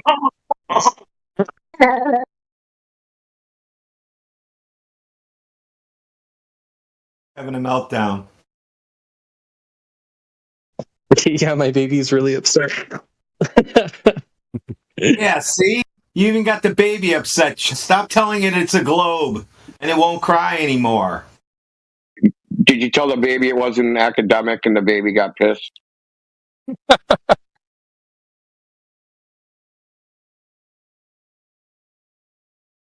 you know how long I've been studying this fucking bottle? I've been studying this bottle for your children. Yeah, I never knew that Night Court all these years was a show about academics. Yo. So was Cagney and Lacey, and frickin' what is the other one? Matlock. Matlock was our academic show. Yeah, Law and Order. Yeah, Doogie Howser, MD, definitely that was about academics.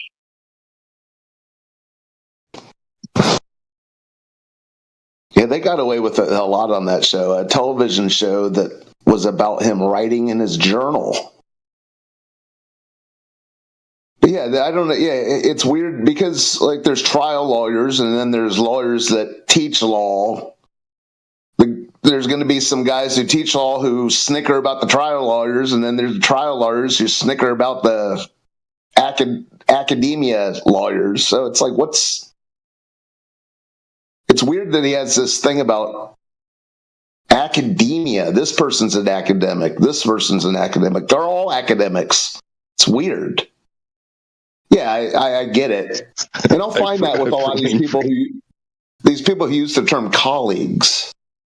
It's like everyone's their damn colleague now. I don't know. The guy who collects the trash, he says the guy who's in the truck with me, we did our job today. These academics, so my colleague and I, it's bizarre. Well, another thing I think some people forget about academia, and not only just the amount of structured control it has over society, right? I mean, down to like, why is it a 2x4, not a 3x4? It's the standardization of just like everything. And that it's a business, right? At the end of the day, just like the doctor, just like the lawyer, just like but a lot of people forget that like even public schooling, even making all those damn textbooks, even making all the freaking desks, making all the little U.S. flags, all the little globes, like it's a huge business, that nobody's going to want to change that money from not falling back into their pockets. So anytime that you have something that is starting to question or change that paradigm, it's met with force, whether you're an academic or not. Like, such as if I just started teaching flat Earth, they'd kick me out. Or like Eric Dillard starting experimenting on the sun. Like, he's an academic. I mean, don't get me wrong, me and Matthew Learns are academics, but there's a huge difference between me and him, So you can't really just put it all into one boat sometimes, but I do think people forget that some of the cutthroatness in academia comes from that egotism, but also like some huge company money and grants and just free money made up out of thin air. Cause anybody to lie. Academic is somebody that is in a field of study, and they are currently and always will be learning to understand the entire field or some particular aspect of the field, and they are actively researching it. They didn't just like go to university and get a degree in something and then they went and started working in that field. When you leave university and start working in that field in some other task, right, other than the study of that field, you are no longer an academic. You have to be studying that field to be, in my mind, considered an academic. Actively doing it. So if your dad's a lawyer and he's also actively like researching like the history of common law, fucking law of trespass or something, right? And he's researching the legal system, not for a particular case or a particular client, but like as a whole, the field as a whole. That to me is an academic. That's a good definition. Yeah, like they're practicing or adding to the body of knowledge. Exactly. Becoming an expert in a particular part of it, or it as a whole, or trying to in the process of understanding it, right? Because you have to understand it before you can find something new. I mean, I guess you can find something new accidentally, but it's like Plato and Aristotle. Those were academics, right? They're trying to push the bounds of philosophy and inquire into the human mind and things like that. They didn't just like go to university and then start freaking working for Walmart somewhere in some corporate office with their degree, and then you get to call yourself an academic. No, dude, that shit stopped when you stopped learning. You being an academic stopped. I was just realizing by that definition of like adding to the body of knowledge, it's the flat earthers that are actually the academics. Certainly. The real world. But I want to ask you a question. Why in the fuck in the world did human beings, at least in America, switch to nominal lumber from true lumber? Why the fuck is a 2x4 not actually 2x4? Well, the explanation are different. It's because of the gypsum board and like the accumulation of all the different materials to meet a certain R value, right? And what they decided on was, well, and it's gotten kind of bad actually over time. They've been deciding whether they should switch it or not because of the degrading of what they've done to the wood, right? That it used to be a lot more dense, and a 2x4 could hold what a 2x6 actually holds today, right? But in that case, they say that it's because of to make it easier. That way, when you actually add some of the other components, like the 5/8 gypsum board or 1/2 gypsum board, that you get better dimensions, if you will, right? More well-rounded numbers in the empirical scale system. Yeah, dude, I'm not buying that. Here's my theory. They wanted to sell you less shit for the same price. Exactly. Yeah, that's probably really the root. They say it's also like the cut of wood too. Like, oh, the machine, like, it's actually to the blade is measured 4 inches, but the blade itself is a 1/4 inch. That's why you're getting 3.75, and then when we shave it again, that's why you get 3.5. I mean, there's a lot of excuses for sure. Like when I did my house, and I did the rooms so that the interior was that on the foot number, like it's 24 by 18, this one room, but it's got bathroom in it and 2 closets, walk-in, and all that other shit. And then when I made those, their internal dimensions were pushed off of the walls. So the walls were that. So then, in order for me to set those walls, I had to move my studs out, the wall thickness, to actually make it work. Because if I would have just not followed the plans exactly right, because I don't have it drawn, you got to move your stud over. It's just like, this is a wall. So you got to be a carpenter and you got to know that shit. It's like, you want that interior to be that dimension, we got to move it over 5/8 or more or whatever we're doing. That's something. I'm a computer guy, so I just grew up building shit like that when I was little. What? Well, about like, I don't know, it was a while ago now, 8 years ago. So like, because a lot of the houses in the New England are old, right? A lot of them are built, the lumber's true. So if you have to fix something, it's a real pain in the ass. So this guy,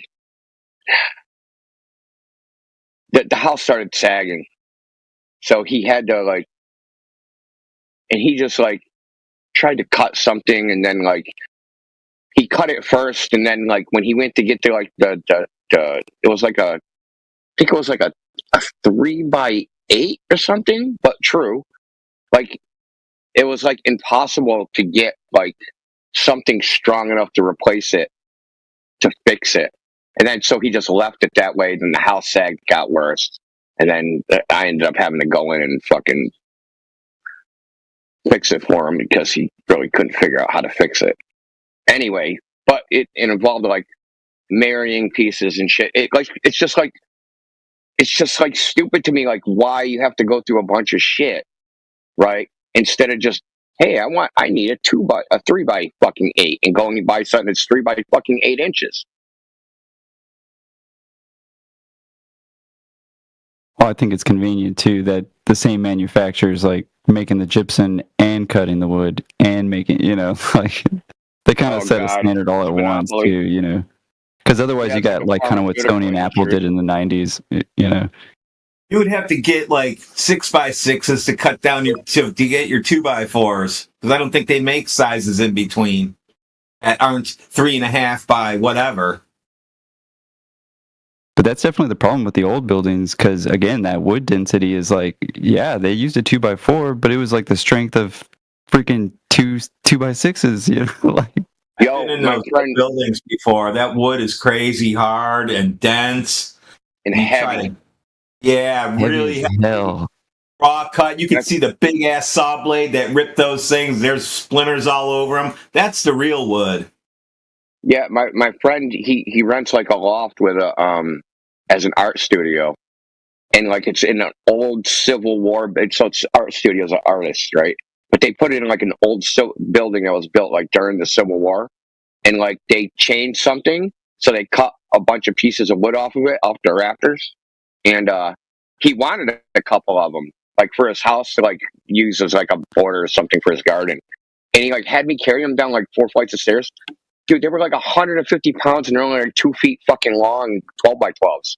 Like, I couldn't believe how heavy it was. It was like carrying like 2 sacks of concrete.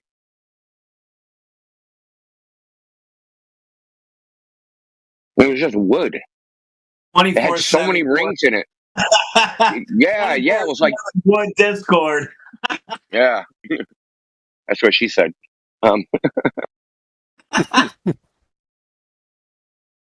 No, but there was like so many rings, like tree rings. It was like a 12 by 12 that was like 2 feet long, but there was so many rings, like in this 12 by 12 section. Like it was crazy. They were like probably 5 or 6 per millimeter.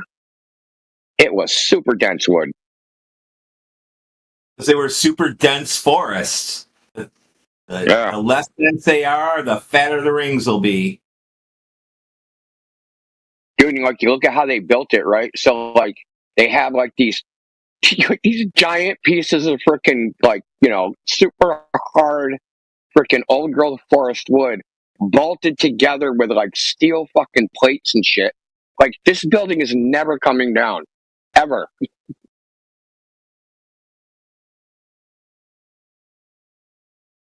I don't know if they treated the wood either, because there's no like termites or rot or anything like that. It's pretty amazing.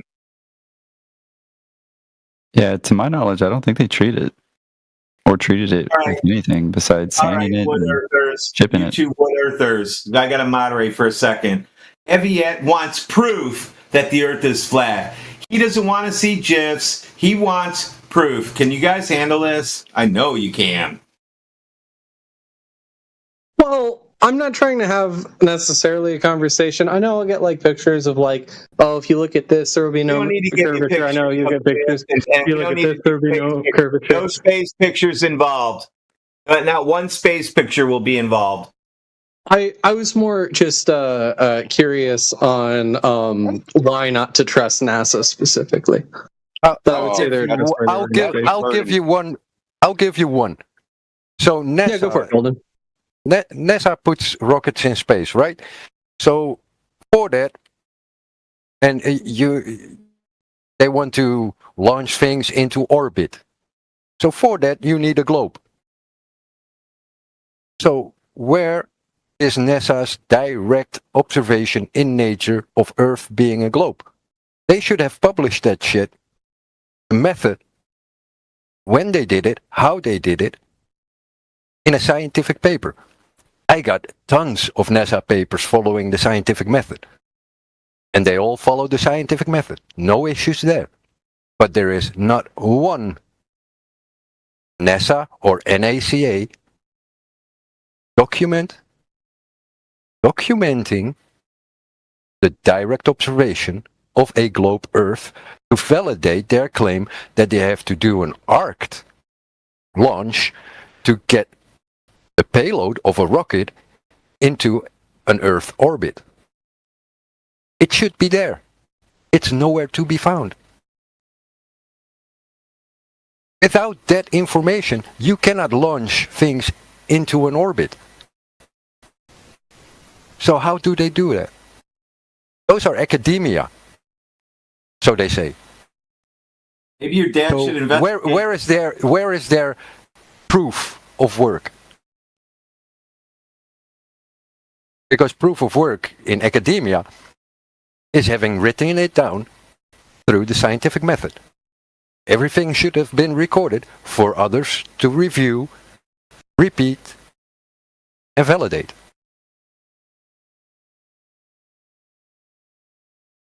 NASA doesn't provide those things, nor do any other space agencies. why is that measurement of the globe so elusive to us? Where are all the academia doing their globe measurements? They don't. So you want us to hold held to a higher standard. This is the highest standard, and I can't find the globe doing it. Where the bleep is it?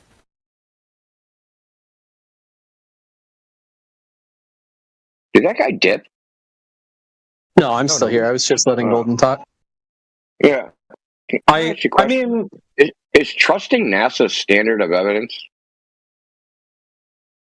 Well, I would present NASA's the moon landing you asked and us, stuff like but that. you had a question. Your question was, why don't we trust NASA? The real question is, why should we? I mean, you can point to they've been NASA scientists and other employees of NASA have made over 50 patents for things like MRI machines and other such technology. You can see, like they've changed foreign policy with the invention of the rocket. NASA has patents. Well, yes, but that's not. Well, I'm just that's sort not of the point. pointing that they've done things right, and I'm just saying like. Yes, but we've seen. You can trust more patents than NASA does. How do you like that? We have more patents. You can than trust NASA. things on. You can trust on things that you can test. We tested the globe. NASA should, to get to the moon, have a direct observation, direct measurements of Earth to be able to go to the moon. To calculate the slingshot after they orbited the Earth and then slingshot to the moon and then orbit the moon and use that as a slingshot back to Earth. There needed to be calculations of the Earth, direct measurements of Earth. Not just calculations, but calculations based off direct measurements to get it correct. They are not there. So why should I trust any of it if they failed to do the proper science?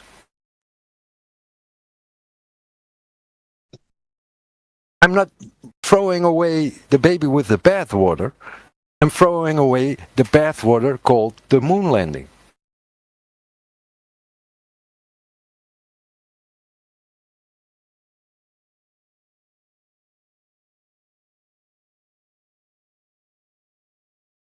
The moon landing is easily debunked. It's trivial to debunk that. Look, after And we don't even talk about it because it's so trivial. It's par for the course for us. It's already done long time ago. Look, after seeing Russia's landing and China's landing, and then most recent India's landing, the lid's blown off. The cover is blown. It's the fakest stuff ever. I think the only difference is NASA might have faked it better, right? Not only that, but during the moon missions, the scientists weren't even agreeable about if it was terra firma. If you could actually land on it, because they didn't know if it was a physical thing or not. So it's kind of weird that from not knowing anything about the soil or the makeup of the moon, they decided to go to the moon.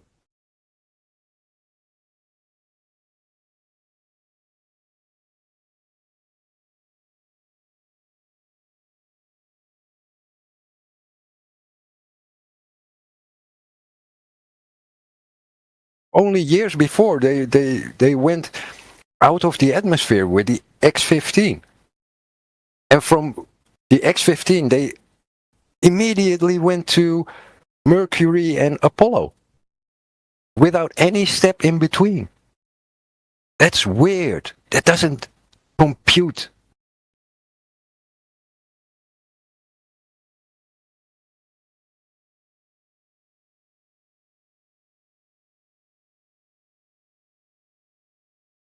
And then you'll have a lack of paper trail.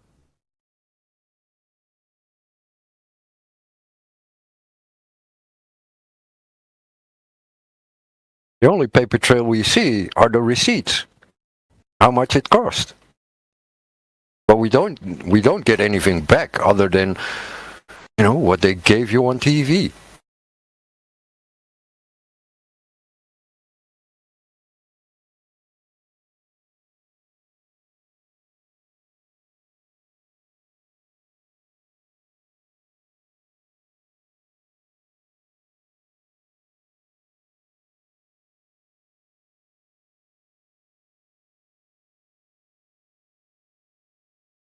Golden, I'm sorry, I'm texting, man.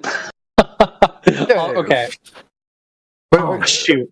It's hard to have two conversations at the same time, and I'm like going to it with like 4 people in text chat, so... You should just be listening to the people that are talking to you. The thing is, I'm not even wanting a reply right now, because anything I said takes time for you to A, process, and B, verify. I remember the main thing you wanted is just to know how NASA came to the measurement, right? No, I want the documents where they actually did the measurement. So if you do an observation, you document it. It's part of the scientific process. The scientific method demands it. NASA claims science. I got a lot of papers from NASA that are actual science, that are following the scientific method. Whether I agree with how they did it or not is a different thing. The thing is, regarding Earth being a globe, they don't have any observations that warrant a belief in the globe, because they just don't do direct measurements of the globe. That's my point. I haven't found those documents. If you can find them, you'll be a hero. Yeah. Because then we have something from NASA that we can, test and verify. Yeah, it would be interesting. I'm sure whatever I would find probably wouldn't make it to your standard. I don't want to just assume that I can find something you've been looking for in an afternoon. Maybe we can have a follow-up conversation tomorrow, because I think you guys know more about a lot of the science stuff than I do. Like, I can give you the actual website where it should be on. Like, it's bookmarked because I like NASA documents, so I can share it with you. Yeah, any resources you guys want to send me, I'm not gonna be offended by it. Please, my DMs are open. They'll always be open. You can send me whatever you guys want.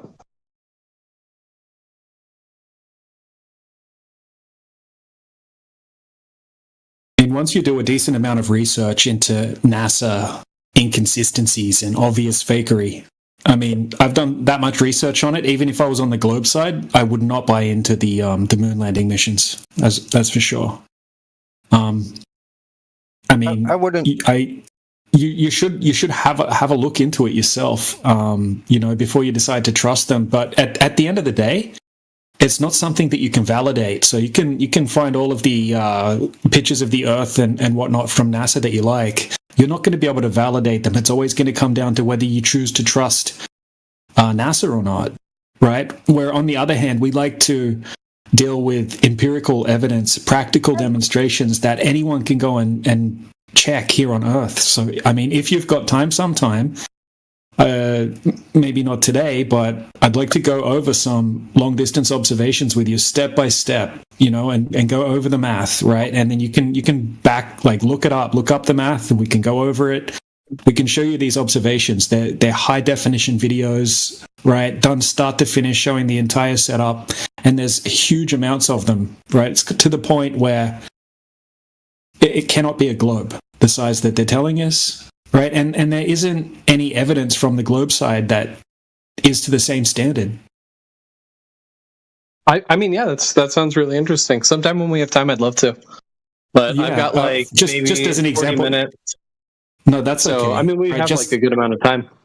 Yeah. Well, the thing is, really quickly, one last thing. Sorry. right? Just an example of an observation, right? So if you have a 20-mile lake, for example, right, it would have to have a certain amount of curvature over that distance. Now, I'm not going to get into the observation now, but just have a think about it, right? If you have a 20-mile lake, according to the globe side, right, it has to have close to 300 foot of curvature, or 260, 270 foot of curvature over that distance. Now, I can show you observations that show that there's absolutely zero curvature over that 20-mile distance.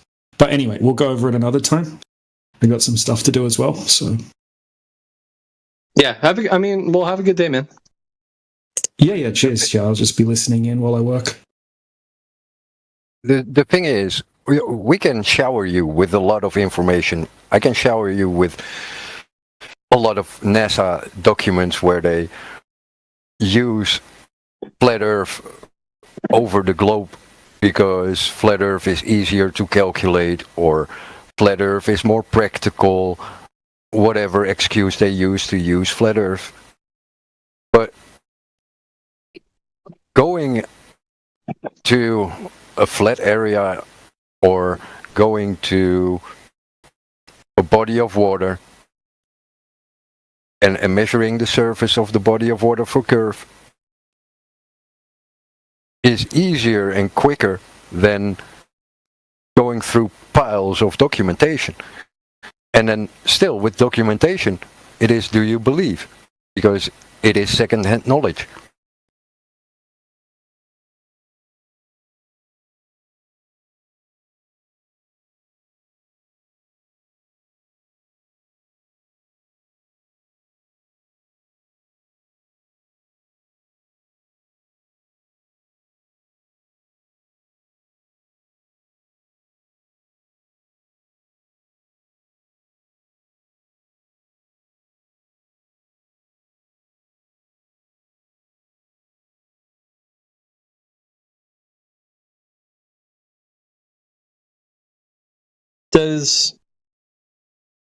Golden, do you think secondhand knowledge is worthless? No, it should be verifiable. It should be verifiable. So NASA can tell me the Earth is a globe, but that's just a story. If they have scientific papers where they measured the globe and have documented it, it's their knowledge, because knowledge comes from the scientific method when you talk about research and science. With that observation phase being documented, it allows the average reader to repeat and to test. The same goes for the experimentation phase. But when it isn't even put to science, as in put to the scientific method, then it is not even knowledge. It is a story that you either believe or not believe. When it is science, it is knowledge which they acquired through measurement or testing or experimentation. Then you can look at it and you can take that for face value and say, hey, that's the knowledge of NASA that I believe, but at least you got a scientific paper to, support your claim. Or you do whatever is written in that scientific document for yourself and come to the conclusion, hey, they were right. I have a basis to trust and believe what NASA told me because I did the same thing and I came to the same conclusion. That's how knowledge works. That's how philosophical knowledge should work. And there's a disconnect in modern society where people think, oh, so-and-so told me this and that. Oh, that's now my knowledge. No, it's not my knowledge. It's of someone else. And to even judge if it is knowledge, I have to be able to verify it. And the ability or the lack of ability to verify it is the issue here. So it is foolhardy to say, oh, I believe or I know it's a globe because NASA. NASA didn't even present it as knowledge in the philosophical meaning of the word. So, that's something they don't teach you in school. That's something they don't teach you in middle school or high school. They don't even teach it in universities anymore, because I can go to a university student, ask what science is, and they don't fucking know. Even though, the university is all about science. No, it's not. Because if it was, you would have in your middle school a book that told you how to measure Earth for yourself. Because it's a nice way to explain how the observation phase of science works. And no one would be in the dark about what the Earth is. No one has to believe images from space. No, you can just verify it on the ground. But since that is not the case, there is reasonable doubt, because the presentation does not compute. If this was in a court, all the globe books would fall apart. But this will not go to court, and when it does, there's one flat earther who went to court regarding the globe and flat Earth. He won. But the fact is, that's fascinating. Who was it? Oh, Zen Garcia. How do I spell that? I'll Google I'll do the YouTube search for you. Weird. You'll look that up, but you won't look up at the Earth is measured round or anything. You won't look that up, but you'll measure that. You'll look that up. Weird. I thought that was interesting. So it was it was a civil case where Zen had offered an amount of money in exchange for proof that the Earth is a globe, and a man presented what he thought was proof of the globe. Zen Garcia dismissed it as being proof, so he took it to court, and the court ruled in favour of Zen that it wasn't proof of the globe. Therefore, he was not obligated to pay any money. I mean, yeah, it's just fascinating. I'd love to read that. I think it's Thompson versus Garcia 2019, if I'm not mistaken. Here's a link in the text chat. In which text chat? Can you at me in it? Who said that? You just posted it. Oh, okay, yeah. my bad. Okay. I was like looking at the other channels and I missed it.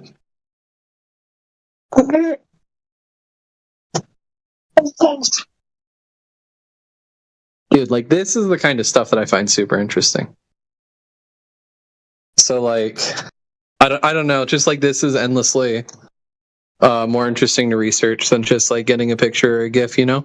And I'm not saying like that's necessarily bad or whatever. I'm just saying that like to the standard I would want people to have. I think this is really compelling stuff. And I'll go over it. That's all I can promise you guys is do some research on it.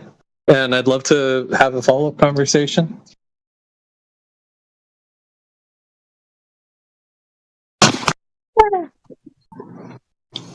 Yeah, don't get too down on infographics. Those are used in court all the time.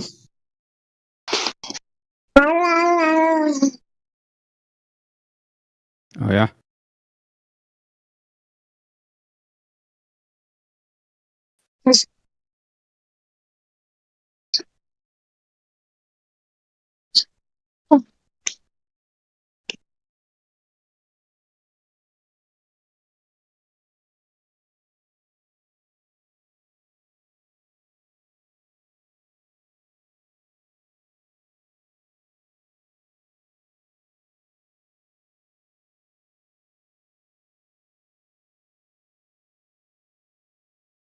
And we are still live.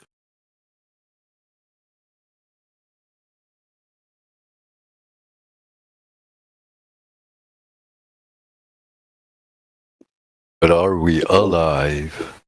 That is always the question. That is always the question, Ivo. Been a good show. Do we keep this thing rolling, or what do you think? I'm 99.9% sure I'm alive. Bruh. I'm on Discord. I have to be alive.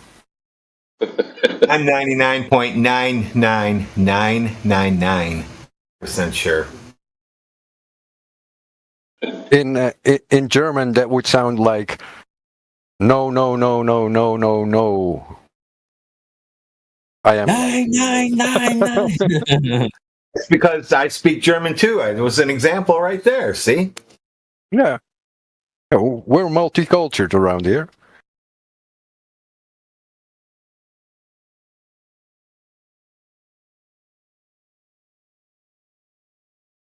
I think Show go, CB.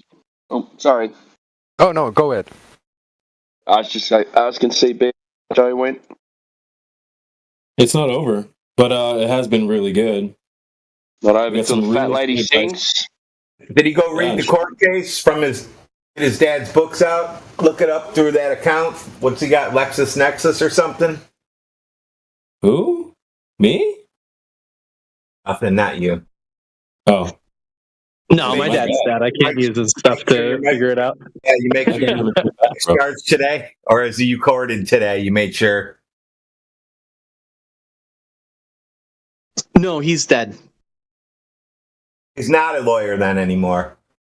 It doesn't, not anymore. It doesn't even necessarily mean that the court thinks that, like, necessarily ruled in favor of one or the other, right? That it may be as simple as this.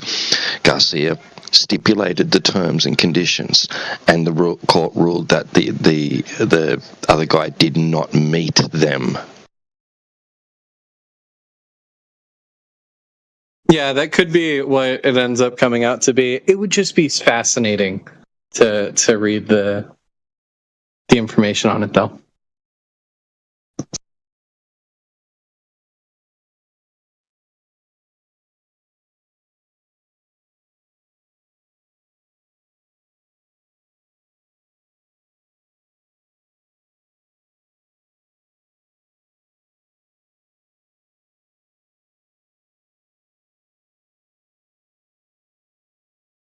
Does that matter if they won a court case, Flat Earth? Because if we went into court, we would just win every time. It wouldn't matter.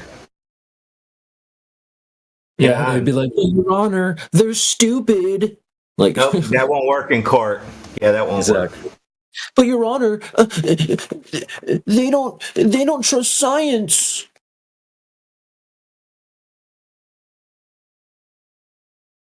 Oh yeah, bring them in for sure. Bring in the scientists. Let us broadcast live too.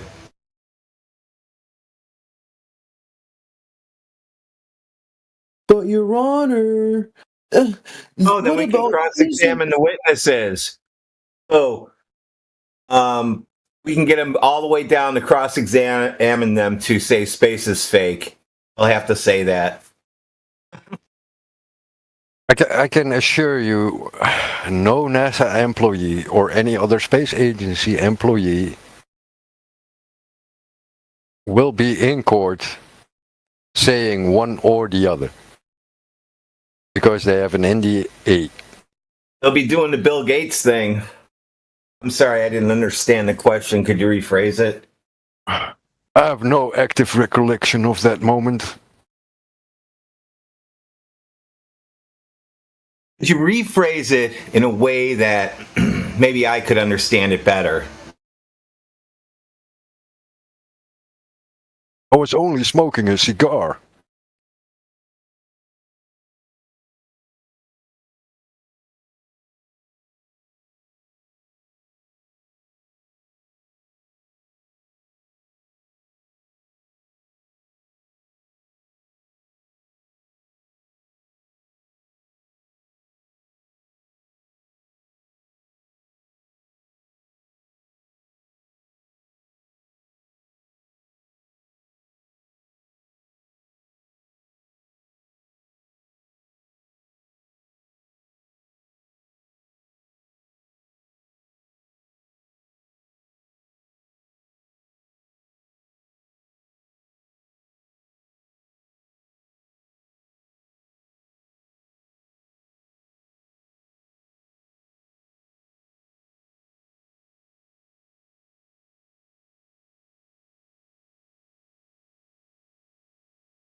it may even be the case that if you dug deep enough, you could like take some random so-called NASA employee and do some research, investigation, and find out that they're not even actually an employee of NASA.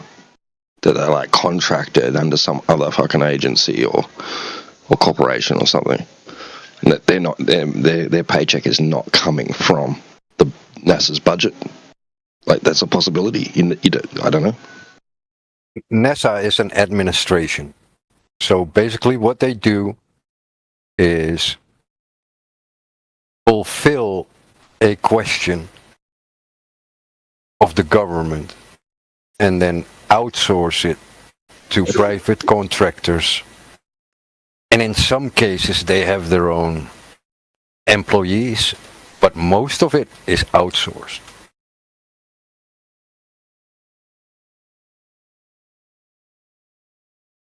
Because it's an administration, so they only do with the paperwork, not with the actual science.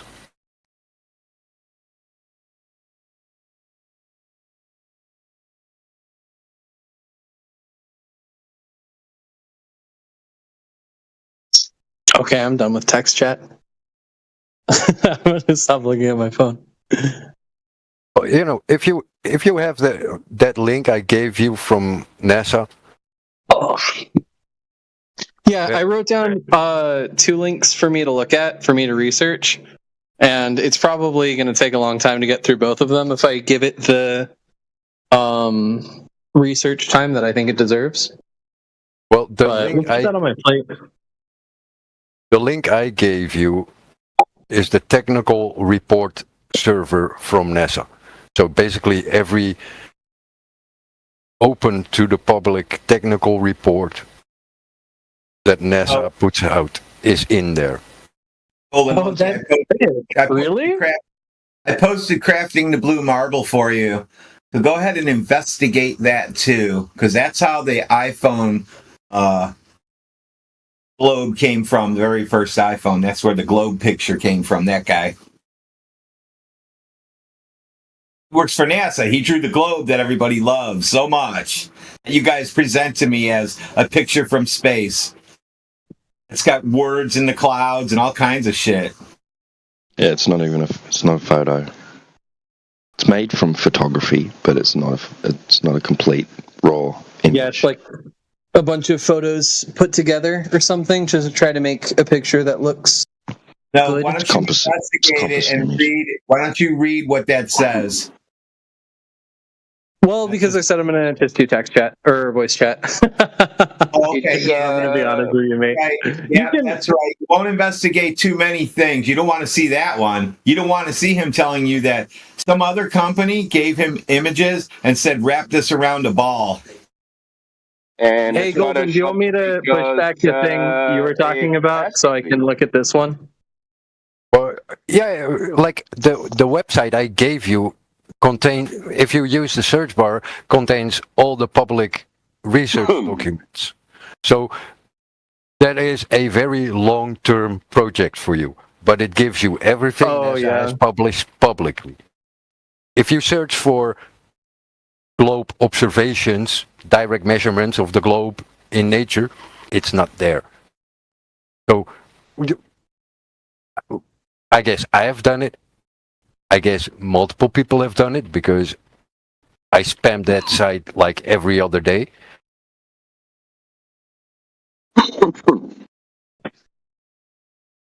I can't find it on there, so maybe you can. And I just suck at Googling. Might be the case. Thing is, yeah, I don't know. It'd be fascinating to sit down and look at. There are tons. If people post images of NASA saying flat Earth somewhere, you can type in the document number in the search bar there, and it will pop up for you to open.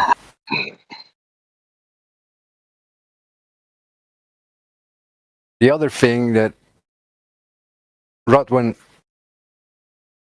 posted about the blue marble, that's, a guy that photoshopped the blue marble. That's worth looking at because he admits he made it. And the funny thing is, a few weeks ago, someone said, "Oh, I saw the live eruption of some volcano on the ISS live stream." And we all, who were in the chat, we all went looking for that actual event and the actual footage. And then we find out it's the same guy who created those images, and it wasn't even a live stream. It wasn't in the live stream of the ISS. It were photos taken, and he just imagined it was live on the live stream. There are no moving images from that event. But the guy who created those images that he saw online on the website were created by him. And the subtitle said, not photographed by, or photographer, yada yada yada. No. It was something like created or compiled by. So, even those images of volcanoes erupting on Earth seen from the ISS are being faked.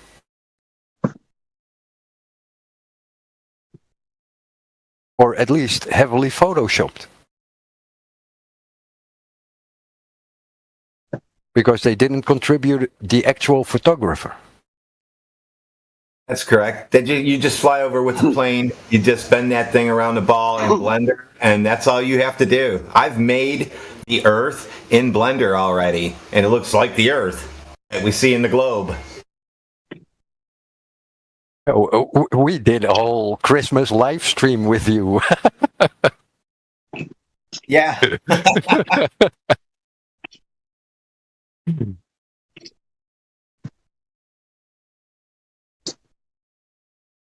That's the funny thing. Like, when you're dealing with NASA, they basically tell you the truth, except for the NASA PR department. You know, where they do the public relations stuff. Then speaking of public relations, did you see what Sporadic posted? That Trump's cutting SpaceX out? Yeah, I saw that the other day. So that means that's the excuse why they can't go to Mars now. Or Moon. Or Moon or anything. We're just winning. It's a complete win for us.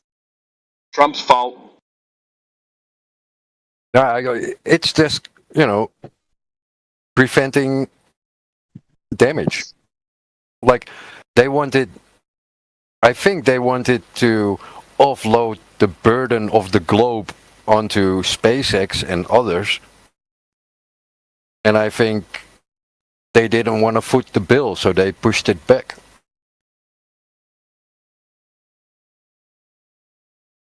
Yeah, because you could see how retarded their stuff looks. Even NASA's, listen, the shuttle stuff looked great compared to what SpaceX puts out.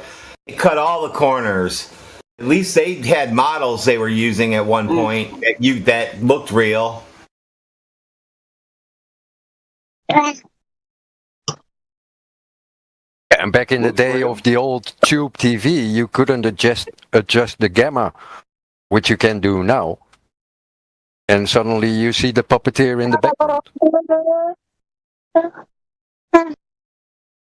Hey, baby, the Earth is flat.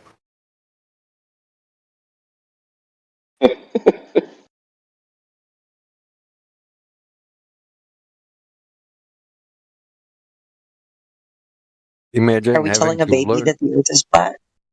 I'm all for it. Tell that baby the Earth is flat, because it is. You got to start them early. Imagine having to learn to walk on a moving surface. Yeah, yeah. Don't That's give why them they no can't walk. heliocentric mobile over their bed. That's why they have to learn to walk. Because the Earth's moving.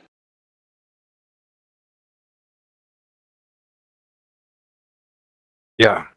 And in the globe model, you will always be on top of the globe. You're always the center point of your existence.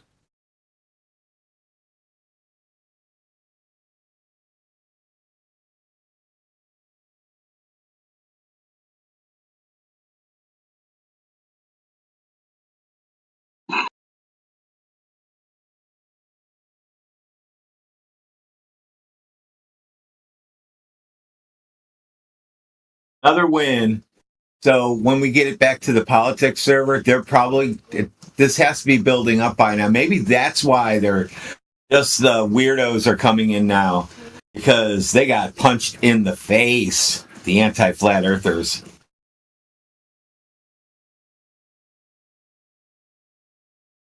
All we need is some. We have to go back to the days of those YouTube influencers visiting our server. Well, we do get them that run around through the politics server. You can tell when we're being recorded by the way they're asking questions, and then, or some of them have it in their profile, and I'll go in there and while they're doing their stream and all that stuff. But we do still get it. We got it. Get them in here. We have to tell them to come in here too. A lot of them will spiral out because they'll be making an announcement. I'm gonna go in and smoke these flat earthers. I got all this proof, and we don't even give them a chance to even try to. They're spiraling within a few minutes a lot of times. Some of them make it a long time. I don't want, let's say, the quality of a Johnny Somali. I want a better quality influencer. Oh yeah, for sure. I don't know who we could get. I mean, you need to get Candace Owens and see if you can get her to question us. Candace would be good because she actually does go into fringe topics. It would be fun to talk to her. Yeah, well, that would be a good demographic. Yeah. Yeah, I've got a lot of questions to ask her about Emmanuel Macron. If anyone's seen that. I'm not into a handkerchief fetish.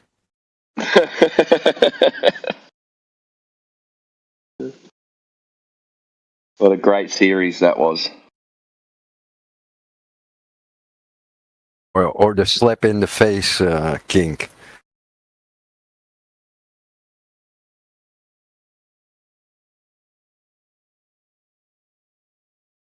Her editor or friend or whatever who takes over for her, he's got a smile that and a face that kind of looks like, I got a secret to tell you. That dude feels like he might be Flat Earth adjacent. I think a lot of people, I think there are more flat earthers than we realize, but they just can't come out because of the backlash they receive. Yeah.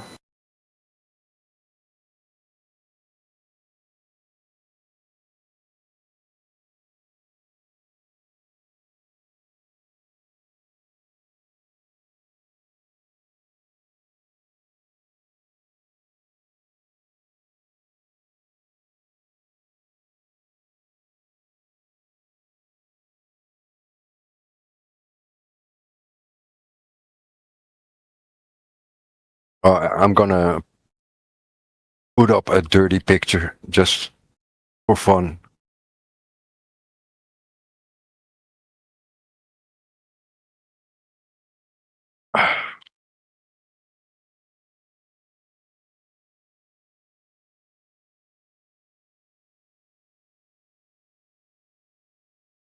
For all those watching the text chat, I just posted the official, I think it was Apollo mission chart. And if you look carefully at the Earth, it is not drawn as a globe.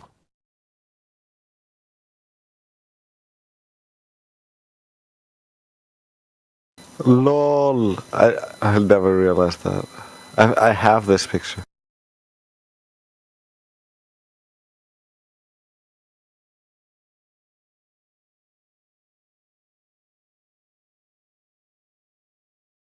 Yeah, that's a flat plane they're circling around. That's crazy.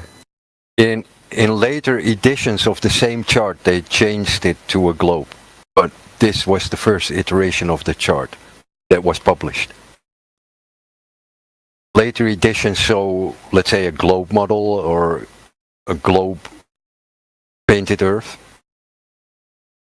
But yeah, I found it fascinating to see this.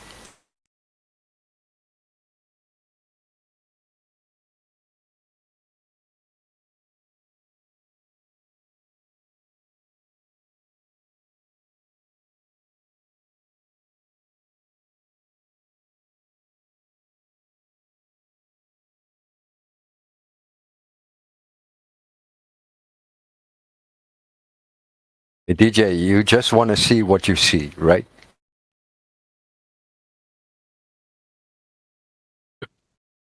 They're trolling the Globers so bad since the beginning. It's ridiculous.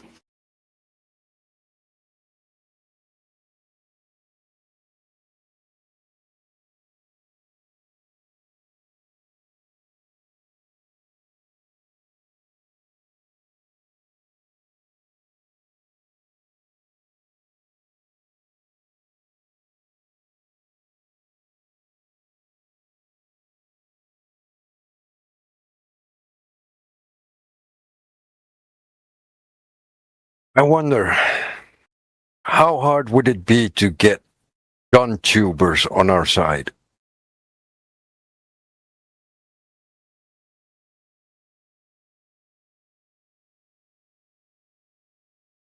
There's got to be like YouTubers that focus a lot on religion. I'm sure they could join quickly.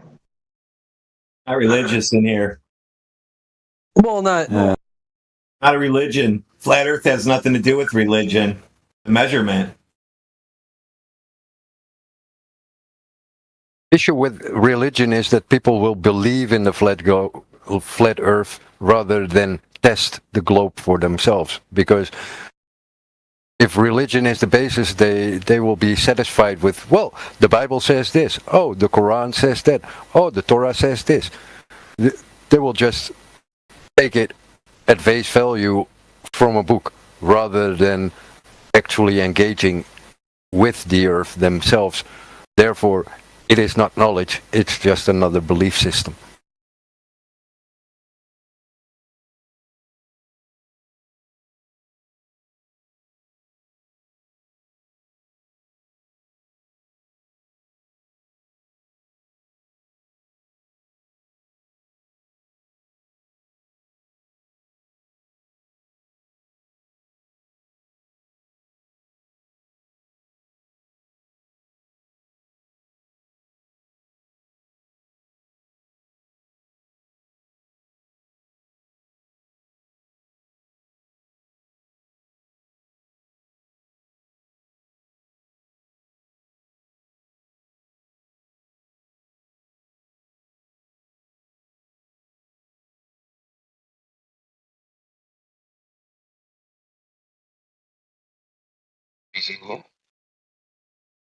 Yeah, I will make that point out loud. Our friend Aviet, I'm not sure how to say your name, bud, but Aviet or Aviet, both are fine.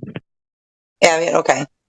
I know somebody had asked you if you knew the Earth radius, and that's perfectly okay not knowing, because I remember a point where I believed that the Earth was a globe. I didn't know the radius. I didn't know the assumed radius in it or diameter or anything like that. Only thing I knew was ball, because gravity, and gravity therefore ball, right?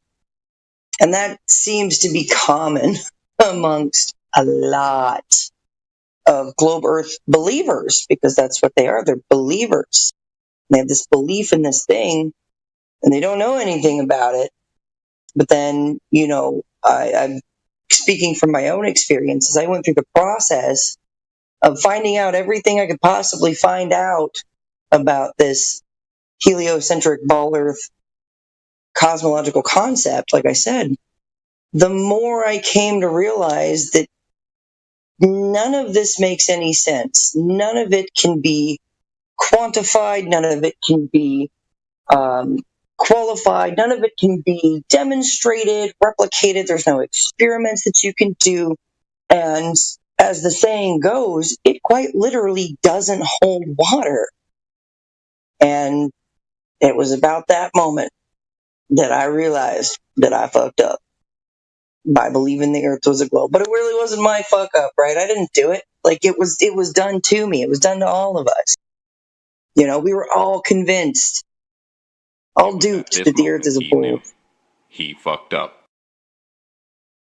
Yeah, Exactly. I mainly wanted to join because I think, well, when I first joined the server, I hadn't decided what I thought about post-truth. That was a couple years ago. And then recently, I kind of came to the conclusion that at least culturally, we live in a post-truth world. And I think that's really interesting. And I think that I think that the Flat Earth community is ahead on experiencing what that really means. Yes, and that's why I wanted to join again and be active. I never really wanted to talk about science or experimentation or the Earth. None of that's necessarily interesting or my wheelhouse. But it's probably rude to everyone in the server if I just never engage. That's not necessarily the person I want to be. So, yeah. Science. That's why I'm trying What to science are you? engage a little bit. What science are you talking about?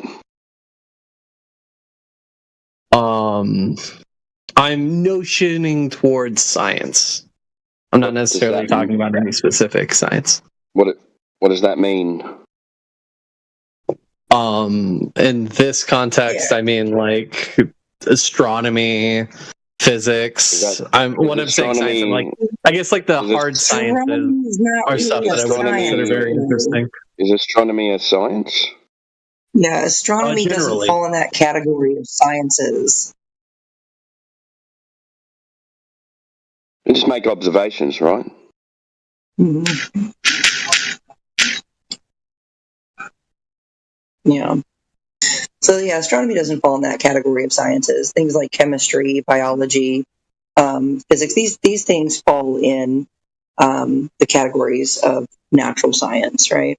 These are things that we can make observations on. These are things we can make hypotheses about. These are things that we can experiment with, test, even make demonstrations for some of these things. You know, so science deals in the natural world, natural science.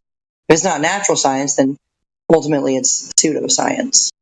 And a lot of people are running around out there not being able to differentiate between the two. You know, in their brains, it's all everything that's called science is science, and they fully accept that. And somebody in a white coat told them so, and so they'll appeal to that authority all day long, and never be able to separate the two. Aviate. Is that how you say it? Aviate. I don't know. Aviate. Oh, an Australian accent. I can't pronounce anything, mate. So forgive me. You're good, man. I'm not offended. Do you know how they? You know when they say we've discovered an Earth-like planet? Do you know how they do that?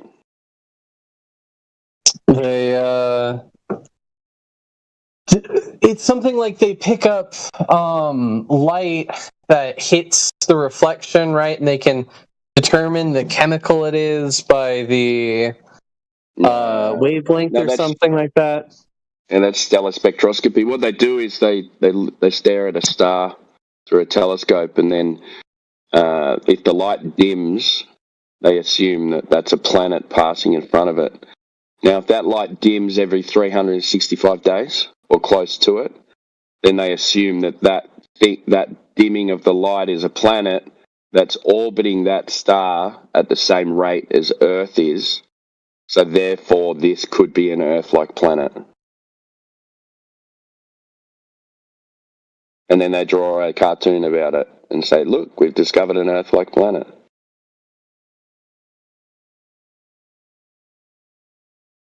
That's the scientific process that you're claiming.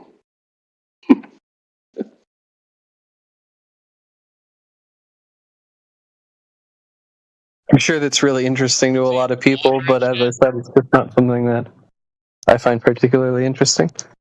So how do they observe it when they're facing away from it? Yeah.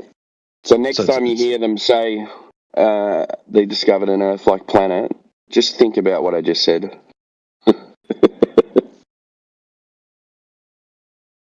Tell me they don't see water.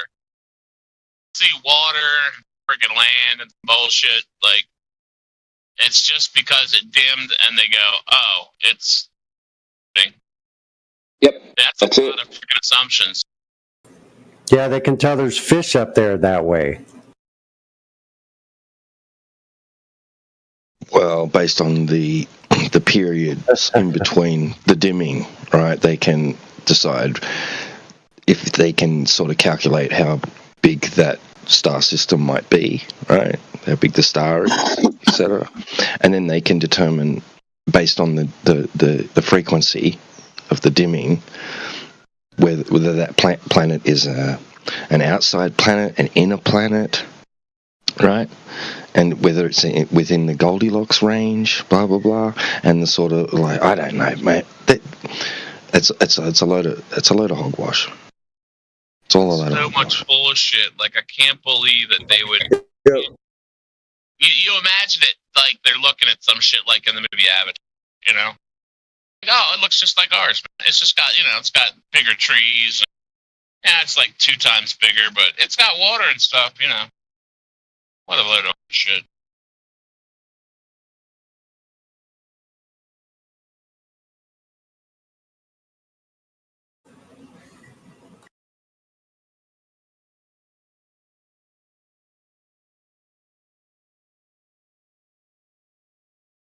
Yeah, we had that one guy in here before. He was supposedly an expert in exoplanets, like you're talking about. But he didn't have any better idea of how to measure Earth being a globe either. Yeah, ITAR. Yeah. Yeah.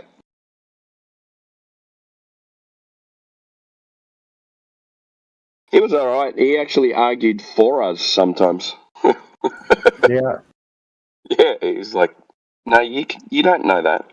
He's telling Globers, no, you don't know that. We can't determine that. Those are like golden moments when the Globers correct the other Globers. Yeah, yeah. That's why we need Globers on the server.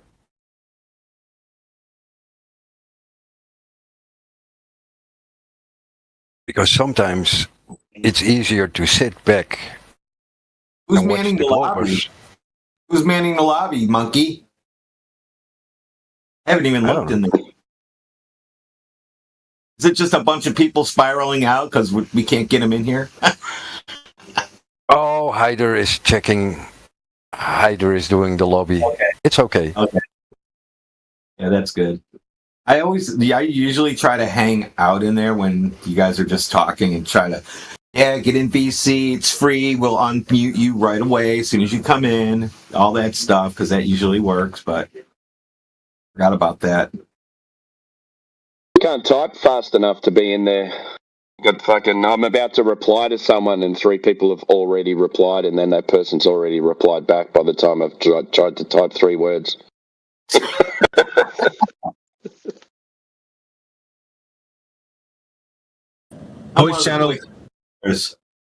Voice channels for guys like us, Timbo. Yeah. What's up, AV? What's going on, man?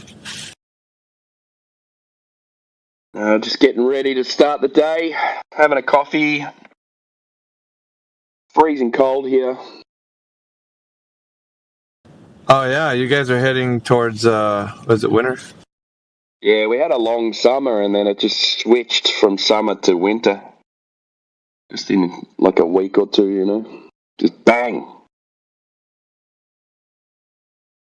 Big old beef happening right now with Elon Musk and Donald Trump, if you haven't been seeing the news. Oh, we kind of talked about it a little bit on what that actually means in reality. That means there is now an excuse to stop all the space shit because we have basically scored a touchdown. Yeah, I'm gonna post something. You guys can take a look at the live stream voice text. Give me a second.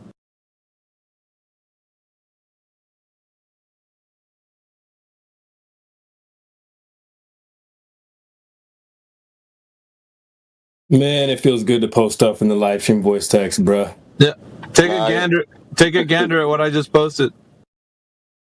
I'm if anybody hops in the chat, pay attention. Make sure they get voice terms. I'm in the lobby. I told them they can immediately. So they hop in. Make sure they talk. Creation Bear knows how to run them off. You have to speak or get banned. Yeah. This is a no listening panel. Thought that was my job. Better not be Starbucks, you piece of crap. So Elon's government subsidies, like his, SpaceX, all his stuff, all his toys are getting taken away. He's throwing a fit, man. He's just upset about that shit. Yeah, that means he just lost $38 billion. Fuck yeah, he deserves it. Get him out of here. Well, everybody's saying... You don't like space? You didn't want to go to Mars? Well, not anymore. Take any of his Tesla shit away. Any of his Tesla shit away, too. Shouldn't be subsidizing any of that electric shit either. Hey, where can I get an Alexander Graham Bell telephone that you're talking on, Paraplegic? Did Trump get that? Yeah, I love his get mic. that CAA talk. Or one of them 1930 things too. Yeah, the stick. The stick. You hold the stick and you put the thing up to your ear. That's what Paraplegic's talking on right now. Hell yeah, dude. Operator. I agree, dude. What the fuck, Paraplegic? It cracked. I'm wearing it. Oh my god. He's got a Nokia phone, dude, like the ones that came out, like in the. What was Alexander Graham Bell's assistant's name? Watson. Okay, I want you to say this, Paraplegic Coffee. Watson, I want you to say this, Paraplegic. Watson, I need you. Come quickly.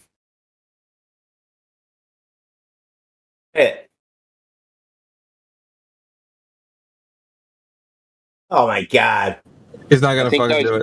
I think those people in the room that switch over all the cables, I think they're on break. Operator, I need to make a call. Operator, you there? Gee willikers. I'm wearing headphones, and every time Paraplegic speaks on that mic, it crackles in my ears. I wanted to capture that. What I gotta do? Whisper? Like, what mic do I need? Nah, it's not that. Please got like a say what I want. Say, Watson, I need you here. Just say that. I want to record it. Just tell me what mic to buy. I'll freaking get it.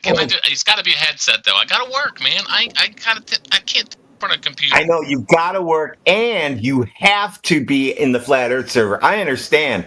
I go through the same struggle all day long. I say change from the little Dixie cups to the larger Dixie cups. Or those red plastic. The red plastic cups. He took a I want to hear him say the string, and he tied the string to his computer, and then he talks from across the room. Watson, I need you in here. Yeah. Hey, Paraplegic, can you say, I heard you on the wireless back in 52? I I don't know. Radio kill the radio star. Just do it. Just say it. Say it. I heard you on the what? On the wireless. Say it. He's got fucking bad reception and bad fucking voice quality. Like all. He said, he says what? You guys are all saying the same time. Oh my god. The fucking Winn-Dixie cup ain't working, bro. It sounds like you're actually on the ISS right now talking to NASA. Or like a drive-through speaker at McDonald's. Hey, say, welcome to McDonald's. May I take your order, please? That's it right there. That's it. Fucking McDonald's, yeah. Damn, Bear Felicia, you're more roasted than your coffee beans. Welcome to McDonald's. May I take your order, please? That's fucking perfect. exactly the same. You couldn't tell the difference. That's it. Yeah, we'll probably be demonetized now because we sound too much like a McDonald's speaker. Two all beef patty, special sauce. You can make him famous on that one. Buy his coffee.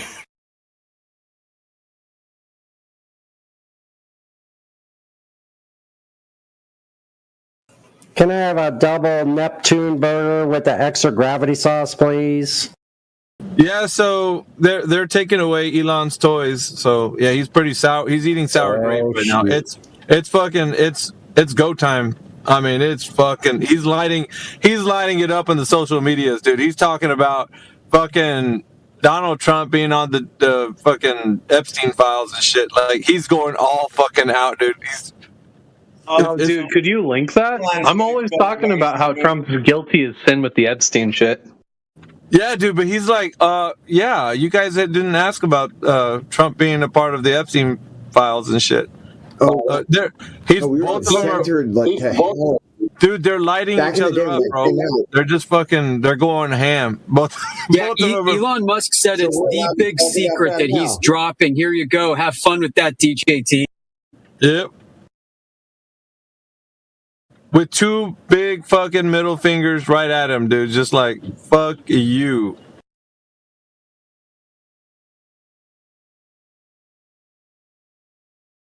According to the statistics, man, it looks like about 16 million impressions that one tweet got. So everything went downhill after Elon Musk's kid said, "You're not the president."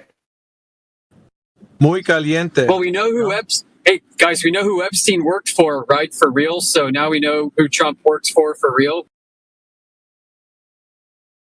True. It all makes sense.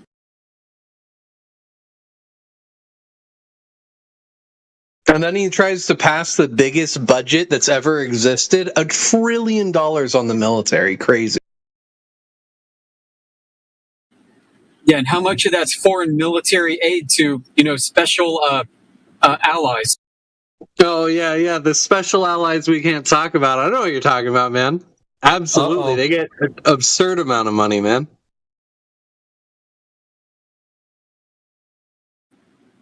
Well, now that we know he's on the Epstein list, it all makes sense. Well, I mean, at least you're going to hear both sides, like bare all, right? Like, now all the skeletons are going to come out of the closet dancing. Like, there's going to be a fucking... I can't wait, man. Pass the popcorn. Restricted, banned from, like, limited and restricted or whatever from Facebook for talking about this. And now everybody's going to be freely talking about what the fuck.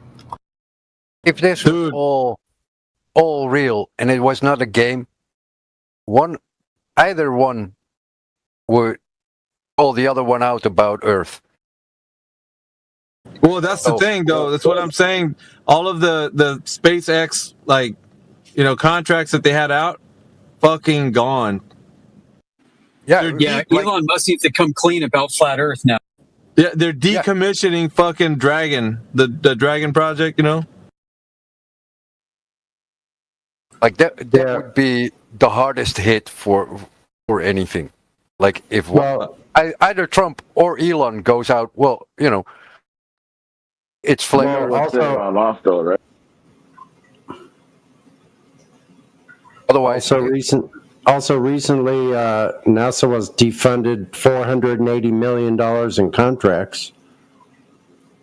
Yeah. But this is gonna be this is the left hook. That was the right hook. This is the left hook right here. Like we got NASA defunded, now fucking SpaceX is defunded. What else, bro?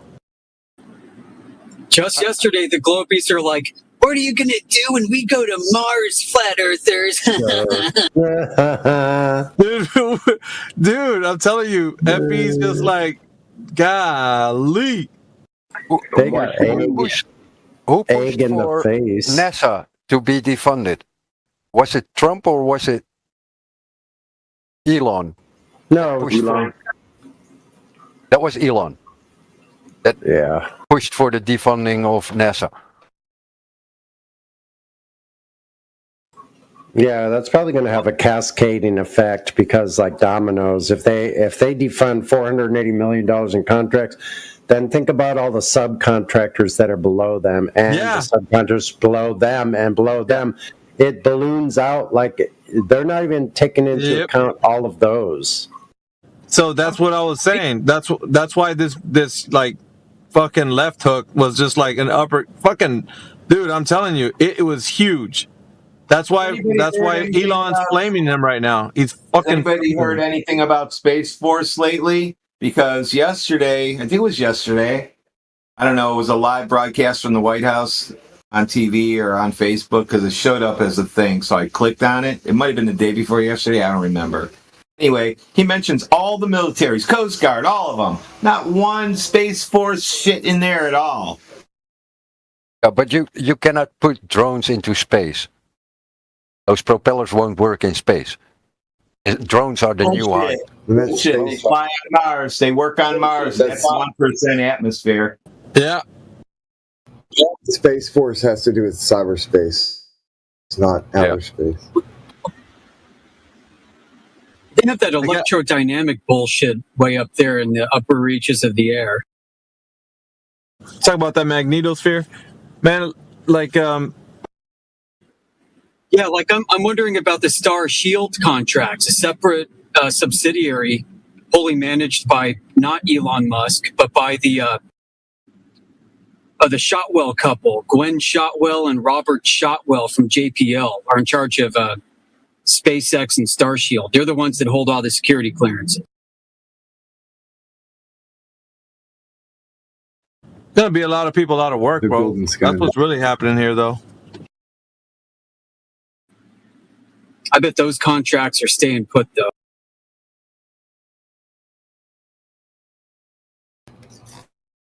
Think they're going to be running on a skeleton crew? They're building Skynet.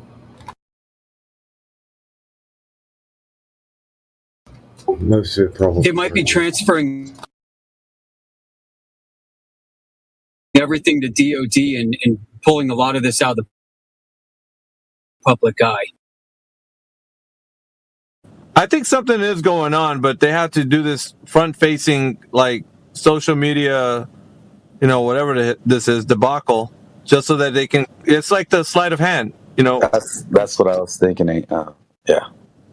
So you're doing this one magic trick over here, but you don't see what's happening on what the other hand is doing, Yeah, they're making it even like a rivalry, almost like all of a sudden, they're against each other, dude. They're probably the ones that orchestrated this because it also kind of you're killing two birds with one stone, so to speak, because it's going to allow the people that have gone so far against Trump.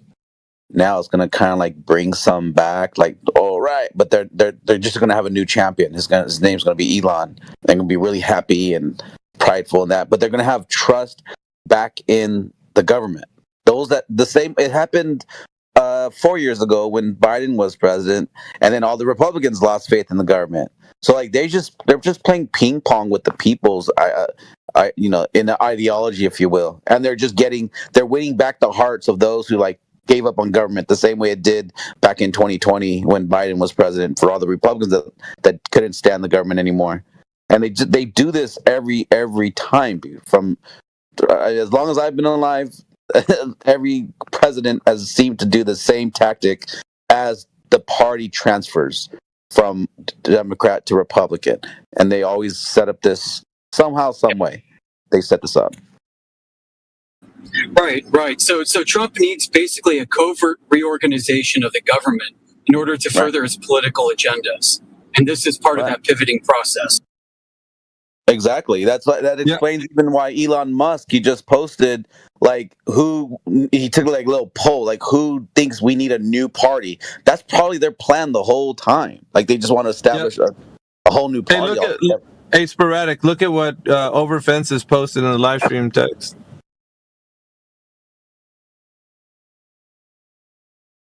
You might have to scroll up.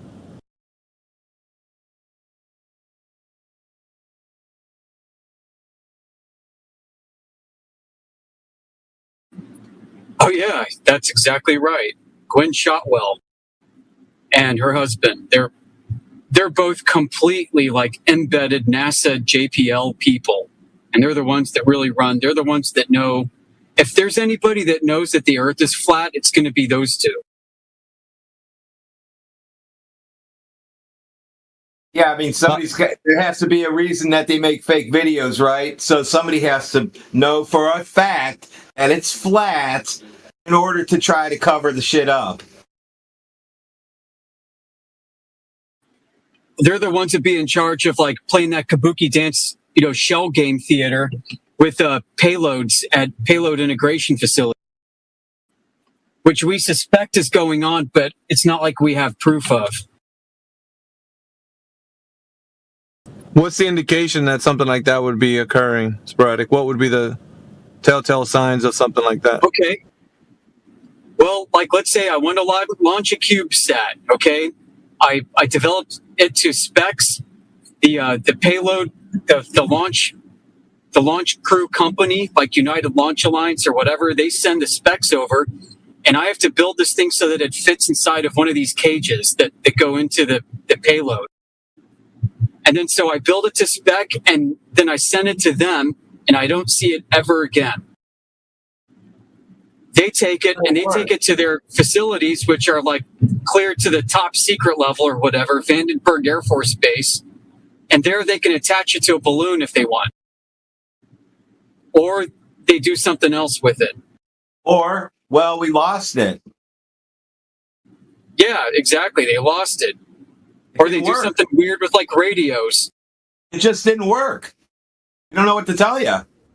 It's up there. You're not getting anything? I don't know what to tell you. Yeah. You can't go up there. It could go inside a rocket and could get deployed on a balloon from a rocket like they've done all the time. From a maintenance standpoint, how does that even work? Like if something breaks or something's faulty, you can't just run up there and repair it and then come back. Like what do you do with that? Like it's, you know what I mean? Once it's deployed, that's it. Unless you're gonna go and find, how you're gonna bring it back down. You get what I mean? Like if you deploy something like that, there's a lot that comes with the idea that you're putting something up there that's not going to be able to be worked on. It's not like something down here where something messes up, you can go and perform maintenance on it. I mean, what's to say that they're not doing something with radios and bouncing shit off something up there, and they sweep the radio beam and it bounces off, and people are tracking the bounce as it sweeps across the surface. I mean, who knows what the hell's going on? So you're saying that they could be doing that and using this as kabuki theater? Like this whole CubeSat something program? Else. Yeah, we don't have any evidence that any of these payloads are in orbit doing somersaults with every orbital period. That rotational vector is missing, just like in the flight data recorder from all the airplanes that we've got flight recorder data on. So something else is going on. There's something else at work up there. I don't know what it is. It could be exotic as shit, or it could just be a trick. You should see not even a sine wave. You should see. Well, it should look like a bump, like that on a chart. It should go like a half circle on the chart. Half circle, half circle, half circle, if that's what it's really doing. I think you're right. So, well, because you have to make your chart. I guess if you move your 0 to the center, then it could become it would be a bump on top and a bump on the bottom. I don't know. I'd have to figure it out. But you not just if it's send only flat, then there's nothing going on. They're just going over a surface. Could you just not send a U2 up there, 80,000 feet with a load of electronics? Yeah, so it's interesting. They got these rapid prototyping facilities where they can take a box and they can basically read the state of all the microcircuitry and then print their own boards and reproduce whatever devices are given to them that way. I gotta imagine that's expensive as shit, but I mean, so is space, so who knows? But they could put that on a YouTube and then you think it's your CubeSat, but it's a reproduction. Yeah, because you only want the information when it's coming over the area you care about anyway.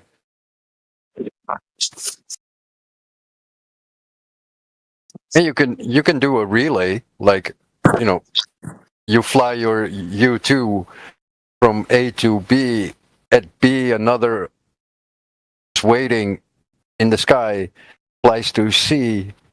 They can fly from continent to continent and just lift off as if there is no problem. There's no plane trackers in the area of Diego Garcia or Guam or. They don't even need U2s anymore. They have aircraft, solar powered aircraft that can stay aloft for a year or longer and never need refueling. Yeah, but that's on the stuff that we know. I'm more inclined to think it's some lower resolution like this than the crazy exotic stuff that I talk about sometimes. So, yeah, I'm more in alignment with that person. But you broke up there, Sporadic. But yeah, I was thinking there's only technology that we know that's front-facing stuff that we hear about that's put out to the public, and then there's the stuff that is proprietary that we don't know about. Yeah, and when you think about it, a lot of that stuff that's so classified. I was born in the 70s.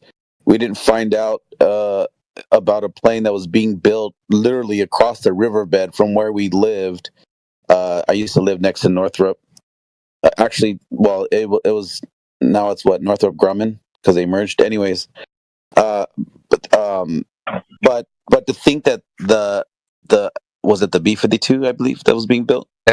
F-117 or was it Blackbird? I forgot which one. The SR-71 was it? I forgot which one it was. B-2. I think it was the F-117. That came in service late 70s, early 80s, and only got announced in the late 90s. Yeah, I forgot which one. It might have been that one, but I don't know why, but the B-2 bomber comes to mind too. But anyways, all I know is that apparently they were building that in the 70s, and it didn't get released till the 90s. That it actually came out oh, hey, this is what we have. And it's man, that means this thing was in our backyard for 20 years. And then it just made me think, I remember way back then, even when I was a Glober still, I was like, wow, then what are they working on now that we're not going to see 20 years from now? I remember thinking that, when I was younger. If it was Northrop, it was the B-2 Spirit. Yeah, that's probably what it was. Yeah, it was the Northrop over in Pico Rivera. I lived a block away from it. That's the B-2. Yeah. But that's crazy to think. Imagine the government is working on shit right now as we speak that we're not going to find out till fucking, 2040s. Well, Elon's not going to get to go to Mars and colonize it anymore, so that's one for the books. Is that not kind of even a cop-out for them as well? Because that shit was getting kind of strenuous for them because everybody was like, this shit looks fake. Everyone, the new AI can tell now when video's fucking fake and it's not real, in an environment or whatever. I think today's technology it's kind of like they shot themselves in the foot now. Like they're not going to be able to create something that's going to like get past AI. Yeah, bro. I've been saying that since the first Trump post thing came out. That now they have an excuse. We can't get enough funding to do the things that we said we were going to do. Right. It's real because it looks so fake. Yeah, we got bigger shit to do, man. Bigger fish to fry. We got to work on shit down here. We don't need to be worried about it up there in space right now. We just can't deal with it, man. We got too much overspending. We got to deal with what's going on here first. Maybe later we'll deal with the space idea, but not now. Meanwhile, Brett, they're like, but still trust us. It is real. Like, but it's still there though, guys. But yeah, it seems like a cop out, and it's like a kind of like you said earlier, Mickey, like it's almost like it's designed. You know, they kind of set this up. Yeah, but in the coming days, dude, I'm telling you, grab a fucking seat and some popcorn because the shit's gonna be fireworks, bro. Oh hell yeah, for sure. Especially like once it goes, because it literally just happened like a couple hours ago, right? Like I mean that it started popping off with Elon's thing. Dude, yeah, fuck, dude. I'm telling you, back and forth is insane. Like the. Yeah. Yeah, now I mean it's only going to get worse until, but like you said though, like it's fucking smoke and mirrors at this point. Yeah.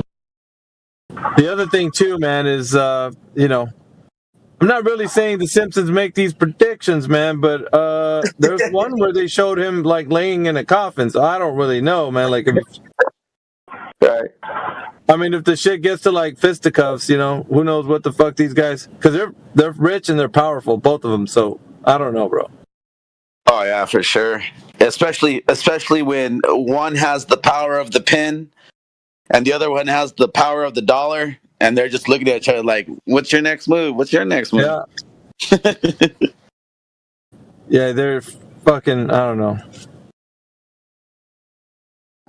You're right. It's going to be an interesting 24 hours for sure to see what comes out from this. Then we'll have the backlash of the butthurt Globers coming in here blaming flat earthers. You know it's going to happen. They've done it before. They're like, we can't fulfill our dreams of space travel because you flat earthers are getting in the way. Yeah. Well, one good thing is that the Dragon project is getting decommissioned. So, fuck yeah, dude. Yeah, which was you know, again, you know, they put the carrot in front of everyone's face, and now they're taking it away. Remember in 2008 when Obama was like, "We're gonna go back to the moon," and then in 2010 he's like, "No, cancel that program. We're not going to go back." Bro, they were saying it. They were saying it in his inauguration, like the speeches and all that. Like they were puffing everybody up, and they were just making it all sound like, "Dude, we're going to Mars," and everybody was like cheering, and it was all fucking crazy. Now we're talking about, nah, never mind. Like what the fuck? Right? Like. This might be a setup for like a JFK situation. I'm talking about. That's what I was saying. Golden Monkey. You just said Simpsons. Called it. Yep. Yeah, right. So like JFK, like, nah, we're not gonna let the Federal Reserve do that anymore. And then bye. And now you have Trump saying like, nah, we're not going to let these people like it. Bye-bye.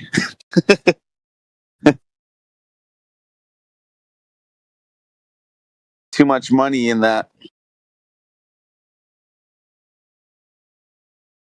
And if Elon even said himself too, he's like in light of what Trump said about how much money is going to all like space and stuff. Like, he kind of oddly like agreed with it though. He's like, yeah, you know what? And because of that, we're going to decommission Dragon. So I don't know, man. It's like you kind of look at it, I guess, two different eyes. You know what I mean? Like with one sideways this way, one sideways that way. Like, wait, what's really going on? Like, is he agreeing that it's a waste of money, or is he like, "Fuck you," because you said that I'm gonna take it all out? You know what I mean? Like, what's the motive there? It might be a deliberate game to distract from something else, like something really different going on in the background. Yeah. It also might be just like they probably realized, going to the moon bullshit. Like, let's just put that funding towards this fucking space dome around America we want to create. Well, Trump was really never for that, to be honest, man. Like, Trump was never really about all that shit, dude. He was more of just getting big oil back up and going. Like, all that shit was top priority for him. Like, getting the old and faithful stuff going. Like, the stuff that the factories and the mining and all that shit. He wanted to bring it all back. Yeah, because to reinvigorate, the economy, he's going to have to like make radical changes, and that's going to mean like he's going to have to cut the funding from other places, like what Elon Musk was doing. So he was even saying in some of his little posts that Elon Musk knew about this a long time ago. Like, you know what I mean? Yeah. Yeah, when he cut his mandates back then, and he even said, like, I was surprised Biden didn't do it, to be honest. Yeah.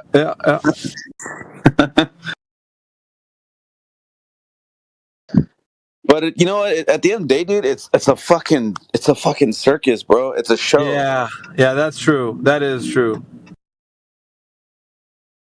But us being the people that are just like looking at the changes they're doing, I mean, we have our opinions about like the reasoning. Fact of the matter still stands. They're saying some shit. We can point to that.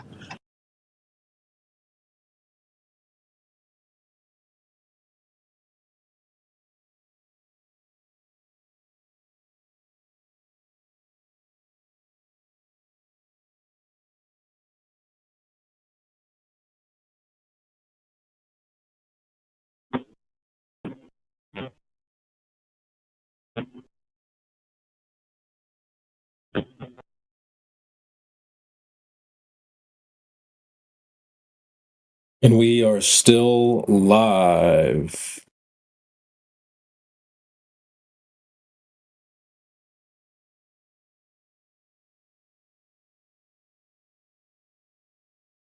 So when are they going to put up that way better CGI?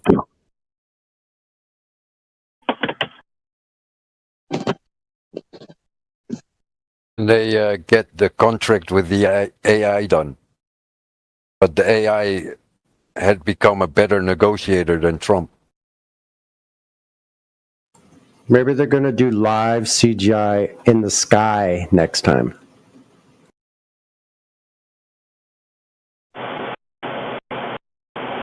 Well, with the first manned mission from SpaceX, their intro talk was all about augmented reality. So,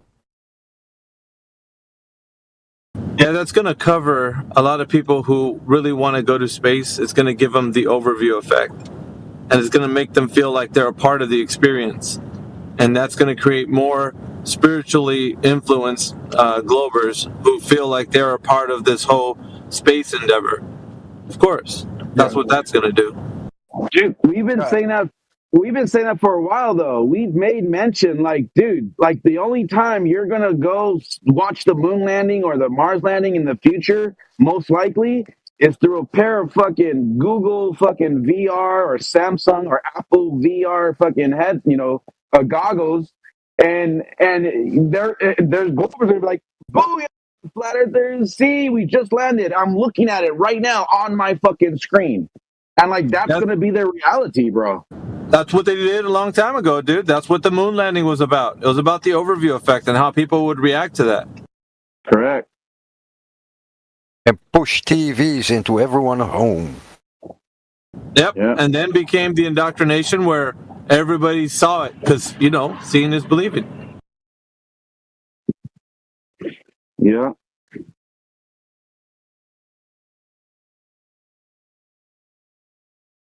And just like that, it's that easy. You can manipulate peoples.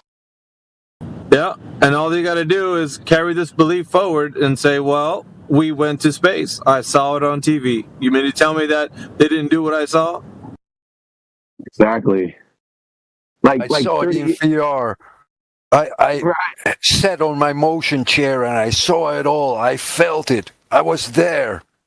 Yeah, you can even put like the rumbling of the audio and all that, to make it feel like the rockets, and the experience will be unreal, dude. Like, how much you want to bet? How much you want to bet that will be one of the selling points of a new chair, because they're going to have instruments that will record all the movements, and they'll simulate it to your chair if you buy it, and it's going to be like you're landing. Like, reality, dude. You couldn't get somebody. You think you have a hard-nosed anti-flat earther now? Imagine if that person had that type of equipment. Oh my god! Right? Anyone old enough to remember the introduction of Intel Pentium might remember that during that time they were building the ISS, and with every Pentium with, I don't know, some sort of graphical technology in it, had a demo about the ISS. I remember that. And that's also when they pushed virtual reality really hard, and it was crappy. Yeah. Well, now you have smells and sounds, and like that what are those new what do they call them now, the new movie theaters, where like they spray a little mist and they put a little aroma.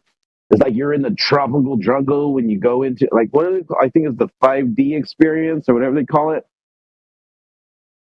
Like, they're already there. Like, the technology is there for it. They just have to fucking market it to the public for residential use. I forgot, they call me the movie experience or something like that. There's only a few here in Southern California. There's not too many of them. So honestly, the obvious truth is the Earth is flat, but you don't have to hide it. You just have to make it sound absurd. That's all. Just make it sound absurd. Make technology and all of what it can do more advanced than the perception of what reality is. What you can actually see with your eyes is a deception. What you can know by digital technology would be the supreme way of understanding what reality is. Right. Because they would negate the fact that you could detect with your senses, and they would say, because we have technology that can realize the reality of the world better than your eyes ever could. So, well, the fact that they've convinced us that we were moving when we couldn't feel it, and that it was curved when we couldn't see it, like, at that point, they're like, dude, this is going to be like cake, bro. Like, easy to convince them if once we get these new, technologies and instruments into their houses, to where they're going to be able to be on one of the rocket launches. Like, how much more would that child with a curious mind believe that this is actually true when they're literally living in, and you're stimulating their senses, and then you're giving their senses exactly that reality that you've created for them falsely, but still that is their new reality, this virtual one.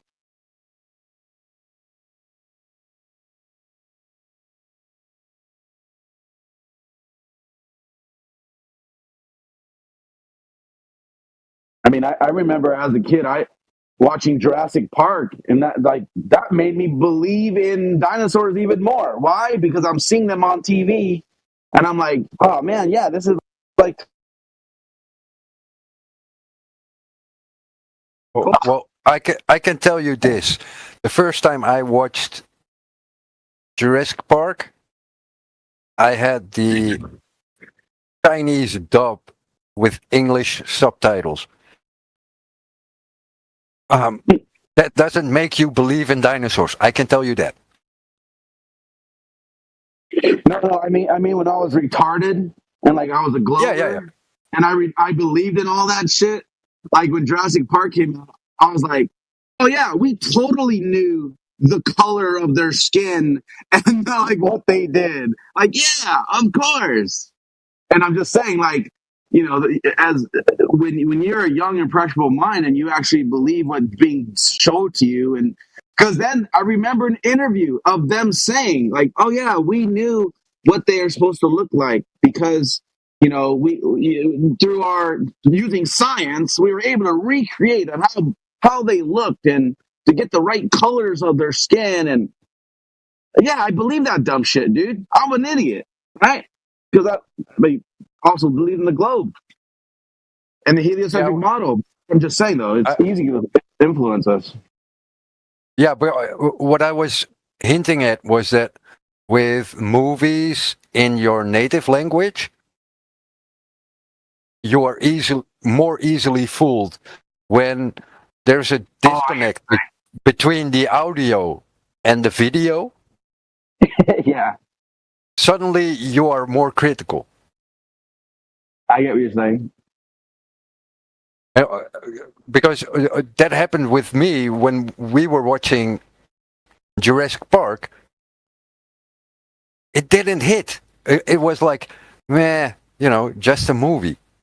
It wasn't like... So you're saying the power of suggestion doesn't really take hold unless you're able to interpret the information. Once you can interpret it, it becomes a bit more tangible. Yeah, and the voices, like the voices of the actors acting, or the voices of different culture in a different language trying to emulate what the actors were acting. It does so much difference in how your body interprets what it sees and hears.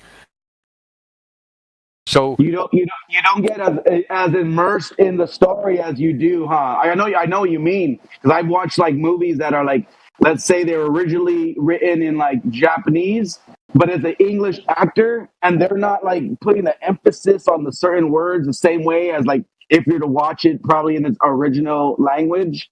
So like you don't feel as connected to the story as you would. I totally get what you mean, dude, and you're absolutely right too. You're not as immersed into the story, caught up in it when you're like you're not catching it. You're not feeling the vibe. It's also the absorption rate just of children is so much higher. That's why they can play act and just imagine up these whole worlds, and they're just playing with some stupid toys.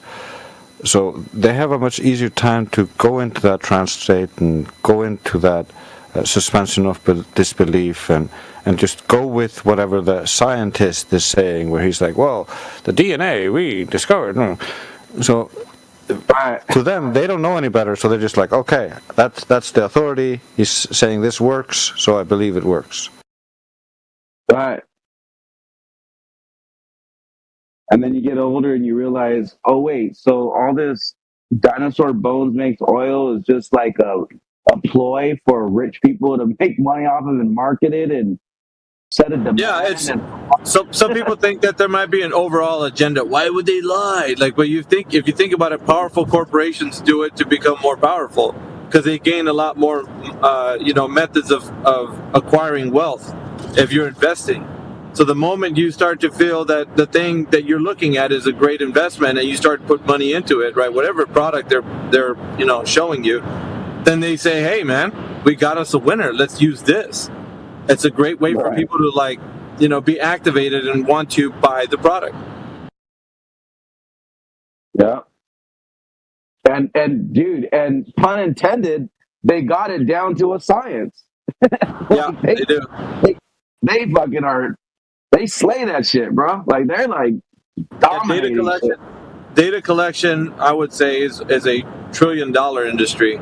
Because imagine how much money that big corporations get, right? They profit from acquiring data that your phone collects and sent to a place where it could be disseminated. And then they could be like, okay, so we now know the demographic of people that like to drink orange juice are between the ages of such and such, and they're male people. You know what I mean? Like they can really break down how to target specific information, and it's that right there is worth a lot of money. Having that type of information. Dude, what is it like? They have like 100 and something points on each, or maybe more. Maybe it's in the thousands of like these like datums, like these points of where they can kind of, even like the CIA uses it too. They can kind of build your personality just on your habits and your like what you buy and what you view, and like, dude, they can like narrow it down quickly on a homeland security side of things too. But it is that data is a huge moneymaker. That's why there's so many games that are free. They're like, yeah, go ahead. We're not even going to charge you. Just let us track you. That's all they want. Yeah. And they're the most amazing, robust games, like, beautifully rendered. Yeah, dude. And they're the most addicting.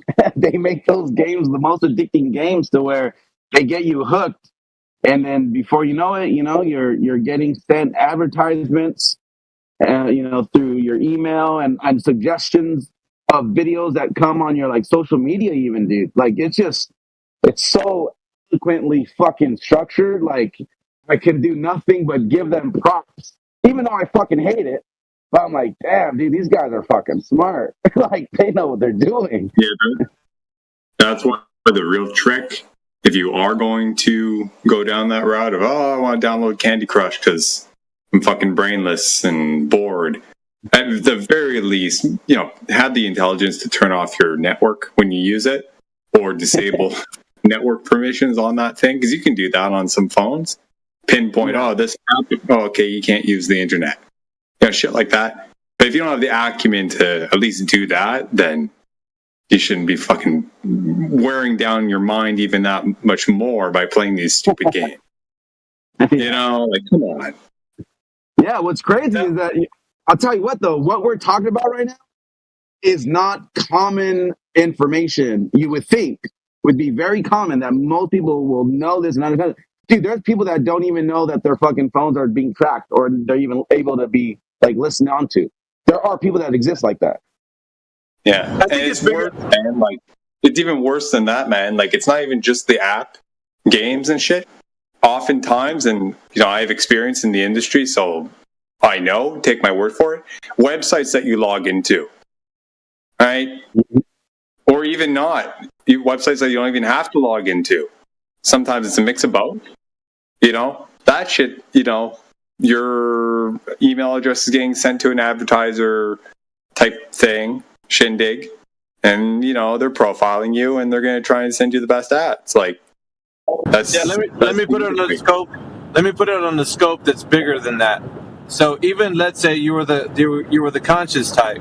You turn everything off. You put it on airplane mode. You do everything you could to possibly subvert this to be anything that would like collect any data from you. You are the conscious guy. You know exactly what to do and how to get away from that. Guess what? You're still being tracked. You want to know how? Your friend's phone.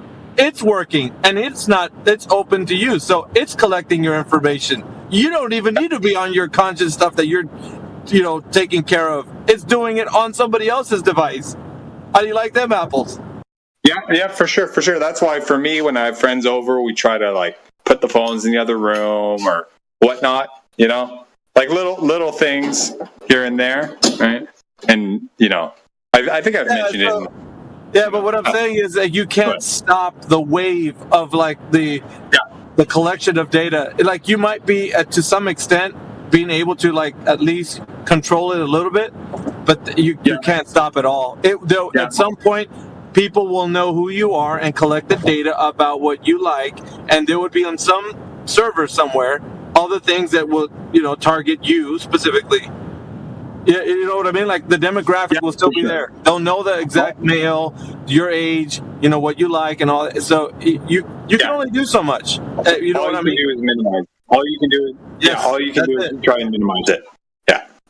That's the best you can do is minimize it. That's all that there is. But to completely 100% close yourself off, no. Even if you went to the woods and you chop wood and that's all you did, you get away from society, there will still be something that tracks you in some form or fashion. Yeah, I mean, you just go to the nearby grocery store. Like, oh, I'm out, I'm off grid, but I'm gonna go buy groceries. You go to a grocery store, they've got cameras and shit. Yeah. Facial recognition and all this garbage. Yeah. If you use cash, I mean, okay, it's better, but you're still on camera. Yeah, and they're doing away with money that way too. I don't know if you heard about it. Pennies are getting done away with. So slowly but surely. You guys are behind, man. We did that like 10 years ago. Fuck, man, catch up. Yeah, I'm just saying. So we're moving towards the era of something huge is going on in the background, man. This whole kerfuffle that's happening with Elon and Donald Trump is just, I think it's smoke and mirrors. What do you guys? I mean, it's, even though they took away the contract for SpaceX,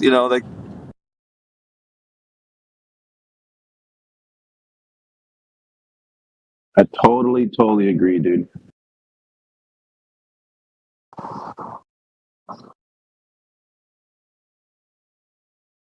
It's what they used to say in Transformers? More than meets the eye. That's what it is, dude. There's more than meets the eyes going on. you got the space fanboys going to give you a bucket of tears because of all this.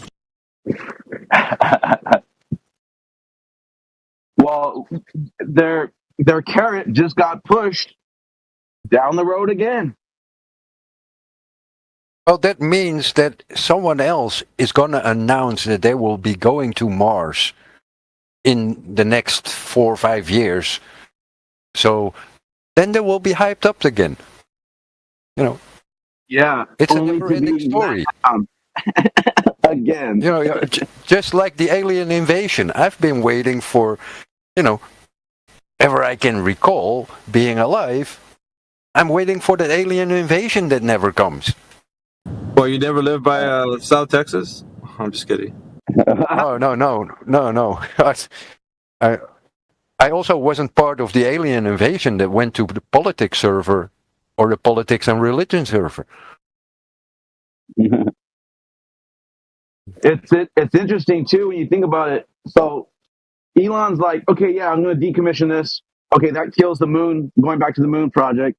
But he's still saying that he wants to go to Mars, and that means he's going to have to start using his own money if he's going to keep that up. Obviously, he can't, though. He can't afford that because he was using the government subsidiaries to cover even his fucking Dragon bullshit. So it just seems like they're just allocating funds, but they're not telling us, and they're making this little rift going on. Or really, they're just going to start funneling more money to black projects. That's what I think. It's just going to more black projects that we just won't fucking even know for another 20 years, most likely. We'll see.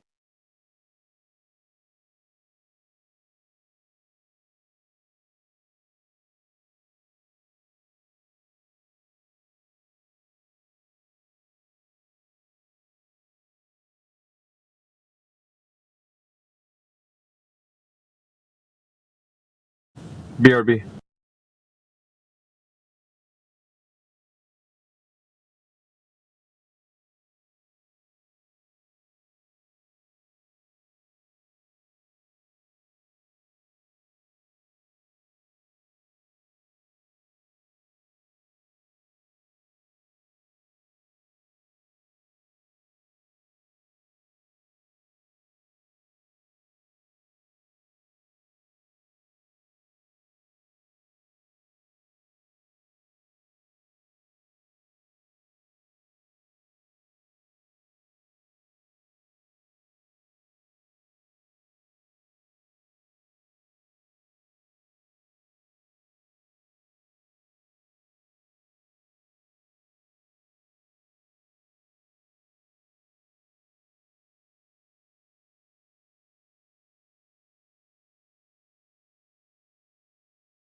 So, what will be the next globe argument?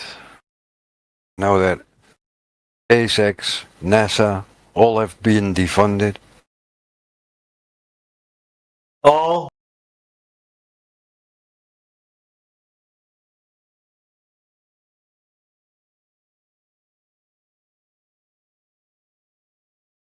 Any period of time at all.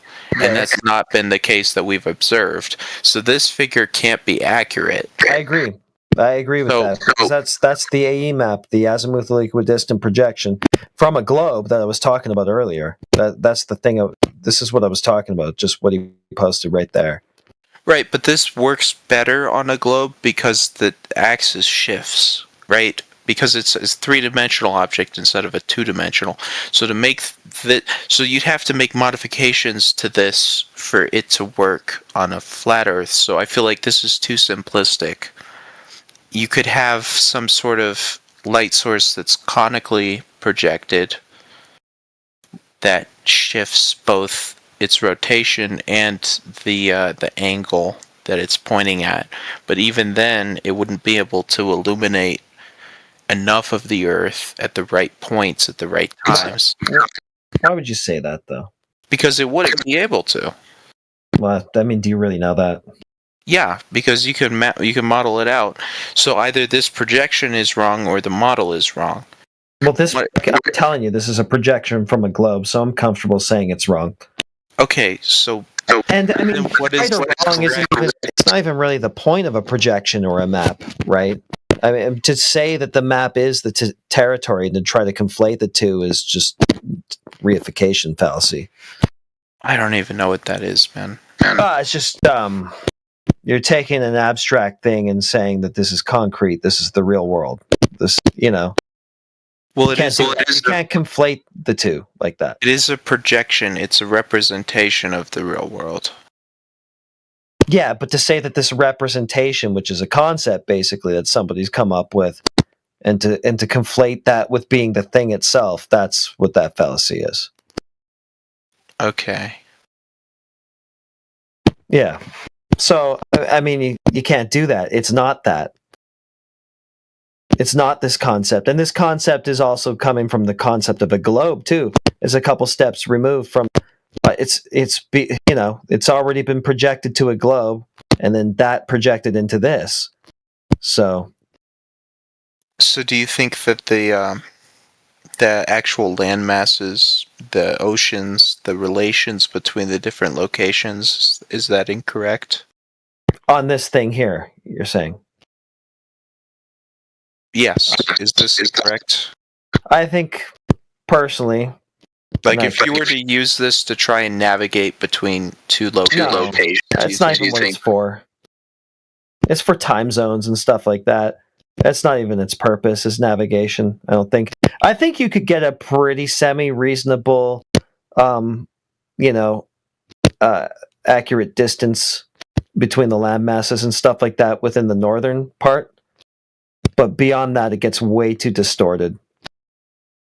Well, if you were to follow the rules, I mean, this is an equidistant azimuth projection, right? So if you were to follow the rules of the projection, do you think that all of the relations, like the ratios between different locations, following the projection, do you think they would be wrong if you were to actually go to the places and measure the distance between them? Yeah, they're always going to be wrong because it is just an approximation and a projection, etc. It's not the real terrain. But I think, personally, that within the northern part, it's probably fairly accurate to what we actually have in the real world. Beyond that, I think the distortion is way out of whack, and it's pretty much irrelevant to what's going on in the real world.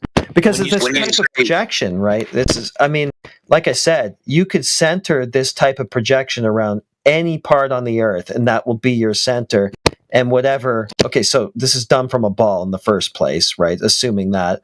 Just pick some point in Africa or something like that. Whatever's antipodal to that point in Africa that you choose to make your center of this azimuthal projection, that's going to become the ring around it that Antarctica is in this. There's just no reason to think that it actually lays out that way. It's not too distorted for the first part of it, but beyond where the equator would be, it's gonna be way stretched out, and no.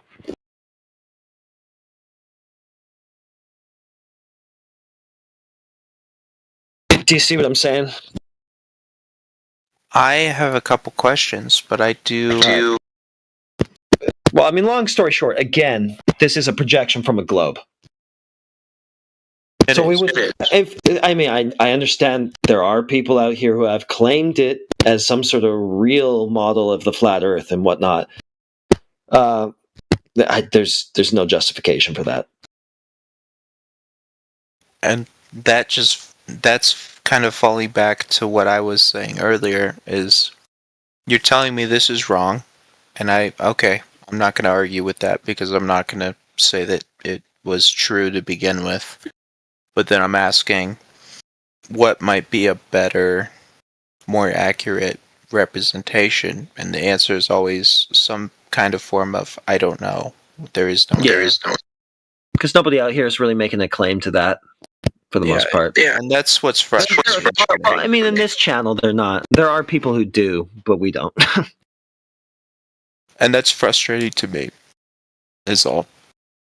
We'll just work on one thing at a time. Work on finding pinned comments.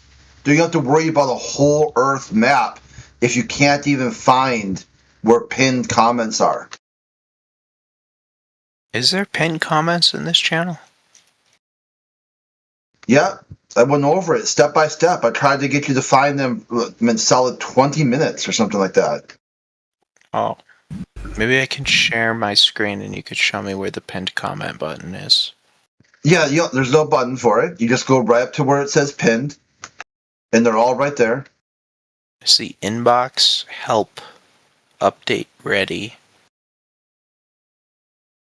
Is there a pinned? I don't see it, man. Yeah, because this is your whole understanding is there has to be a button to push that.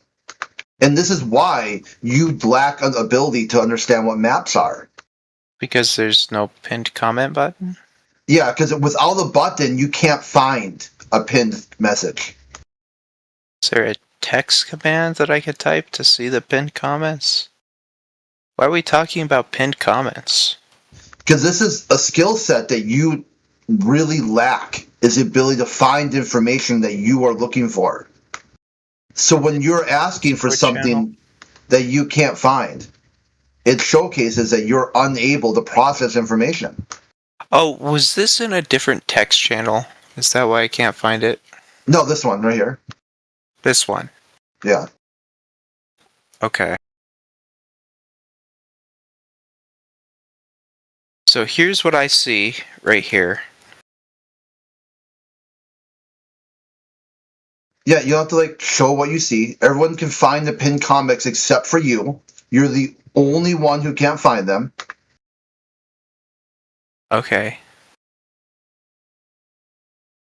I don't get why you're getting so aggressive about this. This wasn't even the topic of conversation. No, the topic is you unable to find information that you are looking for.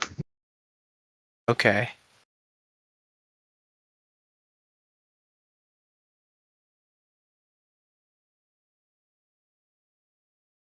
Yeah, I still can't find the pinned comments, man.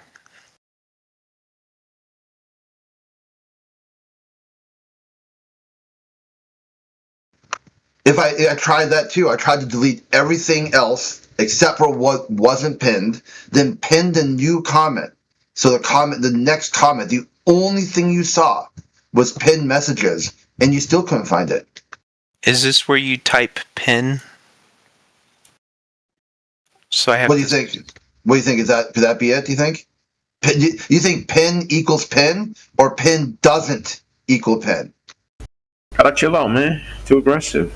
No, man, you're so mad. Calm down. There's no search function here, though, so I can't even search for them if I wanted to. Because there's no...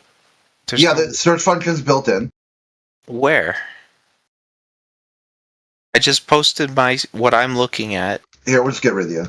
You're too stupid for this. No, it's okay. Don't kick him out just yet. Oh, Sorry, boss. I DC'd him already. I know him from mass media, and he's just that. Like he's just insufferable. Like his whole shtick here is he wants to prove how stupid flat earthers are. I mean, I had an alright time talking to him, to be honest. I thought it was okay. He All seemed right, to be pretty. I got him back. That was rude. Why did you do that? I mean, did you find it yet? If I pinned that, would you find it? Go ahead, pin it. Does it say pin? We'll figure it out. So what's the purpose of me asking questions if you don't want to answer?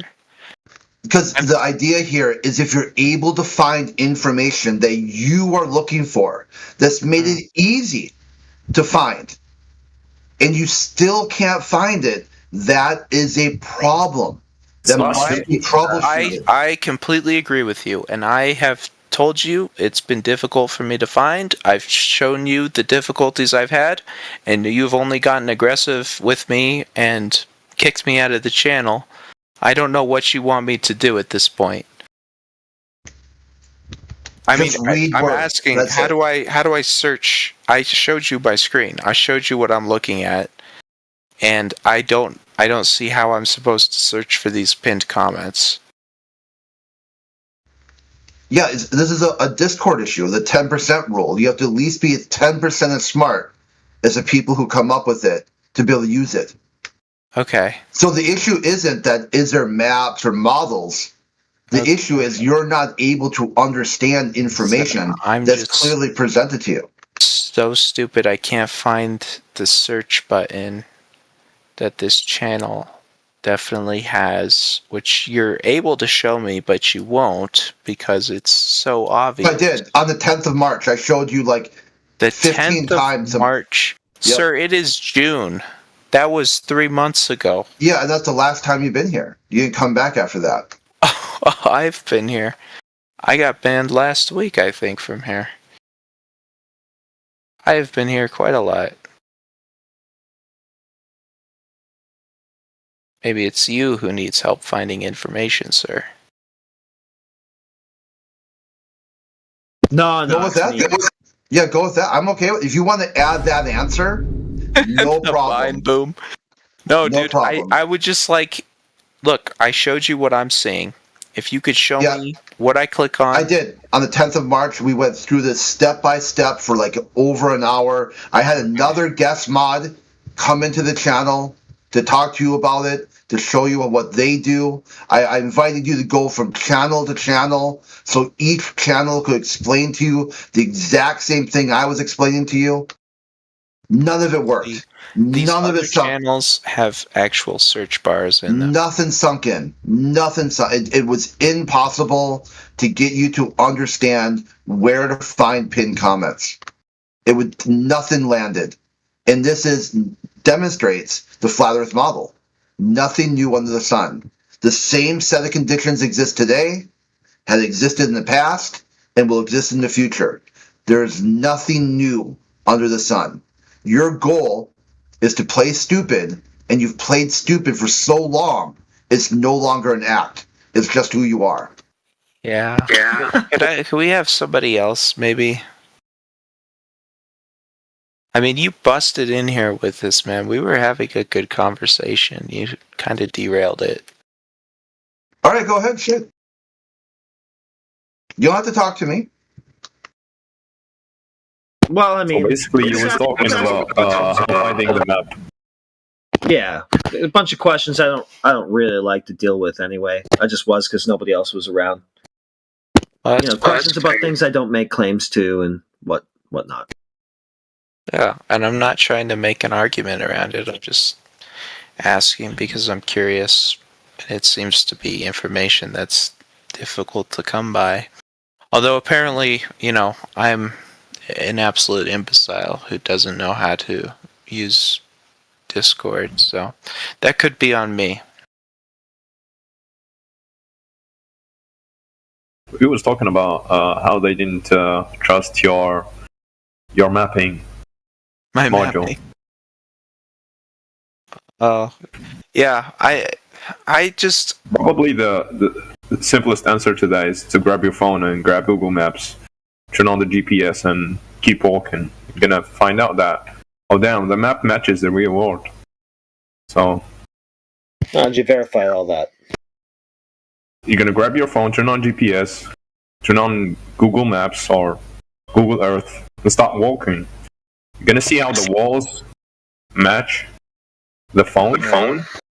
Like the map is actually real. Do you know how often it's correcting with your position and your change of location? Yeah, I know. Once you change like the radar system, each time you change zone, connect to a different radar, so it has to reconnect you to the new radar. Locate your new location. So it's constantly making little adjustments, right? I mean, So the map isn't actually at 1-for-1. It's constantly being adjusted as you move around. No, So the map doesn't adjust. Your position on the map does adjust. The map itself doesn't adjust. I'm not saying the map itself, but just the projected distance and whatnot that you have to go. Well, the angles don't change. The distances don't change. The map and the terrain itself are not actually the same thing. So there are adjustments going on as you go along. So the map is a video?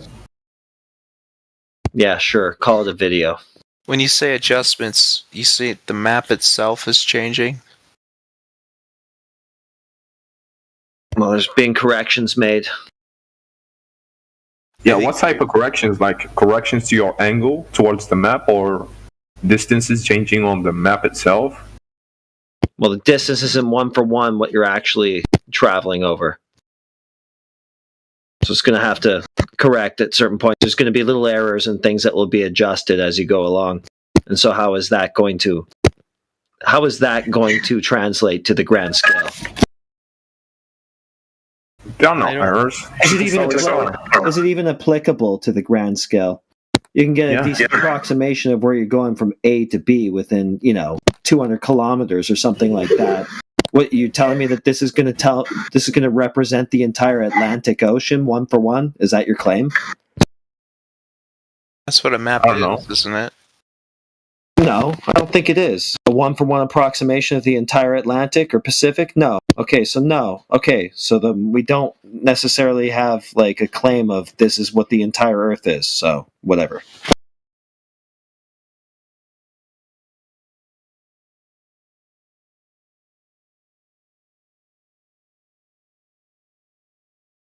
Where's the curvature in it anyway for these scales that I'm using Google Maps on? I'm going to drive to a town 300 kilometers away. Is it even relevant at all? Google Maps is flat, man. There you go. It's pretty accurate.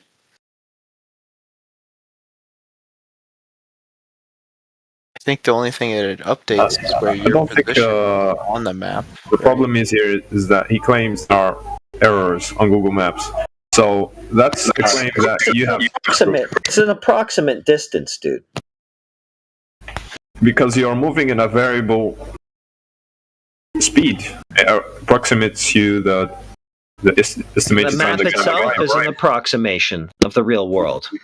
No, it's not. And you're going to have to update with your location and, yeah. You said the map's not approximation. It's a concrete thing. Like that map is actually the Earth. It's not a map anymore. They're the same people. Yeah, and then he also said that at the grand scale, it's not even going to properly represent the Atlantic and the Pacific and all of that. So, I mean, it's just kind of a nothing burger conversation anyway at this point. It's not getting us towards globe or flat or anything. I don't even really know why we need to bother talking about it at this point. Textbook logical fallacious thinking. Yeah, reification.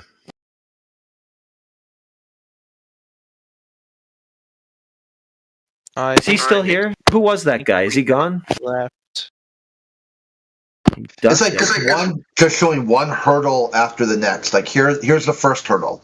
Okay, the guy can't find how to use Discord. Second hurdle, doesn't know what the word flat means. Third hurdle, has fallacious thinking.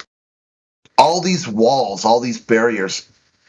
You're the one Fourth who hurdle. can't explain how to use the search function in here, man. I did. I tried for a half hour. I used other people to try to explain. I invited you to other chats. I did the digging. I posted what I could see. I'm just saying circle the point where I. No one's talking about a button. Okay. Yeah, that's not the word you added. Yeah. Is there a search function? Is there a command to post the pins? Because I think you guys are using a bot. I feel like there's got to be like a separate channel for this.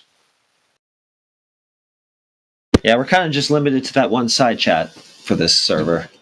Oh, okay. So that increases my confusion then. That should decrease it because that means one there's just the one side chat here. I can't find it, man. I certainly can't remember this rant from 3 months ago. Well, that's why we live stream it.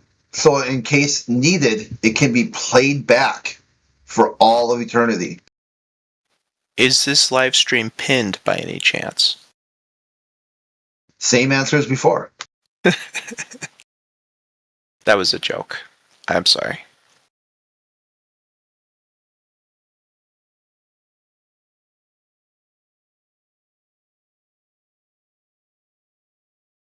Okay, I'm going to be right back. Okay, be safe.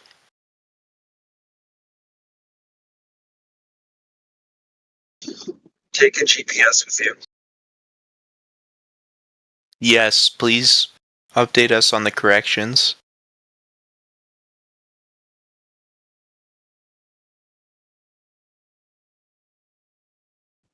I wonder what the G in the GPS stands for. Go flat? You can wonder, yeah. I sometimes wonder. General, ground. General ground positioning system. The GGPS? Or GGPS for sure. Which word is it? I think it's both. I think it's both general and ground. I think it's actually pronounced GGPS. Maybe it's garage. There you go. It's garage. It's garage position. Garage I sounds wasn't even right. thinking the garage. I wasn't. This is why Mobile gadget. It's a gadget positioning system. It's a little handheld gadget. See, I learned something every day. Yeah. So do you think that like what you call something determines what the Earth is? I think that was the claim he was making. I think he said that verbatim, actually. Like that's supposed to be a gotcha? Hey man, they put the word global in this, it's over. We've determined the geometric figure of the Earth from this naming convention of this thing. I mean, it doesn't even know what the word globe means. Maybe it's that might be a problem geometric too. Positioning system or geodetic.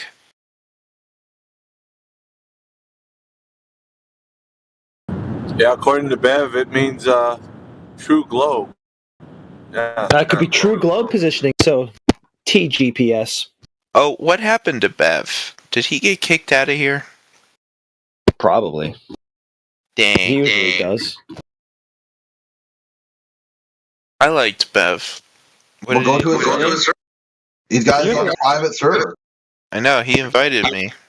Outside of Bevites, I think you're the only person who likes him. Well, he was nice. He wasn't rude. Oh. I don't know if Yeah, you just haven't gotten into the